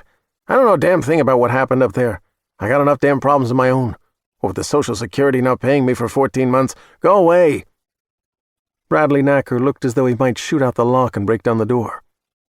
Smiling, nodding, Verbotsky said to the doorbell, What problems with your Social Security, sir? Maybe we can help. They stopped sending my check 14 months ago. Said I was dead. Do I sound dead to you? It was your wife who died 14 months ago. How the hell do you know? Verbotsky faked a convincing little laugh and shook his head and said, We're the FBI, sir. We know just about everything. We're here to help. For a long moment, Charles Oxley said nothing. As a citizen of the modern state, he had uncountable reasons to understand that a slight excess of power rapidly became a lethal excess, that when an agent of the state insisted he had come to help, there was at least a 70% chance that he had come to punish or pillage. In the human heart, however, there was a perverse desire to surrender control to those who claimed a right to power and advertised their good intentions, to believe in something, even if the something was a hive lacking human order or a machine without a face. As Verbotsky had known he would, Charles Oxley unlocked and opened the door, and welcomed them inside. Oxley stood perhaps 5'6", a lean bantam rooster of a man. His face was dramatically seamed either by loss and hardship or by hard living, his nose a broken beak, his blue stare defiant. In spite of his short stature, he might have been a successful scrapper in his day, never an easy target. But he was a half-century older than Bradley Knacker and at least 70 pounds lighter, and one punch in the gut from the younger man all but lifted Oxley off his feet, sent him crashing backward into the wall. Before Knacker could throw a punch or two into Oxley's face, Verbotsky said, We don't want blood all over the carpet if someone comes visiting and won't go away and we absolutely have to open the door. Knacker grabbed the dazed and retching old man by the shoulders and steered him into the kitchen at the back of the house and shoved him into a chair at the breakfast table. Verbotsky found a door to a cellar, turned on the light, and went down to have a look around. There was an oil-fired furnace. An explosion and fire could be easily engineered. When Verbotsky returned to the kitchen, Knacker said, He tells me there's no children, and there's no neighbor he's friendly with. Adult children and neighbors were the most likely to drop in unannounced. In a mudroom off the kitchen, Verbotsky found a long woolen scarf hanging on a hook, but better yet were a few extension cords in a utility drawer. He took one of the extension cords into the kitchen and strangled Oxley to death. Together he and Knacker threw the body down the cellar steps. Verbotsky turned off the light. Knacker closed the door. The two of them went through the house, closing blinds and draperies where they weren't already closed. The two-car garage contained only a Ford Expedition. Verbotsky drove the Escalade into the empty stall and closed the segmented door with a remote he found in Oxley's vehicle. By the time Verbotsky came inside, Knacker was making coffee. Because 4 men would be necessary to fulfill this contract, 2 of the additional principals in Atropos and Company would soon leave Reno in a black Suburban packed with the necessary gear. They would be here in 3 or 4 hours. Verbotsky made a phone call to Reno. He listed the items they would need to rig the oil-fired furnace for an unfortunate accident. As cover and to launder money, the dark web entity called Atropos and Company did business as a high-tech security firm under the name Super Safe Tomorrow. Their headquarters was in Reno because of the considerable advantages of Nevada tax laws. Verbotsky said, "The coffee smells great." "The old guy had a good Jamaican blend," Knacker said, "and I spiced it with a teaspoon of cinnamon." Chapter 92. In less than a day, Rosa Leon had traveled from the middling finances of the middle class to wealth, from a quiet acceptance of the hardness of the world to a belief in the magical nature of it, from a mundane life to one of high adventure, and she marveled at her flexibility. Mrs. Brickett's muffins had been eaten and coffee had been drunk, especially because of Ben Hawkins' expertise in the strategy and tactics of war. A plan of sorts had been devised with surprising speed. They were proceeding on the premise that bad people from tragedy would be coming soon. "We will find you," and that, because of incompetence and corruption, Sheriff Hayden Ekman would provide them with no useful protection. Sitting on the bed in one of the 2 guest rooms, Rosa had already done her part by using her iPhone to call Dorothy Hummel's attorney. Well, her attorney now, Roger Austin, whom she knew to be an early riser up before dawn. She said nothing of Kipp, because Roger didn't know the dog's secret, but she succinctly laid out the incredible story of Woody's investigation of his father's accident. She didn't mention the threat issued by the dark web operators behind tragedy. She asked Roger to keep safe the document, The Son's Revenge, faithfully compiled evidence of monstrous evil, that was even then being emailed to him by Megan. She asked him to read it, and then share it with 2 people in the legal system, judges or lawmen, whom he knew for certain were not corrupt and could not be corrupted. "But how did you meet Mrs. Bookman and her son?" Roger asked in that deep, mellifluous voice that might have given her confidence in the attorney even if she hadn't known him. "I never heard you speak of them before." "Oh," Rosa said, "I've known them quite a while. It seems like forever. Listen, Roger, I haven't said who was responsible for the death of Woody's father. You'll discover the name when you read his research, and it's a shocker. The man is powerful and very wealthy. You might be tempted to wonder if it's a fantasy that Woody has spun, but I swear to you it's not. There will be additional proof coming." She couldn't resist adding, "It's not a shaggy dog story, Roger. Anyway, once you've read the document and thought about it, we very much need your advice about how to proceed in such a way that what Woody's discovered will be believed and acted upon. Until the story is out there in the press, it doesn't seem that Megan and the boy will be safe." When she concluded that call, her immediate contribution to the plan had been made, although she had a role to play when the coming day ticked into the afternoon. Now she stretched out in the guest-room bed, hoping to get some rest for what lay ahead, though she doubted that she could quell her excitement enough to sleep. In spite of her doubt, she slept. Chapter 93. While Rosa Leon spoke on the phone to Roger Austin, Carson Conroy was on the east side of Pinehaven, at the home of his friend Harry Borsello, who was about to drive into town to oversee the morning rush at his restaurant, Foursquare Diner, and grab some breakfast of his own. Carson and Harry were friends, not just because they relished bacon, but because they were in the same poker club and attended the same church and shared a love of nature and were widowers. 3 years earlier, Harry lost his wife Melissa, not to a senseless drive-by shooting, but to a senseless cancer, and Carson helped him make it through the worst of his grief. Now, as he followed Harry to the barn at the back of the property, the low clouds churned, the pines thrashed, and all the creatures of the night cowered in their warrens and roosts as if the slowly approaching dawn would be the last day of earth. The previous owner had used the barn as a stable. Because Harry Borsello had a fear of horses, a love of horsepower, and an interest in comfortable camping, he had removed the stalls to make room for his collection. A 1970 Ford Mustang Mach 1 Twister, a fastback coupe, a 1976 Corvette Stingray, a 1968 Pontiac GTO, a 1971 Dodge Charger Magnum V8, a new Ford F-150 crew cab pickup, a 36-foot Fleetwood Southwind. Together they had twice taken off for a week in the motorhome, once south to Yosemite, once north to Shasta Lake for some good fishing. And Carson had borrowed the vehicle for a solo run across Nevada and into Utah. He wanted to borrow it again. When Harry switched on the barn lights and closed the man-sized door behind them, he said, "Where are you lighting out for?"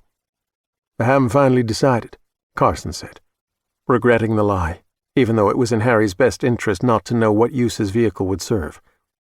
"Just a few days, maybe over to Mendocino. I feel a need for the coast." "Should be a hell of a lot less wind there," Harry said. "And if the rain comes, it's moving south-southeast, so you'll have clear weather." As Harry handed the key to Carson and used a remote to roll aside the big door, the massive rafters groaned. At the pinnacle of the roof, a large weather vane, in the image of a galloping steed, spun with a shriek and a rhythmic clatter, as if it were ridden by one of the fierce horsemen of the apocalypse. "I'll pull your Explorer in here after you're gone," Harry said. "If you rack up the Fleetwood, for God's sake, don't kill yourself. I'll need you alive to buy me a new one. You're a real pal, Harry. Plus poker night won't be fun anymore without you losing your shirt to me on a regular basis. I'm well aware you don't make any money from that pathetic greasy spoon joint of yours," Carson said. "That's why I let you win at cards. It's a charity thing." He drove directly home in the Fleetwood Southwind and parked it in the driveway. He made several trips between the house and the motorhome, stocking the vehicle's refrigerator with bottled water, Coca-Cola, and 4 pepperoni and cheese pizzas from his freezer. From the mantel over the living room fireplace, he retrieved one of the smaller photographs of Lissa to take with him. He removed the picture from the frame and slipped it into a jacket pocket without folding it. Although the coming showdown might be violent, Carson didn't believe he would be killed before Thursday became Friday, 18 hours hence. Nevertheless, he wanted Lissa's picture with him, so he could look at it in the moment before his death, if it should come. Chapter 94. While Rosa Leon settled down to sleep, and while Carson Conroy was borrowing Harry Borsello's motorhome, Ben Hawkins moved his Range Rover and then Rosa Leon's Lincoln MKX into the 2 empty stalls in the 4-car garage attached to the Bookman house. Perhaps Carson's acidic assessment of Sheriff Hayden Ekman colored Ben's reaction to the deputies, but something about their manner and deadpan expressions and ice-pick stares suggested they were here not just to guard against the return of Shackett, but also to maintain surveillance of the occupants of the house. He removed a suitcase from his Rover. He carried it into the residence and upstairs to the second guest bedroom. In addition to clothes and toiletries, the bag contained his pistol, a Nighthawk Custom .45 ACP. The frame, slide, barrel, extended magazine well, magazine release, and slide stop were forged rather than cast. It looked like a solid artifact, like a machine produced by some 3D printing process that would be perfected in another 100 years. It was the most accurate and reliable handgun he had ever used. He sat on the bed to load the weapon and a spare magazine. He threaded a Kydex holster onto his belt and inserted the pistol in that scabbard. For the time being, he had no intention of wearing a jacket to conceal the gun. He was licensed to carry, and if any of the deputies assigned to the property or any who relieved them might have sinister motives, the prospect of resistance would discourage them from doing anything foolish. He'd slept only 1 hour at the motel in Olympic Village before Kipp woke him. He would need more sleep soon if he were to be on his game when the dark web killers arrived. If the thugs behind tragedy did not come to clean up their mess, someone else would. After all, if Dorian Purcell was capable of dealing with murder-for-hire types, he was capable of taking extreme action through other surrogates. Before he slept, Ben wanted to tour the house to familiarize himself with its rooms, check the doors and windows for adequate locks, and scope out the most likely approach that an enemy would take if they intended to make a surprise entrance. He didn't bother Rosa Leon in the first guest room, but as he checked out other rooms, he discovered that second-floor windows were not connected to the security system unless they overlooked a porch roof. Those that could be reached only with a ladder weren't wired for an alarm, which was a common but foolish practice of many security companies. He'd need half an hour, and Megan's approval, to nail the moving sashes shut, as there wasn't time to have the alarm company work those windows into the system. She was in the downstairs study, at the desk, reading Woody's 104-page report, and Ben didn't want to bother her. He found the ground floor doors and windows reasonably well secured. Glass would have to be broken to gain entrance. There were glass break sensors, as well as backup batteries that might keep the system functioning for a few hours if the public power were cut. In the side hallway, he became enchanted by the examples of her art that hung on the walls, and he was most captivated by the canvas in progress in her studio, Woody feeding the deer in moonlight. When he saw the painting, he dared believe that he had found the woman he had been looking for all his life. He was a romantic. He didn't deny that or make any excuses for it. In spite of their many eccentricities, Brennan Septimus Hawkins' parents had loved each other and had raised 3 well-balanced and happy, if oddly named, children. He didn't want a woman like his mom, and he was different from his father, but he hoped for a match as right as theirs had been. He had been taken with Megan on first sight, but he wasn't a man for whom looks mattered most. He'd had too much experience of women whose exterior beauty masked an inner ugliness, or almost worse, a vapidity that would make a life together too empty to endure. Already he'd seen evidence that Megan possessed uncommon fortitude, wisdom, wit, a good heart, and other qualities that he had not before found so concentrated in one person. Now this painting suggested that she saw the beauty of the world in its fullness, not just its surface dazzle, because what she rendered on this canvas was reality as the eye perceived it, but enhanced by what deep insight and intuition told her about the layers of reality that the eye alone could not perceive. In spite of the subject, the work wasn't sentimental. It presented a scene of moonlit wonder, yes, but it was a composition that also conveyed both the fragility of the peace we seek and the darkness that could at any moment close in upon us. As a Navy SEAL, he had fought for his country, and would have died for it. In these last few hours with Megan and Woody and Kipp, however, Ben had been overcome by a rapidly growing sense of family, as strong as what he had felt in his parents' home. It was this, after all, that made a country worth fighting and dying for, and life worth living. Chapter 95. Ben stopped in the open doorway of Megan's study, just when she would have to go searching for him. She swiveled away from the computer and said, "I put in the address, and I got to the tragedy site on the dark web. It was just like the screenshots in Woody's report. Then it suddenly went dark. Now it doesn't seem to be there anymore. I can't reconnect with it." "They've taken it down? Folded up the tent and gone away?" he asked as he approached the desk. "I think maybe they have." She found hope in that prospect. If they know they've been found out, wouldn't they want to close shop and skip? With their client list, they can open with a new address, a different name. Maybe what Woody did doesn't matter that much to them. Maybe from their point of view it's an inconvenience, not a catastrophe, not worth coming after us. Ben shook his head. "If they got a track-to-source fix on Woody's computer, they know who lives here, and they know that one of their hits was your husband. They don't know for sure what all you might have learned about them. What they'll be most concerned about is that you might have their client list." "We don't.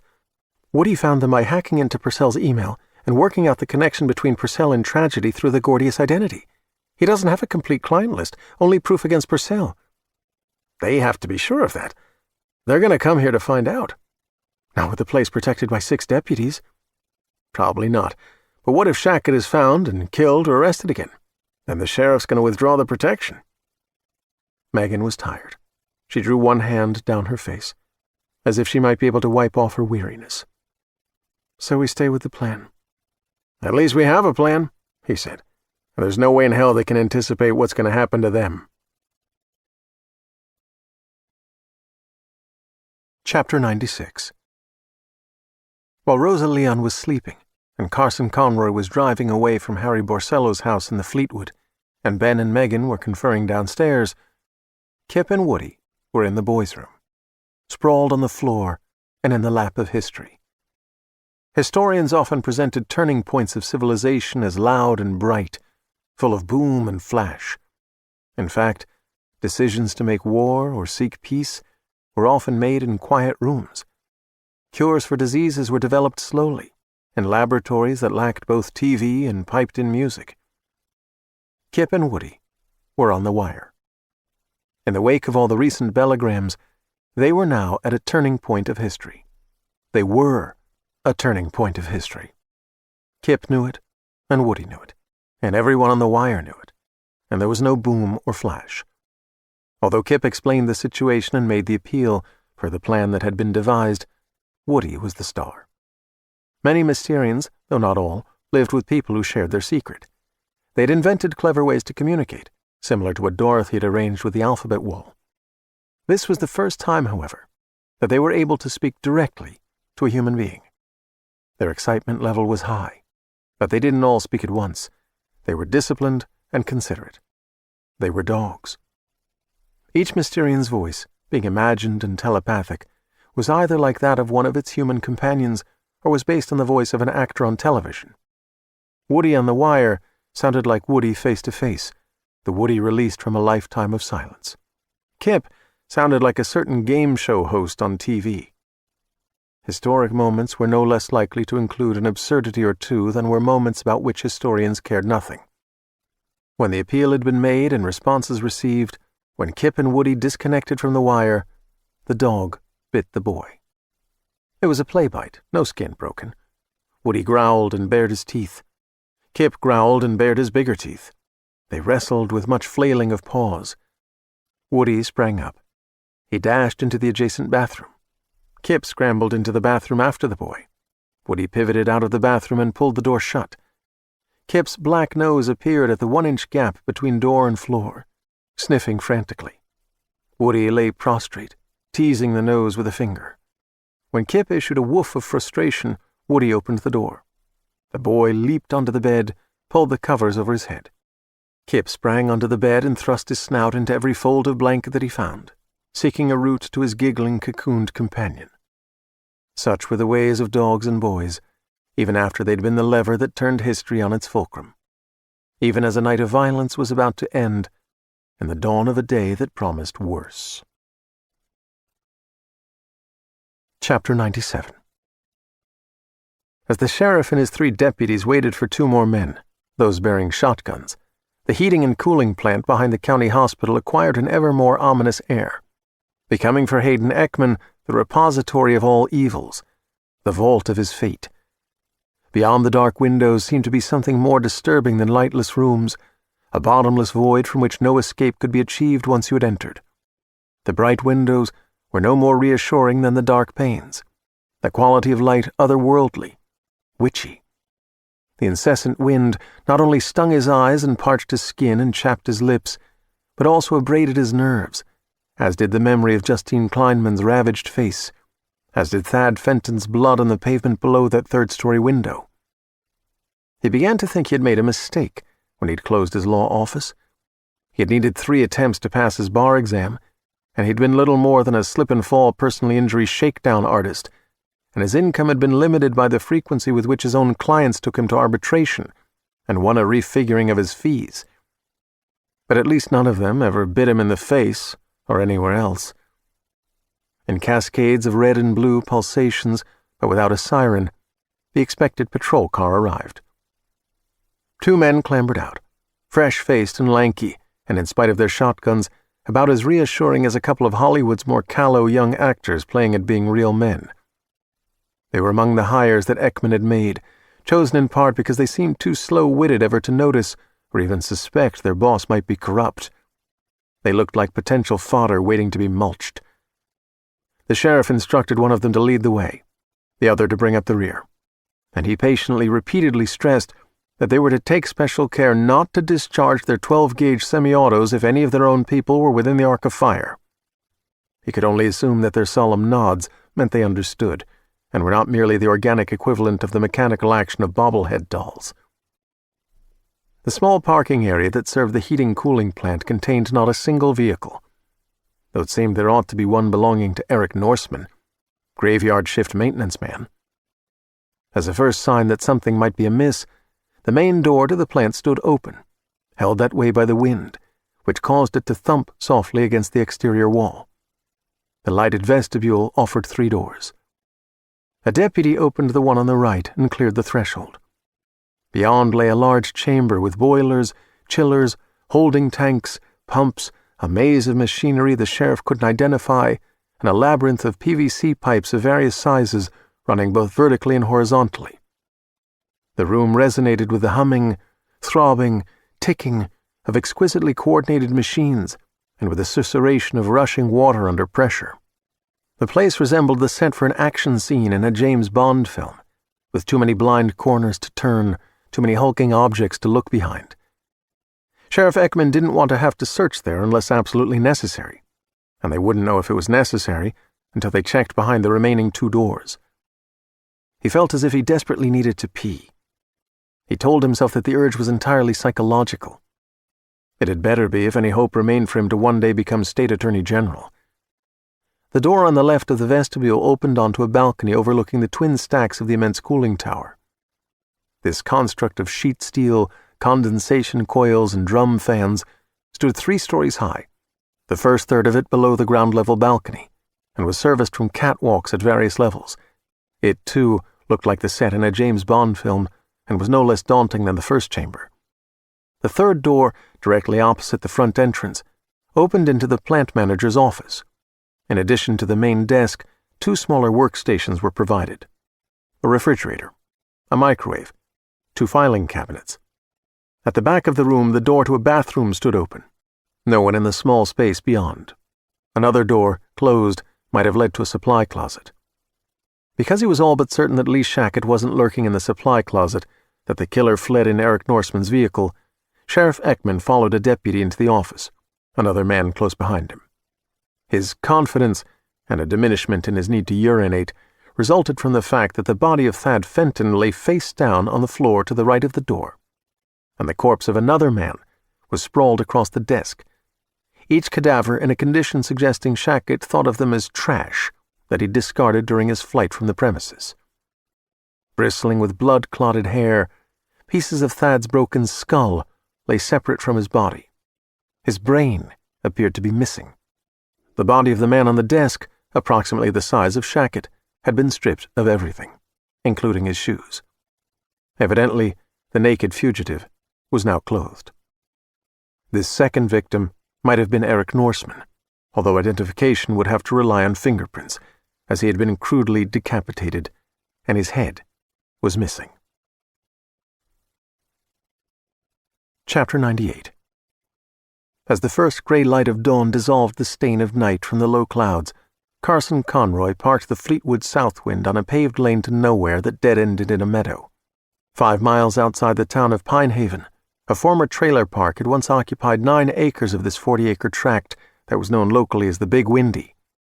Where mobile homes had once stood side by side, there were only cracked blacktop streets, concrete foundation pads, and weeds. The state had acquired the trailer park and the additional acreage as a site for a wind power farm. Unfortunately, studies had claimed that the windmills would be standing in the migratory path of several species of birds, with the consequence that an estimated 14,000 of our feathered friends would be killed each year by the huge turning blades. Those who supported the project cited experts who believed the birds would eventually learn that windmills were a threat and would, in 7 or 8 years, alter their semi-annual flight path, after the loss of hardly more than 100,000 specimens. Sadly, the experience of other wind farms seemed at odds with this optimistic assessment of the avian ability to reprogram instinct, as fields at most of those facilities were routinely littered with so many downed aviators that it looked as if all the gods of old had engaged in a pillow fight. To await his first visitor, Carson went to the bedroom at the back of the motorhome and took off his shoes and stretched out on the mattress. He had never been so physically weary from lack of sleep and stress. At the same time, he'd never been so mentally invigorated, his mind flying through a wonderland of possibilities. He was fearful and joyful in equal measure, as he once would have thought impossible. Shackett, and what Shackett was becoming, terrified Carson, and what research might have occupied the staff at the refined labs in Springville was a source of dread. It was human nature to obsess on negatives, to worry the smallest of sparks into infernos. And yet as he waited for sleep, he dwelt less on the horrors of genetic chaos than on the amazing Kipp and on the other dogs of the Mysterium that he had yet to meet. As a student of the natural world, he knew that nature was a green machine, indifferent to the creatures, from mice to men, that struggled to survive within it. Every machine is made to be used, however, and whatever power employed nature to a purpose, it was able to produce wonders, humanity being one of them, the Mysterium being another. Dorian Purcell, through the work at the now destroyed labs in Springville, sought to find a path towards a transhuman future, when current and future generations would shed their limitations. Maybe he was right to believe that human beings could become something superior to what they now were, but he was woefully wrong to believe that such change could be forged by the application of sciences that were, for all their recent advances, still crude instruments.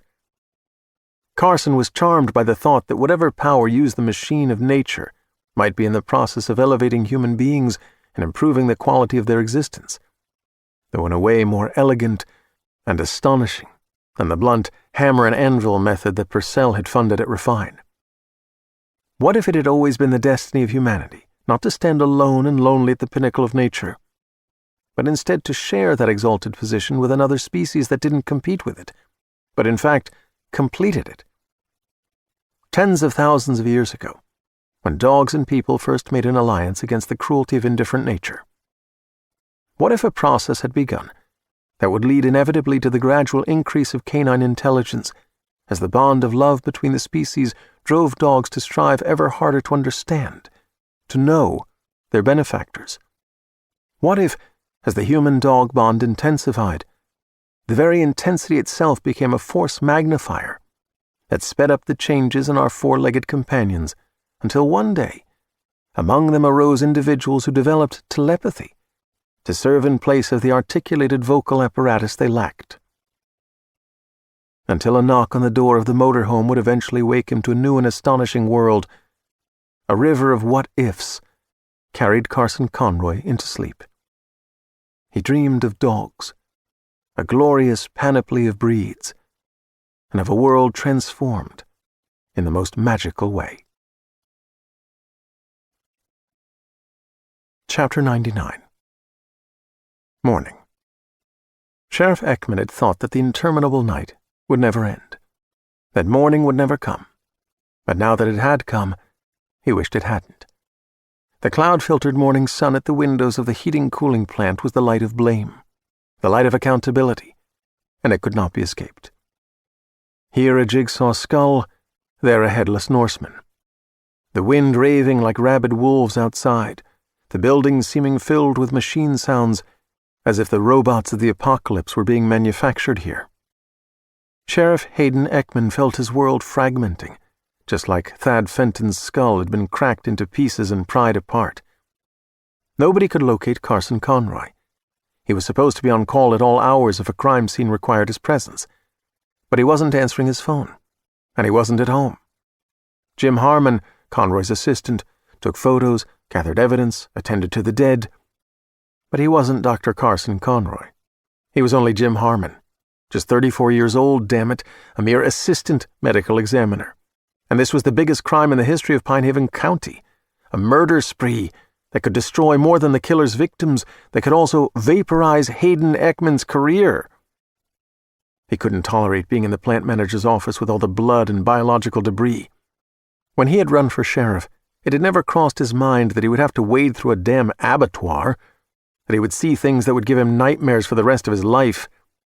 The urgent need to pee that had almost embarrassed him earlier, when he had barely avoided soiling himself in front of his deputies, was nothing compared to the compulsion to vomit that surged anew each time that he thought he had repressed it. His throat burned with the tides of stomach acid that washed up and down, up and down. Pretending only that he wanted to stay out of Jim Harmon's way, the sheriff stationed himself in the large room with the boilers and chillers. He was sitting on the top step of a 3-step ladder. The throbbing pumps, pushing water through the maze of insulated pipes, sometimes matched the rhythm of a strong impulse to regurgitate. But that was better than the sights and smells of the scene in the plant office.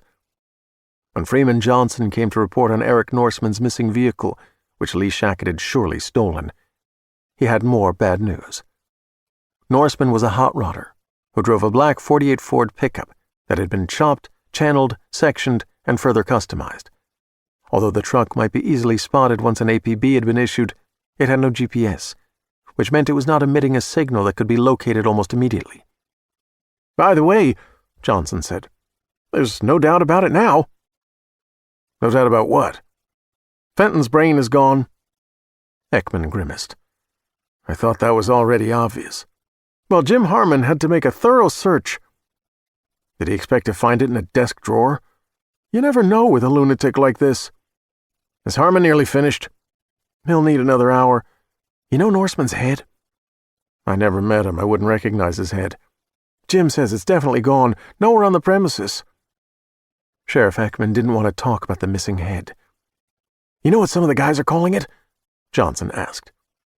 The sheriff answered the question with silence and hoped that Johnson would take the hint. Johnson didn't take the hint. "They're calling the missing head Shackett's lunch pail." Hayden Ekman shuddered. "I am so screwed." Chapter 100. In his sleep, Woody went to Castle Wyvern, but Kipp went with him, their dreams as synchronized as their snoring. Together they walked the ramp to the drawbridge and crossed the moat and entered under the portcullis of the first gatehouse into the outer ward. The sky was blue and without lightning, and no dragons flew as the boy and the dog passed through the second gatehouse into the inner ward. They climbed the spiral stone stairs in the southwest tower of the inner curtain wall and went through the iron-bound door into the high redoubt with its timbered ceiling and narrow windows at each of the 4 points of the compass. The dog and boy turned in a circle, gazing at the high windows. The sky remained blue. All dragons had been vanquished, As they completed a full turn, the castle disappeared. In the dream, they stood in a meadow overlooking the sea. From the sea, in all other directions, the meadow stretched 100 miles, 1,000. Out of nowhere appeared a foil balloon, buoyant with helium. It floated across the field. The words, "Happy Birthday," were printed on it in red. Although this was neither Kipp's nor Woody's birthday, they found the balloon irresistible, for it was strange to see it adrift here in the wilds. The bright mirrored mylar, trailing a red satin ribbon, seemed important. It must mean something. They pursued it with exuberance. Kipp leaped to bite at the long ribbon, and Woody leaped higher and missed, but they would not give up. They would not give up. Laughing, barking, they raced across the meadow. Through knee-high golden grass they ran and ran, ran and ran. Chapter 101. At 10 o'clock Thursday morning, after 3 hours of deep, though nightmare-riddled sleep, Megan came downstairs to a kitchen redolent of baking cheese and tomato sauce and basil, where Ben Hawkins was at work, on both guard and culinary duty.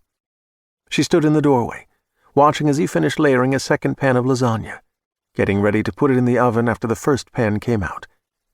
He was unaware of her, softly singing an old Boys to Men song, 4 Seasons of Loneliness, though he somehow made it sound upbeat. She said, "You even cook." Glancing at her, he said, "That's what I call it. Cooking. Not everyone who tastes it thinks the term is appropriate." "You really believe we'll have something to celebrate?" "Lots of people have shot at me. Nobody ever hit me. So there's precedent to expect a need to celebrate." He spooned sauce over the top layer of noodles. "Anyway, I looked through your pantry. It's a massive pantry. All those packages of pasta, plus all the treasures you packed away in that humongous freezer, enough choice sirloin hamburger patties and fine steaks for 6 Independence Day parties. And I was inspired. Well, first I said to myself, Ben, I call myself Ben, I said, Ben, this woman must be seriously worried that cattle are going extinct. And then I was inspired to start making use of all that stuff. Because I've got it on good authority that cattle will be around for at least another millennium." "I have this need to be prepared for anything," Megan said. "We have a generator, runs on propane, so we can power the entire house for a month if the electric company goes down." He nodded. "In case it's taken out by terrorists," she said. "Or in a cattle stampede." He was covering the top layer of noodles with mozzarella. He knew what he was doing. "I assumed Woody likes lasagna." "As long as it and each vegetable is in a separate dish." "Maybe that's all behind him." "Amazing if true, but whatever happens, he's the best, a great kid. My turn for guard duty. Get some sleep while you can." 6 deputies left, and 6 new ones came about 2 hours ago." She looked toward the back door, at the police SUV parked athwart the porch steps. He said, "I've just begun to cook. There's still a lot for you to do." "Good. It'll keep my mind off everything." "The first pan comes out of the oven in 5 minutes." He washed his hands, dried them on a paper towel. As she stood at the oven, peering in at the baking lasagna, he said, "I like your paintings. They're very good." She shrugged. "They're all I know how to do." "I doubt that. I'd like to talk with you about them when this business is over." "I hope it'll be over soon." "It will." He went to the door. As he was about to step into the hallway, Megan said, "Which was your favorite of the paintings?" He turned and smiled. "Everything. I like everything I've seen." Chapter 102.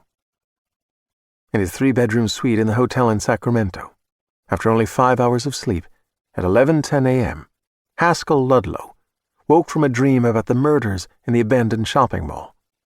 He got out of bed and went to the nearest of 3 bathrooms. After he relieved himself, he intended to go to a different bedroom, where the sheets were fresh and no nightmare lingered to enfold him again. Bad dreams were such a dependable part of his sleep for so many years that he had begun to wonder if a supernatural entity, perhaps the evil twin of the Sandman, had taken a disliking to him and was targeting him with horrific visions. At first this was a frivolous thought. Maybe it still was, but as the years passed, he came to take it more than half seriously. By changing bedrooms in the middle of the night, Haskell Ludlow was taking evasive action.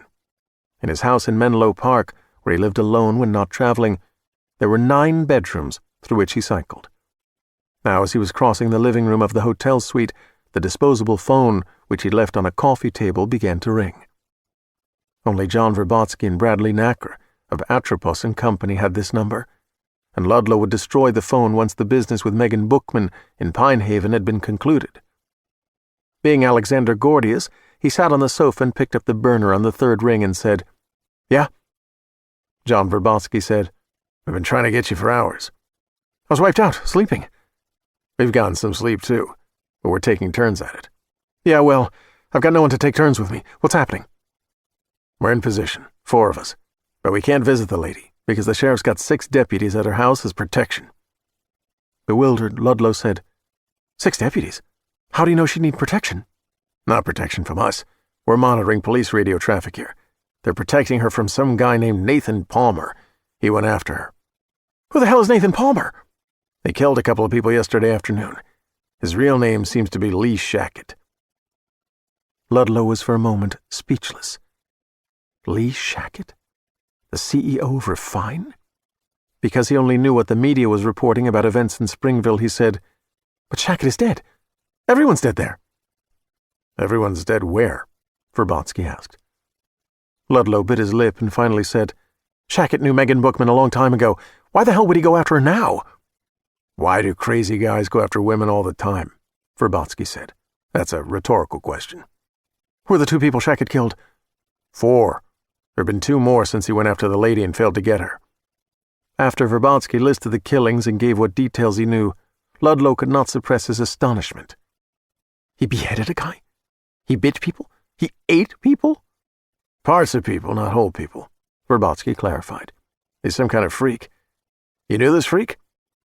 Ignoring the question, Ludlow said, "And he's still there in Pinehaven?"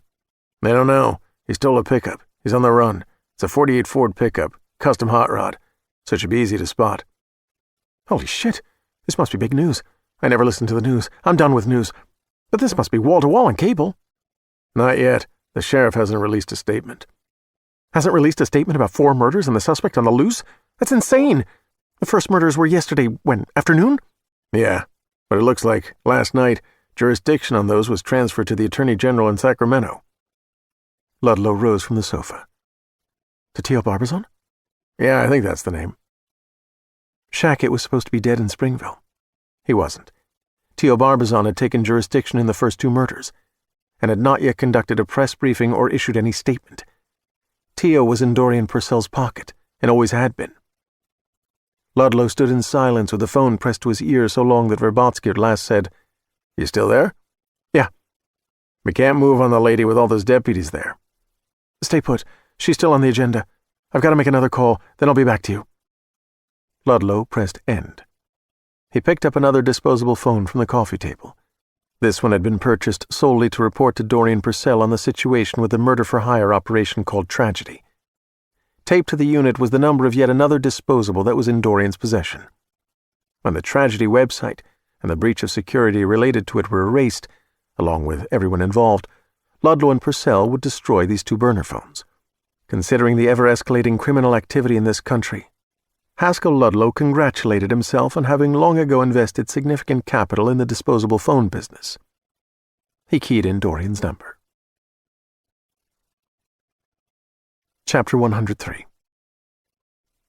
Parable headquarters in Sunnyvale, California, included an 8,000-square-foot apartment in which Dorian Purcell could be in the heart of corporate affairs when a new acquisition was pending, or when a new product launch was being fine-tuned, or when any politician on the make insisted on a secure face-to-face sit-down with Dorian himself to work out the terms under which the public servant would sell out his office and constituents. On this Thursday in September, Dorian was not residing in this apartment. Slightly farther up the coast in Palo Alto, Dorian owned a 12,000-square-foot estate on a 2-acre parcel with a view of San Francisco Bay. He lived in this resplendent house with his fiancée, Paloma Pascal, who was highly educated and charming and stunningly beautiful, who could move with confidence and grace in the most rarefied social circles, who made a positive and lasting impression on everyone, and who would remain his fiancée as long as she never insisted on getting married. Dorian was not at the moment in this residence. In a stately building atop Nob Hill in the heart of San Francisco, Dorian owned a 14,000-square-foot, two-floor apartment with spectacular views of the city, from some of its most glorious and iconic architecture to its homeless encampments and feces-strewn sidewalks. He lived in this exquisitely appointed penthouse with Saffron Sunny Ketterling, 23, who was even more stunningly beautiful than Paloma Pascal. Sunny was also remarkably lithe and supple, because she had been a devoted gymnast since the age of 6. Currently at 11:40 a.m., Sunny was sleeping. She and Dorian had gone to bed at 1:15 a.m., but they hadn't settled down to sleep until 6 o'clock, when there had been no further positions to explore. Dorian had awakened at 10:30, after a little more than 4 hours of sleep. Since late childhood, when he had fully understood death, he had not slept more than 5 hours a night, and had been driven to embrace excess as a rebuke to the Grim Reaper. Now Dorian was in his study on the lower of the 2 floors of the apartment, at an immense stainless steel and blue quartzite desk, having breakfast that had been served by the butler, Franz. He was also consuming the first 40 of the 124 vitamin-mineral supplements that he downed every day, and composing the eulogy that he would give at the memorial service for the employees of Refine who perished in the tragic fire at the Springville, Utah facility. When the disposable phone rang, he knew who was calling, for only Haskell Ludlow had the number. He took the call. "Life is good." "Life is complicated," Haskell said. "Tell me." "Our old friends in the pest control service located that troublesome cockroach. Now they're out of business." So the principles of tragedy were dead. But they'd found the cockroach, the hacker. "Our new friends in pest control," Haskell continued, "are ready to do the job." That would be Verbotsky and the boys from Atropos. "But the problem I've been dealing with," Haskell said, "and the problem you've been dealing with have become the same problem." "How so?" "You didn't tell me that one of the 93 beat the Big Bang and hit the road." "Shackett." Dorian said, "You didn't have a need to know. And how did you find out?" "Yesterday Mr. 93 was a bad boy.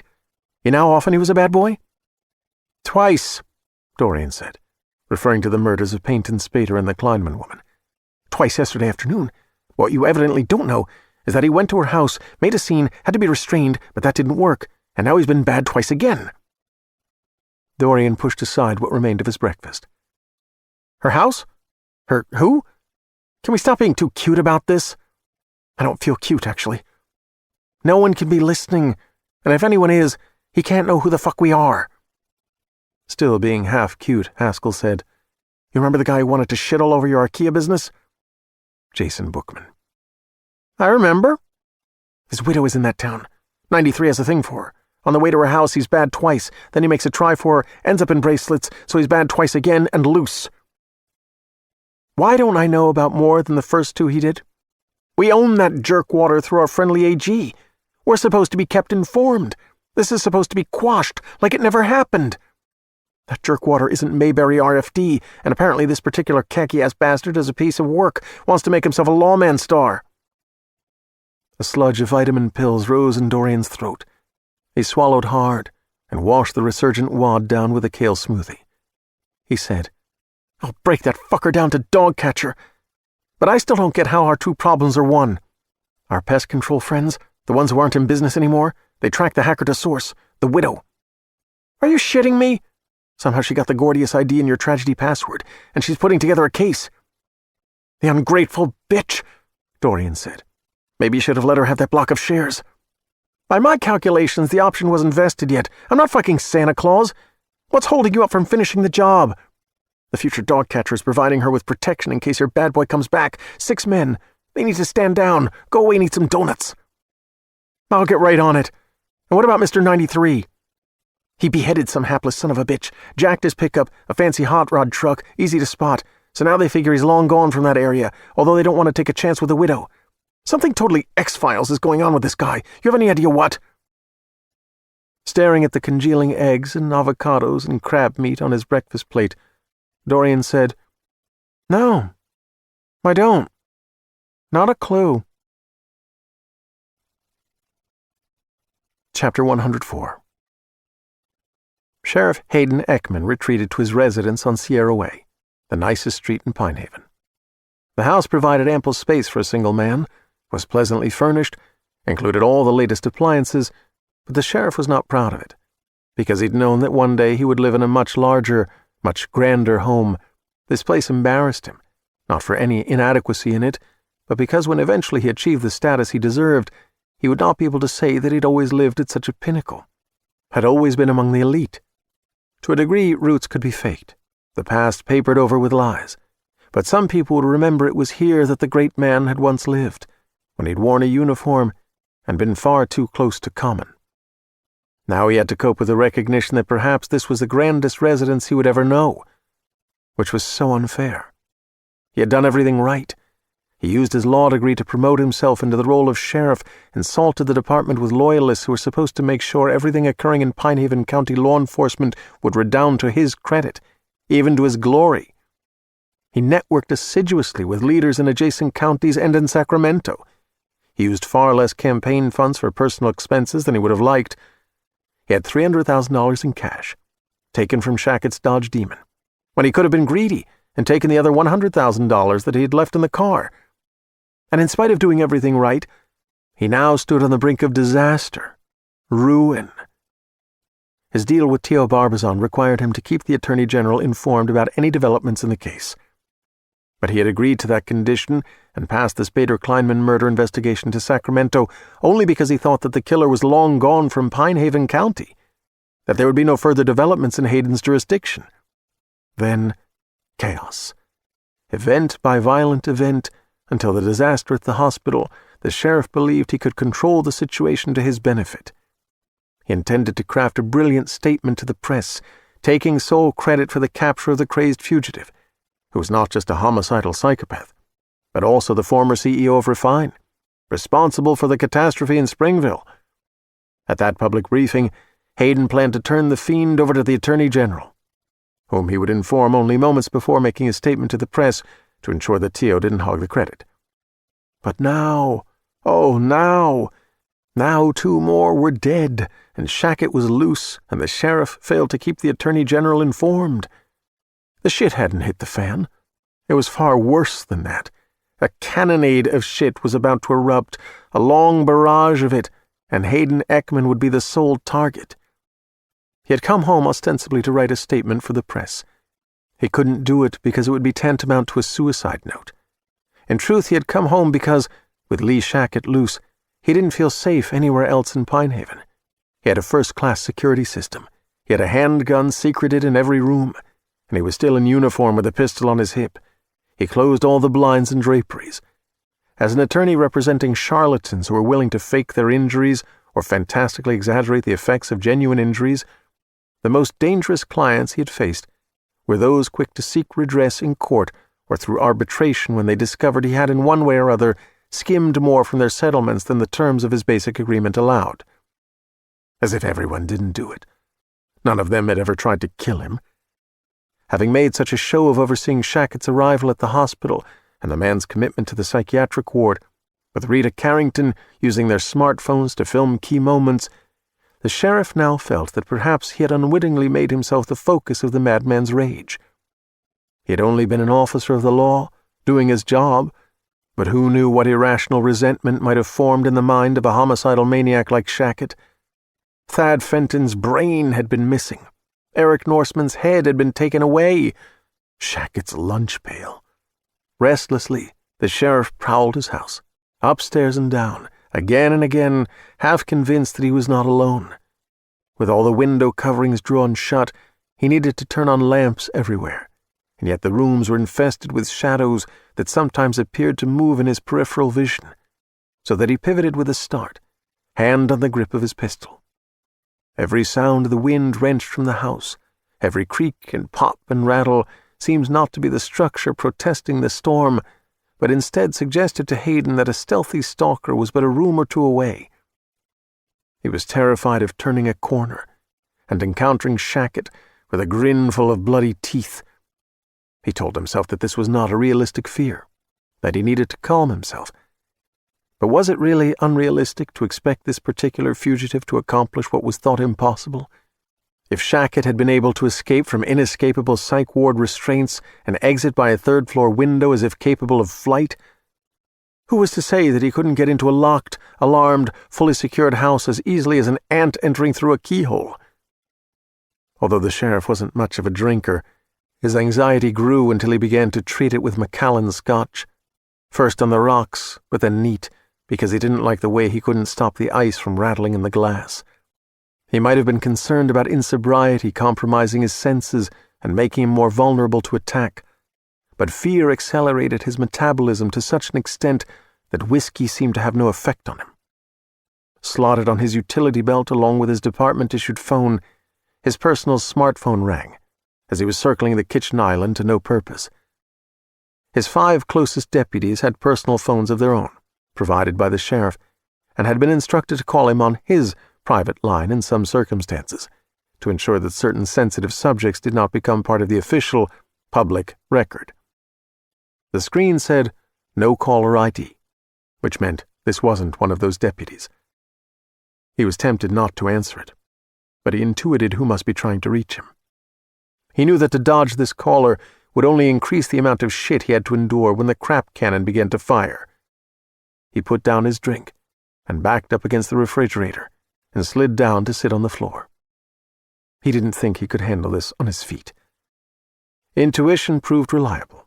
The caller was Tio Barbizon, though he didn't identify himself. He knew that Shackett had been captured and had escaped. He knew about the 2 additional murders. He was not the same Tio as he had been before. He no longer treated the sheriff as an equal, but as an inferior, and he was furious. "You understand how totally you screwed yourself?" Tio asked. "Yes." "Do you think you have a way out?" "No." "Because right now, there is no way out for you." "I understand." "We had a deal. You pissed on it. You decided to grandstand, be the glory boy, and you let him get away. You haven't just fucked me over. There's an interested party you don't know about, someone who could crush you like an ant and enjoy doing it. You fucked him over too.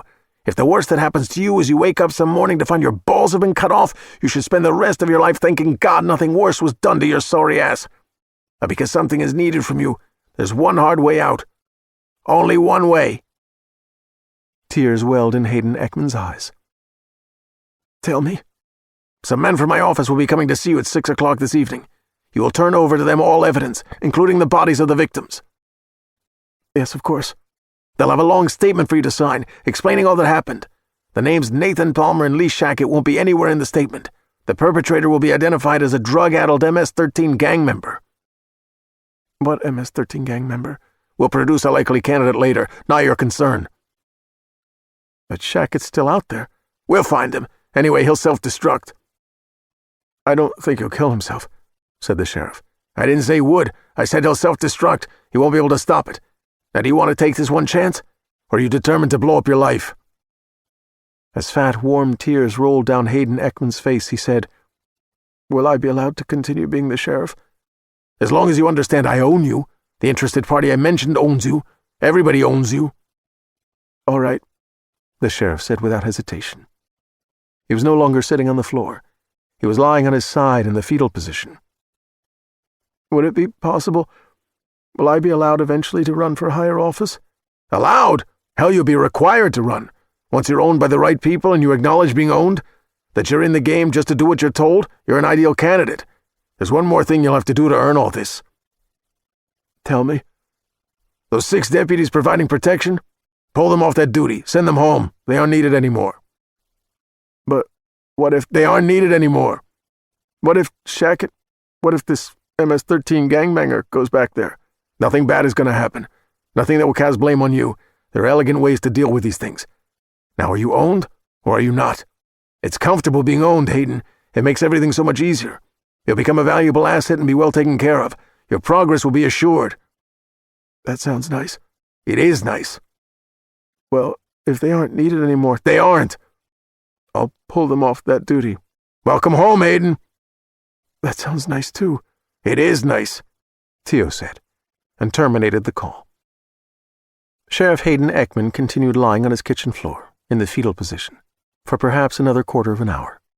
He felt as if he were descending through a narrow passage, forced forward by contractions through a birth canal, toward a new life. These weren't contractions of his conscience, for his conscience wasn't muscular enough to get the job done. These were contractions of desire, the same desire for status and power that had driven him as long as he could remember. If the exalted status he might one day achieve was unearned, conferred on him because of his obedience to the biases and preferences of the ruling class, well, he could revel in the prestige of his position nonetheless. He wouldn't be alone. Probably 3/4 of those who enjoyed acclaim and high renown had achieved nothing to warrant it, other than to follow slavishly the ideology currently required of the anointed. And if the power that he acquired was not real power, if he was only doing to others what he was told to do to them, it was far better to be the whip that the powerful used than to be one of those lashed by it. I'd rather be a hammer than a nail. Furthermore, he was well suited for the new life Tio Barbazan offered him, because he was a superb liar. He was such a convincing deceiver. He often found that in time he came to believe that the truth he invented was the truth in fact, and could occasionally be surprised to discover that he had even deceived himself. Once his new masters had lifted him up several rungs of the ladder, he might well believe that his power was his own, real and earned. If one believed something with all one's heart, that made it enough of a truth on which to base a life, at least one day at a time. Finally he got up from the kitchen floor, born fully clothed, with no messy afterbirth. He finished the scotch in the glass he'd left on the island. Then he used his personal phone to call the personal phone of one of the deputies at the Bookman residence, and he ordered an end to the protection he had provided for the widow and her child. Chapter 105. At 12:46 p.m., as a recently awakened Rosa Leon was assisting Megan in the kitchen, the deputies stationed in an SUV at the west end of the yard near the forest, and those in another SUV near the back porch, drove away into the wind. Megan doubted that Shackett had been apprehended. Her experience and Carson Conroy's assessment of Hayden Ekman convinced her that the Pinehaven County Sheriff's Department was corrupt. The very fact that no one informed Megan that her protection was being withdrawn suggested that someone working on Dorian Purcell's behalf had gotten to Ekman. She was being left vulnerable to Lee Shackett, but also to whoever might be coming from tragedy, the dark web operation. Rosa said, "I should wake Mr. Hawkins. Let him sleep a while longer, Rosa. He said that when and if our protection was withdrawn, the men from tragedy won't come right away. That would be too obvious. We've got a few hours. But go see about Woody and Kipp. If they're sleeping, wake them and bring them down here. Let's keep them near us."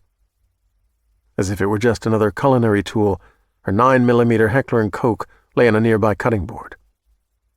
As Rosa hurried upstairs, Megan picked up her phone and keyed in Carson Conroy's number. He would be waiting in Harry Borsello's Fleetwood Southwind in the former trailer park that had never become a wind power plant.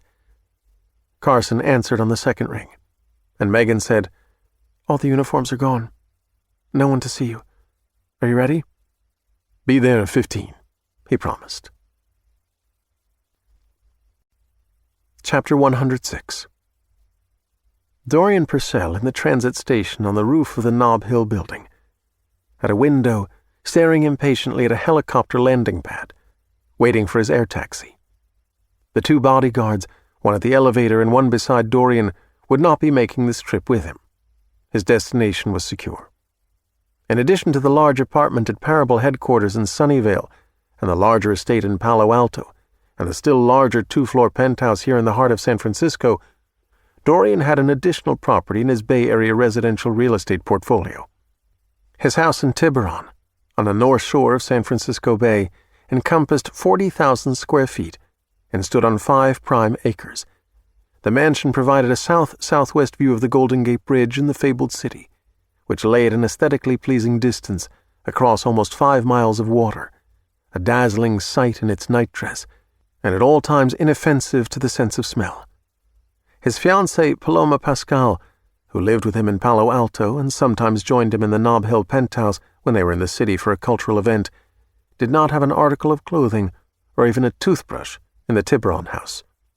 Saffron Sonny Ketterling, gymnast and contortionist extraordinaire, who lived with Dorian in the penthouse except on the rare occasion when Paloma was visiting, also had spent no time in Tiburon.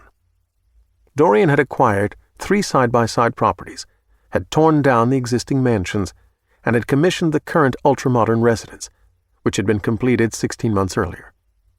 It was a wonder of steel and granite and quartzite and glass, with secret staircases and hidden rooms and all kinds of other gee-whiz features that every 13-year-old boy, besotted with fantasy and science fiction, would include in a mansion if 13-year-old boys had the wherewithal to spend $80 million on a house. 4 days a week, a staff of 14 cared for the new mansion and the grounds, but no one was there from 5 p.m. Thursday until 8 a.m. Monday. Although he decamped to Tiburon only 1 or 2 weekends a month, Dorian valued the property as a retreat. The absolute privacy allowed him the freedom from distractions and the clarity of thought to speculate about where culture and high-tech were going, to apply his singular genius as a futurist to conceiving new businesses and technological innovations that would keep Parable growing. He saw himself as the Thomas Edison of his time, although with none of Edison's primitive moralism, and with a keen sense of how to maximize profits that the vaunted wizard of Menlo Park could have only dreamed about. Although he didn't mind being alone in Tiburon, he had built the house with the expectation that it would eventually be staffed with a conjugal partner, some different flavor from either Paloma or Sonny. He was a highly sexual person, and thought of himself as the human equivalent of a prize breeding bull, though only in the sense that he was always ready. The thought of fathering a child chilled him to the bone, and he didn't tolerate scheming in that direction by Paloma, Sonny, or anyone else. In all the months since the mansion was completed, he had not settled on a woman to install among its many comforts. During the design and construction process, he never consciously considered the subject. When the contractor handed him the keys, however, Dorian realized that subconsciously he had been thinking of this place as not merely a retreat from the distractions of his busy daily life, but as a retreat as well from the stifling rules and petty social norms of a world that was fast changing, though not fast enough to suit him. During his monthly visits to Tiburon, he had conceived of a few ways that he might venture into exciting new sexual territory. He hadn't yet settled on a course of action. As a most ambitious yet prudent man, he was still considering his options, debating with himself as to how outrageous he could be and still count on getting away with it. Bearing the Parable logo, the twin-engine 8-passenger helicopter with high-set main and tail rotors, with an advanced glass cockpit, floated down out of the sky. In 15 minutes, Dorian would be in Tiburon. Chapter 107. Kipp knew they were entering a period of great danger. The lives of those in this house were at risk, but not just their lives. He had smelled the scent of shacket on the things the man had touched in Woody's room and elsewhere. It was the scent of a man, but also not the scent of a man. It was the scent of something new and terrible. The odor sickened Kipp. The shacket thing was out there somewhere. The science that had made him would not be abandoned. More death would come of it in the years ahead. The killers from the dark web were out there too. Nevertheless, Kipp was in an olfactory ecstasy in the Bookman kitchen. Much cooking was underway, all of it delicious. Although his nose was a blessing, it complicated his life. A dog's nose had 44 muscles. The human nose had just 4. The number of scent receptors in a canine nose might not exceed the number of stars in the sky, but sometimes it seemed that way.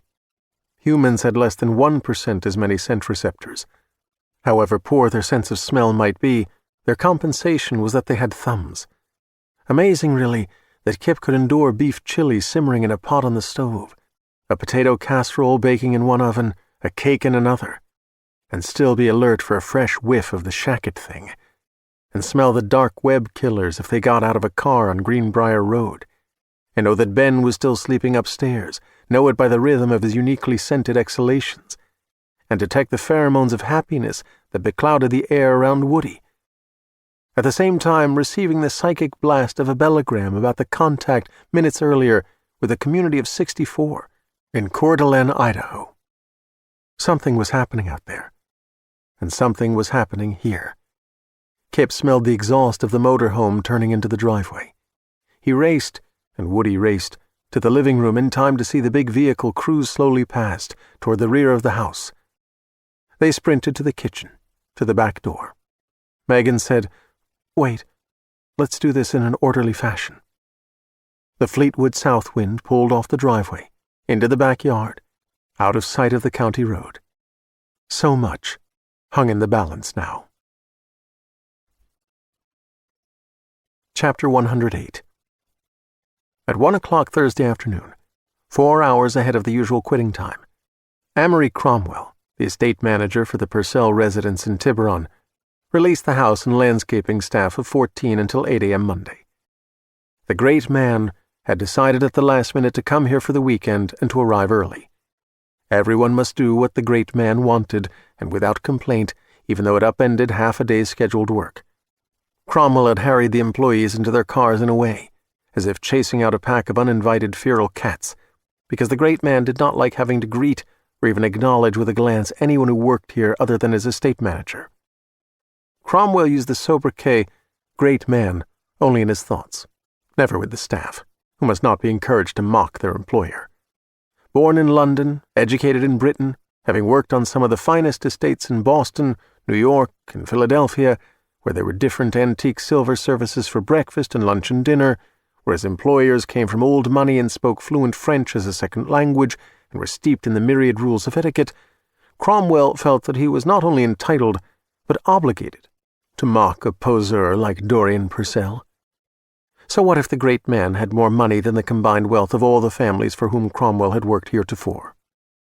2 years previously, Cromwell had given his notice in Boston, in order to accept this position at $350,000 per year plus benefits, twice what he'd been paid before. Unfortunately, he hadn't foreseen that a man worth as many billions and as acclaimed for tech wizardry as Purcell could be both a case of arrested development and a bore. In Tiburon, the great man never threw parties, never entertained house guests. He wanted nothing to eat but frozen pizzas, frozen waffles, and ice cream, in addition to an entire delicatessen's worth of lunch meats, cheeses, and sandwich fixings left for him in a Sub-Zero. There were so many big-screen TVs that the house felt like an extremely elegant Best Buy store. 20 video game consoles were distributed through the 34 rooms. An arcade contained 46 pinball machines. Nearly 1,000 hardcore porno DVDs were stored in a walk-in safe, which Cromwell had discovered only because Purcell accidentally left that vault open when he departed hastily one Sunday. Cromwell's current intention was to stay here 3 years before seeking another job. He was only 48, and he could not possibly endure Purcell until retirement. Now he hurried through the ground floor of the sprawling residence, checking to be sure that all the doors were locked. He could have engaged them all from the house computer, except that some on the staff broke the rules and overrode the automatic lock system while working, propping open a door here and there with a wedge because they had too often been locked out of the house and refused re-entry by a facial recognition system that stubbornly refused to recognize them. Sometimes the through-house music system turned itself on, always blasting forth Taylor Swift, of all things. Now and then in the garage the carousels of collectible cars, none of which Purcell ever drove, began to turn of their own accord, as if the vehicles were bored, just sitting there day after day. On occasion the charming female voice of the house management program reacted to the sound of a vacuum cleaner by inquiring over and over again, "Do you need medical assistance?" None of these systems was a product of Parable or one of its subsidiaries, but Cromwell wondered if the manufacturers, knowing where the equipment was destined, had fiddled with them to mock the great man. He was pleased to think that might be the case. Because the staff had been chased out so unceremoniously, Cromwell found 4 doors wedged. Just as he secured the last one, the clatter of a helicopter announced the imminent arrival of the great man. He went out to the rear terrace to watch the craft land and to greet his employer with more dignity than would be appreciated. Then he would depart for a long weekend of golf, pampering at a spa, and fine dining in Pebble Beach. He was booked into a 5-star resort, where they might have enough excellent wine in stock to heal the trauma of having to spend 5 minutes in Dorian Purcell's company. Chapter 109. A mile south of the Bookman residence, Verbalski, Knacker, and 2 of their partners in Atropos, Spear and Rodchenko, gathered in the garage of the house where Charles Oxley lay dead in the cellar. In addition to Oxley's vehicle, The garage housed the black Suburban in which Spear and Rodchenko had driven from Reno. Among other items that the newcomers brought in the Suburban were white vinyl stick-on block-style letters in 2 different sizes, large and extra large. They didn't have the entire alphabet, only multiples of F and B and I.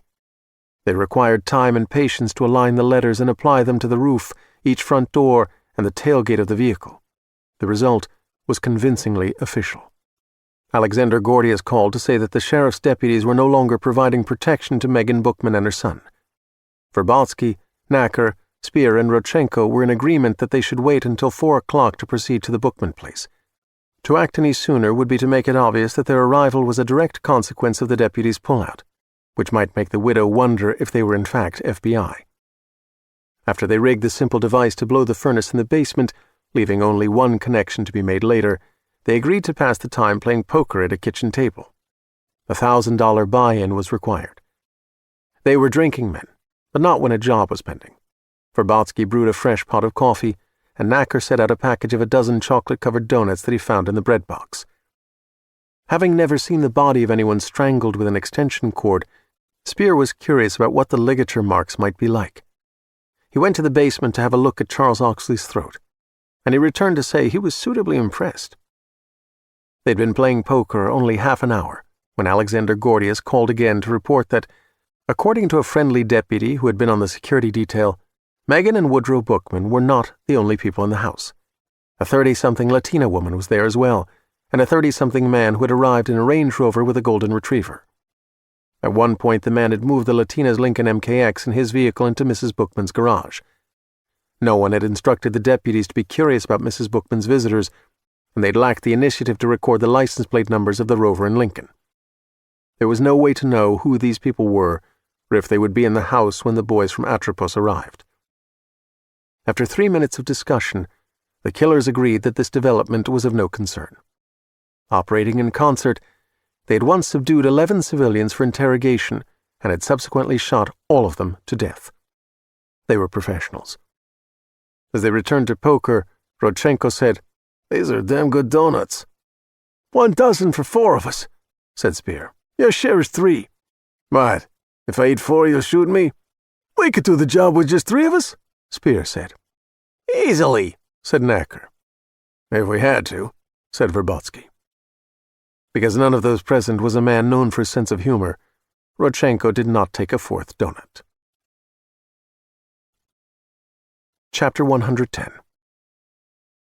From a Crestron screen embedded in a kitchen wall, they were placed throughout the house, Dorian Purcell engaged the security system, which covered not just all doors and windows, but also the 5 acres of grounds.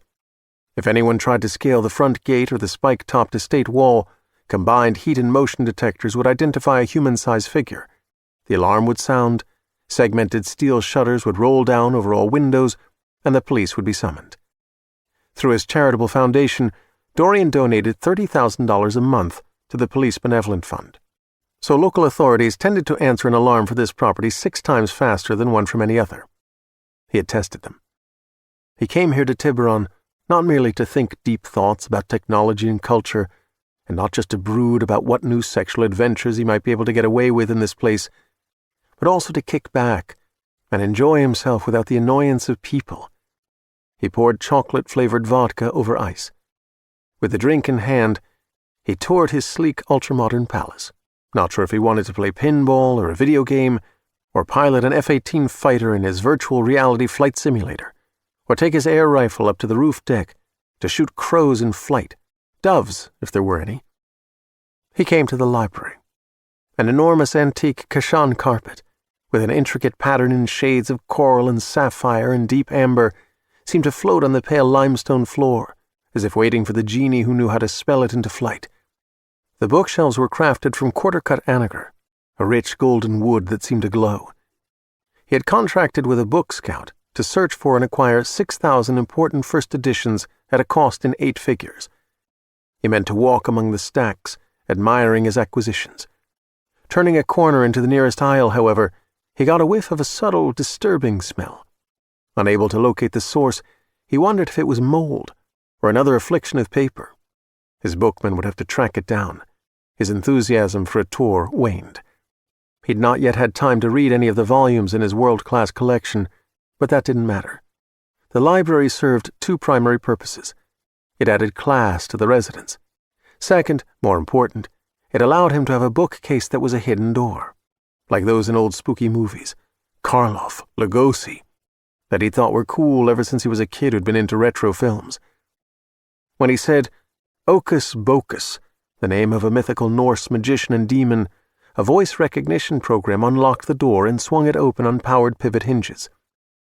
He stepped into a secret corridor, one of a network of such behind the walls of the house, and said, Hoc est corpus meum, which instructed the bookcase door to close and lock. At the end of the secret corridor was a secret door, disguised as a wall-to-wall, floor-to-ceiling mirror. No one on the staff knew of these hidden passageways, and he cleaned this mirror himself from time to time. He took a moment to admire his reflection. He thought he looked wonderfully mysterious. Then he found the concealed latch in the looking-glass frame and opened the door. Beyond were secret stairs leading up and secret stairs leading down. He descended to a 12-foot square space lined on three sides with some of the most expensive books in his collection. Yet another hidden door pivoted open when he declared, Abracadabra, and he passed through into a vestibule as sequestered as any forgotten catacomb sealed off a millennium earlier. For as long as he could remember, words like secret and hidden and sequestered and mysterious and sub rosa had quietly thrilled him, no less now than when he'd been a boy. On the wall opposite the hidden door by which he entered was an insulated steel door, weighing 800 pounds. It could be opened either with a combination dial or the words Hola Nola Massa, an incantation used by dark magicians in the Middle Ages to ensure the success of their endeavors. He spoke the words, and the door opened, and he went through into the small apartment at the moment unfurnished. The front room was 20 by 30 feet. Beyond it was a full bathroom that also provided a refrigerator and microwave. The walls and ceiling were 3 foot thick, poured in place, steel-reinforced concrete covered with inch-thick soundboard and then drywall. If he were to bring an iPod in here and play the most ear-splitting heavy metal song at the highest possible volume, the crashing chords would sound like a distant, not quite identifiable noise on the other side of the 800-pound door, out there in the vestibule. Beyond that, it couldn't be heard at all. This was one of 3 panic rooms concealed at different points in the residence, to which he could retreat if terrorists or mere burglars invaded the house, and wait them out until police had dealt with them. The other 2 chambers were not as deeply placed or as thoroughly fortified as this one. None appeared on the records in the city's building department. Not until a few weeks after the completion of the house had he begun to understand that this particular panic room could serve in a different capacity from the other 2. He needed an additional month before he could admit that subconsciously he had known to what alternate purpose this space could be put. It was conceived neither by the inner child who loved spooky old movies, nor by the security-conscious billionaire that child had become. It was designed instead by a more ruthless aspect of his personality that he hadn't been fully ready to acknowledge. A totally free and all-powerful version of Dorian Purcell. An ultimate I that yearned to express itself. Now he spoke 2 lines of verse that he'd once heard, that appealed to him for reasons he could not entirely explain. He did not know the poet or the rest of the poem, and he didn't care to know. I should have been a pair of ragged claws, scuttling across the floors of silent seas. The acoustics of the room were such that, though he didn't whisper, the words seemed to die in the air before reaching the farther wall. To cross over from this blighted age to the transhuman future, and rise above the limitations of the human species to become as a god, it was necessary to think like a god, and gods recognized no limitations. He stood sipping chocolate-flavored vodka over ice, surveying the room, considering what age-appropriate decor might be the most appealing, imagining what ultimate power could here be his. The challenge was daunting, to indulge in a secret life of forbidden pleasure in the sanctum sanctorum without allowing it either to dominate him or to change in any way the face or the personality that he presented to the world above. Slowly a measured smile formed, as he considered what fun he might have rising to this challenge.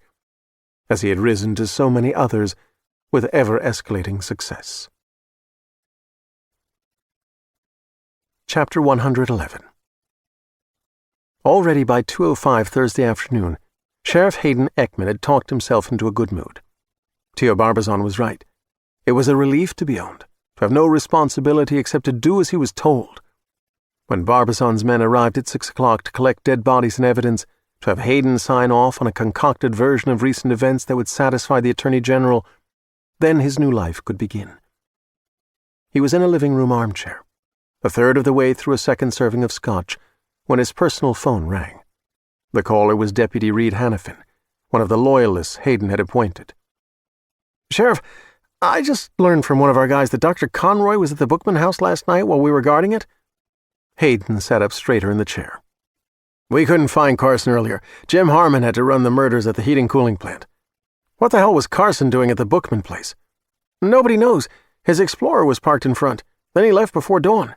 You want me to find him? Maybe check out his house?" After a hesitation, Hayden said, "I'll have to ask." Puzzled, Hannafin said, "Ask who?" "I mean, I'll have to think about it, how to approach it. He shouldn't have gone there, not officially or unofficially. But he's an odd duck, testy. Let me deal with this. Just thought you ought to know. Now I do," Hayden said, and terminated the call. Half a minute later, his phone rang. Rita Carrickton. "I got some sleep," she said. "Did you?" "No, maybe I'll never sleep again. I'm wired." "I'll come over and unwire you. I'm horny as hell. All this action, this violence, I don't know, it just turns me on." Hayden consulted his wristwatch. He had almost 4 hours until Barbazon's men would show up. A tumble with Rita might be the only way he could relax enough to get maybe 2 hours of sleep before the Sacramento boys arrived. He needed a little rest to hold his own with them. "Come on over. Be there in 20 minutes." The sheriff hurried into his bathroom and downed a 50-milligram Viagra with a swallow of scotch. He turned off the alarm and went into the garage. From the trunk of his patrol car, he retrieved the cash and the jacket with diamonds sewn into its lining. In the kitchen again, he hung the jacket on a stool and dumped the cash onto the center island. He wasn't going to tell Rita about being owned by Theo, and most likely by Purcell. Being owned was a good thing. He knew it was a good thing. But Rita might need some persuading. She would want to talk it to death. Right now, Hayden didn't want to talk. He wanted her to bang his brains out. She was already in the mood, and the sight of all that money would be like feeding her a pound of a powerful aphrodisiac. He almost put the alarm back on while he waited for her. But she would want to know why it was engaged. He didn't want her to think he was afraid of Lee Shackett. Instead of 20 minutes, he arrived in 15. She parked in the garage and came into the kitchen through the connecting door. She was off duty, not in uniform. When she saw the money piled on the island, her nipples swelled instantly, enormously, against her white t-shirt. She said, "What's this? Some case evidence or something?" "No, baby. This is righteous spoils." Amazed, she said, "Yours?" "Ours. It was hidden in Shackett's car." She had brought a bottle of good red wine. She set it on the island and buried her face in the money and inhaled deeply. When she looked up, she said, "You are going to get so totally humped. I need to take a quick shower. It better be quick. I'll be waiting in bed with 2 glasses of wine, Mr. Big."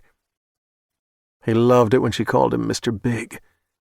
How astonishing that only a short while ago he had been lying on the kitchen floor in the fetal position, convinced that his life must be over, or that his future must be diminished to the point that he had nothing to live for anymore. Now a bright future was assured, and he was shortly to be wrung dry by Rita, who was a fabulous ride. She would be even more fabulous if he pretended she was Megan Bookman. Chapter 112.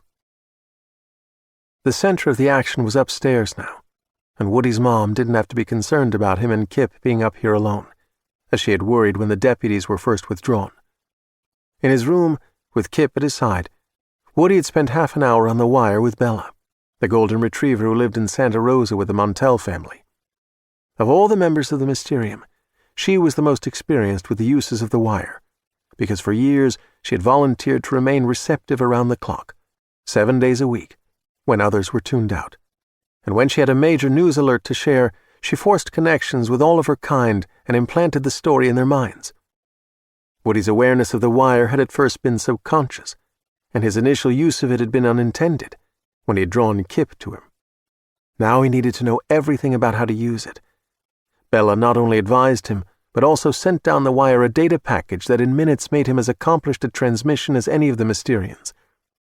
The result of this education was a further unlocking of doors that he hadn't known were closed within his mind, a sense of freedom and completeness rising in him like a helium-filled balloon with the words, "Happy Birthday," emblazoned on it. His metamorphosis had begun with the communion between him and Kipp, when they had stared into each other's eyes on the bed the previous night, and now, thanks to Bella, it was complete. When it was done, he knelt on the floor with Kipp and held his companion, their faces cheek to cheek, fur to skin, for a long, sweet moment. The boy did not speak, and the dog could not speak, but they were both celebrating thousands of years of mutual dependence and love between their species. They were celebrating as well the maturation of that bond into something magnificent and miraculous that neither of them could have imagined 2 days earlier.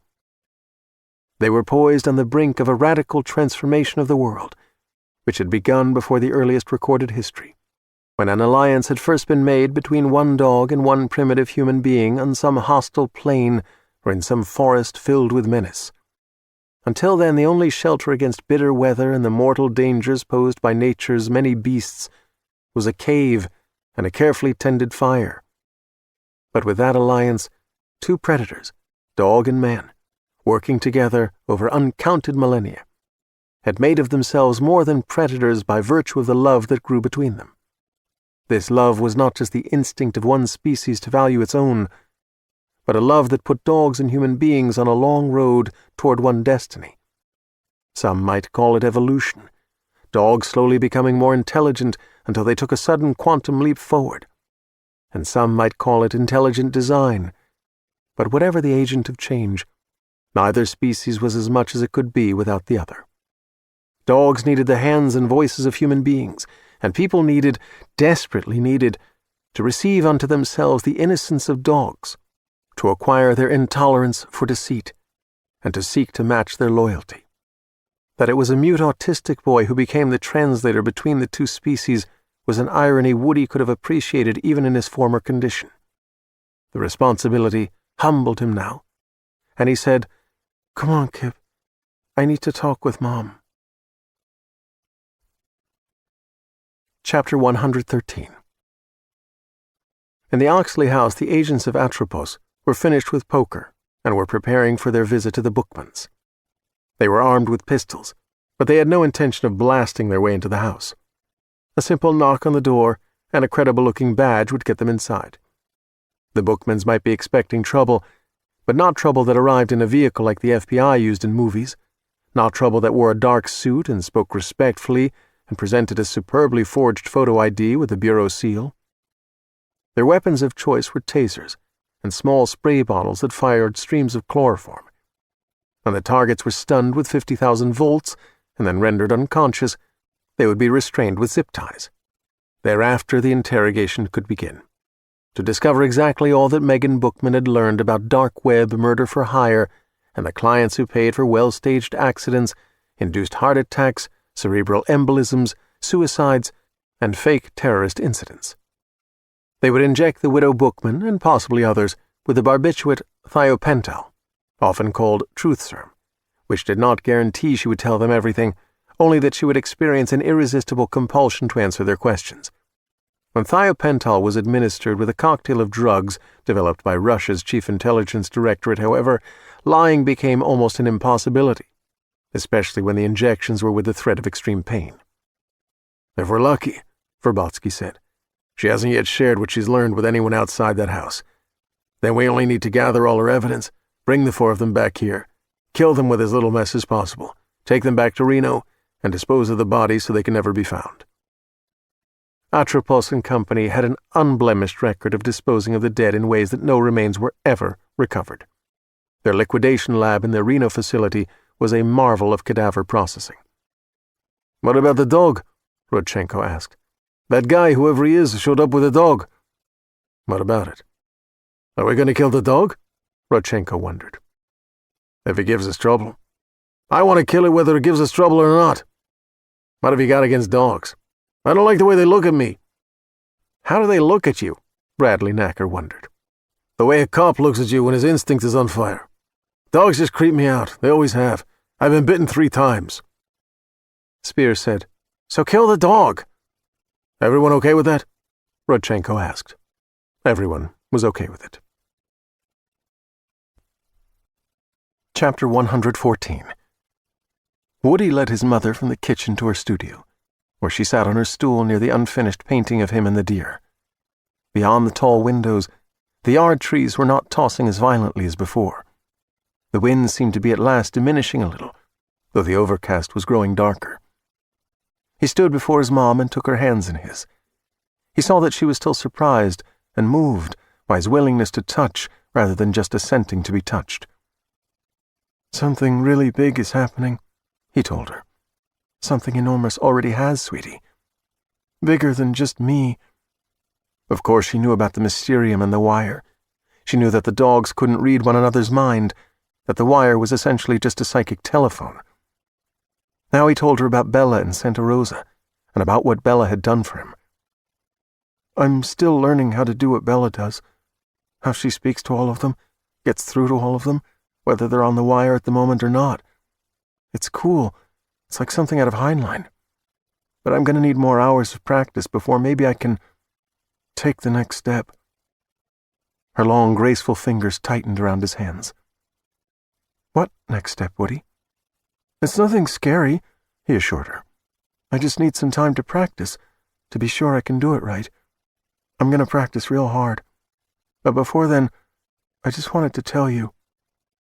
Into his silence she said, "Tell me what, honey?" He knew the words he wanted to say, for he had said them to her when first he'd been able to speak after his long silence. But words were only part of it, the smaller part. Woody closed his eyes and gathered all of his feelings about her. His recognition of her love for him, of her sorrow over the loss of his father, of her grace and profound tenderness, of her devotion and commitment to him, of the sacrifices she had made for him, of her talent as an artist and a pianist, of her great heart and the purity of her intentions. He took all those bright truths about her, and all the emotions they evoked in him, and he wove them into a radiant fabric and wrapped them around 14 words. "You are an angel on earth, and I love you with all my heart." And he transmitted everything to her with the same gentle but irresistible force that Bella used when she sent one of her bellagrams.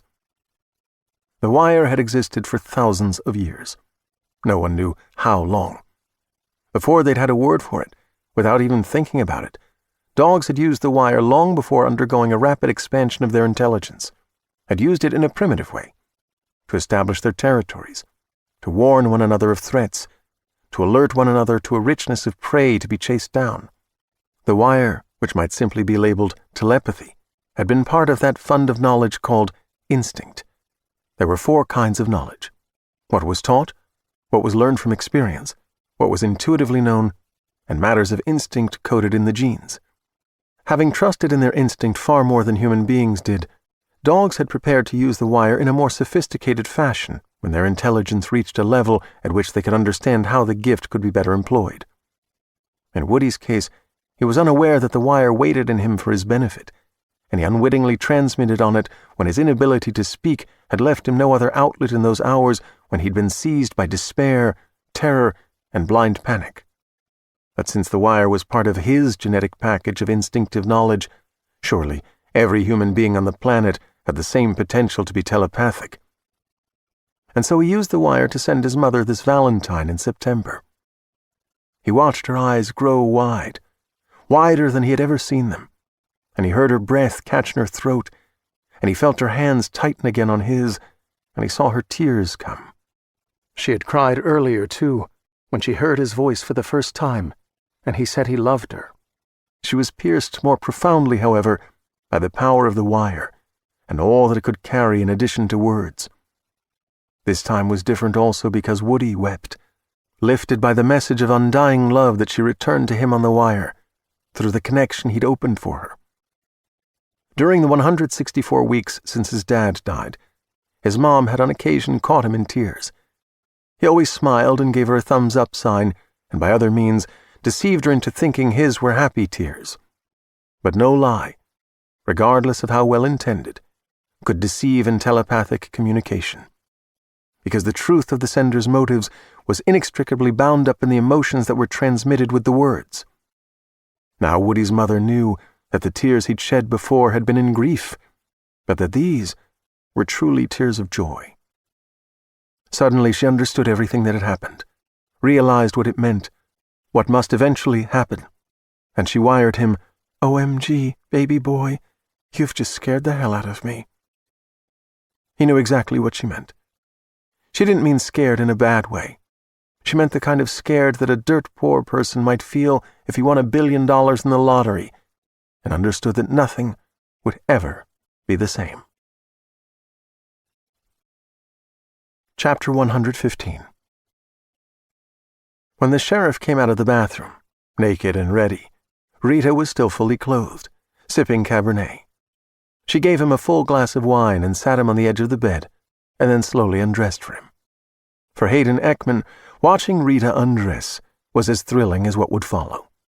Avoiding the theatricality of a stripper, she removed each article of clothing slowly, but with crisp efficiency, and with a challenging stare that said, "I am the law, mister, and you're going to do just what I want." As a teenager who found girls as mystifying as they found him impossible, Hayden lived with his mother next door to Mr. and Mrs. Dowling, who were police officers.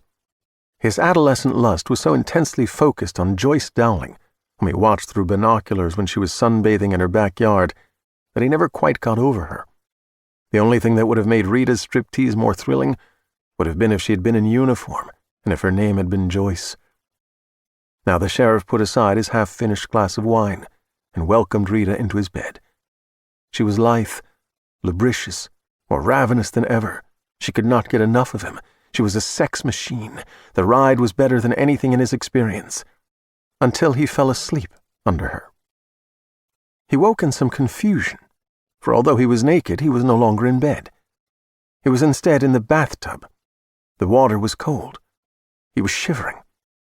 Rita, now fully clothed, sat on the closed lid of the toilet watching him. Standing in the bathroom doorway, Deputy Andy Argento said, "Hey, he's awake. That's not supposed to happen." "It's all right," Rita said. "There's not much left of him." "Whatever you say, Sheriff." This confused Hayden further. His voice was slurred as he said to her, "No, you're the under-sheriff." "And thanks for the appointment," she said. "I'll be interim sheriff until the special election." Hayden didn't think he'd had enough scotch, and certainly not enough wine to be drunk, but he sounded inebriated. "What special election?" "Tio Barbizon will endorse me. I've made the club, Hayden. I'm on my way." He smelled blood. He realized the water was discolored by it. A lot of blood. For a moment he thought Shackett had gotten into the house and had bitten him half to death. Then he realized that his right arm was lying on the porcelain ledge of the tub, that his wrist bore a deep cut from a razor blade. His eyelids were very heavy, leaden. He couldn't hold them open. He said, "But I'm owned. I sold myself. I'm a valuable asset." "It's nice for you that you could think you were for a little while." Her voice seemed to come from a distance, as if she had left the bath and spoke from the bedroom. With effort, Hayden opened his eyes, but she remained sitting on the closed lid of the toilet. Shadows were gathering in the room. He couldn't quite make out the features of the watching woman. "Joyce?" he asked. "Damn, you hear that, Andy? You know what I hated most about this asshole?"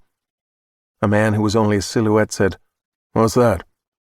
"We'd be doing the nasty, him grunting like a pig rooting for truffles.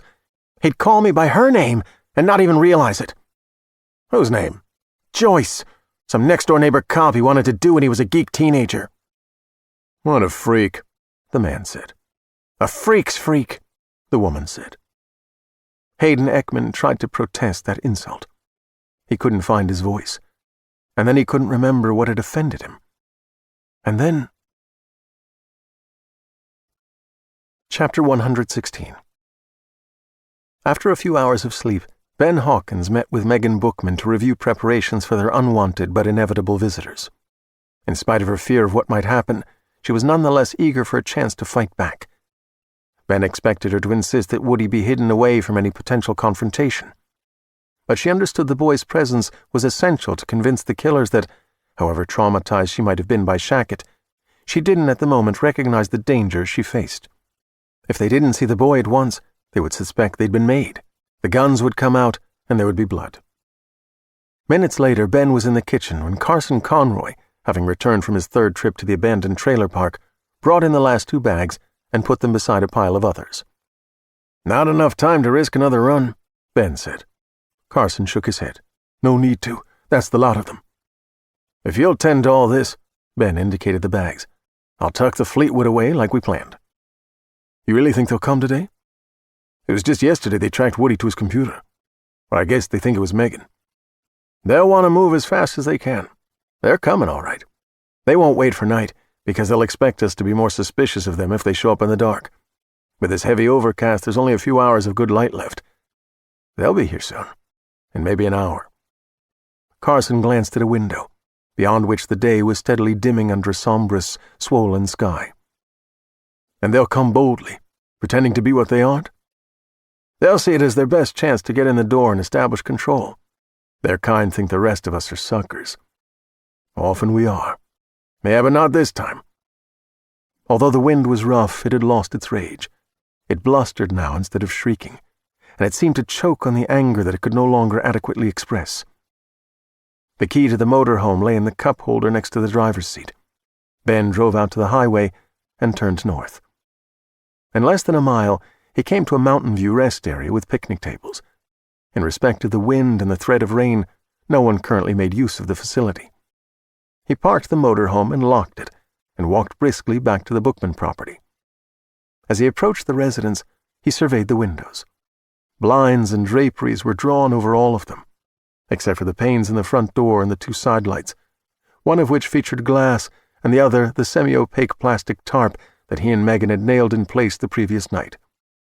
In the house once more, he found everyone in the living room, waiting as had been arranged. Carson and Rosa were in armchairs. Megan sat on one of the sofas, Woody at her left side, a pistol under the decorative pillow to the right of her. Ben stood at the fireplace, his back to the ceramic logs that were licked by gas flames. His pistol was tucked behind the mantel clock. If it came to guns, they were dead, but neither he nor Megan felt comfortable without firearms within reach. Coffee had been served. Platters of homemade cakes and cookies were offered on a sideboard, as if the Bookmans and their guests were in the habit of taking the equivalent of a British tea at this hour, and wouldn't be deterred by memories of a recent home invasion and violence. In the wake of what had happened here, the scene was ludicrous, really. However, their plan depended on precise timing. An important part of it required that whoever came here with malicious intentions should not act precipitously once they were through the front door, that they should come into the living room and for a minute or two be uncertain about how to proceed. The best way to ensure the wanted reaction was to greet them without apparent suspicion, and to present them with a circumstance that surprised them and left them a little disoriented. "Looks good," Ben told them. "But you're as tense as if you're waiting for root canals without Novocaine. Fake a little relaxation. Check out Rosa. She's got the right attitude." "I spiked my coffee," Rosa admitted.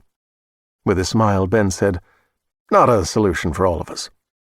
"You're sure we can call the police?" Rosa asked. "Somebody already called Ekman," Megan said. "Someone he really serves instead of us. We're on our own."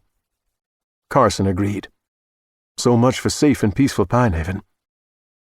The boy had assumed an unnatural posture, sitting back on the sofa, but leaning forward from the waist, his head cocked to the right, staring vacantly at the ceiling, breathing through his open mouth.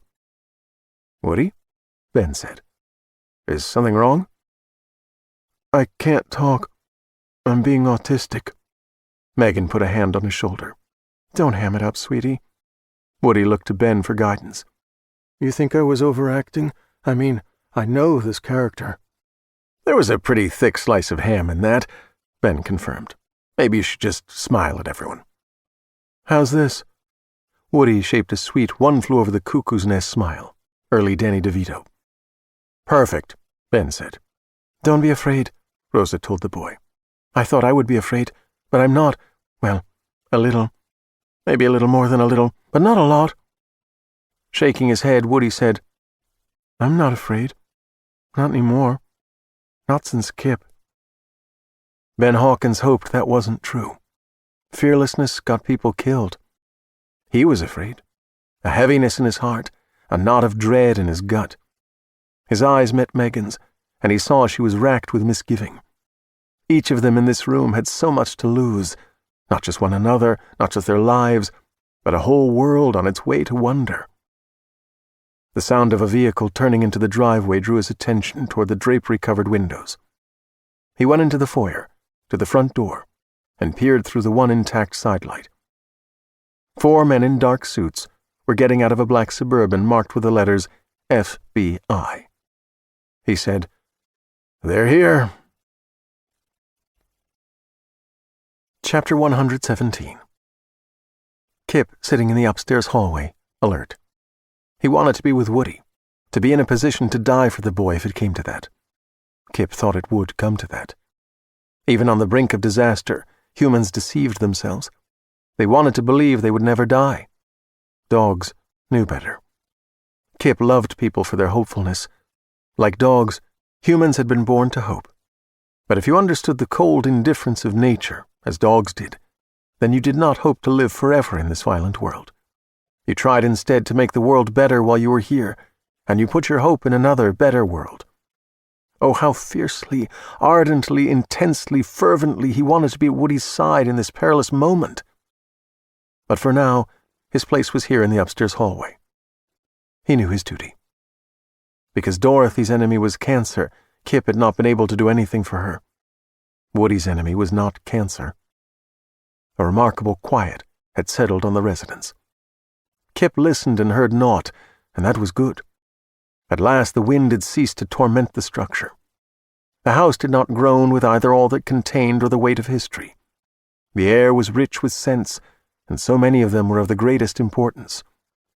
He took no pride in being the dog chosen by destiny to bond with the boy who might change the world. Instead, he was honored, humbled, and determined not to fail. He heard the vehicle turn into the driveway. The engine died. Doors opened. Kipp smelled 1, 2, 3, 4 haters. His hackles bristled. 4 subtly different varieties of evil. He got to his feet, holding his tail low and still. The doorbell rang. As the chimes echoed through the house, a peal of thunder followed, a rending crash, as if the crust of the earth must have cracked to its molten core. Chapter 118. John Verbotsky rang the doorbell. On the porch behind him were Knacker, Spear, and Rodchenko, the last 2 with briefcases of a style that FBI agents might carry, in which were all the necessary drugs and instruments of interrogation. Verbotsky startled when lightning flashed, as if the sun had gone nova and burned off the overcast in an instant. A fierce crack of thunder reverberated in his teeth and bones.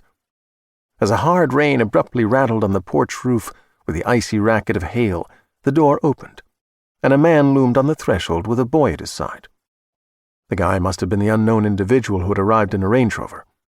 He was tall and fit, and he had about him an air that Verbotsky didn't like. Competence? Steadfastness? Whatever it wasn't good.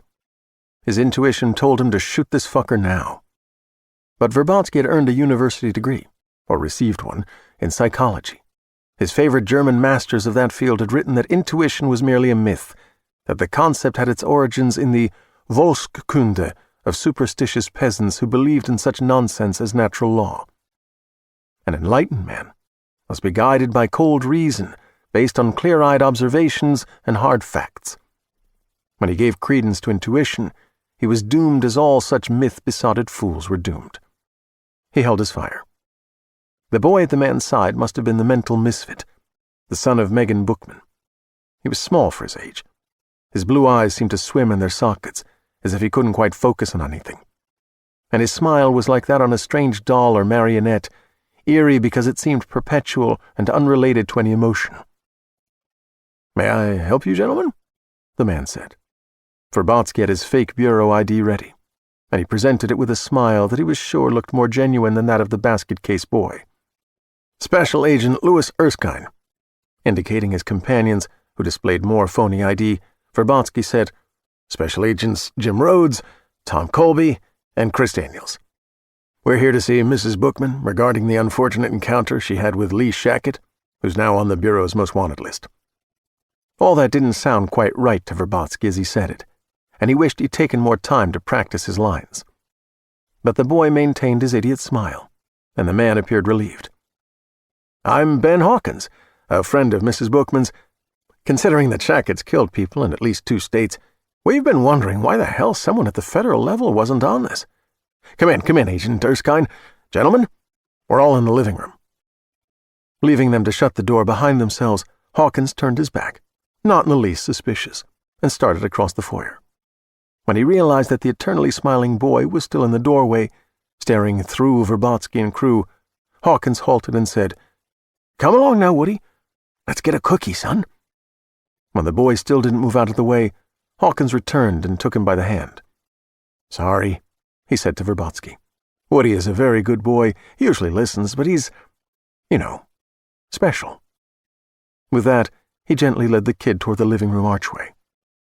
Being Louis Erskine, Verbotsky went into the house, and his crew followed, and Spear closed the door. The torrents of rain came down so hard that they filled even this well-built resident with a soft, drumming, rushing sound that was strangely comforting. Perhaps in the amniotic sac, an unborn child heard a susurration alike to this, the sound of his mother's life-sustaining blood circulating ceaselessly through the body that encompassed and sustained him. Whenever a thought like that occurred to Verbotsky, he wondered about himself, whether something might be a little wrong with him. Had he continued his education with a master's degree in psychiatry, he would have been required to undergo psychoanalysis to learn how to conduct such sessions, which might have been interesting. But in short order, he'd gone from being a highly paid mercenary in foreign hotspots to being an extravagantly paid domestic murder-for-hire specialist, and a career path in psychiatry appeared insufficiently rewarding. Now as he followed Ben Hawkins and the boy into the living room, he heard the man say, "Megan, everyone, our prayers have been answered. These gentlemen are from the FBI, and they're here about Lee Shackett." The people in the living room were having coffee. The sideboard was laden with tarts and cookies and finger sandwiches. Hawkins went to the fireplace where he had left his cup and saucer on the mantel. Megan Bookman put her cup aside on a table next to the sofa and rose to her feet to greet her visitors. And John Verbotsky was impressed that she could be so fresh and lovely and psychologically together after all that she'd recently been through. She had about her a regal quality, an air of indomitability. They might need a lot of thiopental and other drugs to break her, but she would be fun to interrogate. And when the interrogation was finished, she'd be fun to use, just to see how much humiliation she could endure without cracking. A Latina woman was sitting in one armchair, a black man in the other, holding coffee cups, and neither of them rose, which made Verbotsky's work easier. He put away his phony bureau ID and said, "Mrs. Bookman, I'm Special Agent Louis Erskine." As he began to speak, his 3 associates moved farther into the room, getting in position to act, each within striking distance of one of the adults. They could deal with the kid after everyone else had been tasered, chloroformed, and restrained. Rodchenko and Spear put down their briefcases. "And these," Verbotsky continued, "are special agents." He intended to introduce them in this order: Rhodes, Colby, and Daniels. Rodchenko was being Daniels, and when his name was spoken, it would be the signal to pull their tasers. Then Verbotsky hesitated, because he saw the idiot smile slip off the boy's face, saw intelligence in those blue eyes, saw contempt in the black man's face, saw Ben Hawkins putting a hand on the mantel clock as though to reach behind it. Suddenly he knew that intuition was not Volkskunde after all, that he should have shot Hawkins on the doorstep, that he needed to shoot the bastard now, shoot the black dude and shoot the Latina bitch and shoot the kid, shoot them all before they made a move and take Megan captive. She was the only one they really needed. Chapter 119. Deputy Foster Bendix was assigned to a winding rural route where nothing ever happened except DUI arrests, teenagers busting themselves up while back-road drag racing, good old boys blasting away at road signs just for the fun of it, if you called that fun, and vehicle breakdowns to which he could lend a helping hand. At times Foster thought he was more of a janitor, cleaning up messes, than he was a cop. In the dismal gray light of the storm, through thick curtains of rain, as he passed the former trailer park, where the planned bird-slaughtering system had failed to be approved, he thought he was seeing a mirage, a fata morgana, except not illusions of cliffs and buildings, but ranks of cars and SUVs. No one had lived there in years. The mobile homes were gone. There had once been power hookups and connections for gas and septic tanks, but the utilities had been cut off long before the decision was made not to build the windmills. The property wasn't suitable for any kind of gathering. In fact, the county owned the land, couldn't find a buyer for it, and was liable for any injuries that anyone might sustain there. No funds had been provided for a fence, but they had staked some no trespassing signs at the entrance. Because it fell to Foster Bendix to pursue any miscreants who ignored the signage, he drove off the county road and onto the buckled and cracked blacktop of that forlorn property. The most vehicles he'd ever seen here before was one, always at night. One teenage couple or another with nowhere else to go, doing the meatloaf thing, like he sang about in Paradise by the Dashboard Light. Sitting side by side in the pelting rain, these vehicles all appeared to be without drivers or passengers, unless everyone was lying down, which Foster didn't credit. There were Hondas and BMWs, SUVs and crew cab pickups, a couple of vans with sliding side doors. Most of the license plates were from California, but 3 were from Oregon. He counted 41 vehicles. Not sure what to do, he called the current watch commander, Cecil Kallstrom, and Cecil said, "Did you have a close-up look at 'em? See if there's maybe dead people slumped in 'em or something?" "Why would there be so many dead people? Could be some cult, like that Jim Jones thing years ago, and they all met to kill themselves." "You got some imagination, Sarge." "All my imagination 10 times over couldn't keep up with the weirdness that's really out there. Look in some of the cars. The way it's raining, some Noah somewhere's building himself an ark. It's a rough life being a uniformed hero." 10-4, Foster said. Chapter 120. Thunder and rain and voices below. Kipp in the upstairs hall, at the top of the stairs, standing ready, head raised, every muscle tense, trembling with the expectation of action. Woody on the wire. "Now, now, now!" Kipp howled, not just on the wire, but for real. Behind him in the hall, other dogs howled, as did still others in the bedrooms. The dogs he'd summoned on the wire. Before dawn of this very day, according to the plan worked out with Ben and Megan. These Mysterians had been silent, waiting. They'd been still and poised. Now they cried their outrage and flew to the fight. Kipp raced down the stairs. A thunder separate from the thunder of the storm filled the house, the booming of paws pounding down the steps behind him. Chapter 121. Verbotsky reached under his suit for a cross-body draw, and all the demons in hell howled at once. As he pulled the pistol from his belt holster, the pack exploded off the stairs across the foyer.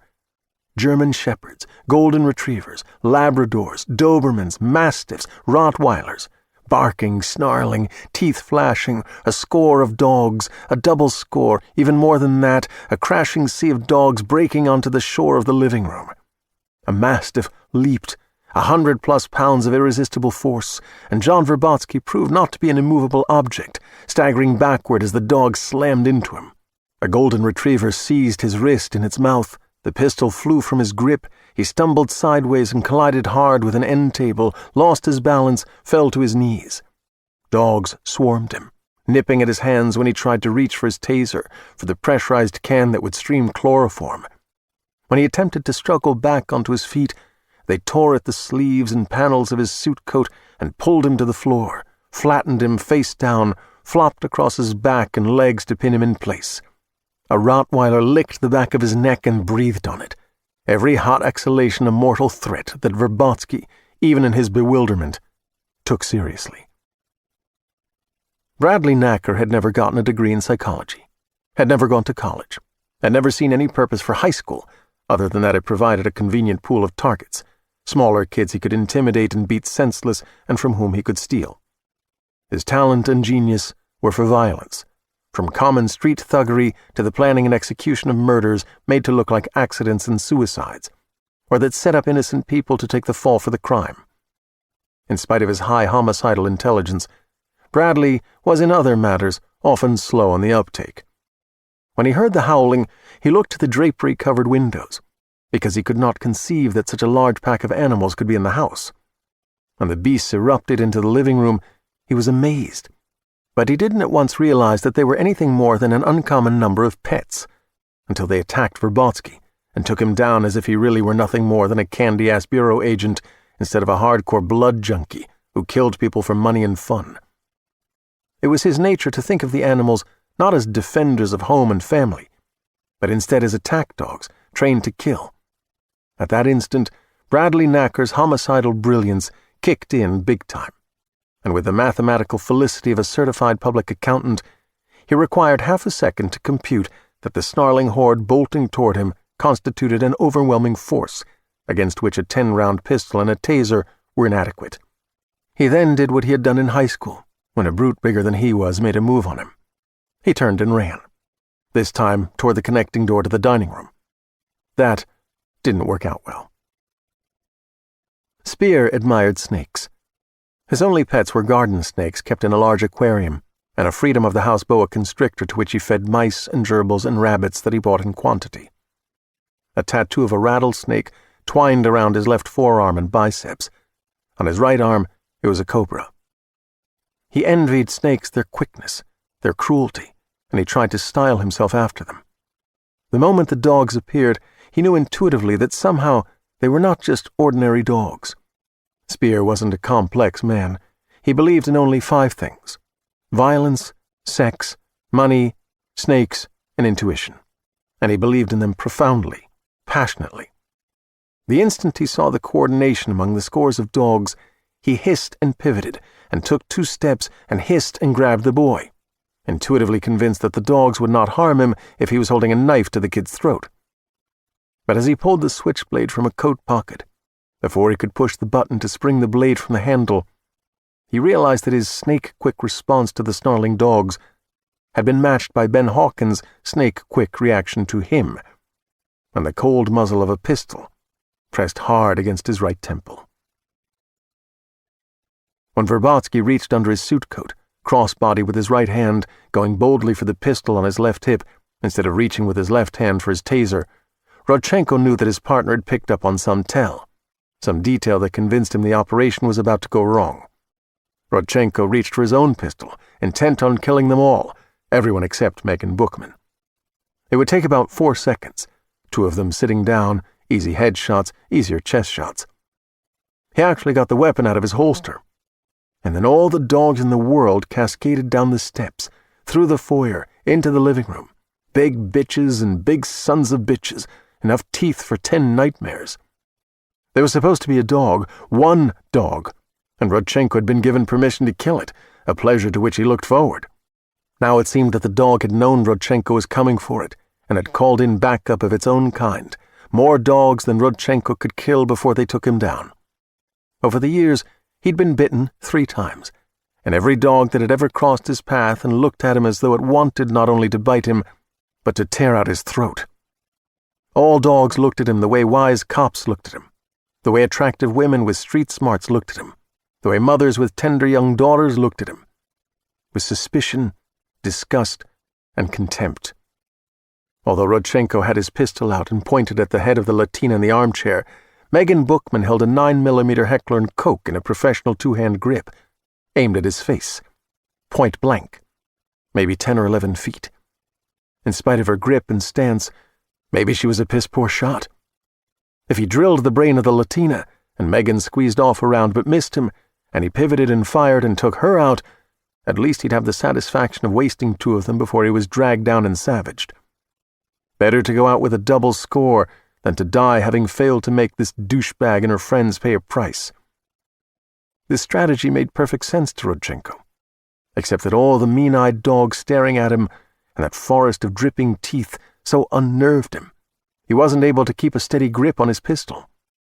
His heart boomed, shaking his arms, and the gun jumped left, right, off target, so maybe he wouldn't be able to hit even an elephant at 4 feet. Drop it now, shithead," she said. And as she spoke, people appeared in the foyer, having come down the stairs in the wake of the dogs. Men and women, all ages and races, 20, 30, maybe more. Some of them had guns. As dogs jostled around Rodchenko, snarling and nipping at his shoes, at his pants, he understood that something extraordinary was going on here. Something stranger than just the startling number of animals, and he dropped the weapon. "Don't let them kill me." "I'd love to watch them kill you," she said. "Give me any excuse, and I'll tell them to tear you apart." "I have a taser and an aerosol can of chloroform," Rodchenko revealed as he dropped his weapon, eager to curry favor with this queen of canines. "So does each of the other guys." Chapter 122. The Tiburon House. In the third and deepest of the panic rooms, the one Dorian now understood that he'd created with a subconscious desire to indulge in a level of sexual freedom that society was not yet advanced enough to permit, he had finished his chocolate vodka. He'd been sitting on the floor, in a corner of the windowless room, fantasizing about what desires could be fulfilled here, until the ice in the glass had melted, and he had drunk that too. He wasn't concerned about events in Springville or Pinehaven. Every crisis would be resolved, just as every past crisis had been extinguished. To ensure success, one had only to understand how the world worked. Nature set the only rules that mattered. There were predators and prey, and the losers were the weak, both the prey who could not or would not protect themselves, and those predators who were incapable of fully embracing the fact that the only virtue was winning, and the only vice was losing. Some people said the arc of history led to justice, but that was foolishness. There was no justice, or very little. The world was too political to have an enduring meaning. The definition of justice was continuously changing. Those who fancied themselves champions of justice always had a price: money or prestige, or the adoration of crowds, or self-esteem. And when Dorian got them what they wanted, every one of them traded his or her cause for the price paid. Truth was something else again. If ever a large number of people became hell-bent on knowing the truth of things, not merely a few stiff-necked crusaders, but a majority of humanity, then he'd be in trouble. Never going to happen. Because the purpose of the Tiburon House was self-indulgence, he decided to have another drink. This time he'd mix vanilla and orange-flavored vodkas to make an adult creamsicle. He left the hidden room, swung shut the 800-pound door, departed the vestibule, closed the bookcase door, and climbed the stairs to the ground floor. To his right, at the entrance to the hidden corridor behind the library, stood the door disguised as a wall-to-wall, floor-to-ceiling framed mirror on both sides. It was open. He was surprised, because his habit had always been to close every door behind him, even when it was in an already secret place like this. He stepped into the corridor and clicked the big mirror into place and went to the door that was a bookcase on the farther side. He said, "Hocus pocus," and it opened, and he went into his library, where the words, "Hoc est corpus meum," caused the pivot-hinged section of shelves to arc back into place, making a seamless wall of books. Cool. He would never tire of this house. In the kitchen, as he stood at the white quartzite island with 2 bottles of vodka, pouring vanilla and orange in equal measure over ice, he smelled something different from either. Although it was an unpleasant odor, it was even stranger than it was offensive, not chemical in nature, neither suggestive of rot nor ordure. He was reminded somewhat of the peculiar smell in the library, although this was stronger. He circled the immense kitchen, trying to locate the source, opening cabinets, but the scent proved elusive, coming and going. When he arrived at the walk-in pantry, he hesitated to open the door, wondering if he might find a dead rat. No, impossible. The house was too soundly built ever to be vulnerable to rodents. He opened the door, and the pantry light came on automatically. At first, the malodor was stronger in this enclosed space, but it quickly dissipated, as though the cause was no longer present. He scanned the shelves of foodstuffs, but he could see nothing amiss. Now the odor relented, and he could smell nothing unusual. He shrugged and returned to the island and finished making his adult creamsicle. Chapter 123. Lightning flared around the edges of the draperies. Thunder rolled and rain drummed. It had been quite a day. Evening was coming. Kipp was not jealous of the other dogs. Woody remained in the living room, where 3 of the 4 killers were restrained with zip ties. The boy wasn't interested in the killers. He was having fun with all the dogs. Having fun with them and talking with them telepathically. All the dogs loved Woody and were fascinated by him. The first human on the wire. In a state of excitement and relief, the visiting Mysterians and their human companions were mingling throughout the downstairs. Everywhere but here in the study. In the study, Rodchenko was spilling his guts to Ben, Megan, Carson, and Rosa. Kipp sat close to the thug, staring hard at him, now and then growling and baring his teeth. Sweating as if the study were a sauna, Rodchenko was afraid that Kipp would bite off his man package. Apparently, another dog had once tried to do this, no doubt with good cause. Rodchenko was willing to tell everything without the drugs. However, Ben didn't trust him. Aware of the proper dosages of thiopental and the Russian drug cocktail, Ben administered them. Rodchenko became a Vesuvius of words. He answered every question at greater length than wanted. He answered questions that weren't even asked. He incriminated himself and his partners and all manner of other people, including a man named Alexander Gordius. Thanks to Woody's research, they already knew Gordius was Dorian Purcell. Megan recorded it all. She emailed the recording to Rosa Leon's attorney, Dorothy's dear friend Roger Alston. Online, Ben went to the Atropos & Company's site on the dark web. Following Rodchenko's instructions, he hacked their computer and downloaded everything onto a flash drive. A copy of this was also sent to Roger Alston. Roger would have to work out how to extract evidence from all this, as well as from Woody's report. That was a difficult job, but essential. When the evidence was given to some trusted authority, it must not be traceable to Woody or Megan, because of the Mysterium. If the 4 killers were no longer a threat, they were for sure a problem, because of the Mysterium, which did not yet dare to be known. "We're in something of a fix," Ben said, "but there's a way out that's less risky than it sounds." Chapter 124. The lavish arcade in the Tiburon home contained 46 pinball machines from different periods in the evolution of the game. Dorian preferred to play when all machines were lighted, because the flashing, pulsing backboard displays and the come-on music enlivened the place, made it feel like a real arcade in an amusement park or on a boardwalk somewhere. Now he activated the 46 from a single switch just inside the arcade door. Near the middle of the chamber, he decided to start with a kick-ass Gottlieb machine called Haunted House, which he and Haskell Ludlow had been aces at when they were kids.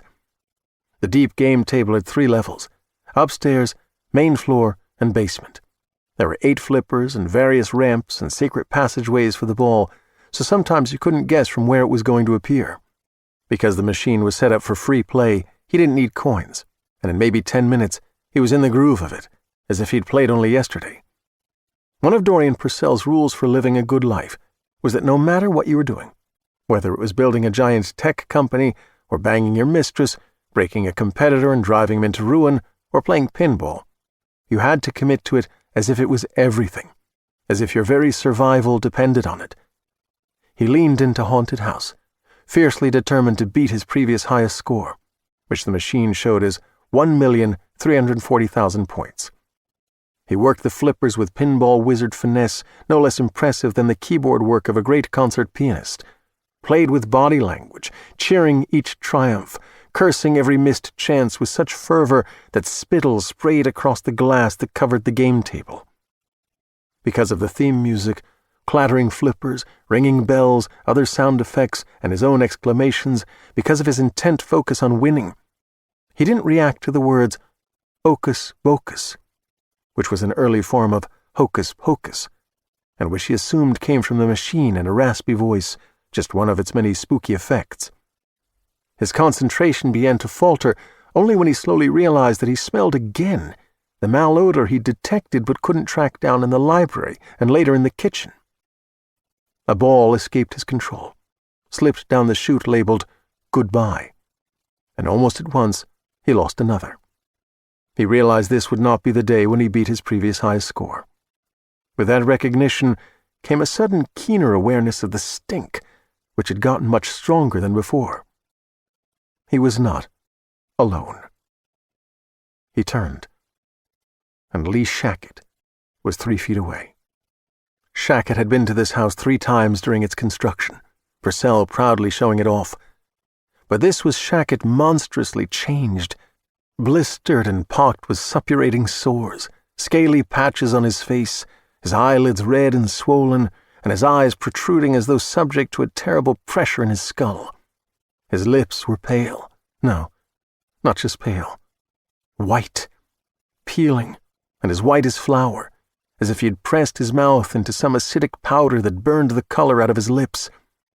He said, "Dorian," his voice thick and gravelly. The haunted house pinball machine was at Dorian's back.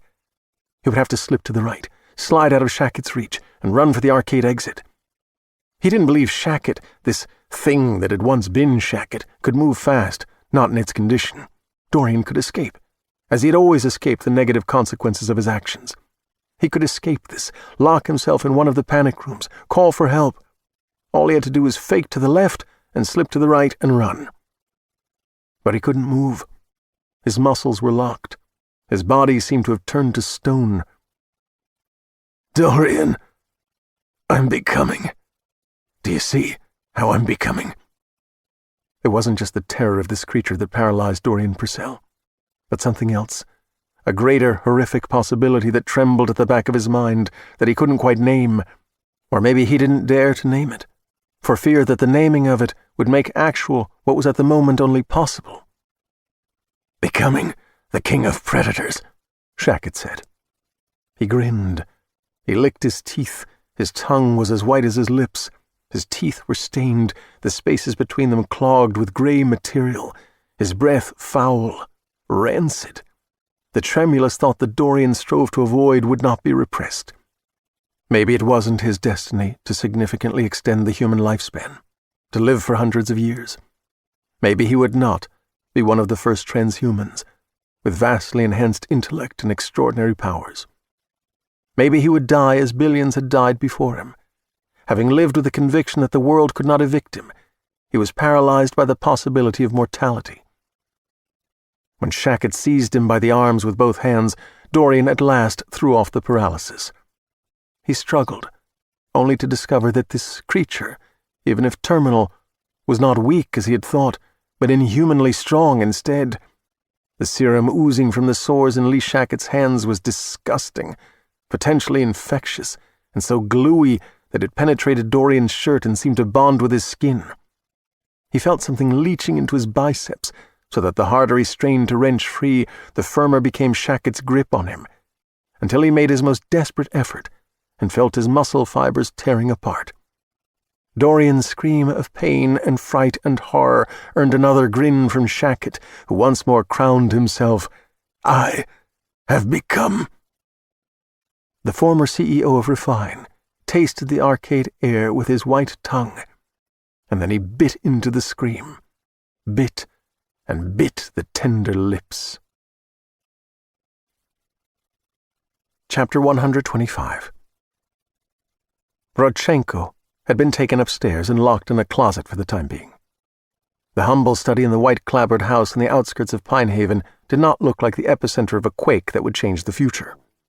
The storm that seared the night with lightning and shook it with thunder and hammered the house with rain might be taken, however, as a metaphor for the fury that great change often inspired.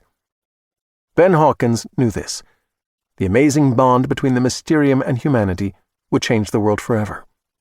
But the world could not be radically changed overnight without widespread fear of the new and without dreadful consequences arising from that fear. There would be profound dislocations, cultural and economic. There would be an impact on all religions, and no less on science, for the majority of scientists in all disciplines were, and always had been, committed to theories as fiercely as political types were bound by ideology. Although science was never settled, and was a perpetual process of discovery that undid past ideas, there were many who adamantly resisted all evidence that didn't support the theories on which they'd built their careers. Human beings could hate to the point of killing whom they hated, based on class and race and politics and religion and mere envy.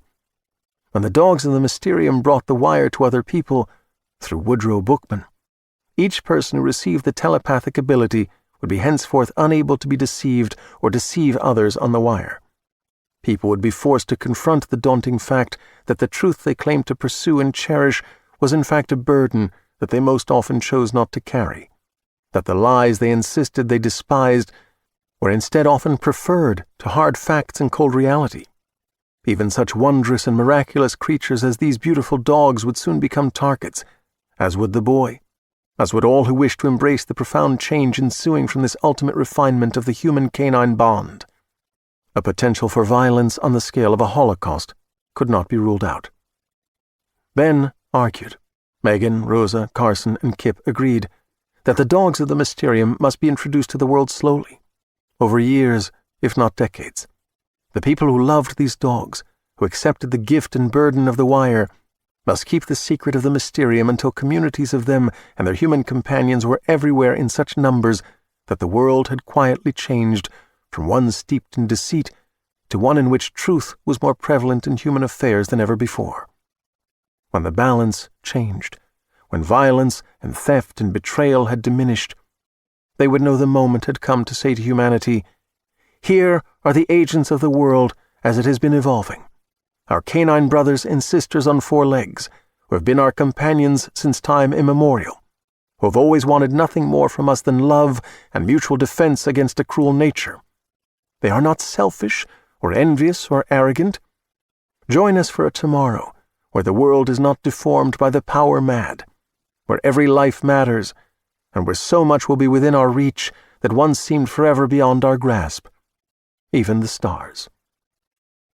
The immediate problem was the four men from Atropos and Company. For one thing, there was no trustworthy authority to which they might be transferred. Sheriff Ekman had withdrawn protection from Megan and Woody, even knowing that they were targeted. According to Carson, the Attorney General of California, Tio Barbazon, had been bought by someone, most likely by Dorian Purcell, who had paid for Jason Bookman's accident and sent Atropos to Pinehaven. In recent years, the once sterling reputation of the FBI had been tarnished. These days, no one could say with certainty who could be trusted. For another and more important reason, Ben didn't want to turn these four men over to the law. Verbotsky, Knacker, Rodchenko, and Spear didn't know much about the dogs that had defeated them today, but they were aware that these creatures were extraordinary, that they were more than mere dogs, and that their human companions knew the truth of them. This was the last thing that Ben wanted anyone to be reporting to any authorities. Sitting in an armchair with Kipp in her lap, Rosa Leon said, "But what do we do with them?" "We're not going to kill them," Megan said. "Of course not," Ben agreed. "We're going to do the only thing we can do. Let them go." Carson Conroy turned from a window, where he'd been watching the rain and lightning, with perhaps a sense that they would be a long time passing through the different storm that would soon come upon them. "Let them go? 4 professional killers? What have I missed?" Ben explained what he had in mind. "So we turn them loose, and trust that they continue to be who they've always been." "If it doesn't go the way you expect, we bear responsibility for whatever they do," Megan said. "We do? We will," Ben agreed. "The only way to avoid that is to kill them now and bury them here." After a long mutual silence, Rosa said, "I think Ben has them figured out. There aren't any easy answers. We can't start a better future with 4 murders." Carson went out into the storm to search the black Suburban in which the killers had come, to make sure it contained no weapons. Ben went first to talk with Verbotsky, who was restrained with Knacker and Spear in the living room, and then he went upstairs to speak with Rodchenko. Chapter 126. In the second guest bedroom, Ben removed the straight-backed chair from under the doorknob and opened the closet door. Rodchenko waited with his hands zip-tied behind him. Ben directed him to sit on the edge of the bed. Rodchenko sat. "We're letting you go." The killer looked surprised. "Why me? Not just you. All four of you." This alarmed Rodchenko. "That makes no sense. Why are you doing this?" "You don't have to understand. You just have to go and not come back. I've discussed it with Verbotsky." Rodchenko shook his head. "No, you can't do this. They know I ratted them out. They'll kill me." "You didn't rat them out. We used thiopental and the other crap. You had no choice but to talk." "Yeah, well, they know the dogs scared the piss out of me. They know that I'd have talked without the drugs, and they don't know for sure you ever used them on me." Ben sat beside him and patted his knee. "I understand, amigo. I've dealt with a lot of murderous assholes in my life, no offense. There isn't much loyalty among you folks. So because you cooperated, I'll give you a little something for self-defense." Rodchenko looked hopeful. "A gun? Not a chance. Verbotsky and the others are already being taken out to the Suburban. After I free you from that zip tie, I'll walk you downstairs. Just before you go out the door, I'll provide you with Spear's nasty switchblade and one of those pressurized cans of chloroform you were going to use on us." "But there's 3 of them." "Sorry, that's the best I can do." "What have you given them?" "Nothing. They didn't cooperate." "I hope that's true." "Don't call me a liar, amigo." "Will the dogs be downstairs?" "I'll walk you through them." "There's something weird about those dogs." "Look who's talking." "And who are all those people down there?" "Friends. We're all in the same kennel club." Chapter 127. Megan, Rosa, and Ben had been cooking most of the day, so there was enough food for an army. Kipp thought all these people were an army of sorts, an army of the just. People were mingling, laughing, eating, making new friends. They all smelled nice. None smelled like a hater. Not now that the 4 from Atropos were gone. Of course, Shackett was still out there somewhere. Maybe he would come back, maybe not. Kipp would smell that one from a long way off. The dogs were mingling, laughing telepathically, eating what had been specially prepared for them. Hamburgers, chicken breasts, rice and carrots cooked in chicken broth, potatoes. The gathering was very nice. It would have been so much nicer if Dorothy had been here, and if Jason Bookman had been here. In a way, they were here, in the hearts of those who had loved them. What an amazing 2 days these had been.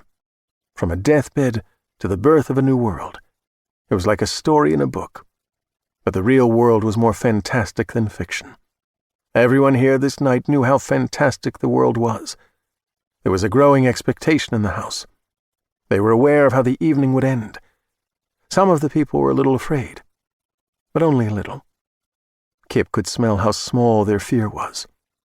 As an hour passed and then another, people looked more and more often to the boy who once could not talk. He was so small, but the future was on his shoulders. He could carry it. Even if he did still eat each kind of food in its separate dish, he could carry the future. At last a silence came upon those gathered, a mutual sense that the moment had come. Megan took Woody by the hand. "Sweetie, are you ready?" "I am if everyone else is." "They are," she said. "We are." Ben Hawkins went to Megan and held her hand. Rosa Leon went to Ben and took his hand. Carson Conroy took Rosa's hand. Although there was no need for them to link hands, though it could be done with them standing apart, they joined hands anyway. Joined hands from the living room into the foyer, from the foyer along the hallway, from the hallway into the dining room, into the kitchen, into Megan's studio, where the painting of Woody and the deer, the family of deer, waited to be finished. Everyone stood hand in hand throughout the house. The dogs pressed against their people's legs. Now Woody did what Bella had done for him, what she had showed him how to do for others. He did what only Woody alone in all the world could do for other human beings.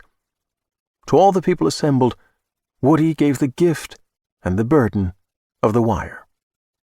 Had there been people present not gifted, the house would have seemed to them eerily silent but for the storm that beat on the roof and windows. But to those who had received, the house was filled with joyful greetings and excited conversations. Even one who was deaf to all of those voices would nevertheless have sensed the wonder and emotion swelling from heart to heart to heart. Later, when the rain passed, all the visitors would return to their homes in distant places. Something was happening out there. For the foreseeable future, the best thing the Mysterium and their beloved companions could do was wait and let it happen. Chapter 128. With the windshield wipers beating like drums in a funeral cortege and the darkness suggestive of the grave, Verbotsky drove from the Bookman house to the Oxley place, where they'd left their luggage and Charles Oxley's corpse. He'd wanted Rodchenko to ride in the front passenger seat, where he could keep an eye on him, but the bastard would have none of that. He obviously worried about being garroted from behind or otherwise wasted. Speer rode shotgun, and Rodchenko sat in back with Knacker. "If they drained our computers and sent all that shit to whoever, then we can't go back to Reno. We're finished," Knacker said, because he was the stupidest among them. "We're not finished," Verbotsky disagreed. "Each of us has his getaway stash, plus offshore accounts, alternate identities. We fly out of Sacramento to 4 different cities. Change our appearance. Meet in Miami a month from today. We start over and build something bigger and better than what we lost." "Damn right," said Speer. "And a year from now, when nobody's expecting us, we go back to Pine Haven and kill that slut and her snarky kid." Something weird was going on there. All those dogs, something strange, Verbotsky said. "Better we stay away from there forever." Speer said nothing. Neither did Rodchenko. Knacker said, "I like Miami. Sun, sand, nookie," trying to sound as if he were still a partner in good standing. Referring to the 4 other principals in Atropos, Rodchenko said, "We better warn the guys in Reno, so they can scatter too." Verbotsky said, "Fuck 'em. We only need 4 to start up again. They were all later add-ons anyway." "You can't launch a new operation," Speer said, "if it's top-heavy with profit-sharing talent." "Exactly," Verbotsky agreed. "Initially, we'll be eaten alive by startup costs, monthly overhead. We'll need to achieve a reliable cash flow that meets expenses and provides adequate compensation for 6 before we think about bringing in a 5th partner." Speer sighed. "No rest for the wicked. You realize how much harder it would be to do this if we paid income taxes?" "We'd be working for the man all our lives," Verbotsky said. At the Oxley house, they parked in the driveway and entered by the front door.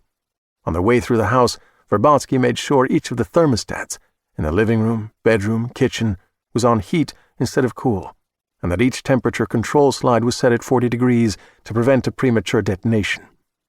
The current temperature in the house was 68. In the kitchen, Verbotsky said, "Rodchenko, you and I will get everyone's gear out of here. Knacker, Speer, go to the cellar and finish setting up the oil furnace to blow like we planned." Knacker grimaced. "Why? The old fart's dead as dead gets. We can't kill him twice. After what's happened, the faster we split, the better." "Speer," Verbotsky said, "can you explain it to him?" He worried that Speer would agree with Knacker, but the creepy snake handler came through. "We may be on the run, Bradley, but we aren't on the run from killing the old man down there, so let's keep it that way. Let's not add that to our shit we're wanted for list. We leave here, the furnace blows, the house burns to the ground, there's only bones left of the geezer, and no evidence of nothing." "Okay, all right," Knacker said. "Let's get it done. But I'm going to kick that old bastard around some." "He's already dead," Speer said as he opened the door to the cellar. "What's the point of kicking him now?" "Because it'll make me feel better." Knacker followed Speer down the stairs. Verbotsky pointed to a pile of gear, suitcases, duffel bags, and said to Rodchenko, "Load all that in the Suburban. You and Speer drove it here, you can drive it away. I'll get Knacker's stuff in mine, stow it in the Escalade." After Rodchenko snatched up 2 half-empty duffel bags in a suitcase and headed along the hall toward the front of the house, Verbotsky conducted a quick search of the kitchen drawers until he found interesting cutlery. He selected a meat cleaver. He hurried along the hallway, intending to stand concealed to one side of the front door and chop the Russian rat as he returned from the Suburban.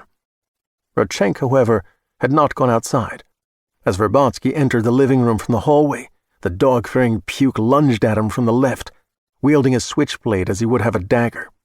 He plunged the blade into his senior partner's side, burying 6 inches of razor-edged steel in descending colon and small intestines. Shock and pain did not prevent Verbotsky from swinging the meat cleaver with his right hand. Steel met neck, and steel prevailed. As he collapsed, Rodchenko spouted blood like a fire hose in hell.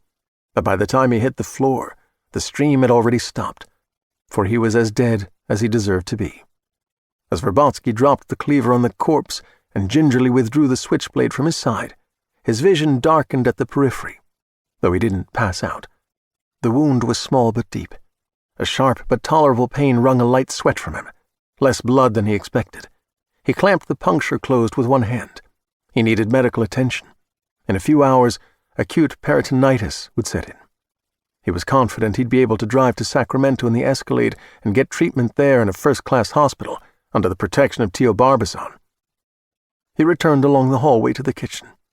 At the open door to the cellar, he took a deep breath, steadied his voice, and called down to Knacker and Spear, "Are you about done with that?" "Finished," Spear shouted, as a hard thud rose from below. "Just one more kick," Knacker promised, as Spear appeared at the foot of the stairs. Verbotsky closed the cellar door and slid the latch bolt shut.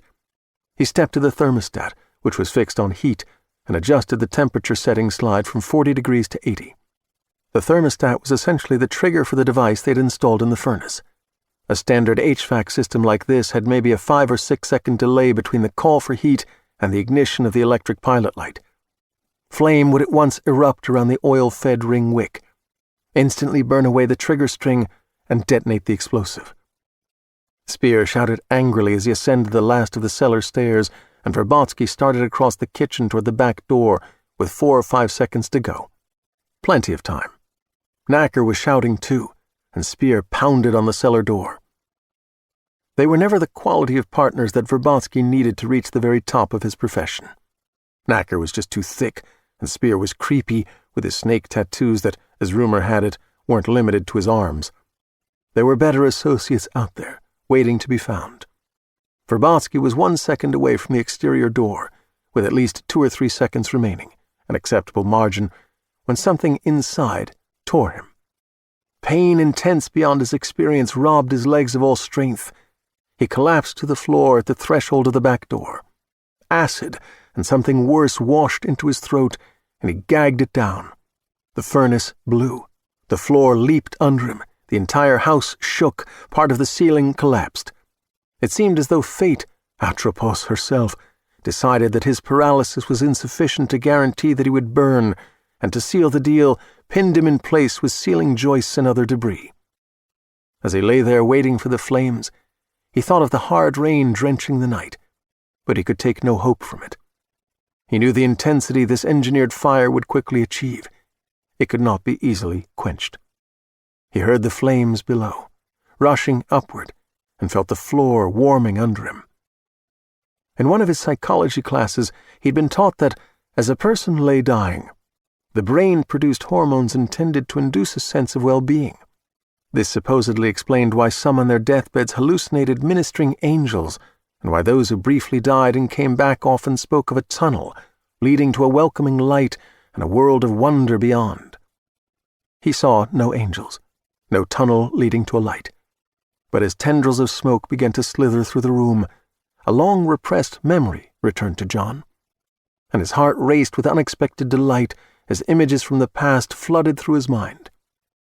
He was 6 years old when his father brought Daisy home, a 2-year-old golden retriever that he had rescued from the pound expressly for the boy. Daisy and young John enjoyed many adventures together, and for a while there was a reliable source of joy in a house that otherwise was filled with suspicion, contention, and loud arguments. The marriage didn't last, and 1 year to the day after Daisy came into the Verbotsky home, she died in young John's arms. To his alcoholic mother, Daisy was an avatar of her hated husband, and that was sufficient reason for her to poison the dog. What had been a year of wonder became, with the death of Daisy, too painful for him to recall. Now the fire reached for him, and with the blaze were memories brighter than the flames, memories repressed no longer, recollections of tenderness and laughter and love that he had never experienced before, that long-ago year, and he had never known again in the days that followed. Chapter 129. Amory Cromwell, estate manager of the 5-acre property in Tiburon, was not a stupid man. Quite the opposite. And neither was he a coward. When he returned to the house on Monday morning, after 4 nights in a superb resort in Pebble Beach, he arrived at 7 o'clock, an hour ahead of the staff, as was his policy. He stopped inside the big roll-up door and got out of the BMW that had been provided with his position, and he disarmed the alarm system with the Crestron panel embedded in the wall. As the door rolled down, he parked in that part of the vast garage reserved for employees, separate from the carousels of collectible cars. When he got out of the BMW this time, he heard the distant yet raucous music of 46 pinball machines, which were housed in the arcade on the same level of the house as the subterranean garage, the movie theater, and the 2-lane bowling alley. Dorian Purcell's habit, when he spent a weekend here, was to leave Sunday night.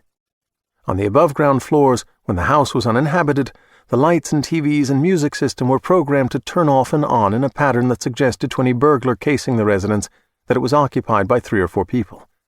The machines in the arcade were not part of that ruse. This suggested to Emery Cromwell that Purcell must still be here. And this deviation from the great man's customary practice further suggested that something might be wrong. Having had martial arts and weapons training as part of his preparation for his profession, and aware that he was being paid not merely for his expertise but also for his discretion, Cromwell did not at once consider calling the police. The uber-wealthy paid men like Cromwell also to prevent their follies from becoming public knowledge, at least until those follies became felonies. He went to a gun safe concealed in the cabinetry associated with the mechanic's shop that was part of the garage, and he obtained a 12-gauge shotgun that fired slugs. He loaded 1 shell in the breech, 3 more in the magazine, and dropped 2 spares in a coat pocket. In the arcade, he found Dorian Purcell's body in less than ideal condition. In addition to other evidence of extreme violence and cannibalism, the billionaire's head was missing. At this point, Cromwell might have called the police if he had not been a man who recognized a golden opportunity when he saw one.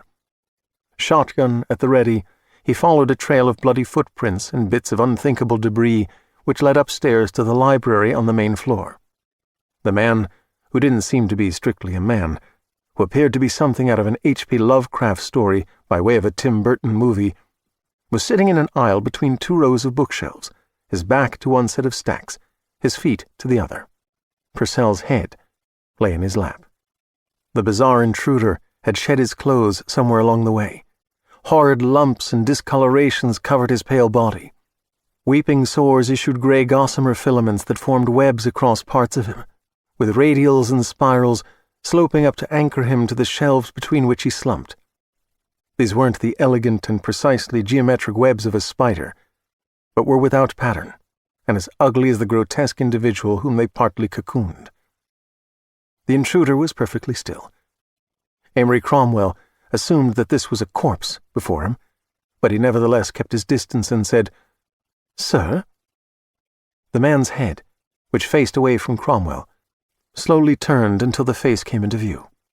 In spite of the distorted features and the dull eye-shine, like that of a cat at night, enough resemblance remained for Cromwell to inquire, "Mr. Shackett?"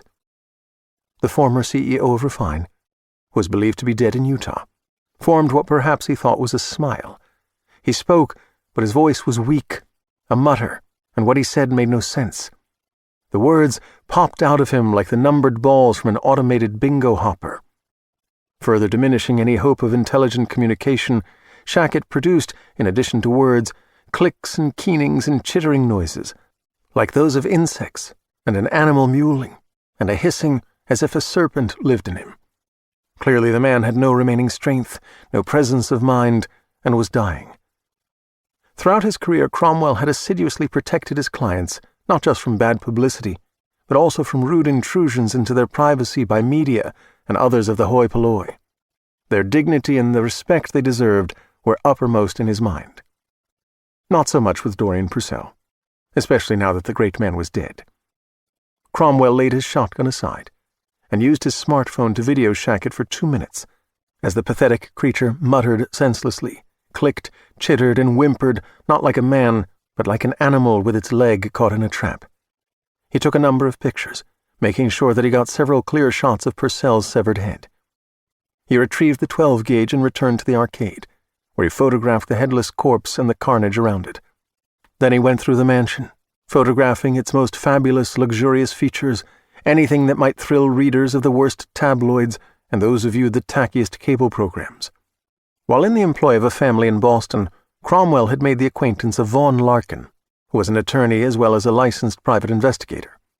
Larkin periodically had done work for that family regarding matters involving a son who had a taste for cocaine, porn stars, petty theft, and revolutionary politics. He called Larkin now, described what he had found, and asked for an informed estimate of the value of the video and photographs in his possession. The numbers so impressed Cromwell that he hired Larkin as his agent and sent everything to him before calling 911. By the time the police arrived, the thing that had been Lee Shackett was as dead as Dorian Purcell. Chapter 130. Kipp had his boy, and the boy had his dog. All was right with the world, or as right as things could be in the world's current condition. Considering how scary things had been for a while, the days after that Thursday in September were remarkably sunny in every sense of the word. Ben Hawkins sold his house in Southern California. He rented a place in Pine Haven. He and Megan began to date. She finished the painting of Woody and the deer. The gallery that represented her thought it would bring a record price for her work. Instead, she hung it in the living room, behind the piano. Rosa Leon sold the house in Lake Tahoe. She moved to Pine Haven to be a part of all that was to come. In early October, Rita Carrickton and Deputy Andy Argento were indicted for the murder of Sheriff Ekman and held without bail. Ekman had secreted tiny cameras in his bedroom and bath. He recorded all his sexual adventures with Rita and every shower she'd taken there, including their final, unfinished coupling, and his murder. The former sheriff, Lyle Sheldrake, was returned to office in a special election in November. At the election night party, Kipp got a good smell of him. Sheldrake wasn't a hater, or crazy. In December, Rosa Leon and Carson Conroy began to date. In January, Tio Barbazon was indicted for covering up events related to the catastrophe in Utah and the crimes of Lee Shackett. 2 days later, he declared his innocence, and announced that he was running for governor. Sometimes Megan and Ben and Woody and Kipp took road trips. They visited the various communities of Mysterians who, with their human companions, had come to Pine Haven that desperate day, which everyone called the Day with an uppercase D. New communities were announcing themselves to Bella. Some were as far away as Kansas and Alabama, then Canada and Mexico. In March, Megan married Ben. Rosa was her bridesmaid. Kipp was best man. A court declared that Dorian Purcell's fortune could be used to compensate the families of those murdered in Utah and elsewhere. Haskell Ludlow was arrested in the south of France, living under the name Mary Selden, after having undergone gender reassignment.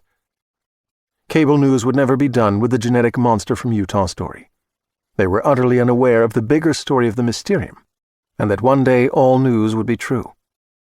Then it was May, 8 months after the Day. Kipp and family visited a secret Mysterian community in Idaho. 75 dogs with 26 human companions. 74 of the dogs were paired. One female golden retriever had no four-legged companion. Kipp knew her for his destiny. He worried that she would not feel the same. But she did. Her name was Velvet. She came to Pine Haven. Another year passed. It began to be clear that the dogs of the Mysterium were healthier than other dogs. Some wondered if they might live longer than other dogs. Woody said he was sure of it. Kipp and Velvet's litter numbered 8. All were healthy. All remained with Megan and Ben and Woody. Woody was learning to play the piano. He could rock the keyboard. Rosa and Carson adopted 2 dogs.